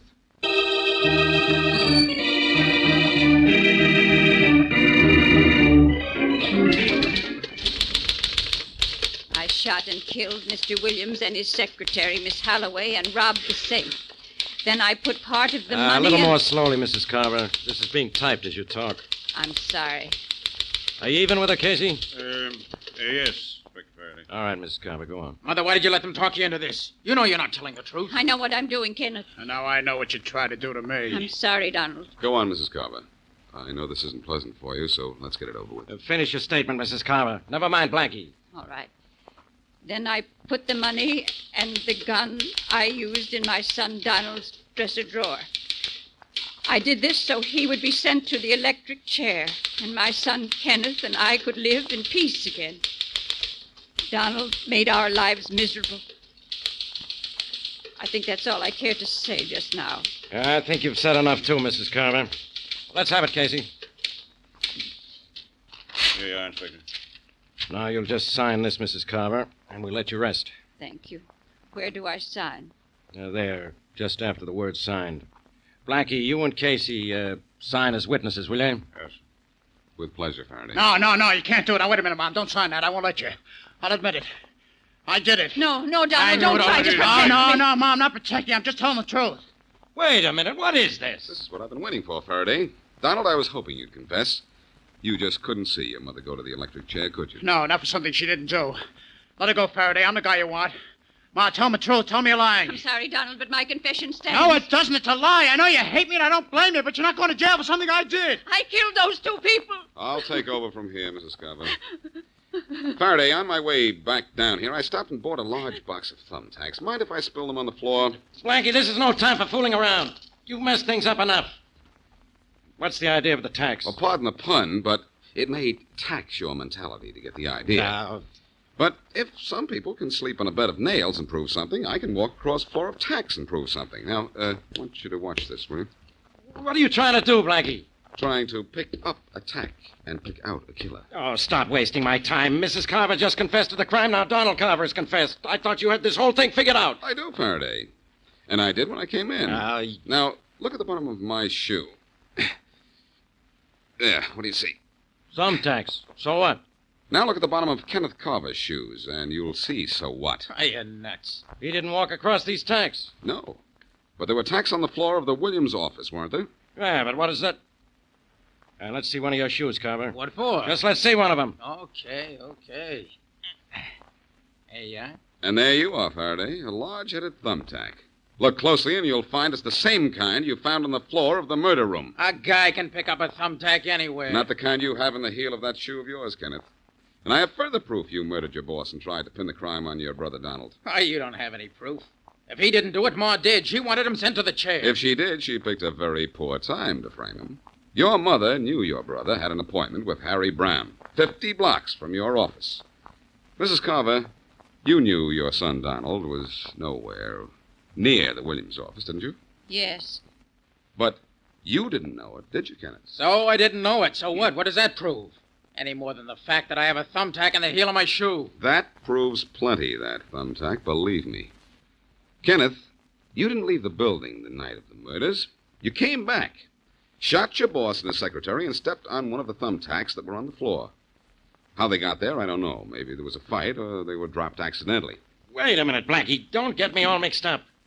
Suppose this Kenneth guy picked up the thumbtack on the street, any place at all. Just because it's in his heel doesn't mean he was in the office. Oh, but it does. You see, it had been raining when he got home, and Kenneth, good son that he is, wouldn't go in the front door and muddy up the living room. He went in through the kitchen. Remember, Mrs. Carver? He told me he looked at the clock, and you told me it was in the kitchen. He did Remember? come in through the kitchen that evening. Sure. And the footprints leading to the kitchen had a small, round indentation in the heel. I noticed it when I came to the house with Mary. I could have accused Kenneth then, but I wanted the whole story first. Now I know he kept most of the money and put the rest of the money and the gun in Donald's dresser. Tried to frame me, did he? I'll tear that guy apart. Don't bother, Donald. I've already done that to his alibi. Faraday will take it from there.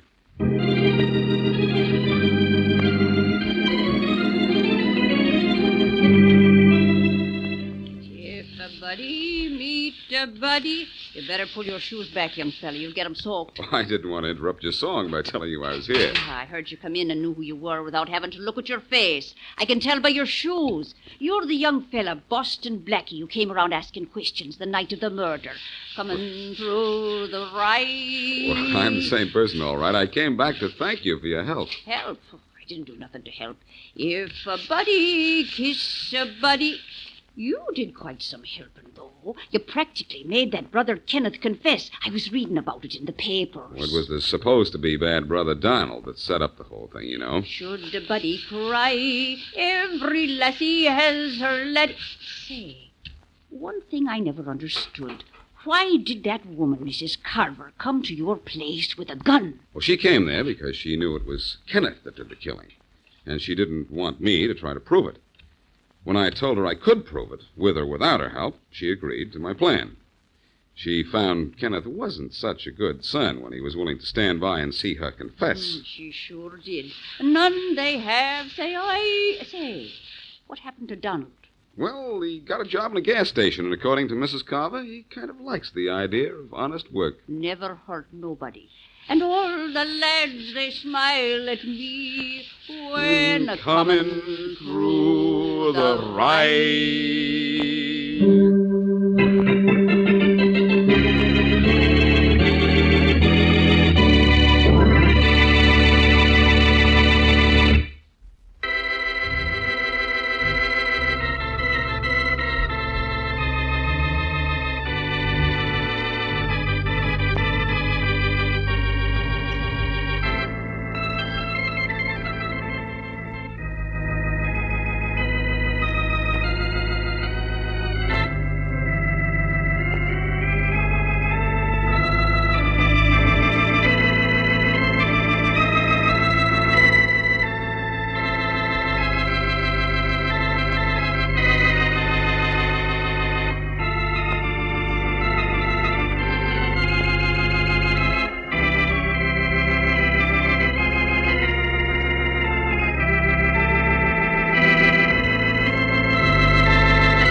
Sure, boss. What's up? I'm shifting the batting order for today's game. Yeah? I'm going to have Roos lead off, Duncan batting second, and I'm moving you up to third. Huh. Mike Allen will bat fourth in your old spot. All right with me, boss. Just stick me anywhere in the lineup where I get a chance to poke a couple. I'm happy. Right. Now, Lefty, your team captain. Write out that new batting order and give it to the umps, will you? Sure, boss. And tell Mike that he's batting fourth.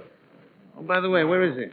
He's around for batting practice. No, he's still around. He's over there in the corner making a phone call. I'll go tell him. Tell him I won't hate him if he puts a couple out of the park, Lefty. Okay, but I got an idea he knows that. How's the arm, Joe? Oh, it's coming around. Steve's been working on it. Good. Hello? Having Hello? trouble, Mike? Bad connection. I think it's okay now. Hello? Hello? Hello, I can hear you now. Okay. Is Blackie home? No, he's not. This is Shorty. Who's this? This is Mike Allen. Look, tell Boston Blackie I've got to talk to him. I'll call him right after the game today.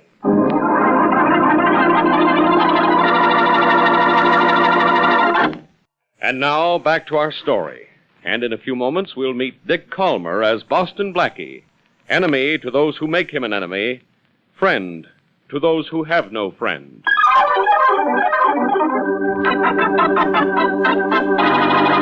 This is Clem McCarthy, continuing with the last half of the first inning, folks. No score as yet. No score, and 2 out, and Roos is at second.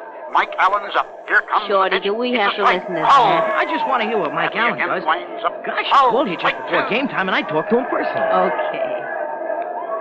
Bradley sneaks a look at second. What Keeps about Roos Blackie? close to the bag. I don't know, Mr. Now Wesley. he's facing the plate. Here comes the pitch. Allen swings. It's a line drive over the third baseman's head. Roos did it. coming in. He scores, Hooray. standing up. Allen's heading for second. McGuire fires the ball. Allen slides, and he's safe. We're in. But wait a minute, folks. Wait a minute. Allen isn't getting up. He may have twisted his ankle. Harry, hand me those field glasses, please. Thank you. Folks, Mike Allen didn't twist his ankle. He's bleeding from a hole in the top of his head. What? Here it looks like he's been shot, and it looks as if he's dead. Holy mackerel.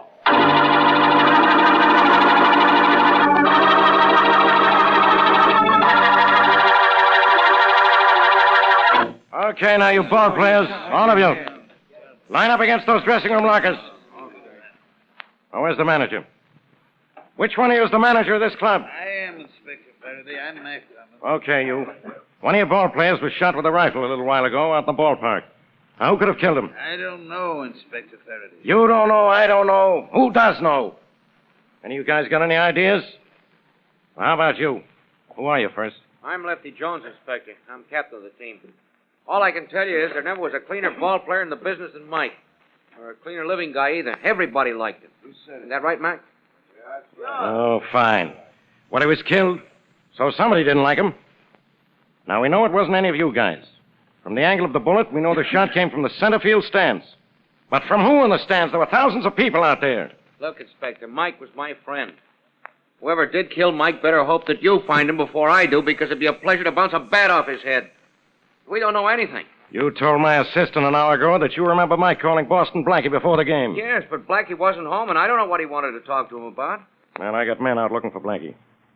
Now, let's get down to facts. You, Donlin. Yes, sir. You got any reason to believe Mike Allen was mixed up with anything crooked? Mike? Not him. Lefty told you he was the cleanest ball player in the league. And he was. Well, I... All right, you get in there, Blackie. Come on inside. Here he is, Inspector. Boston Blackie. I found him snooping around out in the grounds. Oh, yeah? Okay, you guys. Sit around on those benches over there and relax.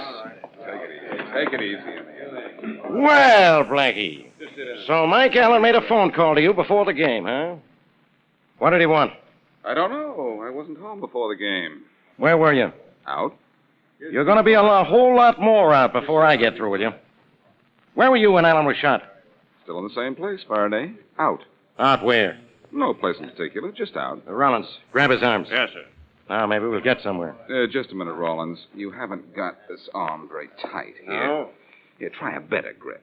How's that? Oh, good and tight. Okay. That'll do it. What now, Inspector? Now I search you, that's what. Let's see your coat pockets. Mm-hmm. Change. Paper clip. What's that for, Blackie? To clip papers, Faraday. See, you learn something every day. And this. What's this, a hat check? No, it's a rain check for a ball game. For this ball game, too. What do you know about that? So you were in the stands watching the ball game this afternoon, huh? Guilty as charged. What's the penalty for that? I'll penalty you. I'll find a reason for you to kill Allen. I'll prove you had the opportunity. Faraday. Dear friend Faraday, in reply to your most recent and most ridiculous suspicions, may I say that A, I did not kill Mike Allen. B, I came to the park here today to see a ball game. And C, I am going to help you find Allen's killer. Oh, yeah? Well, D, E, and F, you're going to keep out of my way, and you're not leaving town. You get that? Now, what's that? A very pretty what's that, I'd say. Lefty, where are you? Here I am, honey, right here. What's the matter? Oh, Lefty, thank goodness you're all right. I heard over the radio that a ball player was killed. I thought... Just what did you think, lady? Who are you? He's Inspector Faraday of the police, and if you stay here one more minute, he'll make you a suspect. This is my wife, Inspector. Darling, it was Mike who was shot. Mike? Oh, no. Well, Mike will be glad to hear that. Mike dead? Oh, Lefty, I can't believe it. That's true, dear. I know it's hard to realize. Okay. Now, where were we? You, my dear Inspector, were in a blizzard, as usual. Now, I have a request to make. May I go? Why not? I can always lay my hands on you when I want you. I've got all these ball players to question. Only keep away from this ballpark. You hear, Blackie? Keep away. Okay, pal. I'll run home now, but you'll need an awfully big scorebook to keep the errors you make before you finally strike out on this case.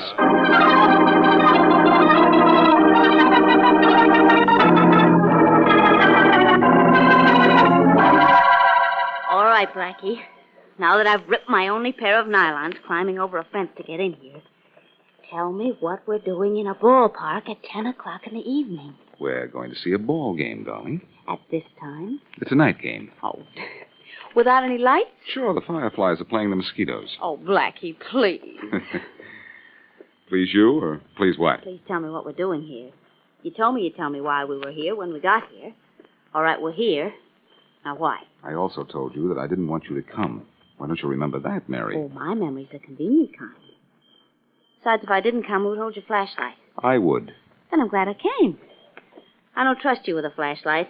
You'd probably trip over something and break your neck. Who, me? I never tripped over anything in my... What were you saying? Oh. Whoever left a pitcher's box in the middle of a baseball That diamond? was very, very careless of him. Come on, Blackie, tell me what we're doing here. All right. We're on the way to second base. That's it, right over there. That's very helpful. Thank you very much. And now tell me what's second base. It's what Mike Allen was sliding into when the shot caught him in the top of the head. Darling, we know that. Why come out here? I want to try something. Here we are, Mary. Now, as I remember the game this afternoon, Mike Allen got up to the plate, wiggling his bat and moving around. He wasn't much of a target until after he hit the ball and slid into second base. Here. Then for a moment, he was still. Go ahead. That was the moment the murderer was waiting for. He fired the shot that killed Mike. Faraday figured the angle of the bullet indicated the gun was fired from the grandstand. I want to see if he's right. Okay, but what do I do all this time? Well, you're the second baseman. Oh, goody. You stand right there. That's right. Now, I'm going to be Mike sliding in. I'll start the slide from about here. And here I come. Oh, Blackie. You'll ruin your suit. Oh, not to mention what I did to my stomach in Faraday's theory. Oh. Mary, All listen. right. There are two kinds of slides. One is the fall away, where the runner comes into the base feet first. All right, I'm listening. The other is where he comes sliding in on his stomach. Just like you did. Yeah. And here's the big difference. In the fall away, the top of the slide is heads out toward the stands. In the stomach slide, the top of heads. It's toward... Yeah, let's see. It's toward the scoreboard. Mary, Faraday figured that Allen used the fall-away slide. That's natural. Most ball players do. Well, didn't Alan? No, he came in on his stomach. I saw the game today. Faraday figured the shot came from the stands. Actually, it came from behind the scoreboard. Let's take a look at that. Here are the steps leading up to the back of the scoreboard, Mary. That's what we want to see. Come on. Listen, darling, we walked up here awful fast. Just wait till I get my breath back. Fine beauty you are. You take your own breath away. Fine friend you are. Get me out to a ball field and don't even throw me a ball to catch. You've got enough trouble catching your own breath. Here's the door. Whoa, it's open. Now you can't show off and pick the lock. Okay, at least I get some compensation from that. Oh, it shouldn't be open. Well, come on inside and let's have that flashlight. Right? Here it is, and here I am. The way I figure this, Mary, the murderer hid up here until he could get a good shot at Mike Allen. When Allen slid, he shot. But wasn't there a boy up here? A boy who puts the balls and strikes and outs and everything up? There should have been. Yes. Yes, there was a boy here, Mary. There he is over there in the corner. The murderer probably knocked him out, but he hit too hard. Oh, Blackie, he's dead. No wonder the door wasn't locked. No sign of who the murderer might have been. Blackie, let's get out of here. If Faraday ever finds you here with that body, he'll never let you out of jail. I know, but what would Faraday be doing here? What would Faraday be doing up here? I'd be following you, Blackie. You could get a bloodhound to do that. He'd do it faster and look better than you do. Aha. I thought I told you to stay away from here, Blackie. Yes, I suppose you did. But you didn't tell Miss Wesley to stay away, and I couldn't let her come out here unescorted, could I? Inspector, do you know that at first he wanted to let me come out here alone? The cad. Miss Wesley, don't I have enough trouble with Blackie? Aren't you sure, Inspector? Oh, sure, I'm sure. And I'm also sure that you had something to do with the murder of Mike Allen. That ought to prove to you, Blackie, you're not so smart, and I'm not so dumb.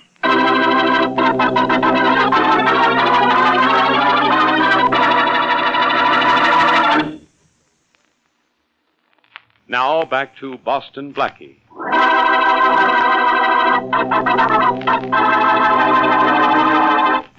After Mike Allen, baseball star, is mysteriously shot while sliding into second base, it is learned from Lefty Jones, another ball player, and his wife, that Mike had the cleanest record of any man in the major leagues. Boston Blackie, Inspector Faraday's perennial suspect, has figured out that the shot that killed Allen came from behind the baseball scoreboard, and he's investigating the scoreboard when Faraday surprises him. To complicate matters, the scoreboard boy has been found murdered. As we return to our story, it is a few minutes later, and Blackie, Mary Wesley, and Faraday are still up behind the scoreboard. That's all I've got to tell you, pal. You were following me, so you know I didn't kill this boy here. All I've done so far is show you where the shot that killed Allen came from. Blackie, why is it you always show me something you think I don't know? Why, Inspector? Because I always have one less suspect to look for than you do. You waste too much time on me. Blackie, I'd like to go home, please. What are you asking him for? I'm the one who decides where you're going to go. Well, where am I going to go, Inspector? Home. Take her home, Blackie. And believe me, if you don't stay out of this case from here in, it'll be bad news for you. Believe me, Inspector, if I do stay out of this case, that'll be good news for the murderer.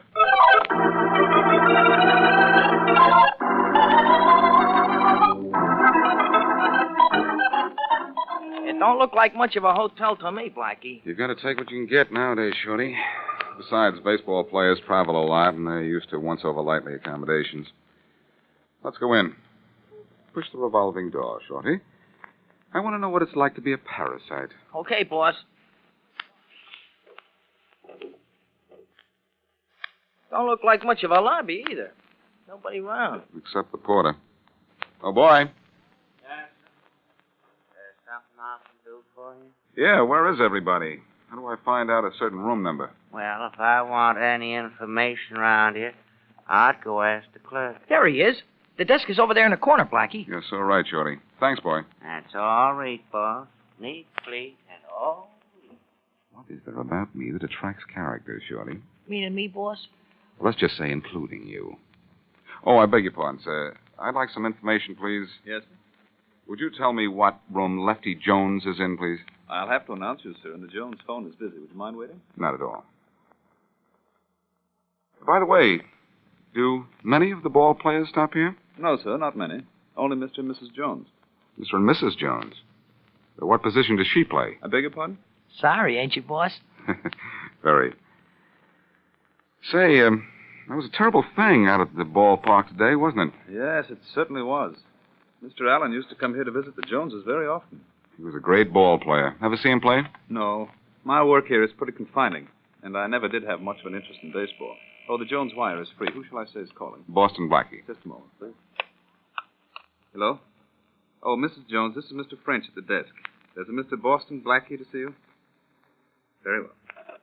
You may go right up. The elevator is over there. It's self-service, room 328.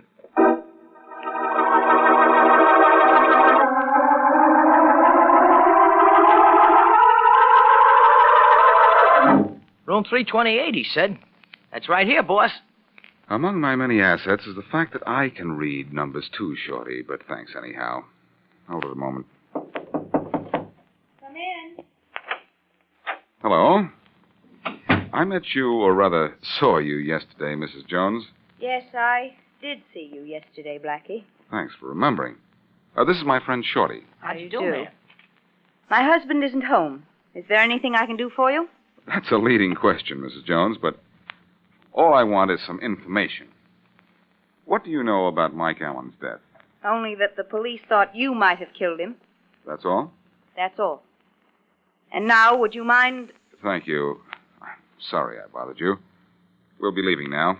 Oh, by the way, this is rather a remote neighborhood. Will I have any trouble getting a cab? I'll have the clerk call one for you. Thanks. Yes? Joe, my Doris. friends... I've got to talk to you. Not now. But I tell you I must. Doris, Would you mind calling a cab for my friends now, please? Of course. I'm sorry. Thank you. You'll have Ernest the porter get you one, Blackie. Thank you. I'm sorry I bothered you, Mrs. Jones. Oh, there's one more thing. Should Inspector Faraday get in touch with you, please don't mention my visit here, will you? Of course not. Goodbye, Blackie. I'm sorry I was rude when you first came in. Forget it. Come on, Shorty. Put down that magazine. Let's go. Huh? Oh, okay, boss. Only the pictures were getting awful pretty. Goodbye, Miss Jones. Thank you again. And you won't forget I was here in case Inspector Faraday asks you. I won't. Goodbye. Goodbye, ma'am. Frenchie. Frenchie. Yes? What is it? Those two men leaving here. Stop them. And call the police immediately.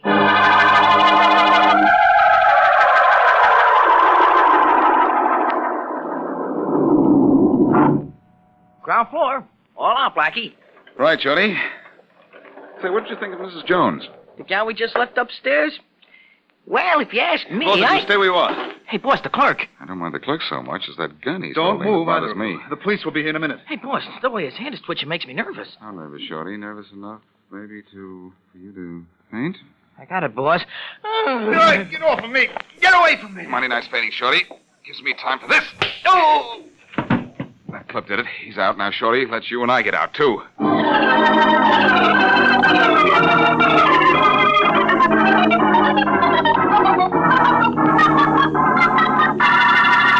And what, Mr. Boston Blackie, were the results of your visit with Mrs. Jones? I'm not sure, Mary, but I've got an idea. Let's have that telephone.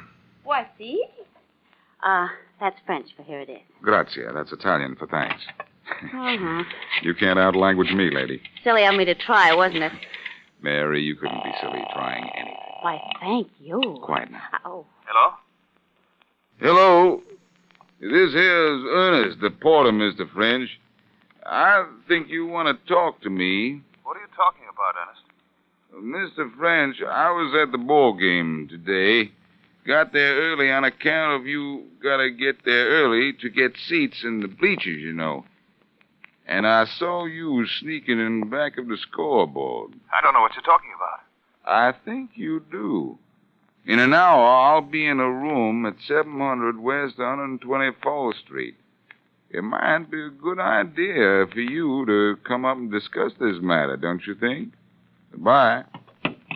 Darling, would you mind telling me what was the big idea of the minstrel routine? Well, first of all, nobody seems to have a reason for killing Mike Allen, but the batting order of yesterday's ball game was switched at the last minute, with Mike batting in Lefty Jones' spot.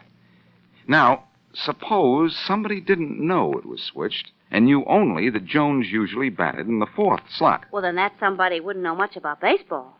All lineups are subject to change without notice. That's right. And the hotel clerk I just talked to doesn't know baseball at all. It was too far from the scoreboard to see a player's face, and maybe he intended to kill Jones, who usually batted fourth. Yes, but why would he want to kill Jones? I heard the talk between him and Mrs. Jones. Why, that gal has him doing handsprings. Maybe he figured with Jones out of the way, he could get her to marry him. If I'm right, he'll come up to meet me, and I'll put the heat on him and turn him over to Faraday on ice.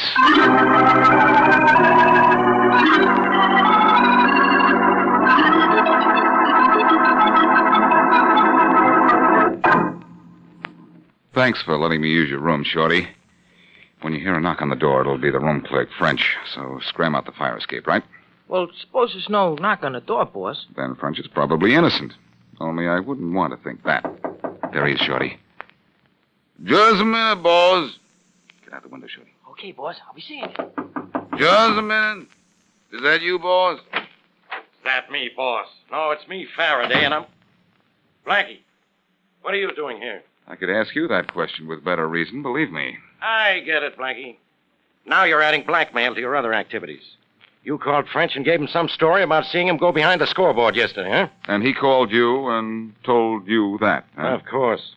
Only he said the hotel porter called him. Now, what's that all about? That was me playing hotel porter, Faraday. I think I've got something. Yeah, and I've got you, which is nothing. Listen. I think French shot Mike Allen, thinking he was killing Lefty Jones, and that he still thinks the porter did see him at the ballpark. Look, he could never stop me from telling what I knew if I were the porter and did see him, could he? So? So he told the story to you, knowing if he did, that no matter what I said from there on, he'd be in the clear.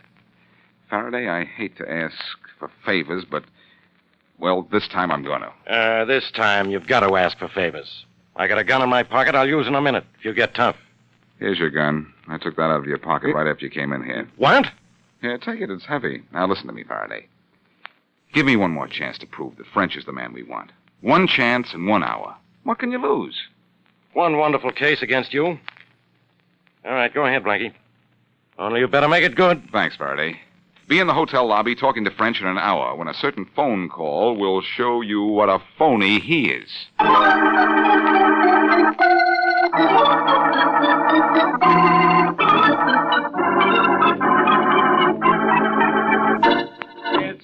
It's just like I told you, Mr. French.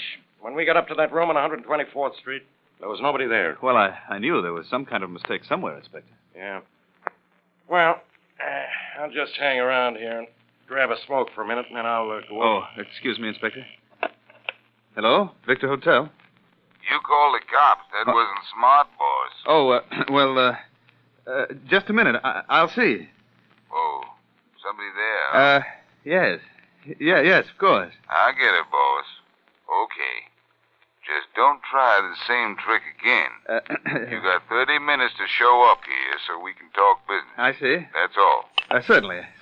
I'll be glad to. Goodbye. The room shortage is getting worse all the time, Inspector. Yeah, we even noticed that down at the jail. Well, I'll be seeing you, French. I'm going home. Goodbye, Inspector. I'm going off duty soon, but I can't go home. I've got to go see a friend of mine.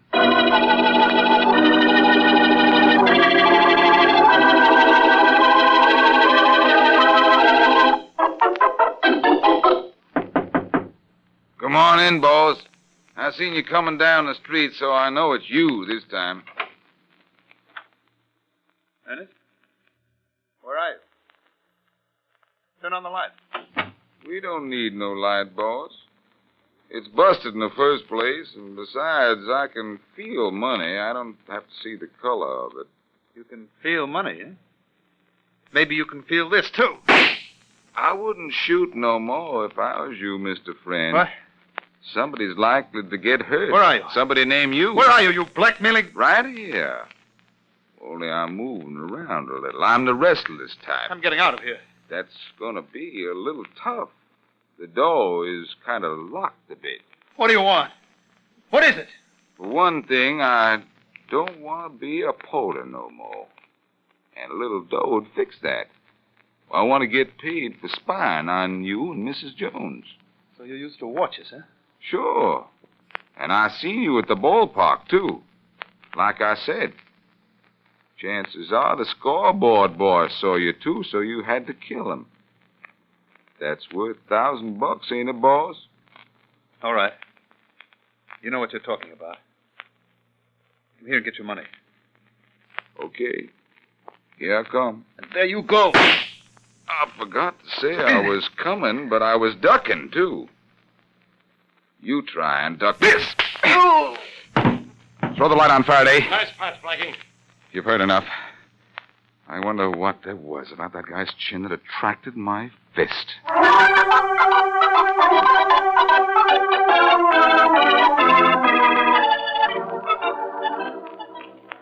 Well, Mary, it's a wonderful afternoon. Where would you like to go? Where would you like to take me? To a ball game. Who's being murdered? Who's playing today? The Dodgers. Oh, let's go. But I wish you'd tell me first what poor Mike Allen might have called you about the day he was killed. Well, I'd asked him for an autographed baseball for your nephew, Mary. Oh, no. He probably just wanted to tell me that he had it. You know, it's a curious thing, Mary. French had never been to a baseball game until the day he went and killed Allen and the scoreboard boy. What's curious about that? That the first time he sees the national pastime, it's his last time.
Mechanic in this garage? I admit, mister.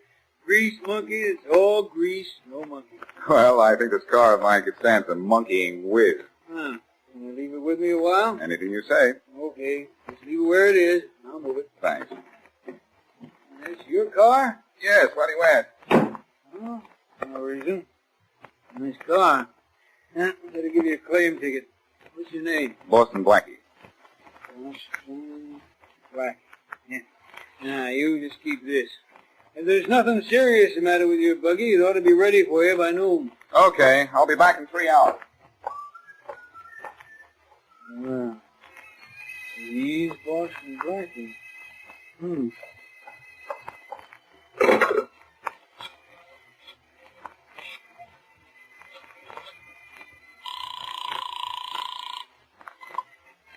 Police department. I'd like to speak to the man in charge. Just a minute. Inspector Faraday speaking. Inspector Faraday, this is the West Avenue garage. Well, what do you want me to do? Come down and fix a flat? Look, that car the police told us to look for just turned up here. A black convertible with the left front fender smashed in? Yes, sir. Don't let whoever owns it take it out. Last night, that car killed a woman.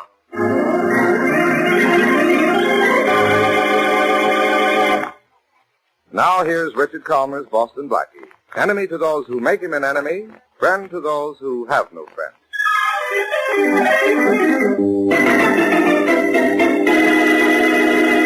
Wait here at the entrance, Mary. I'll walk into the garage office and see if the car's ready. I know, Blackie. You're ashamed to take me places. Think so? Come on along, then. You're talking into it. Well, the 3 hours are up. My car ready? Oh, you're Boston Blackie, huh? Yeah, sure, it's ready. This way. What was the matter with it? Oh, the engine needed a little tuning, that's all. What do I owe you? $3. Okay. Hey, the rest is for you. Thanks. Oh, thank you. The keys are right in the ignition switch there. Thanks. Get in, Mary. After you, my pet?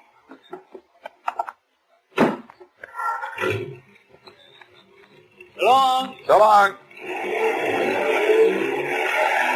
Hey, mister. Going my way? Depends on which way you're going. Your way. All right, Blackie. Pull over to the curb. Oh, not you. Inspector Faraday, what are you doing in the back of the car? Pull over there, Blackie, and stop. Faraday, stop pointing that gun. It's liable to go off before you go out. What do you want with Blackie, Inspector? You know better than to ask me questions, Miss Wesley. Okay. You had such trouble with the answers, Mary. Now, what's this all about, Faraday? Don't play dumb, Blackie. I caught it from you, only you weren't playing. What is it this time? Arson, robbery, or murder? You're taking me down to headquarters, of course. Sorry, Miss Wesley. You'll have to get out. Oh, Inspector Faraday, please listen to reason. Look. Maybe you'd better do what he says, Mary. Be a good girl. Good for what? Running out on you when you're in trouble? Go on, Miss Wesley. Get out.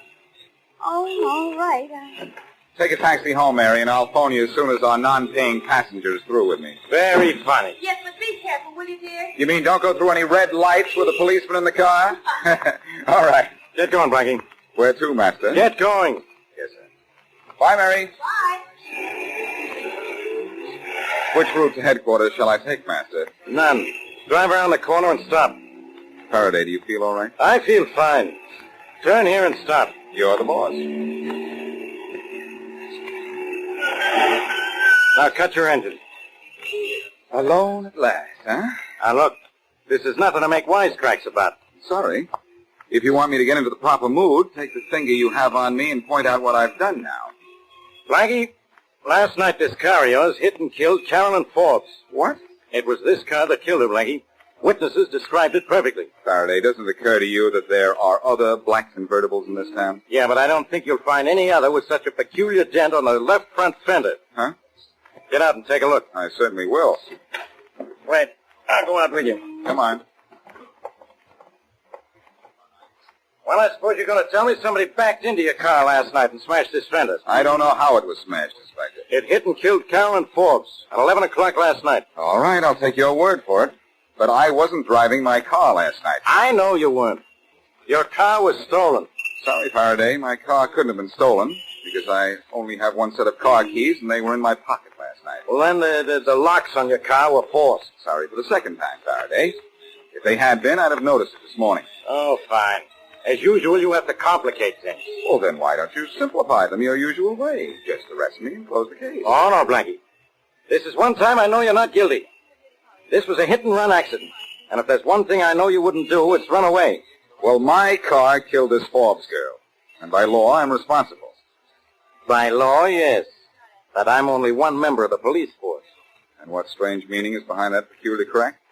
You've managed to get away from me before. Why don't you get away from me now and find out what this is all about? And become a fugitive from justice? Oh, no. I'd never do a thing as naughty as that. So help me, Blackie. One of these days... All right, Faraday. It'll make you any happier. I'll go get to the bottom of this. But I don't want to take any more orders from you. Why not? I'm head man in this investigation. When I go to the bottom of things, I start at the top.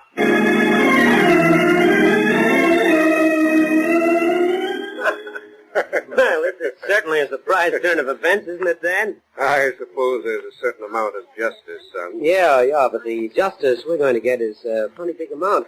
We should get an easy $1.5 million from Sister's will. It was a lucky accident for us. It's getting late. We'd better get ready. Funeral. Oh, Dad, I didn't show any respect for Carolyn when she was alive. Why pretend to respect her now? I'm just as unconcerned about her death as you are, but for appearance's sake, we'd better be funeral. With the money we're coming into, why do we care about appearances? The services won't take long. How long will it take to get the money? A whole lot longer than it'll take to bury Carolyn. Yes, it would. Yes? Oh, you're both in here. Well, Tom, are you leaving today? Yes, right now. I just came in to say goodbye. Well, Mr. Wellington, now that you can't marry my daughter, what are you going to do for money? I'll manage. To do what, Tom? Find some other girl with money and get yourself engaged to her? Nothing wrong in falling in love with a rich girl, is there, Bill? Not if you can find one who has full control of her fortune. You hated her for that, didn't you? Both of you. But you, loved her for it.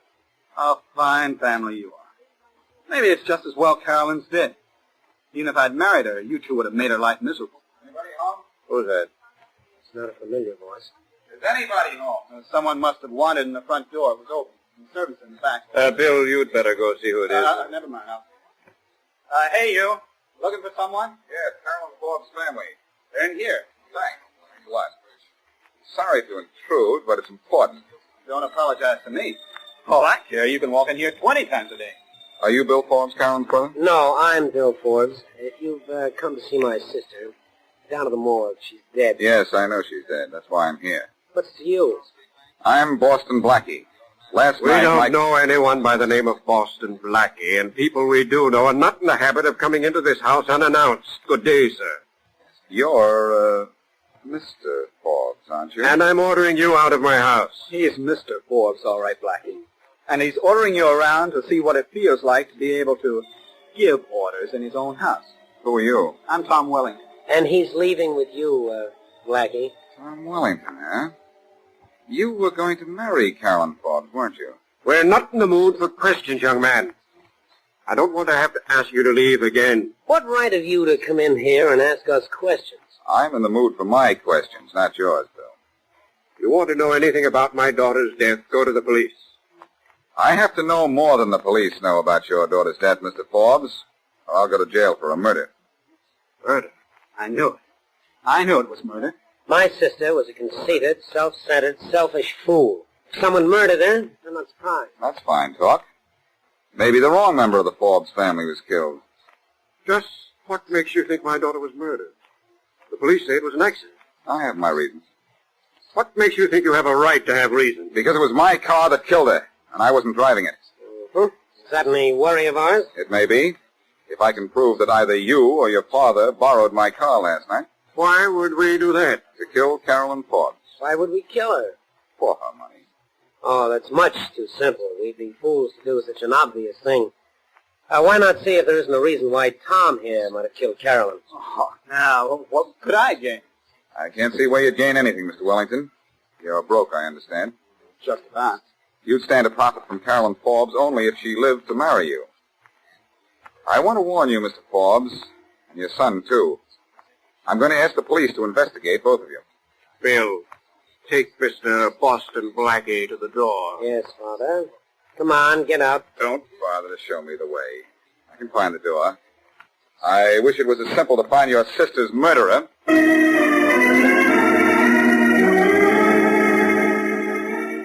It's as obvious as a bad joke, Mary. Either the father or Bill, the brother, killed Carolyn Forbes. But why, Blackie? For money? Why not? She held the purse strings. What about the fiancé? Oh, he had to marry her to get her money. That seems to whitewash him. But, was she really going to marry him? Of course. You know. Well, how do you know something didn't happen to their romance? Maybe he's already married, and she found out about it. Would he kill her for that? Well, no, but... But nothing. He had no motive. When a rich person is murdered, it's generally for money. That's almost a rule. Well, couldn't this be an exception to the rule? Maybe this Tom Wellington had been running up a lot of bills on the strength of the fact that he was marrying into the Forbes millions. Then Carolyn found out about it, became angry, and broke the engagement. Look, Mrs. Sherlock Holmes, you're beginning to make sense. And one more thing, Watson. Elementary? Oh, very, very. In all good murder stories, this is back in my own voice, who always turns out to be the real killer? The one who looks the most innocent. And who looks perfectly innocent in The Murder of the Millionaire? Tom Wellington. But maybe he never read any detective stories. He is it. Yeah? Yes, that may be right, Mary. In fact, I know it's right. Well, see? Wellington was awfully pleased when I accused the elder Forbes and the brother. And what's more, Wellington looked like the weak sister type who'd borrow him money from a rich girl with no thought of paying it back. Come on. Where are we going? Back to the Forbes mansion. Wellington may still be there, and Oh, Now what? Shucks. I'll go see who it is. Hello, Miss Wesley. Blackie here. Inspector Faraday, come in. Faraday, I think I have your killer for you. The fiancé, Tom Wellington. Why? Check into his background, and you'll find out he did something Carolyn Forbes didn't like. Then she broke the engagement, and so he killed her. You know, I helped Blackie solve this case, didn't I, Pete? Yes, you'll have to thank us both for this one, Faraday. Well, I'll thank you both to crawl under a couple of stones. Or find me a killer I can send to jail. Huh? What's the matter? Carolyn Forbes' little private murder has turned into a free-for-all. I've got myself another body. Who? Tom Wellington. Wellington? Oh, that's not fair, Blackie. He was supposed to be our killer. How do you like that guy? He never read enough detective stories to be a killer, so he winds up a corpse.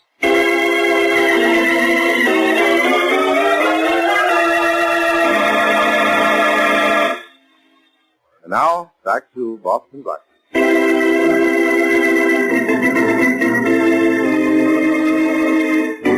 Carolyn Forbes, wealthy heiress, is fatally injured by someone driving Boston Blackie's car. And all evidence points to deliberate murder. But how the murdered managed to get Blackie's car is a mystery. There's only one set of keys, and it was in Blackie's pocket. After a visit to the dead girl's family, Blackie sees conclusive evidence that the murder was committed by Tom Wellington, her fiancé. But just as Blackie's about to tell Faraday that the case is solved, he receives the news that Wellington, too, is dead, a second victim of murder. As our story continues, Inspector Faraday is explaining to Blackie and Mary Wesley the circumstances of Wellington's death. Yes, Blackie, Tom Wellington's dead. We fished his body out of the river just 2 hours ago. Look, Faraday, are you sure it was Wellington's body? We got positive identification from somebody who ought to know. Who? His sister, Florence Wellington. Florence Wellington, Inspector. Why, that's the name of the switchboard operator in this building. It's the same girl, too, Miss Wesley. That's why I happen to be up here. Oh, she must be off. Girl. Maybe there's something we can do for her, Mary. She seems to be okay. She and her brother were anything but palsy-walsy. When she identified him in the morgue, it was the first time she'd seen him in 2 years. Well, but just the same, I think we should do something for her, don't you think so? Yes, I'll go see her. Nobody especially enjoys having a relative murdered. Say, how was he killed, Faraday? Well, I'm waiting for a coroner's report on that now. There were no marks on the body. Well, either old man Forbes or Bill Forbes must know something. And I'm going to find out what. See you later, Mary. Oh, well, Blackie, you will stop by and see Florence first, won't you? All right. Where is she, Faraday? At headquarters? No, she's at home. I'll see her, but the way she feels about her brother, I don't know whether to offer her condolences or congratulations.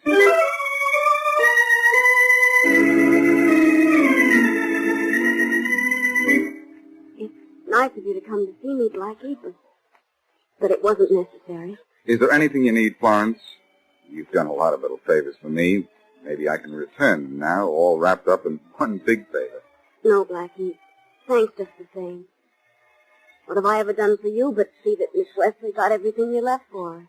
Well, if you do need anything, you know where to get in touch with me or with Mary Wesley. She'll do anything she can. Thanks. You're both very nice. Florence, do you mind if I ask you a few questions? Well, of course not. You and your brother weren't close at all. Could you tell me the reason? He wanted things I didn't care about, I guess. Money, social position. He was ashamed of me because I worked. He drew away from you, then? Yes. I might have ruined his chances of marrying into the Forbes family, or any other family that had money. Didn't you ever see your brother? 2 years ago, I met him on a train. That was the last time we spoke.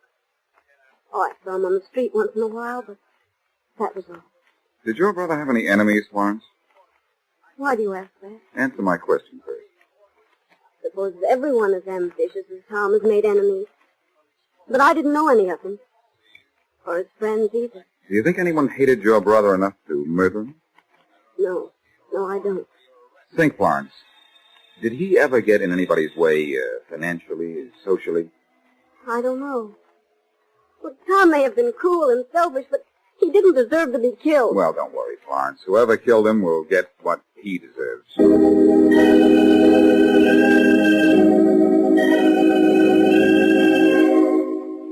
Well, Mary, first I saw Florence Wellington, and what she knew you could put inside a small zero. Oh, shucks. But what about Mr. Forbes and his son? Did you see them too, Blackie? Uh-huh. And there I got something. Not one confession, but two. Two? Believe it or not, Mary, they both confessed to the murder of Carolyn Forbes and Tom Wellington. Well, Blackie, which one did it, Bill or the father? I don't know, but one of them is guilty. They confessed to protect each other. Obviously. Yes, but which one did it? If I don't find out soon, I'll be Faraday's suspect. It was my car that killed the Forbes girl. But even Inspector Faraday knows you went driving. Say, what Faraday knows is about all a jury would need to convict me. Oh, please, Blackie, be serious, darling. Well, why? This thing is ridiculous. I usually break my neck to find a killer, and the first time I get a voluntary confession, I get 2. And I don't know which to believe. That's Faraday at the door. Tell him we don't want any. Okay, but Blackie, we've got to think of something. I know, but what? Hello, Miss Wesley. Oh, Florence. Come on in. Thanks. Blackie, it's Florence Wellington. Hello, Florence. Oh, say, you going somewhere? Yes, I am, Blackie. I'm going out to the country for a while. I think you're being very wise. Well, I thought it was best to get away. I wouldn't go too far away if I were you, Florence. There may be a great deal of police investigation into your brother's death, you know. Yes, I know. Maybe you'd better leave us your address in case you're needed. Well, I really don't know where I'm going yet, but I'll come back soon. You better. Who else can I trust to take care of all the candy and the flowers and all the other wonderful presents I bring to Miss Wesley when she isn't home? Oh, I wondered why you always brought me things when I wasn't home. That's so you could stop and talk to Florence, wasn't it? Oh, gee, the secret's out. Well, I'm leaving town in just 20 minutes, so I'd better hurry. Well, now look, you will let us hear from me, won't you? I will. Goodbye.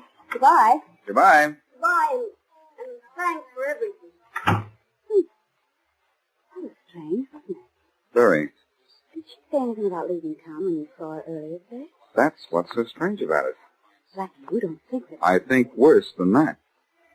Is she the one? Oh, of course not.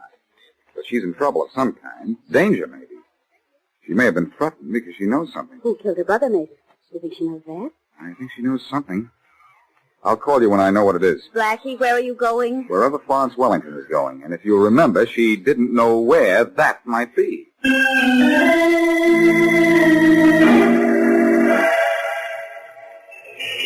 Hello, Florence. Blackie. Is going to an old brownstone on 117th Street what you call going to the country? Go away, Blackie, please. You shouldn't have followed me. Now that I know you were lying about going to the country, I know I should have followed you. But I am leaving for the country, from here. Florence. Blackie, come down the street with me and I'll... Oh, no. No. You're in trouble. And whatever the trouble is, it is in that house. Blackie, please, let's leave. No. I'm going to lean on this doorbell till someone answers. Blackie, please, you'll only... Come on in, Florence. Tom Wellington. Oh, no, you don't close that door on me. You fool, why'd you let this guy come... She didn't let me in. I got this idea myself. There. All right. You're in the door, but that's as far as you're going to get. Tom, please, put away that gun. I'll put it away when I put a couple of slugs into your boyfriend here. Oh, this is certainly a big surprise. Wait till Faraday finds out that body in the river wasn't yours. I'll wait. Tom, please, you've done enough harm already. I'll say you've done enough harm.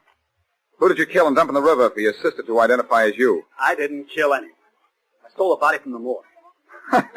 Wait till Faraday hears that. He's not going to hear it from you. No, you're going to tell him yourself. I'm not telling him anything. Well, will you tell me something? I just do things. I don't talk about it. I'll tell you, Blackie. He killed Carolyn Forbes. Shut up. I suppose you'll say I helped him kill her, Blackie, but I didn't. He I made... said shut up. Maybe you'd better not tell me anything, Florence. Not just yet. But I want to tell you. I gave Tom the keys to your car. You left your keys to Miss Wesley several times, and Tom told me you needed a car badly, for business reasons. Shut up, Florence! I made a wax impression of the keys to your car one night when you left them for Miss Wesley, and later had a set of keys made from the impression. Florence, I told you to... Florence, you'd better save the rest for Faraday. There isn't going to be any rest at hell. Because, little sister, you're going to rest in peace. Get out of here. Florence, get out of here and take care of this. Let go of me, Blackie, or I'll kill you No, too. Tom, no! So I admit. It only takes one to kill. Tom, don't. Keep back, Florence. I'll make him drop his gun. Get away from me, Blackie, or you'll get one of these bullets.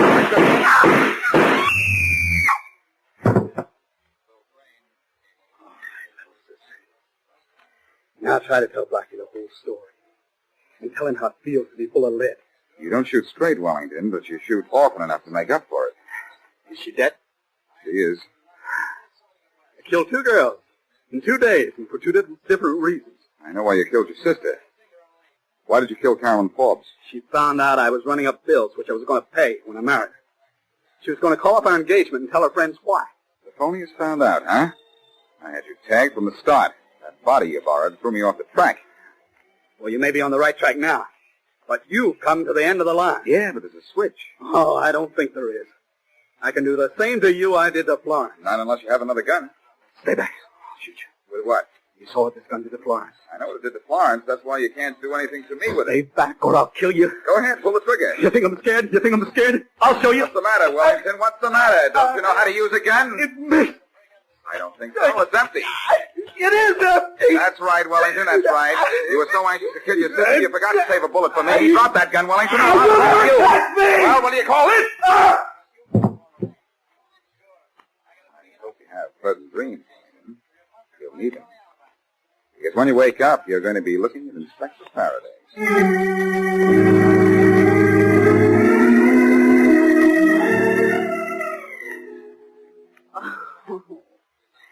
Blackie, what did Faraday say when he found that the body identified as Tom Wellington had been dead 72 hours? Well, what he usually says in a spot like that, nothing. Yes, dear. Did Wellington confess to Faraday that he killed Carolyn Ford? He confessed everything, including the fact that his sister made a duplicate of my car keys when I left them here for you. Oh. Well, I suppose that will be the end of that. The end of what? You won't let me borrow your car again and leave the keys with the girl at the desk downstairs. I should say not. Hey, let's go for an automobile ride. Now, where did you get that idea? I don't know. Maybe it was auto-suggestion. Oh.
This is Greg Fordyce from An Evening of Old Time Radio. Thank you so much for listening and watching and enjoying the video.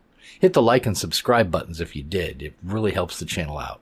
And again, if you're seeing this video on any other channel than An Evening of Old Time Radio, there are no numbers in my channel's URL name, then you are watching a pirated copy of my video where the thief has stolen my audio track and republished it with a different background on their channel. Thanks again for all of your support.